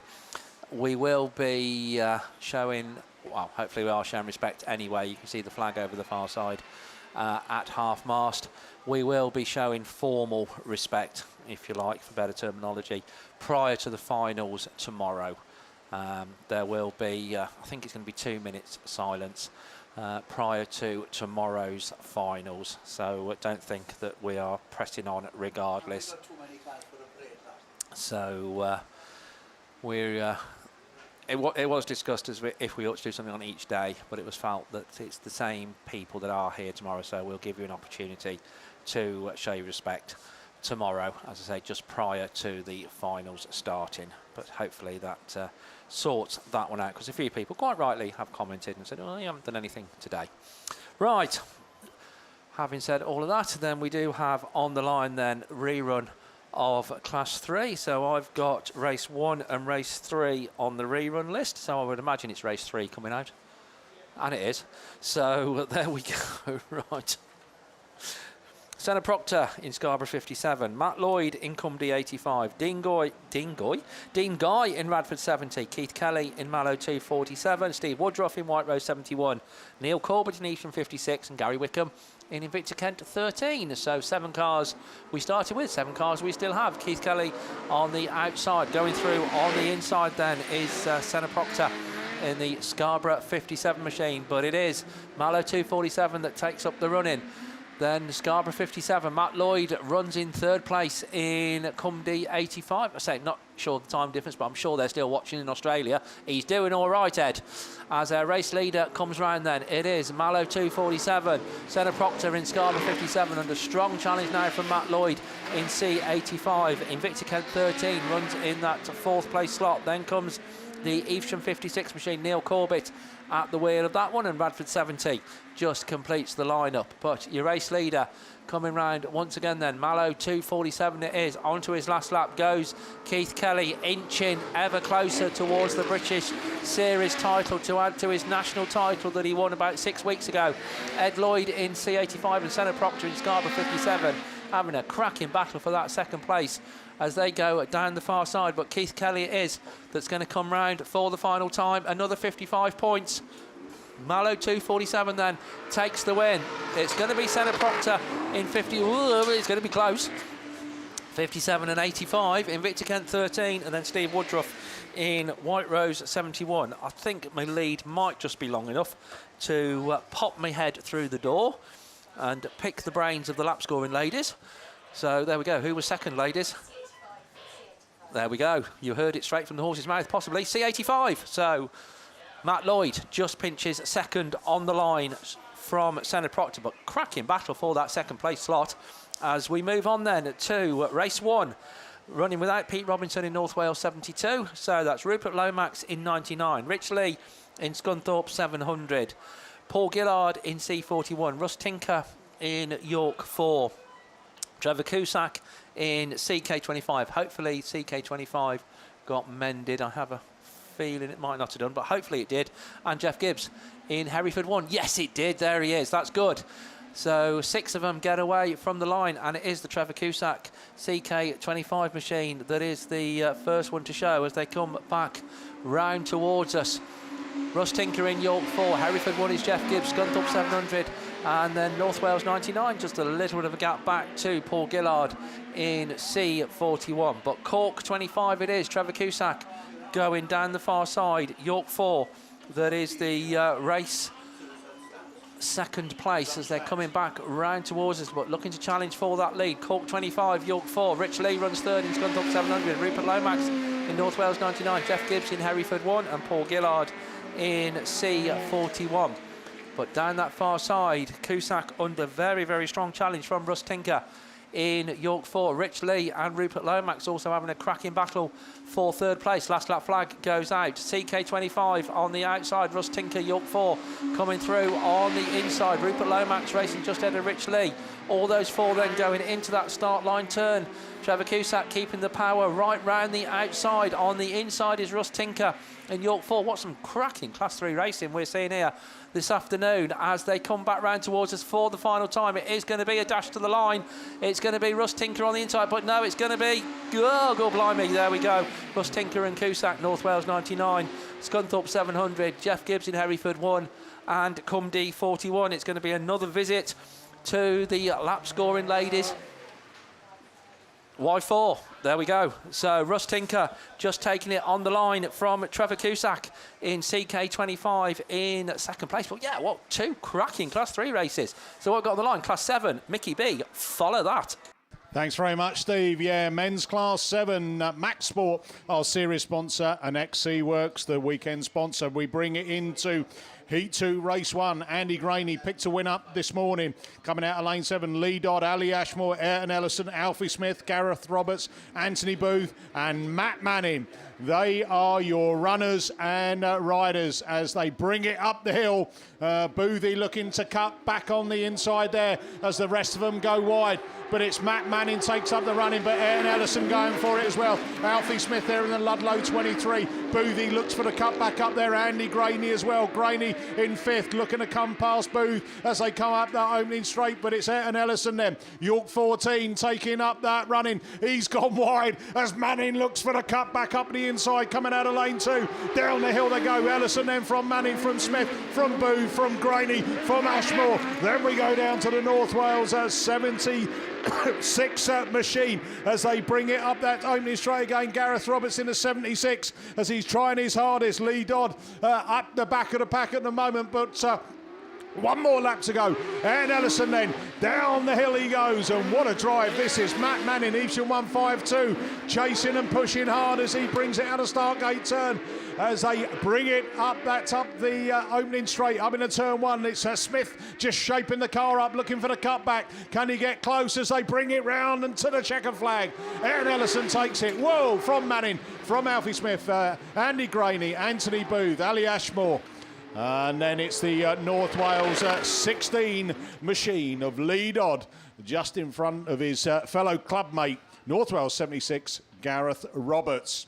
So well done there to the guys, and a good win for Ayrton Ellison in York 14. So Race 2 then on the line. And it brings out 2 winners. Oh, my life.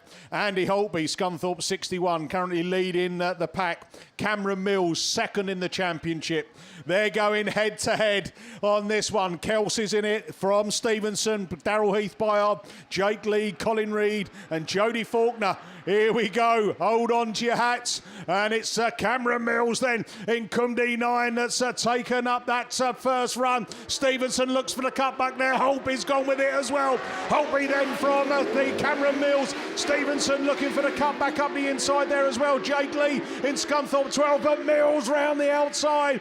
Up that opening straight. Wow, what a move that is. Bringing it up in the top, round the trees and out of turn 2 and coming down the hill. Cameron Mills then. Cumdy 9 from Scunthorpe 61, Holtby from Stevenson, from Okaidinu, Colin Reid. Then we go down into that Jake Lee machine. Seven Valley 6 next to show of Jodie Faulkner, but eyes back front as he brings it round 1 and 2 for the penultimate time. One more lap to go on this one. Cameron Mills, Cumdy 9 from Andy Holtby, Scunthorpe 61, Ian Stevenson, White Road 20, Colin Reid in the Central Scotland 21, Jake Lee, Scunthorpe 12, Jodie Faulkner in the Seven Valley 6. Then we go down to Daryl Heath-Byard, and then that final place is Evesham 7 and Andy Kelsey. But put your hands together, what a drive. Cumdy 9, Cameron Mills takes it from Andy Holtby, Scunthorpe 61, Ian Stevenson, White Road 20, Central Scotland 21, Okaidinu, Colin Reid, Jake Lee, Scunthorpe 12, Jodie Faulkner, Seven Valley 6, Daryl Heath-Byard, Stroud and District 103, and Andy Kelsey, Evesham 7. Oh, dear me. Let's have a think about that. Mills has just closed the gap by 10 points. It's going to go right to the wire, this championship, in the men's Super Saloons. Right up on the line, we go to race 3. Oh, dear me, we do it again. We've got another 2 heat winners from this morning. Craig Bagley, Cumdy 2 coming out of lane 6. Liam Evans, North Shropshire 120 out of lane 5. 2/3 in this, Matt Richards and Sam Gould. We've got Mackenzie in it. We've got J. Ran Lewis and Phil Barliman. Wow, what a lineup this is for race 3. Here we go. We've got some... wheelies off there. Barliman's getting super grip as well. But it is Liam Evans, North Shropshire 120, that's going to bring them round. But Mackenzie's had a great start. And Bagley goes with him as well. So it's Evans from the Mackenzie machine. Barliman looking to cut back through up into that 3rd place. But he's got company as Bagley goes with him as well alongside him. As Evans keeping it tight. Exits that turn 2. Down the hill. Woohoo! For another one from Mackenzie. From the Evesham 555 Richards machine from Barliman. Near enough 3 abreast coming round that turn 3 and 2 abreast coming out of Stargate turn as it is a battle between Richards and Bagley. But Evans is away with this one with last lap flag being shown. One more to go then. Liam Evans from Mackenzie, from Richards, from Barliman, from Gould, from that PAC 47 machine of J. Ran Lewis. J. Ran trying to close the gap up there as Richards coming round the outside. Mackenzie, can he get back into that 2nd place? North Shropshire 120 takes the win. What a drive again, pucking up his wheelies. But it's going to be 2nd, Mackenzie from Richards, from Barliman, from Gould, from J. Ran Lewis. Wow. Cracking racing there from men's Super Saloons. Cumdy 2 just across the line. He's got a puncher. He's got no air left in the tyre. And that is Craig Bagley. Can't pick up from his win this morning and coming back over in the minor points position. That's not what he wanted, but that is what the racing is about. Right, let's go into race 4 then. We're getting through the Class 7s. Jack Houlihan, West Waterford 358 coming out of lane 8. Paul Johnson in lane 7 in that Scunthorpe 41. Paul had a 2nd this morning. Jack Shanahan in that Mallow 59 coming out of lane 6. Kerry Pope, Spalding 82 out of lane 5. Bill Bradford, border count is 15 out of lane 4. He had a 2nd this morning. And alongside him from the Carlo machine 160, Liam Roach out of lane 2. He had a 2nd as well. And Jake Roberts, the still the youngest Class 7 national champion, back in racing this year, coming out of lane 1. So there we are. There's your runners and riders. Holtby, Mills and Evans. I tell you what, it's quality stuff. So out of that top three, Holtby came into it leading. So he's had a win and a second. Mills has came in 48 points behind, and he's had 2 wins, so back-to-back. So he's closed the gap by 10. Evans has had 2 wins as well, so he hasn't made any ground up on Cameron Mills, but it's still 1, 2, 3 as you were, but it is starting to close up. We've got Archie Bentley to come out. He's holding 4th place at the moment, and I'll tell you what, if he can get a good couple of heats under his belt now for Heat 2 and Heat 3, then I think we'll see him on the podium in his first full season at Men's Super Saloons at the BAST presentation, which the Voice of an Angel has kind of given us an indication it will be sometime in Q1 next year. Oh, you haven't? No, I haven't. You did? Oh, sorry, I shouldn't have. Is that one of the information? Is that the information that's in that suitcase? Ah, was it Tim, was it? You sure?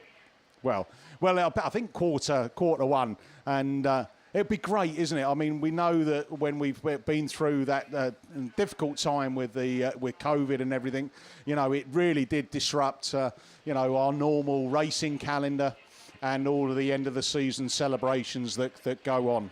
But it'll be great to crown all of those champions and everyone that's been able to work hard over the season in the top 1 to 4 positions to be recognised at a glitzy, glamorous do. Apparently it's down at the Dog and Duck next year.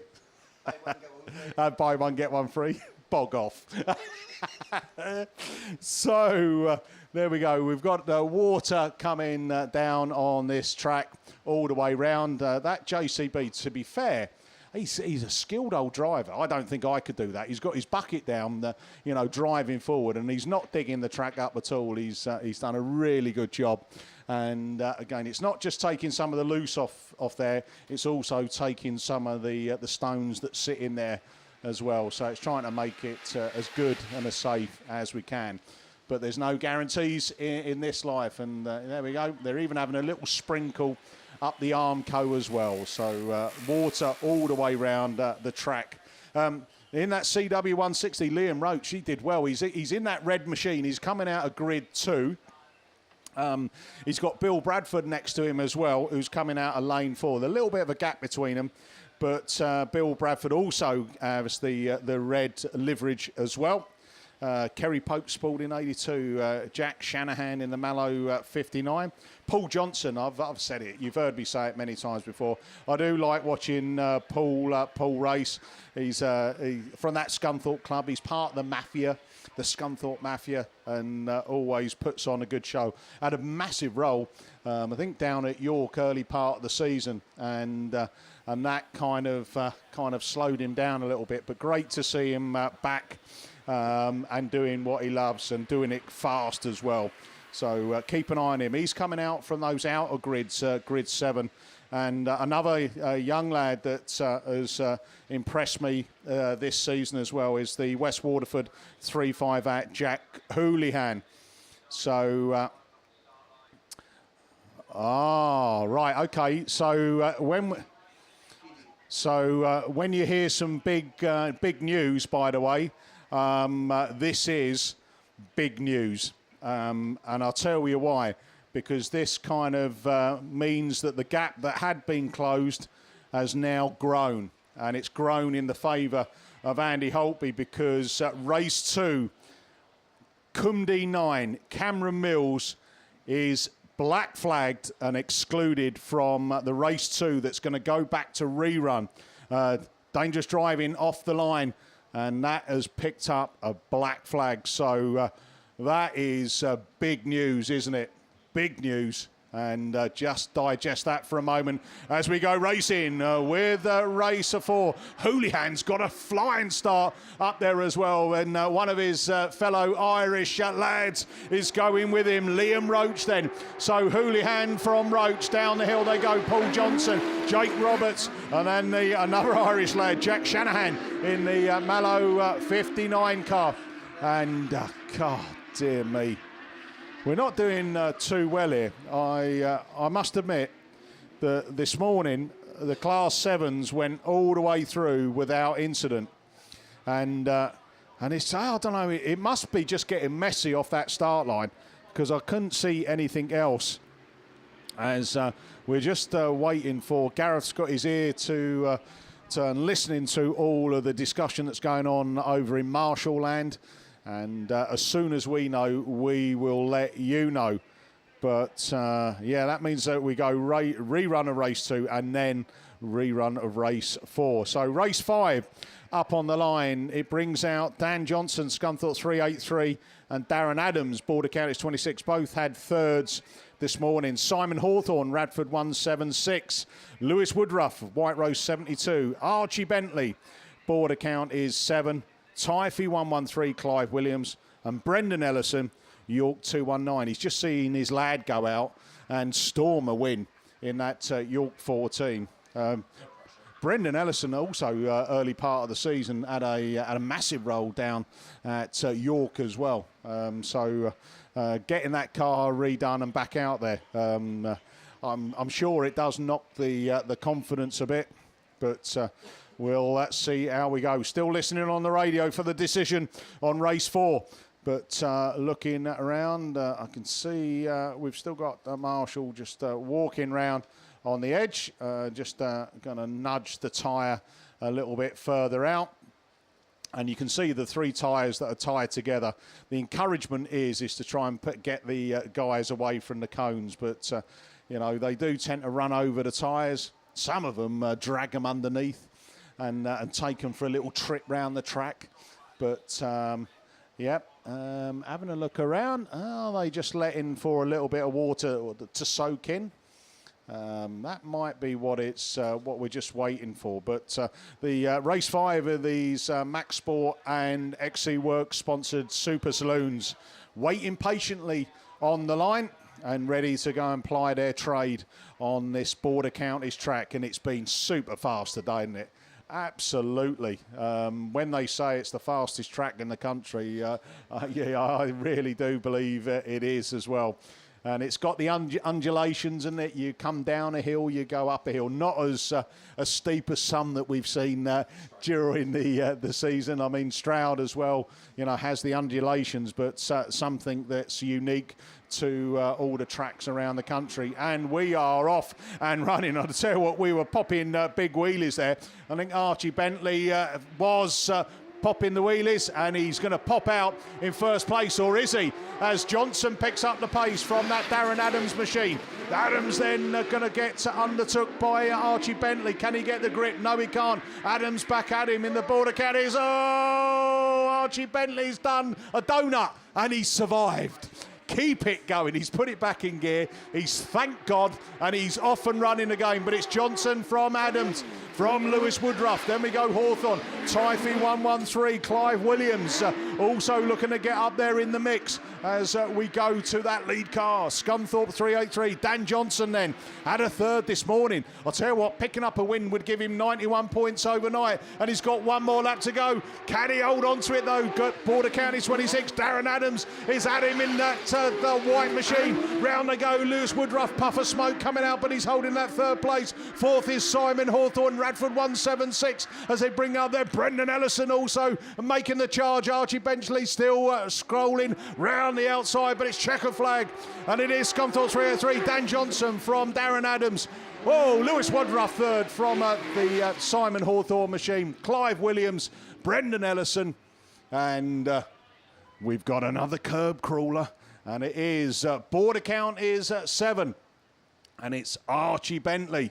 And Archie, I know you're only going to pick minor place up. You've got a wheel that's turning in there. Too much towing. Obviously a bit of contact along the way somewhere. But points make prizes, and I think you're, hopefully you're going to hold on to that 4th place. You've got enough of a gap, and just adding a few extra points does make a difference. So that was race 5 complete. So looking up on the line, I think we are going back to Class 5s. And it is race 5, because just to confirm, ladies and gentlemen, race 3 of 5s, that's the one where Adam Brown was excluded. They have taken the result. So that's news hot off the press as well. So race 3 goes to conclusion, means that we've got one rerun of race 5, and that's Ryan Jones and Brian Neal, Adrian Hathaway, Colin Hadley, Chris Tudgay, Charlie Holloway and Dan Lodge. They are all the ones that were in it first time round. We've got 6 up on the grid. So who's missing out of that now? Is that Cumdy 3? Grid 1 and 5. So looking down at 5. So Colin Hadley, 7 Valley 247 then. Looks like he's missing from that lineup. So Dan Lodge, Charlie Holloway, Chris Tudgay, Adrian Hathaway, Brian Neal and Ryan Jones. And who's going to get the best of this one? Oh, it looks a little bit tight. Oh, can Lodgy get round again? A bit of deja vu. Lodgy then cuts that inside line. He likes that. Chris Tudgay, Wessex 15, around the outside. One's doing an inside line, and the Tudgay machine switches now, looking to come up the inside. Lodge defends that and takes them up there. Cumdy 3, Ryan Jones, a win this morning, running 3rd, and he's going to push for that 2nd. Can he make it stick? Coming tight out of that turn 2. Down the hill they go. Danny Lodge then. Scunthorpe 2-1-2. Round it goes. Turn 3 and Stargate 2. Tudgay follows it from Jones, from Holloway. They're the top 4 as they bring it around again up that hill. And who can make any challenge on that leader with one more lap to go?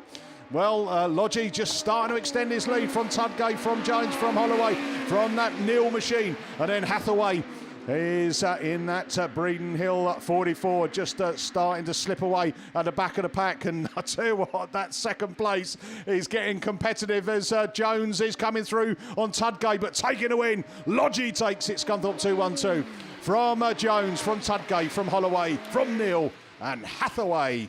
It got away in that final position. So men's class 5s, Lorry Insurance .co.uk, our series sponsor, and Jabers Graphics, the weekend sponsor of the final round of the British Series. So here we go then. We are all the way back round to men's class 8, and it's over to Liam Williams.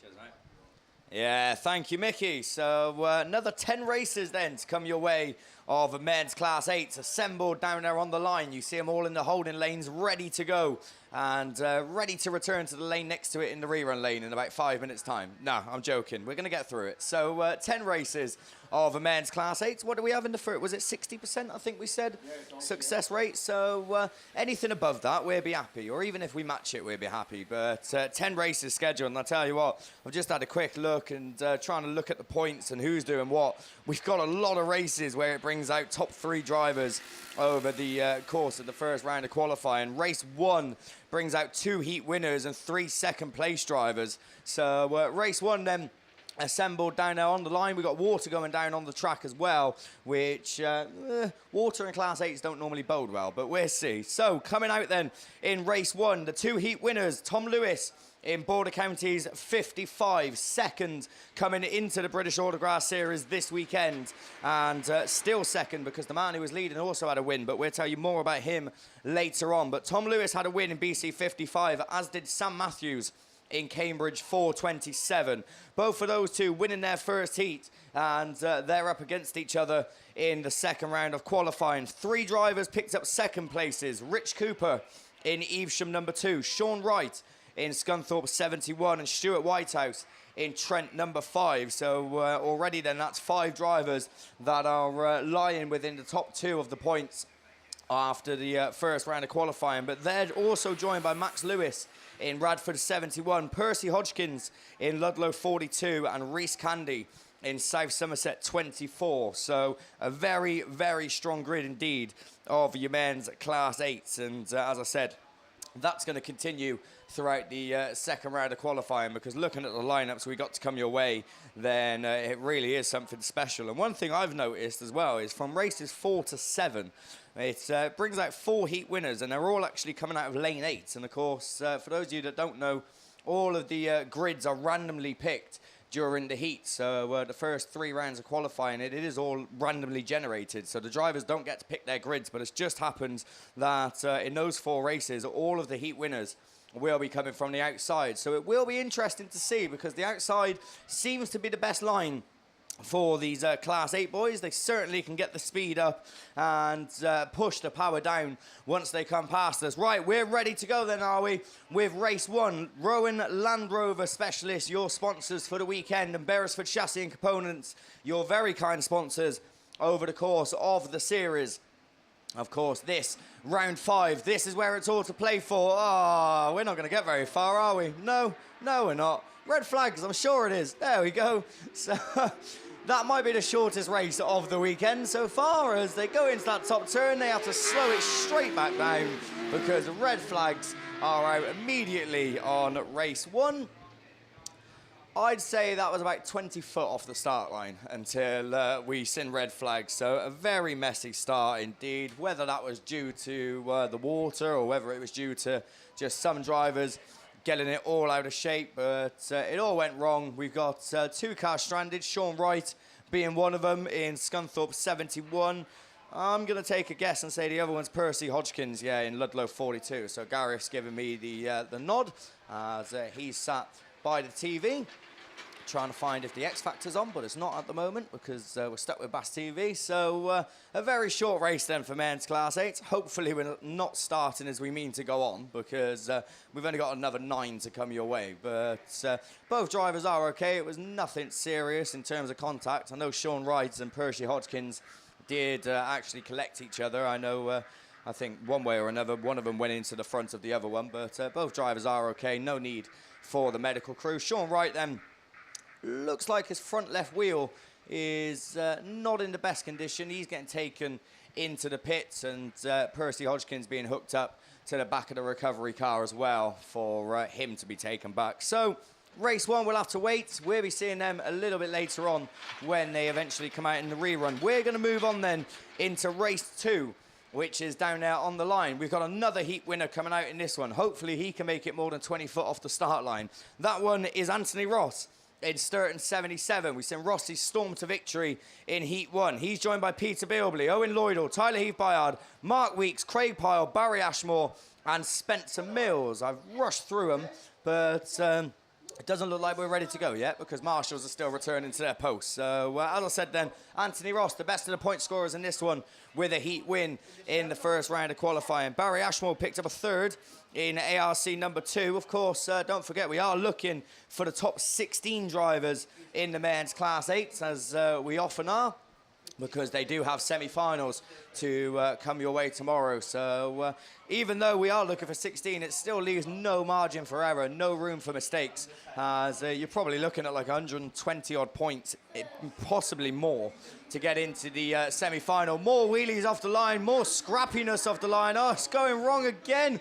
So is this one going to see its conclusion? Because it wasn't the best of starts. Rossi didn't have the best of starts either. He ends up about 5th as they get away, as they come past us. Ashmore is running highly, but not running to his full effect, as Byard it is. That pops out in front in the Stratton District machine. Ashmore around the outside, looking to move up to 2nd. Doesn't make it work. Rossi is on a charge now. He's up to 4th in Sturton 77, but your race leader taking a very wide line, but making it work as he comes past us. Victor Kemp 116 is the one running his 2nd. Mark Weeks, but Rossi's up to 3rd in Sturton 77. Ashmore fights back round the outside in ARC number 2, finding the speed from somewhere as he goes down the far side for another time. Your race leader extending his lead at the front in Stratton District 102. One more to go for Byard as Mark Weeks runs 2nd, then Ashmore, then Ross. That's your top 4. Owen Lloydall, Peter Bilbley, Spencer Mills and Craig Pyle are the four towards the tail end of the field, but the race is on for second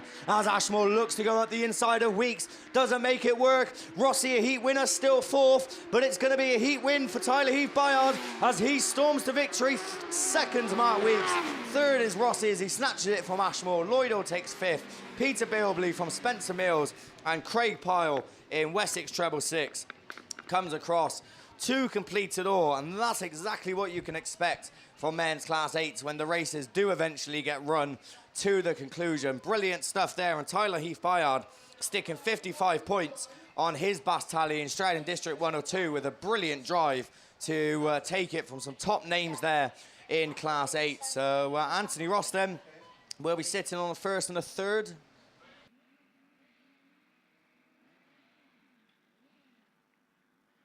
So just here and then we have got confirmation from one of the races. Oh. So just getting confirmation then from race 2. Tyler Heath-Bayard, who stormed to victory in Stratton District 102, unfortunately won't be given the win. Oh, we got carnage off the line. So red flags are out once again. We got someone on their roof as they get away from the line. This is not going well, is it, with class 8? Slow it down, James, as he speeds past us. We got someone who unfortunately come off the line and has ended up going upside down. I think it's Paul Lockwood in Scunthorpe 92, judging by the colour scheme.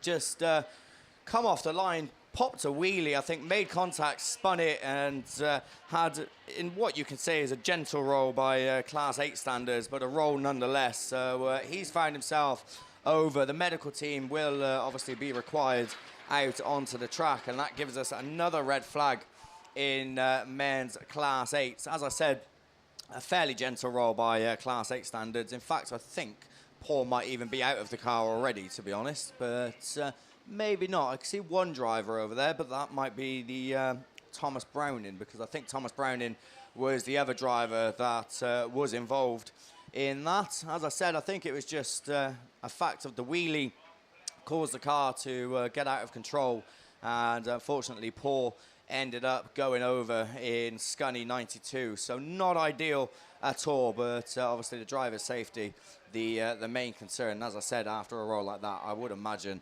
that Paul will be fine. He's from Scunthorpe, so he's got to be made of tough stuff in order to race for Scunthorpe and to race for Class 8. So hopefully then, as I said, he is A-OK, but it does bring out another red flag in men's Class 8.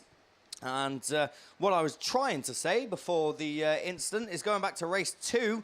We've seen Tyler Heath-Bayard storm to victory in Stratton District 102, but unfortunately he is going to pick up a black flag, we think, for dangerous driving, and he will be excluded from the result, meaning Mark Weeks in Invictus Camp 116 will take the win from race 2. Anthony Ross then would have got second in Sturton 77, and Barry Ashmore would have got another third in ARC number 2. So disappointment for Tyler from race 2. But even more disappointment, obviously, for Paul Lockwood in race 3 after the earlier incident. So obviously, for those of you watching on BAStv, then you can see the camera is obviously cut away from the track. I think obviously out of respect for the drivers involved, but obviously we will keep you up to date with the health and safety of Paul Lockwood. I think that could well be Chloe Lockwood actually running out onto the track over on the far side, of course, Paul's daughter. So I'm sure she's running out there to see if he's okay. And obviously once we get confirmation, then we can let you know. In the meantime, there is going to be a little bit of downtime and a little bit of track work as well. The water tankers out there on the circuit, and the JCB doing its bit as well, just grading off the top of this surface. But seeing as the ambulance is still over there, then just out of respect, I'm going to go a little bit quiet for the time being, and once we get the up-to-date with Paul, then we will let you know and we will return. So for those of you watching on BAStv, stick around. We will be back very shortly, but for the time being, we are just going to switch off and go a little bit quiet.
Right, so looking then down to the track, the ambulance is looking to make its way off the circuit, which gives us some indication that Paul Lockwood is obviously being taken and having a routine checkup. Then, as I said, hopefully everything is A-OK and he will be all right. But for the time being then, he is going to be taken off, given the routine checkup, as every driver has to have after they suffer some sort of incident. And hopefully we will be seeing Paul again, whether that's in the third round of qualifying tomorrow. We're not too sure, but I'm sure he'll come back and come back with a bang, and probably won't even compromise his driving style either. So he gets taken then off into the ambulance bay. We've got water going down on the circuit. We've got various recovery trucks out as well. So still a little bit of a delay until we can continue with the racing. Of course, Class 8s, we've still got, what, we've got 6 more races to come your way, and 2 reruns, and then probably another 12 reruns from the 6 races that I've got left to go, judging from the way that they've started the second heats. Of course, you can... well, I mean, that one not necessarily was down to driver's style, I wouldn't say, in my opinion. But you can obviously imagine, now that we're at the last BAS and going into the second round, drivers know what points they need. They know what they need to do. Obviously, everyone is, for lack of a better term, is going to be fully sending it as they go into the second heats. And obviously, that is going to cause some sort of incident in various classes, as we've seen. But that's what you get when you're a dedicated racer, I think, is not compromising your driving style and things like that. Obviously, you all want to be in the top 4 in the trophies for the British Autograss Series. That's what they race all year for, of course, over 5 rounds. The key is to be consistent, but obviously things don't always go the way they should. So if you've got to make up for some things, then obviously they're going to go a little bit mental, to be honest, especially the Class 8s, because it doesn't really take much encouragement for them to lose their heads. So looking like the Marshall's pushing them back onto the start line. So we're getting closer then to going racing. We're going to try with race 4, which is assembling, I should say, down there on the line. This one then is going to bring out 2 heat winners from the first round of qualifying. So, well, obviously we had 10 heat winners. They've not managed to avoid each other for most of the part they have, but the 2 of them are coming out in race 4. Those 2 then, Dan Thomas in PhD 47 and Graham Bennett in the Forest of Dean number 7. They both took, I think, fairly convincing wins in the first heats, and they're coming out of lane 3, Graham Bennett, and it looks like Dan Thomas in lane 8 is coming out from the outside. They're joined by 2 drivers who got second, Dan Ray and Gethin Lewis. Bryn Powell had a third. We'll pick up the rest as they get away, but I'll tell you what, Dan Thomas looks to have had almost a perfect start in PhD 47 as he heads them up the bank and into turn 1. Graham Bennett runs second, so running to the form book at the moment as Dan Ray slots in the third.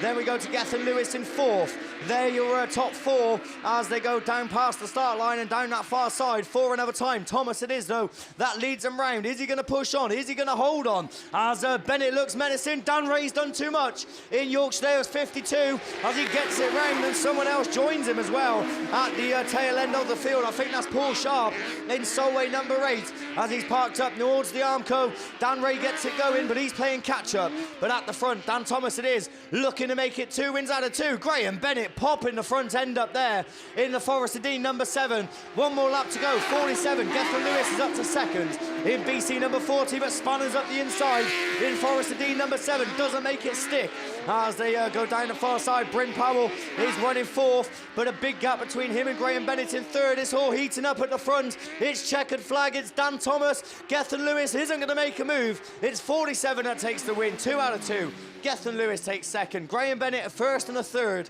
at the end of day 1. 4th goes to Bryn Powell.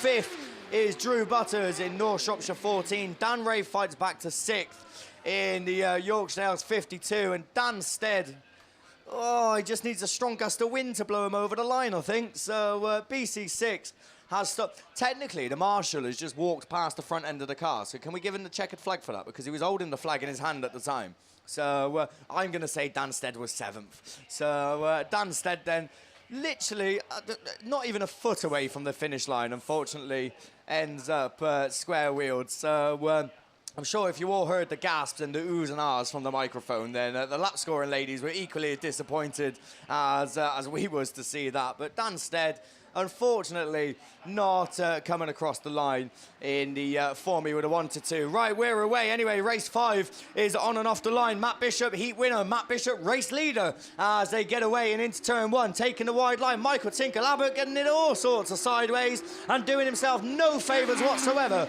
But it is running to the form book once again.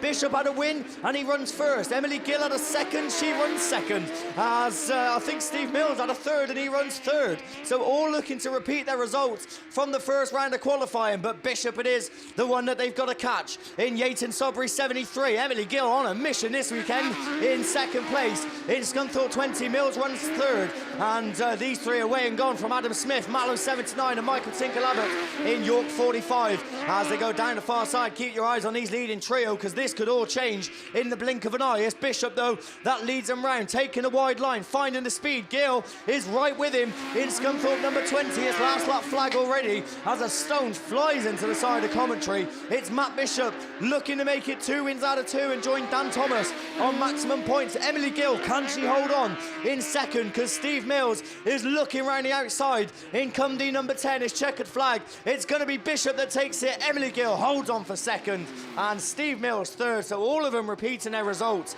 from the first round of qualifying. Dan Smith takes fourth in 44, then Michael Tinker-Abbott in York 45. And we unfortunately lost Connor Shanahan in Mallow 79. He's making his way into the pits over on the far side, so no points accumulated for him. But I'll tell you what, as I said, very much running to the form book, that one. Everyone, the drivers who had first, second and third, all picked up the exact same results. But that sits Matt Bishop on maximum points at the end of day 1. So, can anyone else join him? Mitch Wells had a win in Heat 1. He's on the line coming out of lane 8, the same lane that Matt Bishop just come out of. Matt Owen, Matt Stratton, Craig Dodd, Mark Barker, Dave Watkins and Alex Potts. So, we're looking around. We've got yellow flags flying.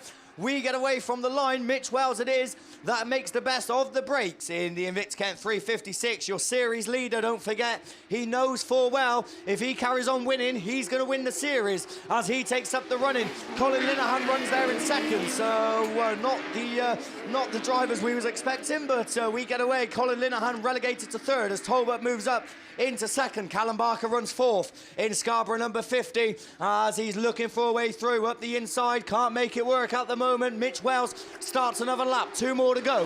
Lee Tolbert second, Linehan third, Barker fourth, Jones fifth. Then we go to Phil Tolbert in Solway number 2, who runs there in 6th at the tail end of the field. Oh, I say that, Alston 83, I completely missed as Callum Woodward comes across to start another circuit, but it's going to be last lap flag at the front. Mitch Wells, one more in 356, looking to make it 2 out of 2 and join Matt Bishop in the 73 machine, but no challenge at the moment for him as he goes down the far side. Lee Tolbert looks safe in second. The race still on for third, fourth and fifth. Between Colin Linehan, Callum Barker and Connor Jones. It's checkered flag, it's maximum points. He's still your series leader. Mitch Wells it is that takes it. Lee Tolbert, Colin Linehan is second and third. Callum Barker fourth, Connor Jones fifth. And Phil Tolbert in Solway number 2 coming across to complete it all in the 6th and final position.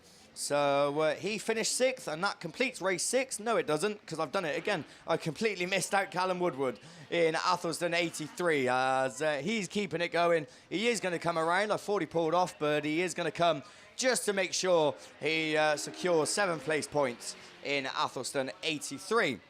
That does conclude race 6, I can safely say. Race 7 then is down there on the line. So as I said, we've seen Dan Thomas, Matt Bishop and Mitch Wells all add to their wins.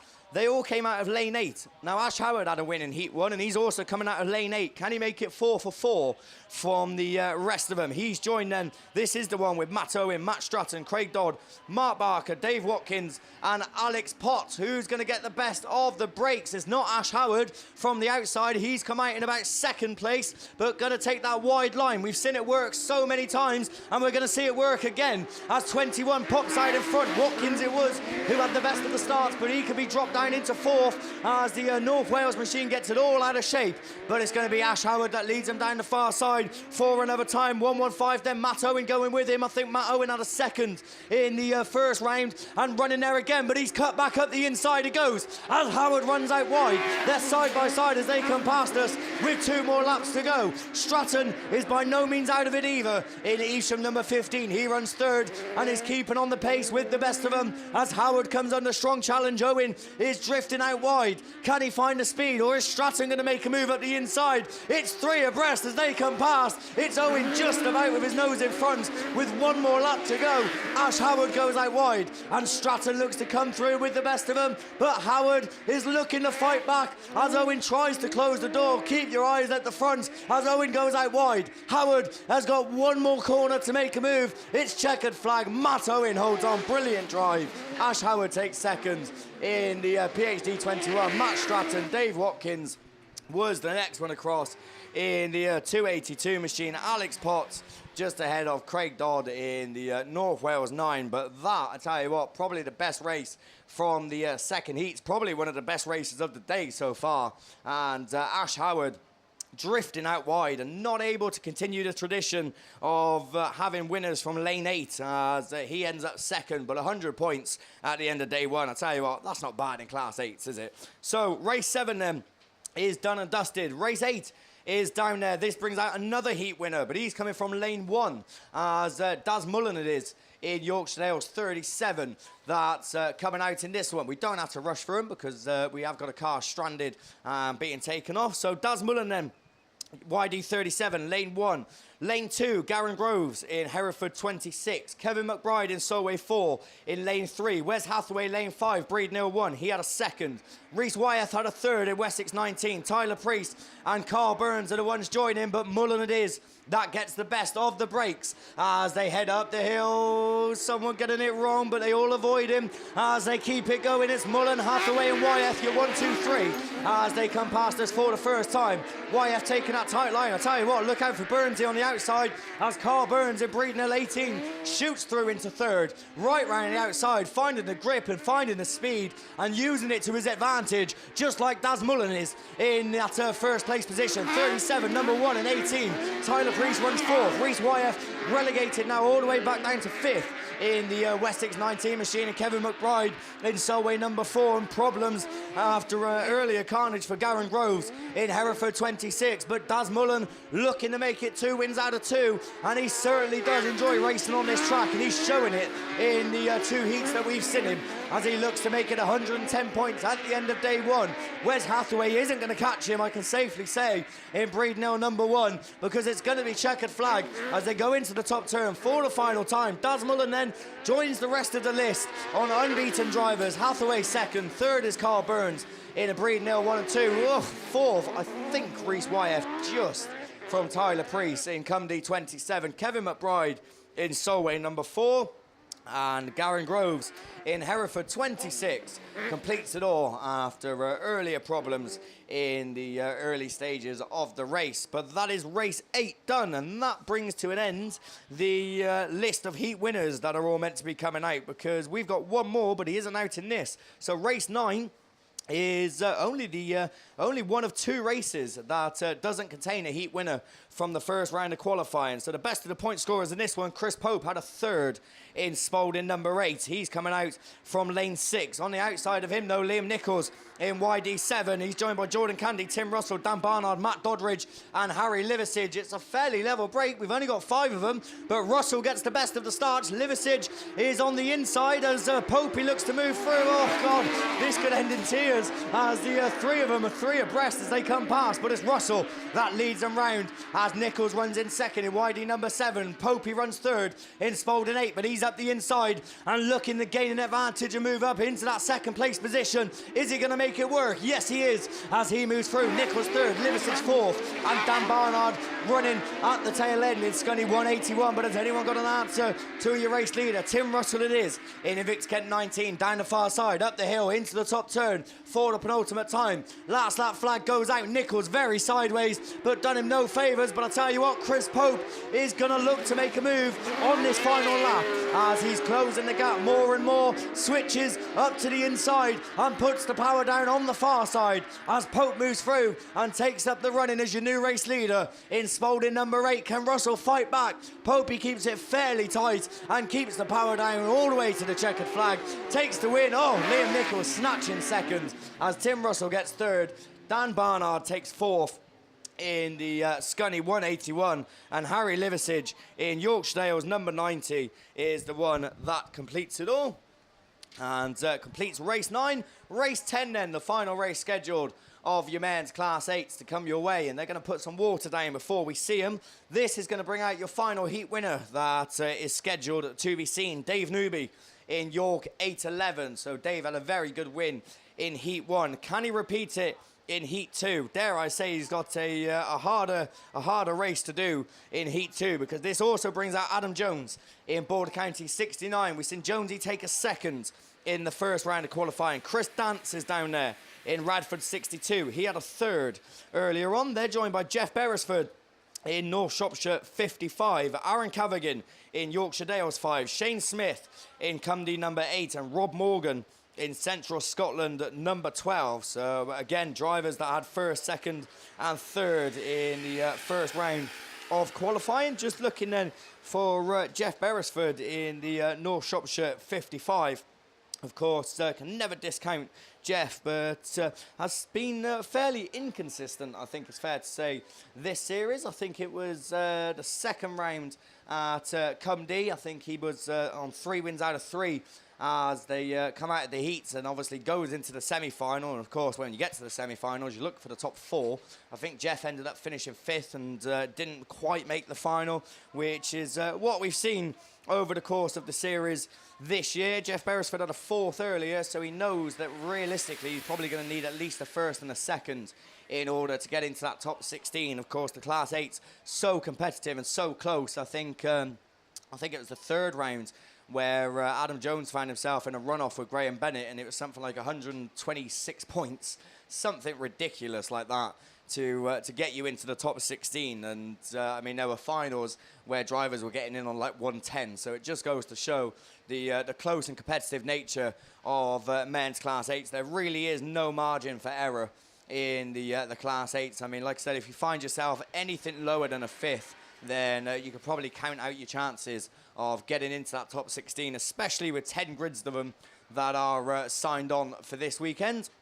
Of course, as I said, semi-finals come your way tomorrow. Looking for the top 16. I think it's Class 8, Class 1 and Class 2 that we'll be seeing semi-finals over the course of the weekend, which has been a pretty consistent theme throughout the series. I think we may have had semis and 7s for one meeting, but for the most part, it does seem to be 1s, 2s and 8s that attract the biggest crowd, and not even just in the men, but also in the ladies as well.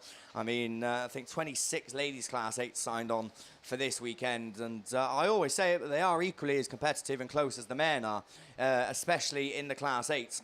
Which takes some doing, because, as I said, it doesn't get much closer than men's Class 8s racing, as we've seen over the course of the weekend so far, and indeed the course of the series this year. And I'll tell you what, is it just me, or has this series absolutely flew by? Because it doesn't seem that long ago where we was down in South Wales for the very first round of the BAS for this year. And literally, as I said, doesn't seem that long ago at all. And that was a brilliant weekend. And it started off a trend, and that trend has just continued throughout the course of the year. Of course, we went from South Wales to a track not too far from here, Cumdy.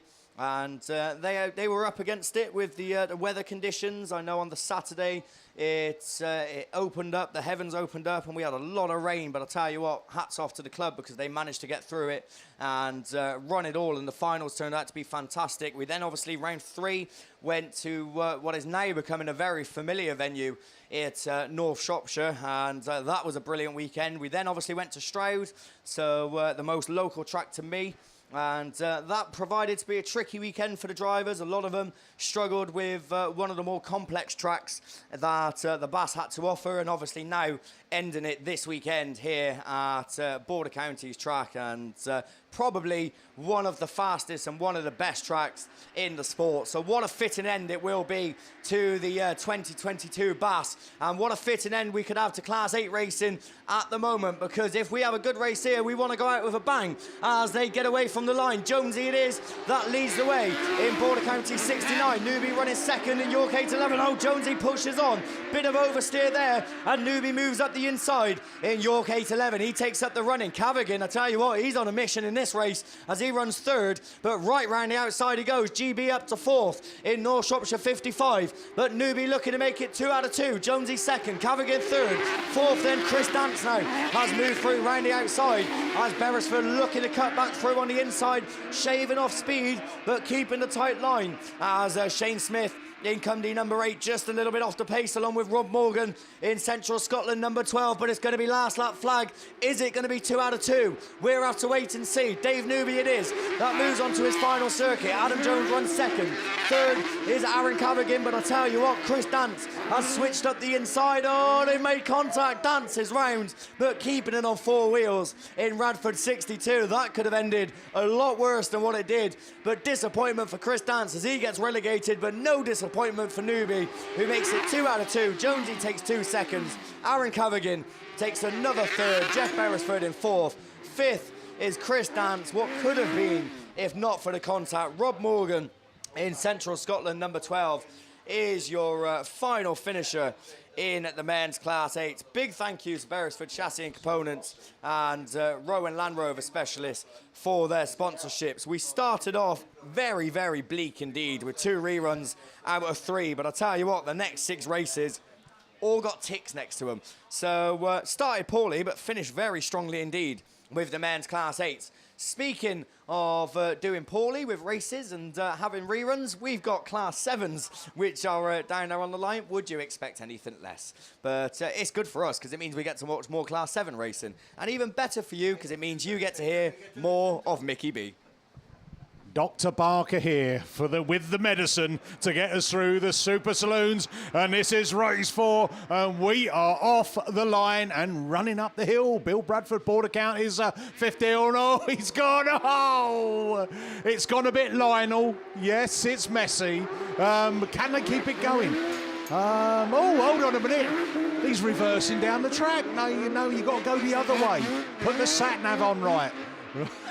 Houlihan's leading it, by the way, if anyone's interested in... look at the front of that car. He can't turn it round.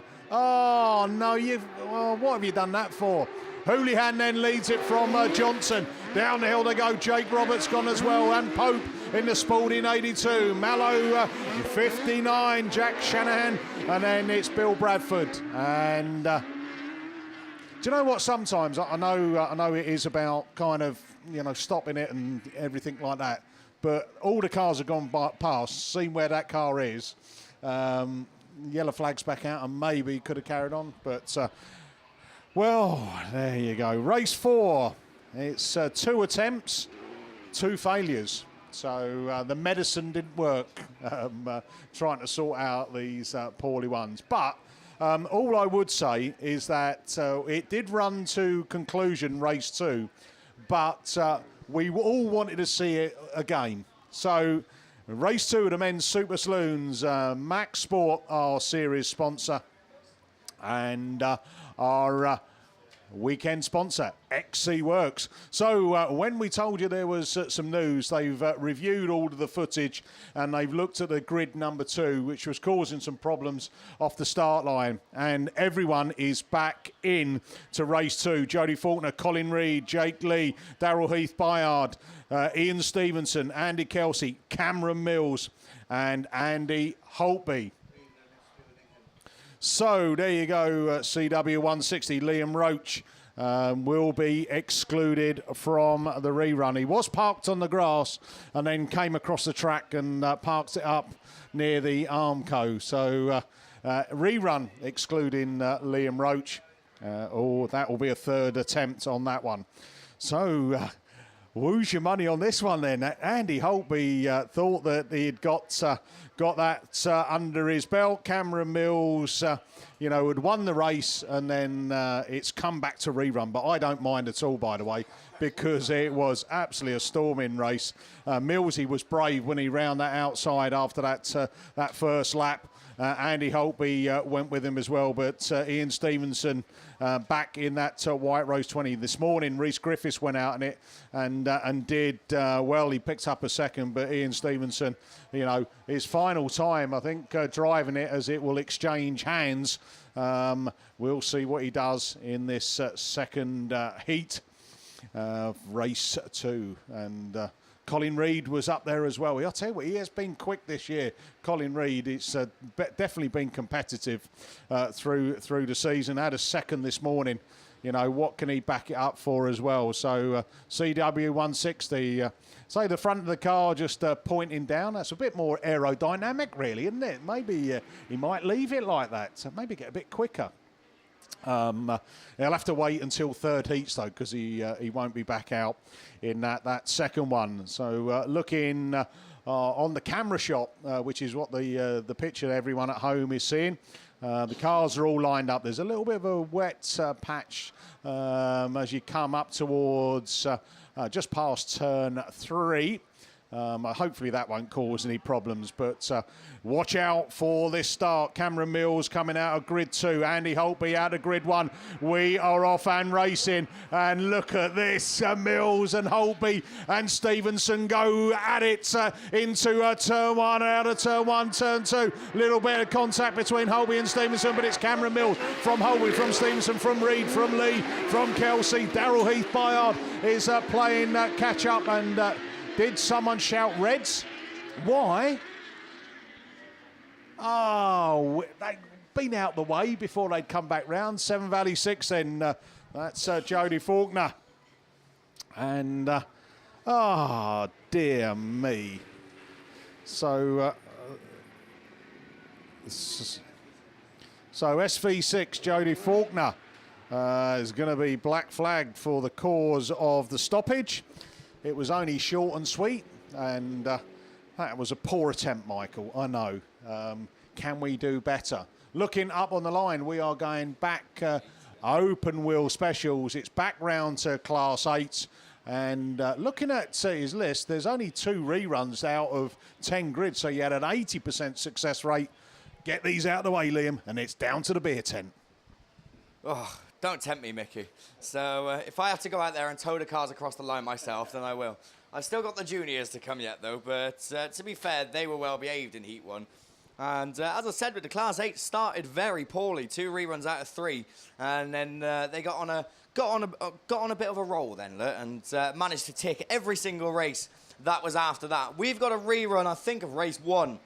Which is down there on the line. No, it's not. It's off the line because we're away and racing. We get going then. This is the one that brings out Tom Lewis in Border Counties 55. He knows he needs a win to keep up with Mitch Wells, and he's doing his bit because he leads them in and out of turn 1 as they come past us for the very first time. Who runs second? Sam Matthews. He had a win as well, don't forget, in the first round of qualifying. Third is Rich Cooper in Evesham number 2, but Whitehouse and Lewis are looking round the inside and outside of him as Max Lewis makes the move around the outside. Whitehouse is looking to follow on the inside line, but it's Tom Lewis with 2 more to go from Matthews, Lewis, Cooper, Whitehouse, and the one at the tail end is Rhys Candy in South Somerset 24, not able to stay on the same pace that the rest have set as Tom Lewis it is up into that top turn for another time. It's going to be the penultimate time. It's yellow flag with the black cross, 55 and 427. Then we go to Max Lewis in Radford 71, still running third, but for how much longer, I don't know, because Rich Cooper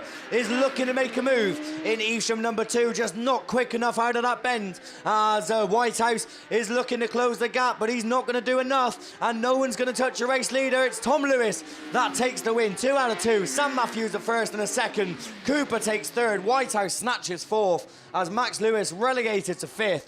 And 6th, and finally, is going to be Rhys Candy in South Somerset 24.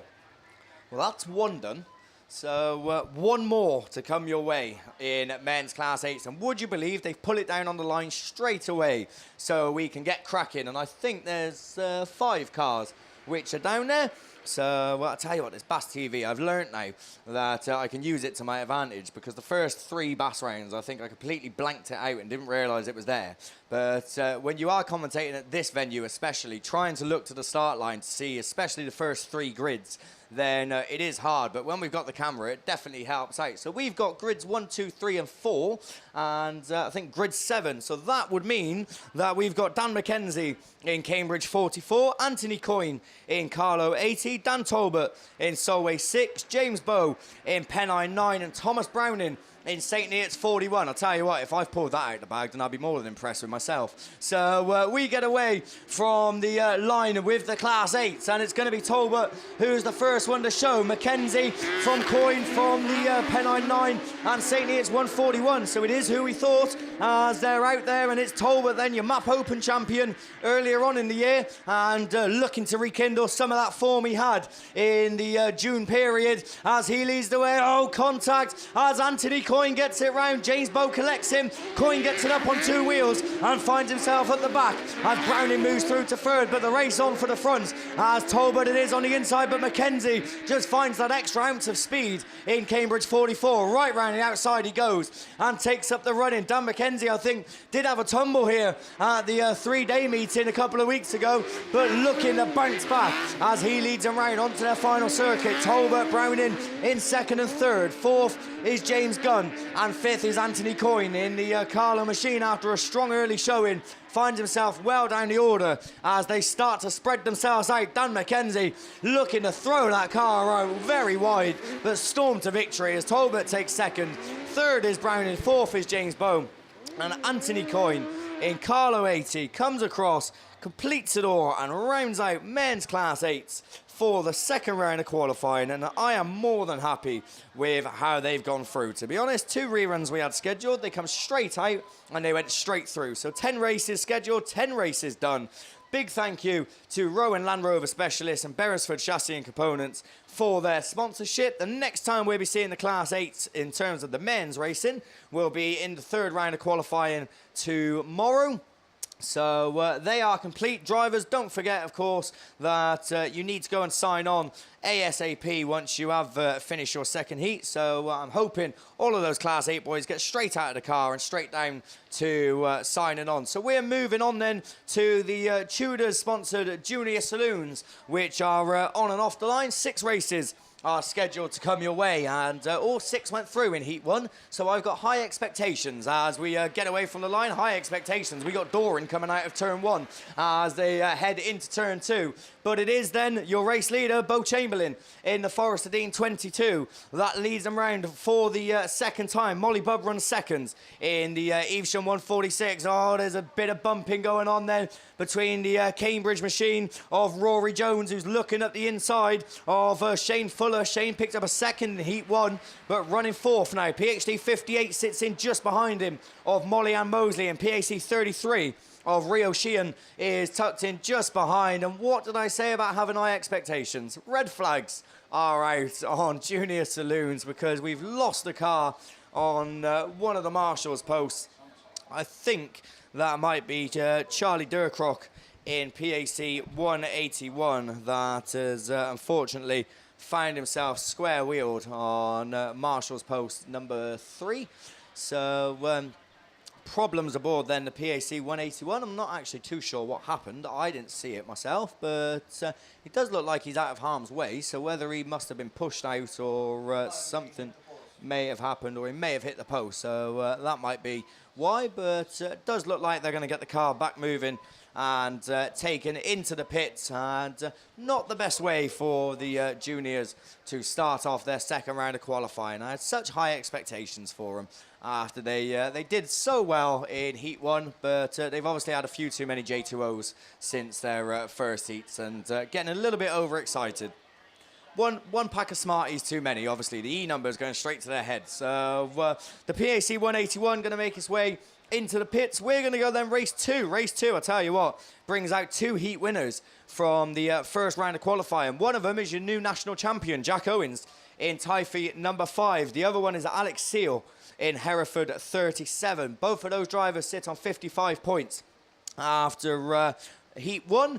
They're joined then by Meg Parsons in Ludlow 19, Brandon Young in Evesham 28, Pip Melly, your Map Open champion in Swansea 2, Toby Jenkins in Cumdee number 70, and Harry Berriman in Scarborough number 1. As Pip Melly it is that gets the best of the breaks in Swansea number 2, and the micro then heading them up into turn 1. I say the micro, I think there's 5 of them out there, so it is one of them anyway. It's Pip Melly that leads the way. Brandon Young runs second in Evesham 28. Where's your 2 heat winners? We've got one in about 4th and one in about 6th, so work to do then. Jack Owens is the best of them at the moment as he runs 3rd, but running on an outside line, as I think Toby Jenkins it is on the inside in Cumdee number 70, and your other heat winner Alex Seal has found himself at the tail end of the field, so the 2 Yaris's not able to mix it in with the micros at the moment, as Harry Berriman is your back marker in Scarborough number 1. But at the front, Pip Melly unchallenged at the moment from Brandon Young, who runs there in 2nd. This race for 3rd really heating up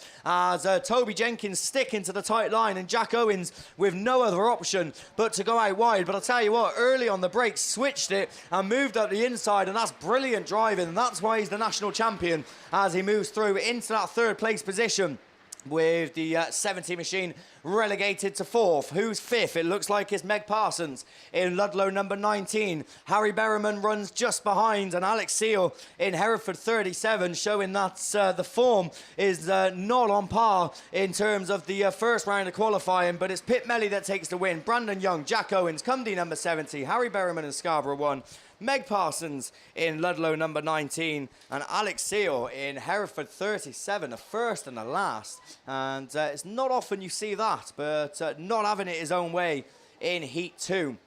So that is Heat 2, Race 2 complete. We've got Race 3 down there on the line. Another heat winner then coming out in this one. We got Lewis Middleton in White Rose 21. Lewis had a win in the first attempt in Heat 1. I think, what did he do in the Junior Special? I think he had a 2nd, if my memory serves me right. So he's already got plenty of track time under his belt over the first heat, and I'm sure he'll know what line to take, but can he make it 2 out of 2?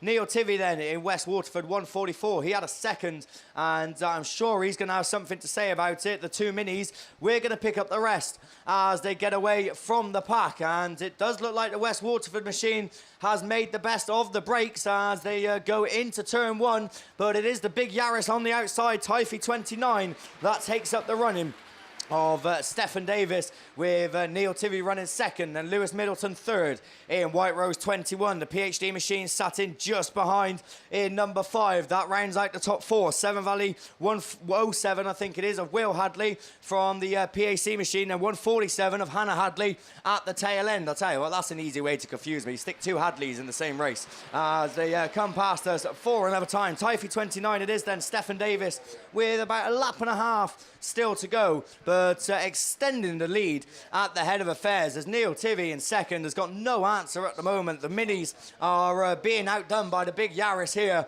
as the last lap flag goes out this time. Stephen Davis with 1 more lap to go. Neil Tivy, Lewis Middleton 2nd and 3rd, PhD 5, Severn Valley 107, PAC number 9 of Travis Markeel is the next one across, with Severn Valley 147 taking up the final position of Hannah Hadley, and it looks like that could be the way they all finish, because they've started to spread themselves out, and no change at the front certainly, as Typhy 29 of Stephen Davis takes the win. Neil Tivy 2nd, Middleton 3rd, PhD 5, Severn Valley 107. Then we go to PAC number 9 of Travis Markeel, and not running on the pace with the rest, but coming across and picking up some points is Hannah Hadley in Severn Valley 147. So that is race 3 of your junior saloons done and dusted with. Race 4 is down there on the line. Race 4 brings out Lily Chapman in the Forest Dean number 10, Bo Bennett in Breednell 33, Finley Robbins in Swansea 16, Lexi Owen in North Wales 97, Lucas Salis in Ludlow 20, Reese Tipton in Ludlow number 1, and Ben Hughes in Evesham at 127. So a very strong grid then of your junior saloons in this one. I mean, Bo Chamberlain had a 3rd, Reese Tipton had a 3rd as well, so they know that they're in and amongst it, but they've got to continue that form into Heat 2, and Tipton it is that makes the best of the breaks, but Bo Bennett is running with him as Bo looking up the inside in Breedno 33, and he may have left the door open as well as Reese, as Lily Chapman looking to capitalise on it in the Forest of Dean number 10. So it's 2 minis, 2 micros, as the top 4 look to get away from the rest of the pack, but the race is on for third as Lily Chapman it is looking at the inside as Lexi Owen trying to go around the outside in North Wales 97. The 2 very similar machines battling it out, and not much between them, not much between the front 2 either, as the Bo Bennett machine in Breedno 33 leading Reese Tipton in Ludlow number 1 as they go down the far side. Your race leader now just looking to extend the lead as Reese Tipton gets left in the dust, and Lexi Owen is looking up the inside in North Wales 97. She might be through to third as they go into the top turn for the penultimate time, 33, number 1, 97, and the Forest of Dean number 10. We haven't given a mention to the rest. Ben Hughes in Evesham 127, Ludlow number 20 of Lucas Salis is the next one across, and then the one at the back is Finley Robbins in Swansea 16, but Reese Tipton getting it right in the door there from Lexi Owen as Lexi barges her way through into second, but it's Bo Bennett that takes the win. Lexi Owen snatches second off Reese Tipton, and Lily Chapman, oh wow, green flag. I think that was for Lexi Owen in the North Wales machine. Ben Hughes was the next one across. Then we're going to go to Lucas Salis in Ludlow number 20 and Finley Robbins in Swansea 16. Wow, Lexi Owen, I'll tell you what, almost bullying Reese Tipton and moving through the inside to gain a place, but it done her no favours because a green flag went out, so second on track, but she will finish fourth. So Reese Tipton will move up to second, and Lily Chapman will move up to third. So a little bit of controversy in the junior saloons as they find themselves battling each other. But we are going to move on to race 5, which is down there on the line. So who's going to do what in race 5? Who's coming out? 2 heat winners, Leston Jones in Typhy 15 and Amber Powell in North Wales 52. So obviously both of them can't go unbeaten into the third round of qualifying, so something's got to give. Will Hall, Kieran Ross, Fraser Brown, Layla Arthur and Will Evans is the others coming out. Will Evans then from the inside grid looking to sneak through everyone as he looks like he's going to emerge in about third place, but he's in the door of someone as well. We got one going sideways as North Wales 52 it was that took it in the door. Amber Powell, a heat winner. I'll tell you what, fair play to her because she's got it going again. So she's not going to sit there and dwell, but she doesn't need to because red flags are already out. So red flags are out on that one after Amber Powell took one right in the side of the door, found herself square wheeled. As I said, all credit to Amber for getting it going, but doesn't mean much because she ended up facing the wrong way, and obviously a rerun to come your way. And I'd imagine there'd be a flag given out as well in that one after a bit of pushing in the junior saloons. Right, I'm a bit confused here, boys, because they look like Class 8s on the line. But as far as I'm concerned, I finished them all. So not too sure. Right, so just here and then going back to the junior saloons. Unfortunately, Will Evans in Typhy number 7 picks up a black flag. Right, so it looks like we're rerunning race 2 for some reason. This was run to a conclusion, but we're going to try again by the looks of things. So the Class 8s, this is the one where Tyler Heath Bayard actually won it, then we heard he got excluded. Obviously, the verdict has changed because he's back out and he's back winning as Rossi runs second in Sturton 77. These two then, keep your eyes on them because that's why I tell you what, Tyler Heath Bayard was on a mission in the first attempt and he's on a mission once again, but Rossi's got him in 77. Then we're going to go to ARC number 2, Owen Lloydell in Evict Kent 28, Spencer Mills in Ludlow number 5, battling it out with Peter Bilbley in York treble 8, but down the far side is Rossi. That leads him round for another time with Tyler Heath Bayard running second. Tyler looking like he's loving this track in Stridon District 102 with one more lap to go. Barry Ashmore still third, Owen Lloydell 4th, Bilbley up to 5th. with Spencer Mills relegated to 6th in the Ludlow number 5 machine, and work to do, but no work to do for Anthony Ross in Sturton 77. He couldn't make it 2 out of 2 in the first attempt, but he's going to do it this time. 77 it is, with 110 at the end of day 2. 102 takes second, Barry Ashmore third, Owen Lloydell fourth, Bilbley coming very close to the Armco and coming across just ahead of Spencer Mills in Ludlow number 5. So obviously we've missed something there, because as far as we was concerned, that race was run to a conclusion, and Tyler Heath-Byard, as I said, did win it. Then we found out he was excluded, but obviously they checked something and deemed that it wasn't fair, so they have rerun it. And it did make a difference, because Anthony Ross now will go in at 2 tomorrow as one of the unbeaten Class 8 drivers. And there's a few of them, isn't there? Mitch Wells, Matt Bishop, Dan Thomas, Tom Lewis, and now Anthony Ross as well in the Sturton 77. And I think Dave Newby had another win as well, didn't he? So the form book in Class 8 really shaping up, and can't wait to see what they do tomorrow in the third heats, and of course the semi-finals, and then the final of the BAS probably tomorrow late afternoon, I'd imagine. And really looking forward to what the Class 8 boys can do. But we've got the final race of the Junior Saloons assembled down there on the line. We've got three reruns. I'm getting ahead of myself now, look. Have I just jinxed it for race 6? So 2 reruns to come your way. It's not going to be 3. So race 6 is down there then. This is going to bring out another heat winner. Rhys Davis in Typhy number 9 is coming out in this one. Can he make it 2 out of 2 as they head into the third round of qualifying tomorrow? He's joined by Emma O'Riordan in Mallow 37. Emma didn't have the best of luck in the first round of qualifying. I think she got it all out of shape on this bottom bend and ended up finishing towards the tail end. But she'll be looking to come back with a bang. She's joined by Grace Williams in Cambridge at 142. Miles Collins in PhD 48. Hannah Lewis in Athelston 212. Freddie Neville in Gloucester and District 63. And Jay Jones in IK 430. So let's have a look at some points while we got the water tanker out. As I said, Rhys Davis had a win in Typhy number 9, and just trying to look at the sheet to see what the rest of them done. I think Miles Collins then could be he got a 5th, so not the most ideal run, but to be fair, I think most of them finished towards the middle of the pack. Grace Williams had a 2nd, didn't she, in Cambridge 142? Yeah, she did. She's there.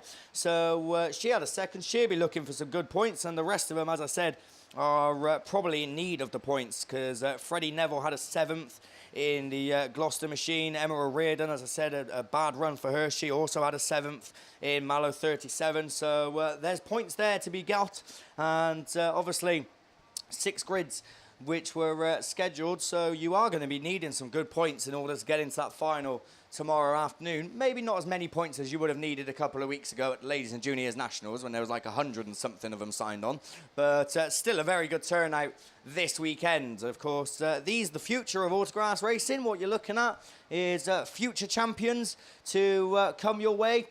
And coming your way they are, because they're off the line. It's a very level break. Hannah Lewis, though, looks to have just about got her nose in front in Athelston 212. Emma O'Riordan in Mallow 37 has got the inside line. Well, she's changing her luck from the first heats, because she's going to lead them into turn 1 and out of it as well, with Cambridge 142 going with her. And a little bit of contact. Hannah Lewis getting it all wrong in Athelston 212, and in the door she goes as Gloucester and District 63 of Freddie Neville ploughs into the side. And I told you I'd jinx it, because another rerun of your Junior Saloons to come your way.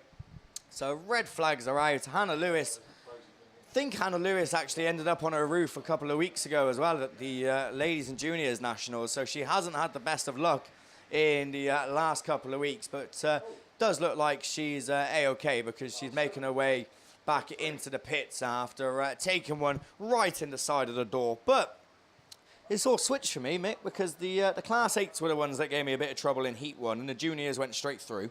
And this time, the Class 8s weren't too bad, and the Juniors are misbehaving. So 3 reruns to come your way of the Junior Saloons. But I'm sure you've all seen how quick they get these reruns out this weekend. And speaking of getting reruns out, it's the one you've all been waiting for. It's the Class 7. You know who's in it, but he's going to remind you. It's over to Mickey B. Here we go then, Holtby, Mills, Kelsey, Stevenson, Darryl Bardyard, Lee and Reed. And oh dear, someone's left on the line a little bit, but we go to the top.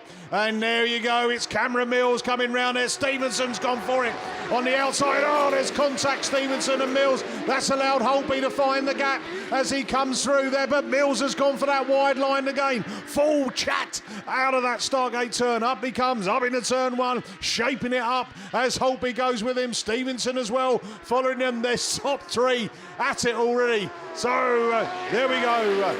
Mills, Holtby, Stevenson, Okaidanu, it's Colin Reid looking for a nibble up the inside. He's running fourth. Then we go down to lead Kelsey and Daryl Heath Bayard. They is how they're running as we go back to the two lead cars. One more lap to go on this one. And it's Cameron Mills, Cumdy 9 then down the hill. Woo! From Scunthorpe 61, Andy Holtby. Look at this. They're fighting out for the championship. Millsy wants to win this one again and close the gap by 10 points. Holtby doesn't want to do that. He wants to try and get himself round and win it. But oh no! No, Cameron Mills, the car's gone again. Oh, Holtby takes the win. Colin Reid in second, third goes to Stevenson, fourth Jake Lee. Then we go Kelsey and then Daryl Heath Bayard. And oh my goodness, what can I say? Cameron Mills. Dear me. You saw it at the Nationals, didn't you? We come into that final turn and the car just cut out for a few seconds, and that cost him the championship. And I think that's going to cost him this attempt to try and win the British title this year. So there you go. Luck has just run out there for Cameron Mills.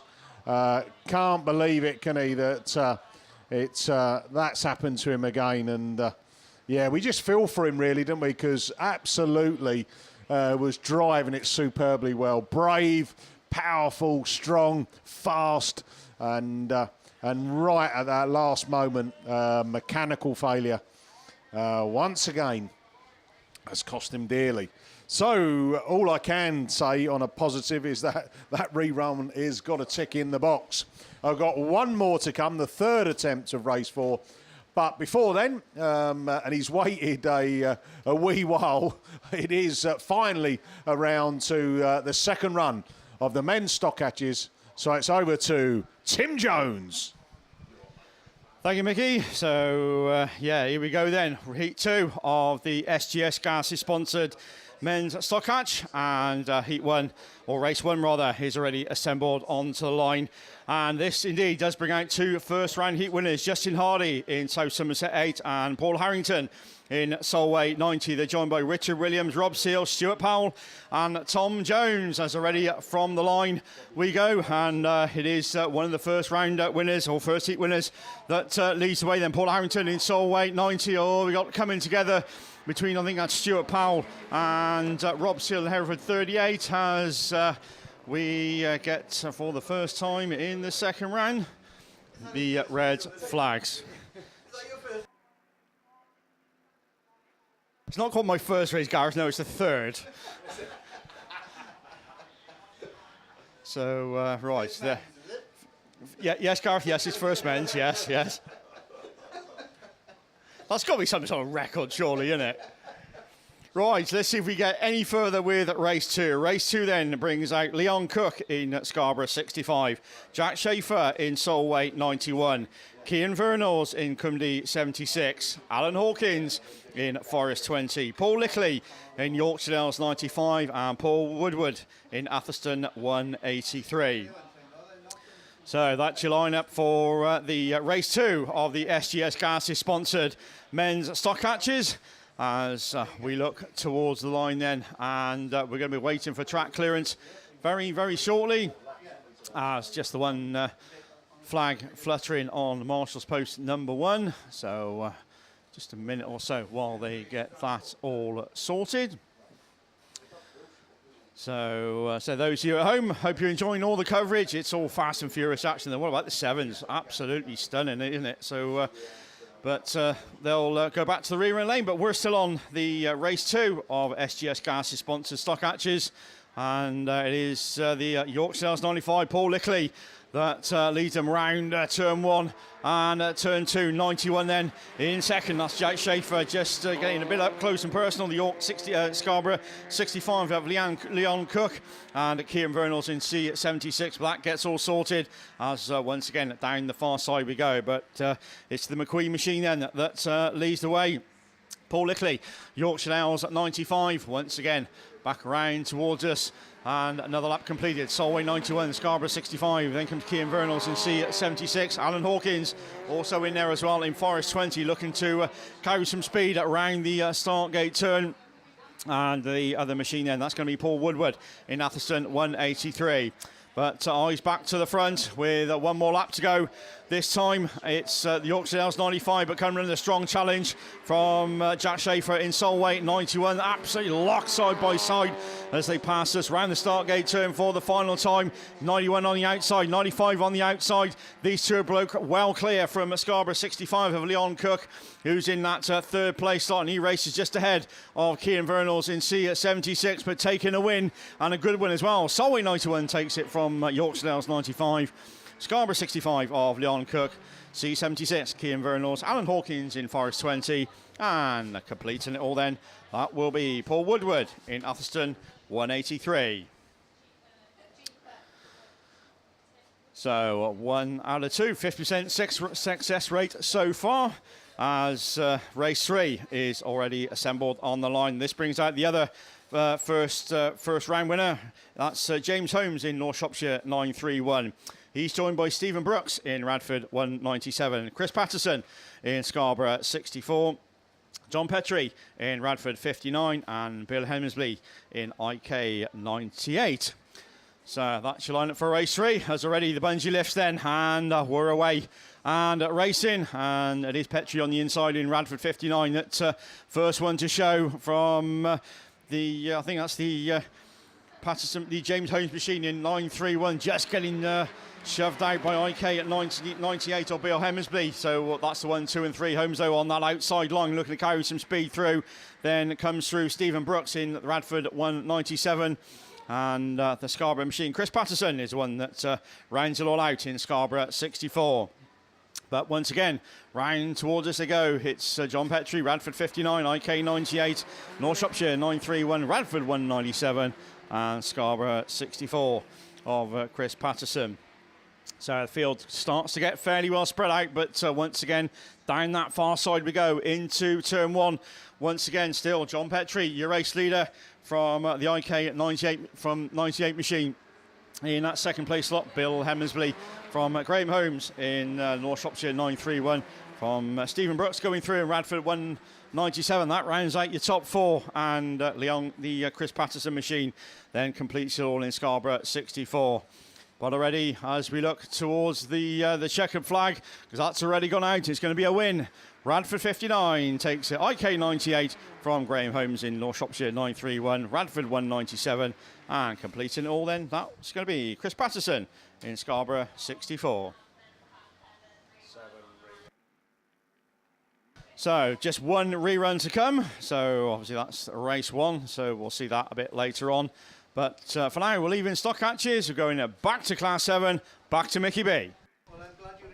Yeah, thanks very much, Tim. Third time lucky for race 4, excluding this time Liam Roach, but it brings out Jack Houlihan, Paul Johnson, Jack Shanahan, Kerry Pope, Bill Bradford, and Jake Roberts. Here we go then, bungee lifts. Let's go racing with the 7s. Bill Bradford, he's had a slingshot coming out of his grid, takes him into turn 1.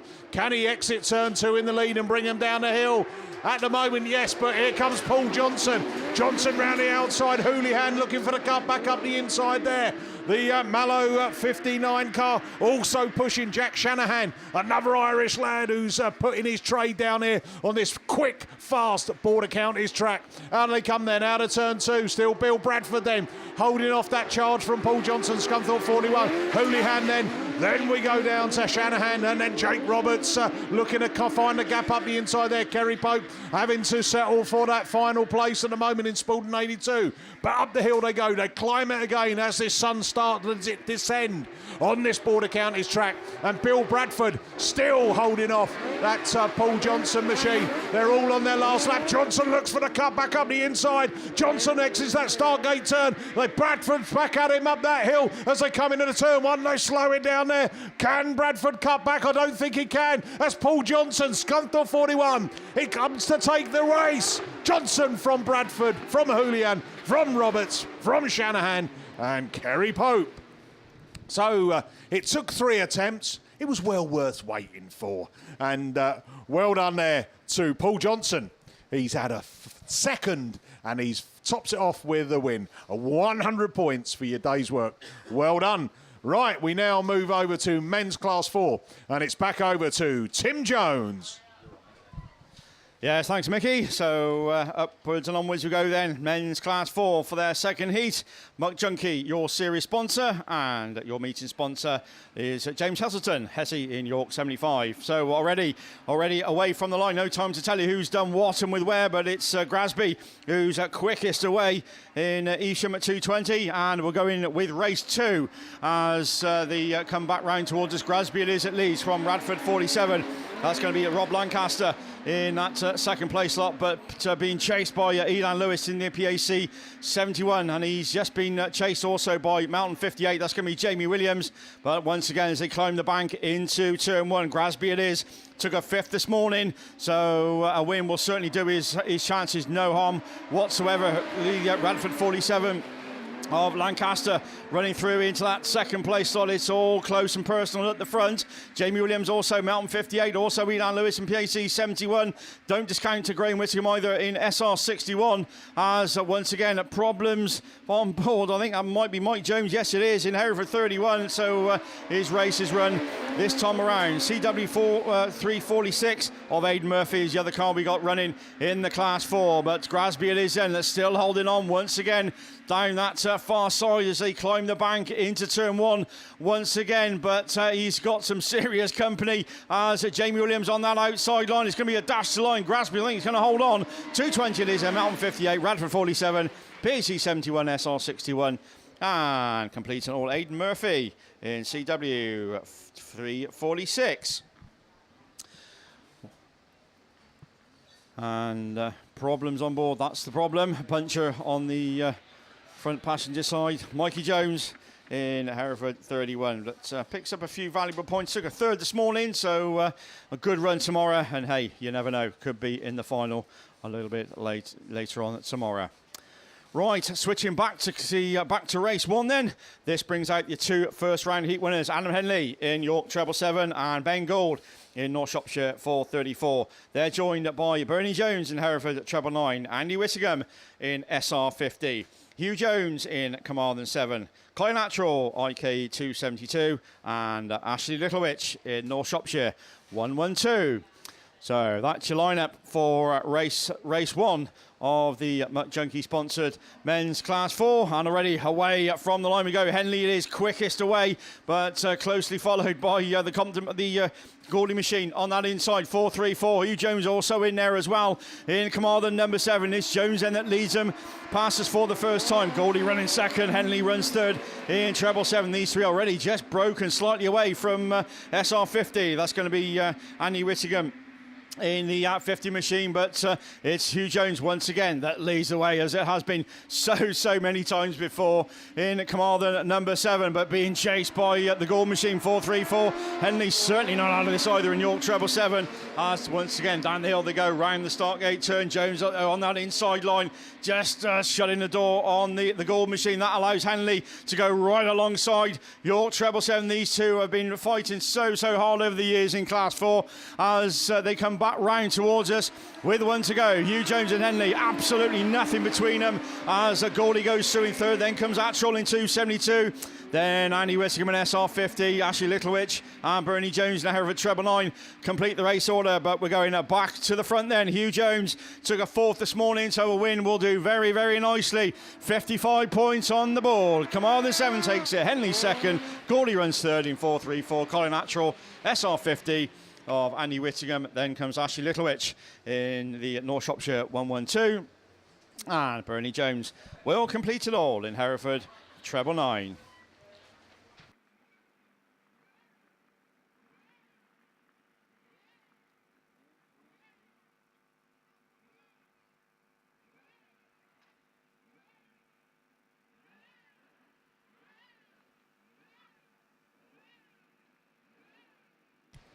Okay, upwards and onwards you go there. Men's Class 6s, Elite Racing Transmissions is your sponsor. As already away from the line we go, race 1 already underway. Gilder's quickest away in Radford 61, as also Canning goes with him in 291. Somebody on the inside, that's something that's Darren Rees in time for 95, but Gilder it is that leads away. 95, 291, then comes Armstrong in Scarborough 76 with Ollie Soul looking to move through instantly at 668, as once again down the far side we go. It's all swap and change. Canning looking up that inside line. Gilder now back to about 3rd in Radford 61, but back round towards as they come. Canning that leads, Gilder 2nd, Rees turns 3rd. Oh, the slightest contact, but no harm done. They keep racing. Armstrong looking to gain ground as well in Scarborough 76. Ollie Solon in here at 668.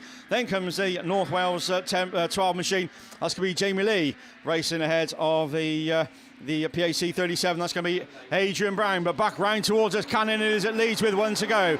Gilder runs 2nd, Rees runs 3rd, Armstrong 4th from Ollie Solenson here 668 with problems on board. His race is run this time around, but Gilder then, look at this, up the inside he goes in once again down the far side. Watch out for Darren Rees as well on that outside line, but it's Canning that's going to lead them back round towards us, or is it Gilder on the inside? But 291 takes it. Gilder takes 3rd just in front of Typhoon 95. Armstrong, North Wales number 12, and the PAC 37 machine of Adrian Brown will complete it all. Yeah, Tim, just while they recover that, and some great racing there from the 6s, more to come. Just confirmation, and ladies and gentlemen, the plan is we're going to go to complete all men's racing and junior specials tonight. There will be no more ladies races today, but please make sure you all go and sign on, please, for tomorrow. Even though you haven't had your second heats, you must go and sign on. Racing in the morning will start at 8:30. The confirmation of the running order will be posted, so watch out for that social media feeds. But that's confirmation that racing starts at 8:30. No ladies racing tonight. And the plan is, fingers crossed, to get through all men's and junior specials. Back over to Tim. Yes, thanks, Mickey. So, just to reiterate what he said, then obviously we will be starting earlier tomorrow. No ladies racing, and all signing on, of course, as it is these days in most big meetings, to be done tonight. Right, fast and furious action from race 1. Race 2 already assembled on the line. This brings out Paul Bailey, Carl Proctor, Stephen Parsonage, Jay Colgate, Neil Reid, Charles Farrer and Andy Johnson. So best of the bunch, and that's going to be Andy Johnson. Took a 2nd this morning as we look towards the line. Not quite sure. Are we waiting for a track clearance or... But yeah, there we go. We've got the yellow flag. Away we go then. So it's race 2 already away, and Racing Parsonage is quickest in the North Wales 46 machine. Jay Colgate also took a win this morning as well, so he's looking to bag some big points. In 2nd place he goes Andy Johnson, Scarborough 16, now running in at 3rd place slot, just alongside Proctor in 77. As once again, down the far side we go. Proctor looking to move through to 3rd ahead of Andy Johnson in Scarborough at 16, but it's Parsonage just going to bring him round once again. 146, North Wales 20, York 77, Scarborough 16, then comes Neil Reid. Nice to see that car back out after a big roll a few weeks ago, and he's running in that's 1, 2, 3, 4, 5th place slot. Paul Bailey in Hereford 99, and Charles Farrer completed all in Scarborough at 3:49. But Parsonage it is that's going to bring him round once again. 1 to go. North Wales 146, North Wales 20, York 77, Scarborough 16. Still your top 4 ahead of the Mini. That's Neil Reid, Paul Bailey in Hereford 99, and Charles Farrer in Scarborough at 3:49. But eyes then back to the front. It's Stephen Parsonage took a 6th, where is he? Took a 3rd, I think, this morning. So this will do nicely. 146, North Wales 20, York 77, Scarborough 16 from Typhoon 221. Paul Bailey in Hereford 99, and completing all then Charles Farrer in Scarborough 3:49.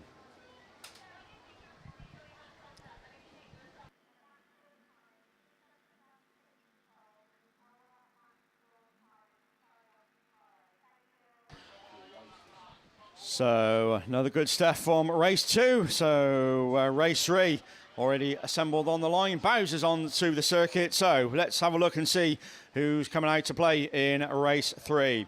Race 3, it brings out Jordan Tinker in York 35, Alan Bolger in CW 143, Mark Gilder in Radford 161. Glyn Bailey took a win this morning in Scunny 33. John Lewis in PAC 85. Your current BASS Series leader then, Dalt Thomas in Carmarthen number 8. And Jamie Newman will complete it all in Hereford 53. So, as I say, Dalt Thomas, your current leader, with I think about 84 points difference to going in to this. So you'll be looking to keep that lead, but it is so tight at the top in Class 6s, as you probably would expect. Glyn Bailey, of course, took a win this morning, so he's on obviously on maximum points. Jordan Tinker took a 2nd. So again, another flying Class 6 machine is the York 35 machine. So as we look down towards the points, Alan Bolger, also another one, had a good run this morning, took a 2nd. So again, another one on top form from the Radford machine. Where did that finish this morning? Mark Gilder, Mark 3rd this morning. So again, it's all early doors, a lot to play for as we get towards the final end of the British Series. And as we were saying earlier, what a series this has been as well. It's can't believe it's already the last round. Say it's gone so quickly. We've been to some super tracks, haven't we, throughout the 5-round series, and some cracking racing right the way throughout the classes. And as I say, I think no more, and I'm being totally biased, I think Class 6s have been some absolutely super racing throughout the whole series. Fast and furious. Caused us a few issues at times as the Class 6 boys, but we get the job done eventually. And I think whoever is champion at the end of this, I think will be absolutely and totally and thoroughly well deserved. So once again, still the water going down around the start gate turn and just down the far side. I think we're not going to be too long before that is all sorted, and they make their way off the track. And then so we can get to race 3. Say 5 scheduled races, so we've got a couple more to go. So the one Bowser then makes his way off the circuit. The other one just giving the start line a little bit of a sprinkling, then hopefully that job will be done. So again, once again, off the track then it goes. We look for track clearance, the bungee lifts, and we go racing. 6s are away from the line. Bailey's quickest away in Scunny 33. Dalt goes with them in Carmarthen number 8 as they all drift wide to avoid the water. Somebody coming through on that inside line. That is York to 35. That's Tinker, but Dalt it is that takes it up in Carmarthen number 8. Once again down the hill and round the start gate turn we go. Tinker just pushing on slightly. Bailey back in about 4th, find some grip and drive and go through to 2nd, just ahead of the Irish machine. That's going to be Alan Bolger in CW 143. But coming back round towards us, it's the champ himself then, Dalt Thomas, Carmarthen 8, Scunny 33, York 35, CW 143. Then comes John Lewis in PAC, the PhD machine. 85, Hereford 53, then going through and then completing all. That's going to be Mark Gilder in Radford 161. But back to the leader, still Dalt Thomas. If anything, extending his lead then all the time. Carmarthen 8. On to the last lap we go with Glyn Bailey in Scunthorpe 33. Alan Bolger in CW1 43. Tinker then back in fourth in York 35. Jamie Newman in Hereford 53. Problems for PAC 85 of John Lewis. And completing all then, that's the Gilder machine of Mark Gilder, Radford 161. But no problems for your leader. Another 55 points on the board to go with the tally. Dalt Thomas then makes it 2 wins from 2. Scully 33 from CW1 43. York 35. And Hereford 53 of Jamie Newman. And completing it all, Radford 161 of Mark Gilder.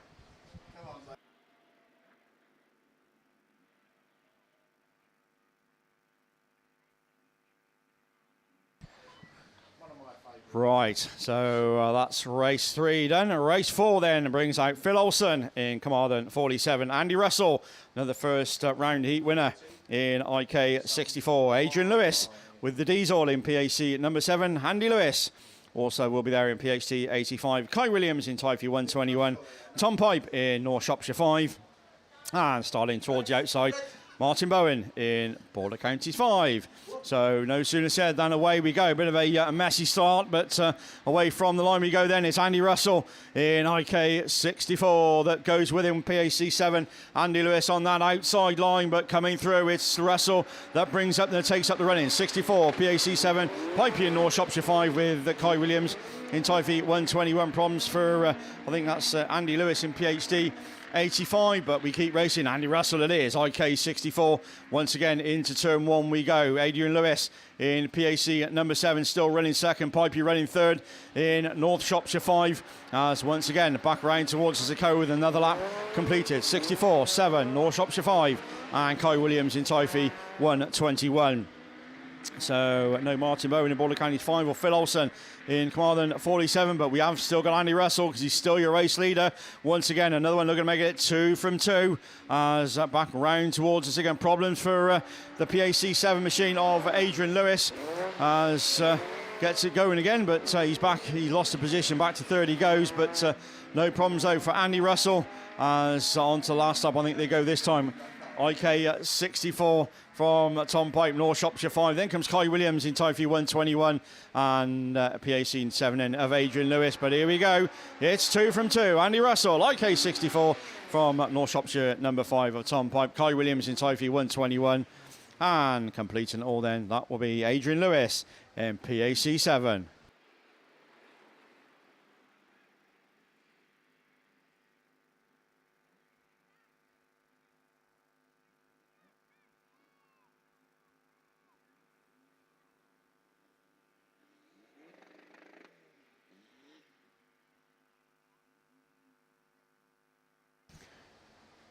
So obviously recovery needed for Andrew Lewis in PhD 85. But once again, swiftly hooked up to the quad bike and out of harm's way. So we look to the last race then, or last scheduled race of men's Class 6s. This brings out 2 first round heat winners of James Sinnott and Jack Brown, CW174 and Mallow 182. Respectively, they're joined by Darren Bryan, Alex Hay, Richard Jones and Mickey Manning. And away we go, and it is the Jack Brown, one of the unbeaten cars then, that throws it into the top turn. Absolutely flat out sideways in Mallow 182. Sinnott also taking the slightly tidier line in CW 174. And these two then go round the start gate turn, go into the form book at the minute. Richard Jones running third in Cumdy 279. Dan Bryan runs fourth. Had a Mickey Manning in Evesham number 5. As once again they climb the bank into turn 1 for another time of asking. Jack Brown it is. It's going to bring him round once again. Mallow 182. Sinnott 174 from Cumdy 279. Darren Bryan going through in Scarborough 41 and Mickey Manning in Evesham 5. It's as close as that, but down the far side, just starting to extend the lead a little bit is Jack Brown in Mallow 182. Across the top pole of the circuit we go, back round towards us to see the yellow flag with the black cross in. 1 lap to go. Sinnott runs second, Jones runs third. Darren Bryan running fourth in Scarborough 41, Mickey Manning in Evesham 5. I think so, just with problems on ball, I think Mickey's race this time is run, but we're running back to the front then. It's going to be 2 wins from 2, 55 points on the board. Jack Brown takes it, Mallow 182, Sinnott takes second from Darren Bryan in Scarborough 41, Richard Jones in Cumdee 279, and indeed Mickey Manning pulls off in Evesham 5.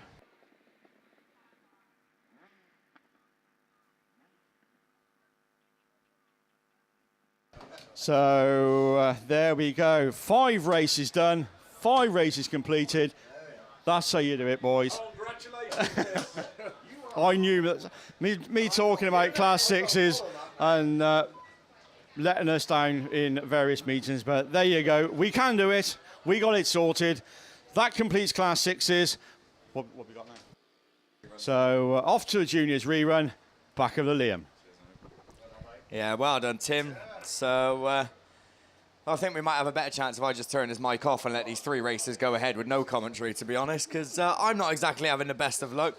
Tim's still showing off to the left of us. He hasn't quite put the last tick. He has now, so he's more than happy with that. But I tell you what, these 3 reruns I've got of Junior Saloons, I am fully expecting them to go all the way through. We're starting backwards because we're starting with race 6. This is the rerun with the Typhy 9 of Rhys Davies, your heat winner, and it is Rhys Davies that leads the way as they go into that bottom bend. Emma O'Riordan is going with him in the Mallow 37. Then we go to Cambridge 142 of Grace Williams, who runs there in 3rd, rounding out the leading trio as the top 3 looking to get away from the rest of the pack. But it's Rhys Davies that leads them round. 2 more to go. Emma O'Riordan is there in 2nd with Grace Williams 3rd. PhD 48, IK 430 of Jay Jones, and the car from my part of the country then, Freddie Neville in Gloucester and District 63. Is running at the back of the pack, but at the front, your race leader's clear, but 2nd is a battle between Emma O'Riordan and Grace Williams,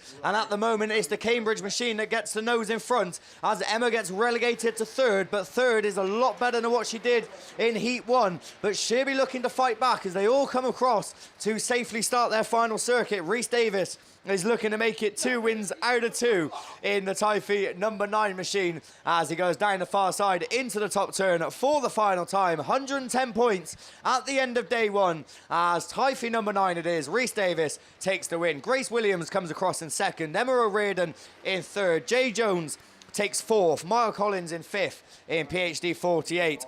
And the Neville machine of Gloucester and District 63 comes across to complete it all. So that is the rerun of race 6 done and dusted with. I'm looking to live up to my hero Tim's expectations here and try and get 6 ticks next to it, even though it wouldn't have been done first time. Although he wasn't here, was he, this morning? And I did do the juniors and all 6 of them went through. So I was quite happy with that myself, to be honest. The only reason why me and Gareth are still hanging around is because he's promised us 4 pints. Oh, well, there we go. So I'll pick up the rest of the meeting if you boys want. I don't mind. So does that mean I get double then? Do I get 8 or can we arrange them from here? Can the bar hear me? But we are away then. What's the rerun this time? This is going to be a rerun of race 1, I think. So we've gone from 6 to 1. So they're trying to confuse us, but it's going to take more than that, and it's going to take a lot for Bo Chamberlain to be beat in this race because away and clear already in the Forest Dean 22. 2nd then is the lad who got 2nd in Heat 1, Shay Fuller in PAC number 20. Molly Bubb runs 3rd in Evesham at 146 as they go down the far side for another time. Rory Jones, I think it is, in 4th and opting to take the wider line, but not doing himself any favours as he may lose a position as the PhD 58 is looking to creep through on the inside, and PAC 33 is your back marker of Rio Sheenan at the tail end. But your race leader then, Bo Chamberlain, is just extending that lead from 1st to 2nd as the 22 goes into the top turn for the penultimate time. Last lap flag is out this time. Shay Fuller running there in 2nd, looking to make it 90 points at the end of day 1, and 90 points in a very competitive junior saloon lineup is not a bad day's work as Emma Bubb, or Molly Bubb rather, is there in 3rd and looking to put the pressure on Shay. She's got 1 corner to try and make a move. I don't think she's going to be able to do it because the checkered flag's going to come out and it's going to be Bo Chamberlain that takes the win. Shay Fuller 2nd, Molly Bubb comes across in 3rd. Then we're going to go to Rory Jones in Cambridge 32. PhD 58 is Molly Ann Mosley, and then PAC 33 of Rio Sheehan is your final finisher. That completes race 1. We've got one more rerun to go. We can do this. This is my final race scheduled for the day, because for those of you that missed the announcement, there will be no ladies racing for the rest of the day. The plan is to get the men's and the junior specials complete. So all you ladies out there, then please do still sign on for tomorrow, even though you won't be racing tonight. So nice and early start in the morning. So all the men are going to have to make their own breakfast, I think, because the women are all going to be in the olden lanes in the morning. 8:30 start for those of you that missed it, but we will remind you again. Right, one more race, Liam. We can do this. 2 heat winners coming out. Amber Powell in North Wales 52 and Leston Jones in Typhy 15. Amber Powell was taken out in the previous attempt, but she's back down there. She's coming from the outside grid, and she's had a good start, but she's not had the best of starts, because the one who's better is Leston Jones in Typhy 15. So running to the form book from the start line to the first corner, those two are away and clear, and you've got a feeling that that's going to be the race on the field between those two, as Fraser Brown it is that runs in third in New York 88, opting to go out wide now on the back straight, and that allows Kieran Ross to make up a bit of ground in the Hereford machine. Then we're going to go to the PAC car that's tucked in just behind of Layla Arthur, and the one at the tail end I think is William Hoare in Severn Valley 29. But it's going to be Leston Jones looking to make it 2 out of 2 in Typhy 15. I think Russ Thompson mentioned in the junior specials about a strong contingency of Welsh juniors, and it's proven to be the case again in the saloons, as Leston Jones looking to make it 2 wins out of 2 in Typhy 15. We've got South Wales versus North Wales, because in that second place is still Amber Powell, and that's where she's finishing, as York 88 takes third, Hereford 28 from PAC 48, and Severn Valley 29 of William Hoare comes across, completes it all, and completes my stint for the day. So junior saloons are done and dusted with. That's me done. I think overall in the whole day I've had 8 reruns out of every single race that I've done. So to be fair, that's not bad going for me. So I don't know if you was here when Tim said that he'd buy a pint for every rerun I got. So that's 8 plus the 4 that he's already promised. We're up to 12 now, Mick. So it's going to be a good night, I can tell you that. So it's going on my tab apparently, but I'm sure the bar staff would be fully expecting that. Racing will start at 11 o'clock in the morning. Are we going to have our first ever 3-day bass round? So it's a bank holiday as well. We got an excuse. So that's me done then for the day. Big thank you to everyone for obviously sticking around and listening. For those of you on BAStv, hopefully then I've done my bit to keep you entertained. Certainly done my bit to keep you entertained with reruns, because I've had enough of them. But I'll be back tomorrow with what would be my first one to be Ladies Class 8, because we'll be seeing the ladies in the morning. But we've got, is it stock hatches down there on the line? We've got a see, Tim had 5 ticks next to the 6s, but he couldn't do it with the stock hatches, look. So we got a rerun of stock hatch to come your way. The Doran experts in full force, and obviously proven that in the first attempt. What they're going to do in the second attempt, we're going to hand you over to Tim to tell you more. Yes, thank you, Liam. So, okay, the rerun of the stock hatches. SGS Gases, of course, is your sponsor. And as we look down towards the line, I think we're going with Stuart Powell in C95. Apart from that, I think everybody else does go as per the race before. So, again, this does bring out 2 first-round heat winners, Justin Hardy in South Somerset 8 and Paul Harrington in Solway 90. And as I look towards the camera, then you can certainly see them on the start grid in lanes 8 and 7, respectively. Richie Williams also will be there in Hereford 182, so is Rob Seal in Hereford 38, and starting right towards the inside in lane 3, Tom Jones in Cumdee 16. So, as I say, we are going with that Stuart Powell in C95. So, track just been freshly watered, more water going down on the far side of the circuit. SGS Gas is, of course, your very, very kind sponsor. And I think that by the looks of it, this could be the last race of the day. Of course, we're doing no ladies racing tonight. So that will be obviously first thing in the morning, and of course an 8:30 start. So the Bowser then makes their way off the circuit, and we hopefully get this rerun away and dusted as they leave the line into turn one. It's Richard Williams in Hereford 182 that leads into the first turn with Paul Harrington in Solway 90. Right on that outside line there comes Justin Hardy in South Somerset 8. That's the 1, 2 and the 3 as round the start gate turn we go for the first time. Rob Seal also slotting into fourth in Hereford 38 and Tom Jones in Cumdy 16. But down the far side and into turn one and across the top pole of the circuit once again for another time of asking still.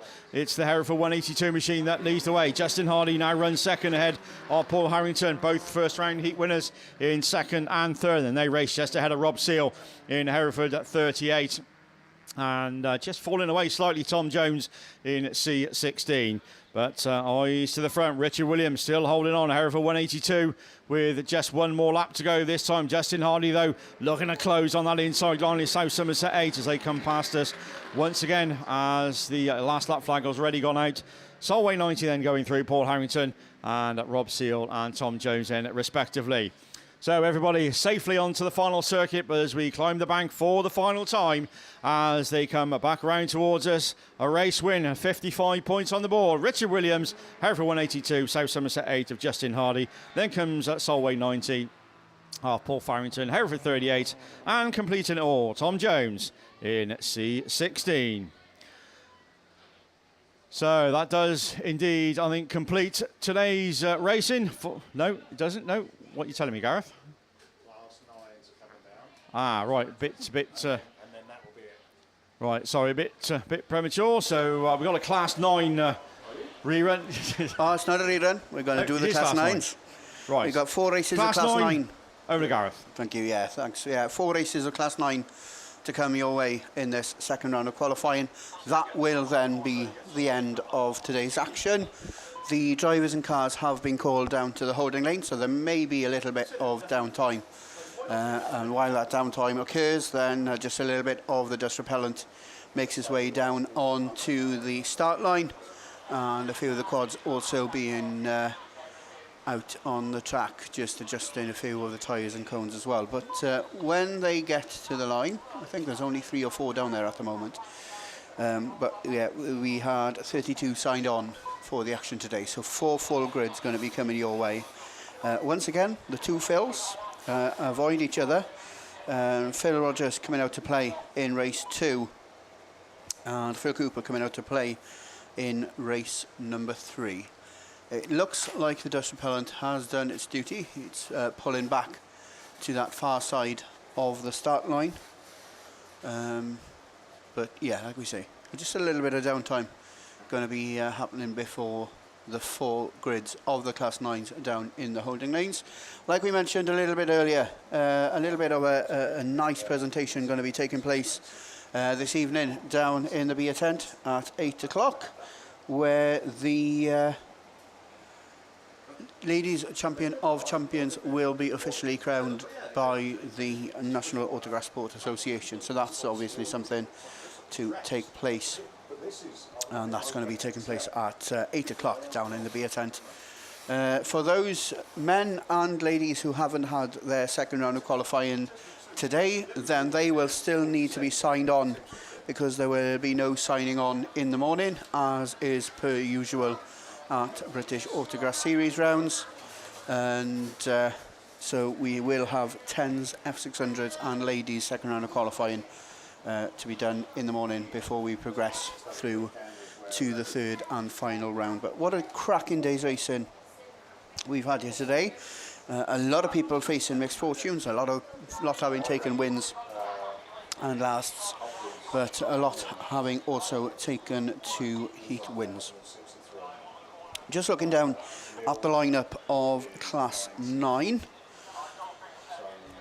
Then race 3 will bring out Chris Colgate and Phil Cooper, obviously both from the Northwestern League. Both these drivers took a win in this morning's first round of qualifying. Phil Rogers goes in race 2. He obviously also picked up a win and kicked off his round 5 campaign in fine style this morning. The other heat winner from this morning's first round of qualifying goes in race 4, and that's going to be James Bow in York 6, who is going to start in lane number 1. Second place this morning in their first round of qualifying, a very hard drive. Aidan Llewellyn picked up at 45 points, as did Dave Palmer, Arlene Roberts and Lee Seagreaves, and unfortunately it sounds like the ARC3 machine has terminal problems, so probably going to go without Lee Seagreaves, but Dave Palmer certainly will be there. He'll go in race 2, as will Arlene Roberts in North Wales number 4. Third placed this morning, Kieran Cobb in IK 166. He goes in race 4. Stu Taylor goes in race 1 in IK 121. So in all fairness, he is the one from the first lineup that amalgamated the most points in his first round of qualifying. They also will go with Mark Barker, who picked up a 3rd. He goes in race number 3. And joining the lineup in race 2 will be Andy Hornshaw in York 78. So they're the drivers that have had 1, 2 and 3 positions this morning. Picking up 4ths were Jamie Dodd in North Wales number 8. He goes in the race number 1. Josh Morgan, Grosson District 31. He goes in race 4. Jason Richardson, Pennine 5, also goes in race 4. And Martin Jones in Hereford 55 goes in race number 1. So as we look to the Class 9 lineup then, we should have Matty Jones in Swansea 8. He should start in lane 8 alongside Graham Moore in North Wales 96, Stu Taylor in IK 121, Sean Roberts in North Wales 17, Rob Seal in Hereford 133, Martin Jones in Hereford 55, Jamie Dodd in North Wales 8, and Adam Robinson in North Wales 88. We have a few cars now making their way from the holding lanes towards the start line. And while we've had a little bit of downtime, then the track maintenance team have been doing a little bit of grading work down there on the start line as well. So we will be progressing through the second round of qualifying of Class 9s. 4 races to come your way in this this afternoon's second round of qualifying. We're not going. Called it. Okay. And so we officially here then. That is the end of today's racing. And Tim continues his star pupil form, star performer with the gold star. And so if you are trackside, unfortunately that is it for today. Join us live at 8:30 in the morning. And who's on first? We're going to go with the ladies' class 1s. No, I'm only joking. No. The voice of an angel is going to be on with men's 9s. I'll tell you what, they've considering this is the biggest turnout for a final BAS round. Checking on those numbers again. 551 cars, 641 drivers.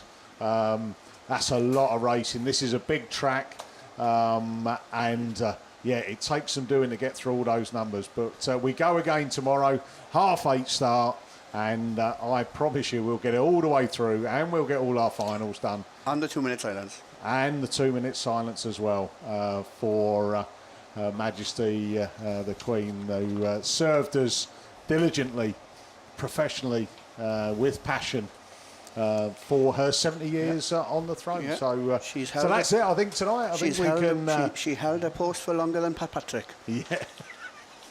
So we are good to sign off tonight. It's been a kind of long day in the booth, but it's been good though, lads, isn't it? Hands up, who's going to the bar? Tim's paying. Oh, yeah, Tim. Tim's paying. Yeah, that's it. Have you got your wallet? No. Right. See you later, ladies and gentlemen. We'll see you in the morning. See you tomorrow. Thank you.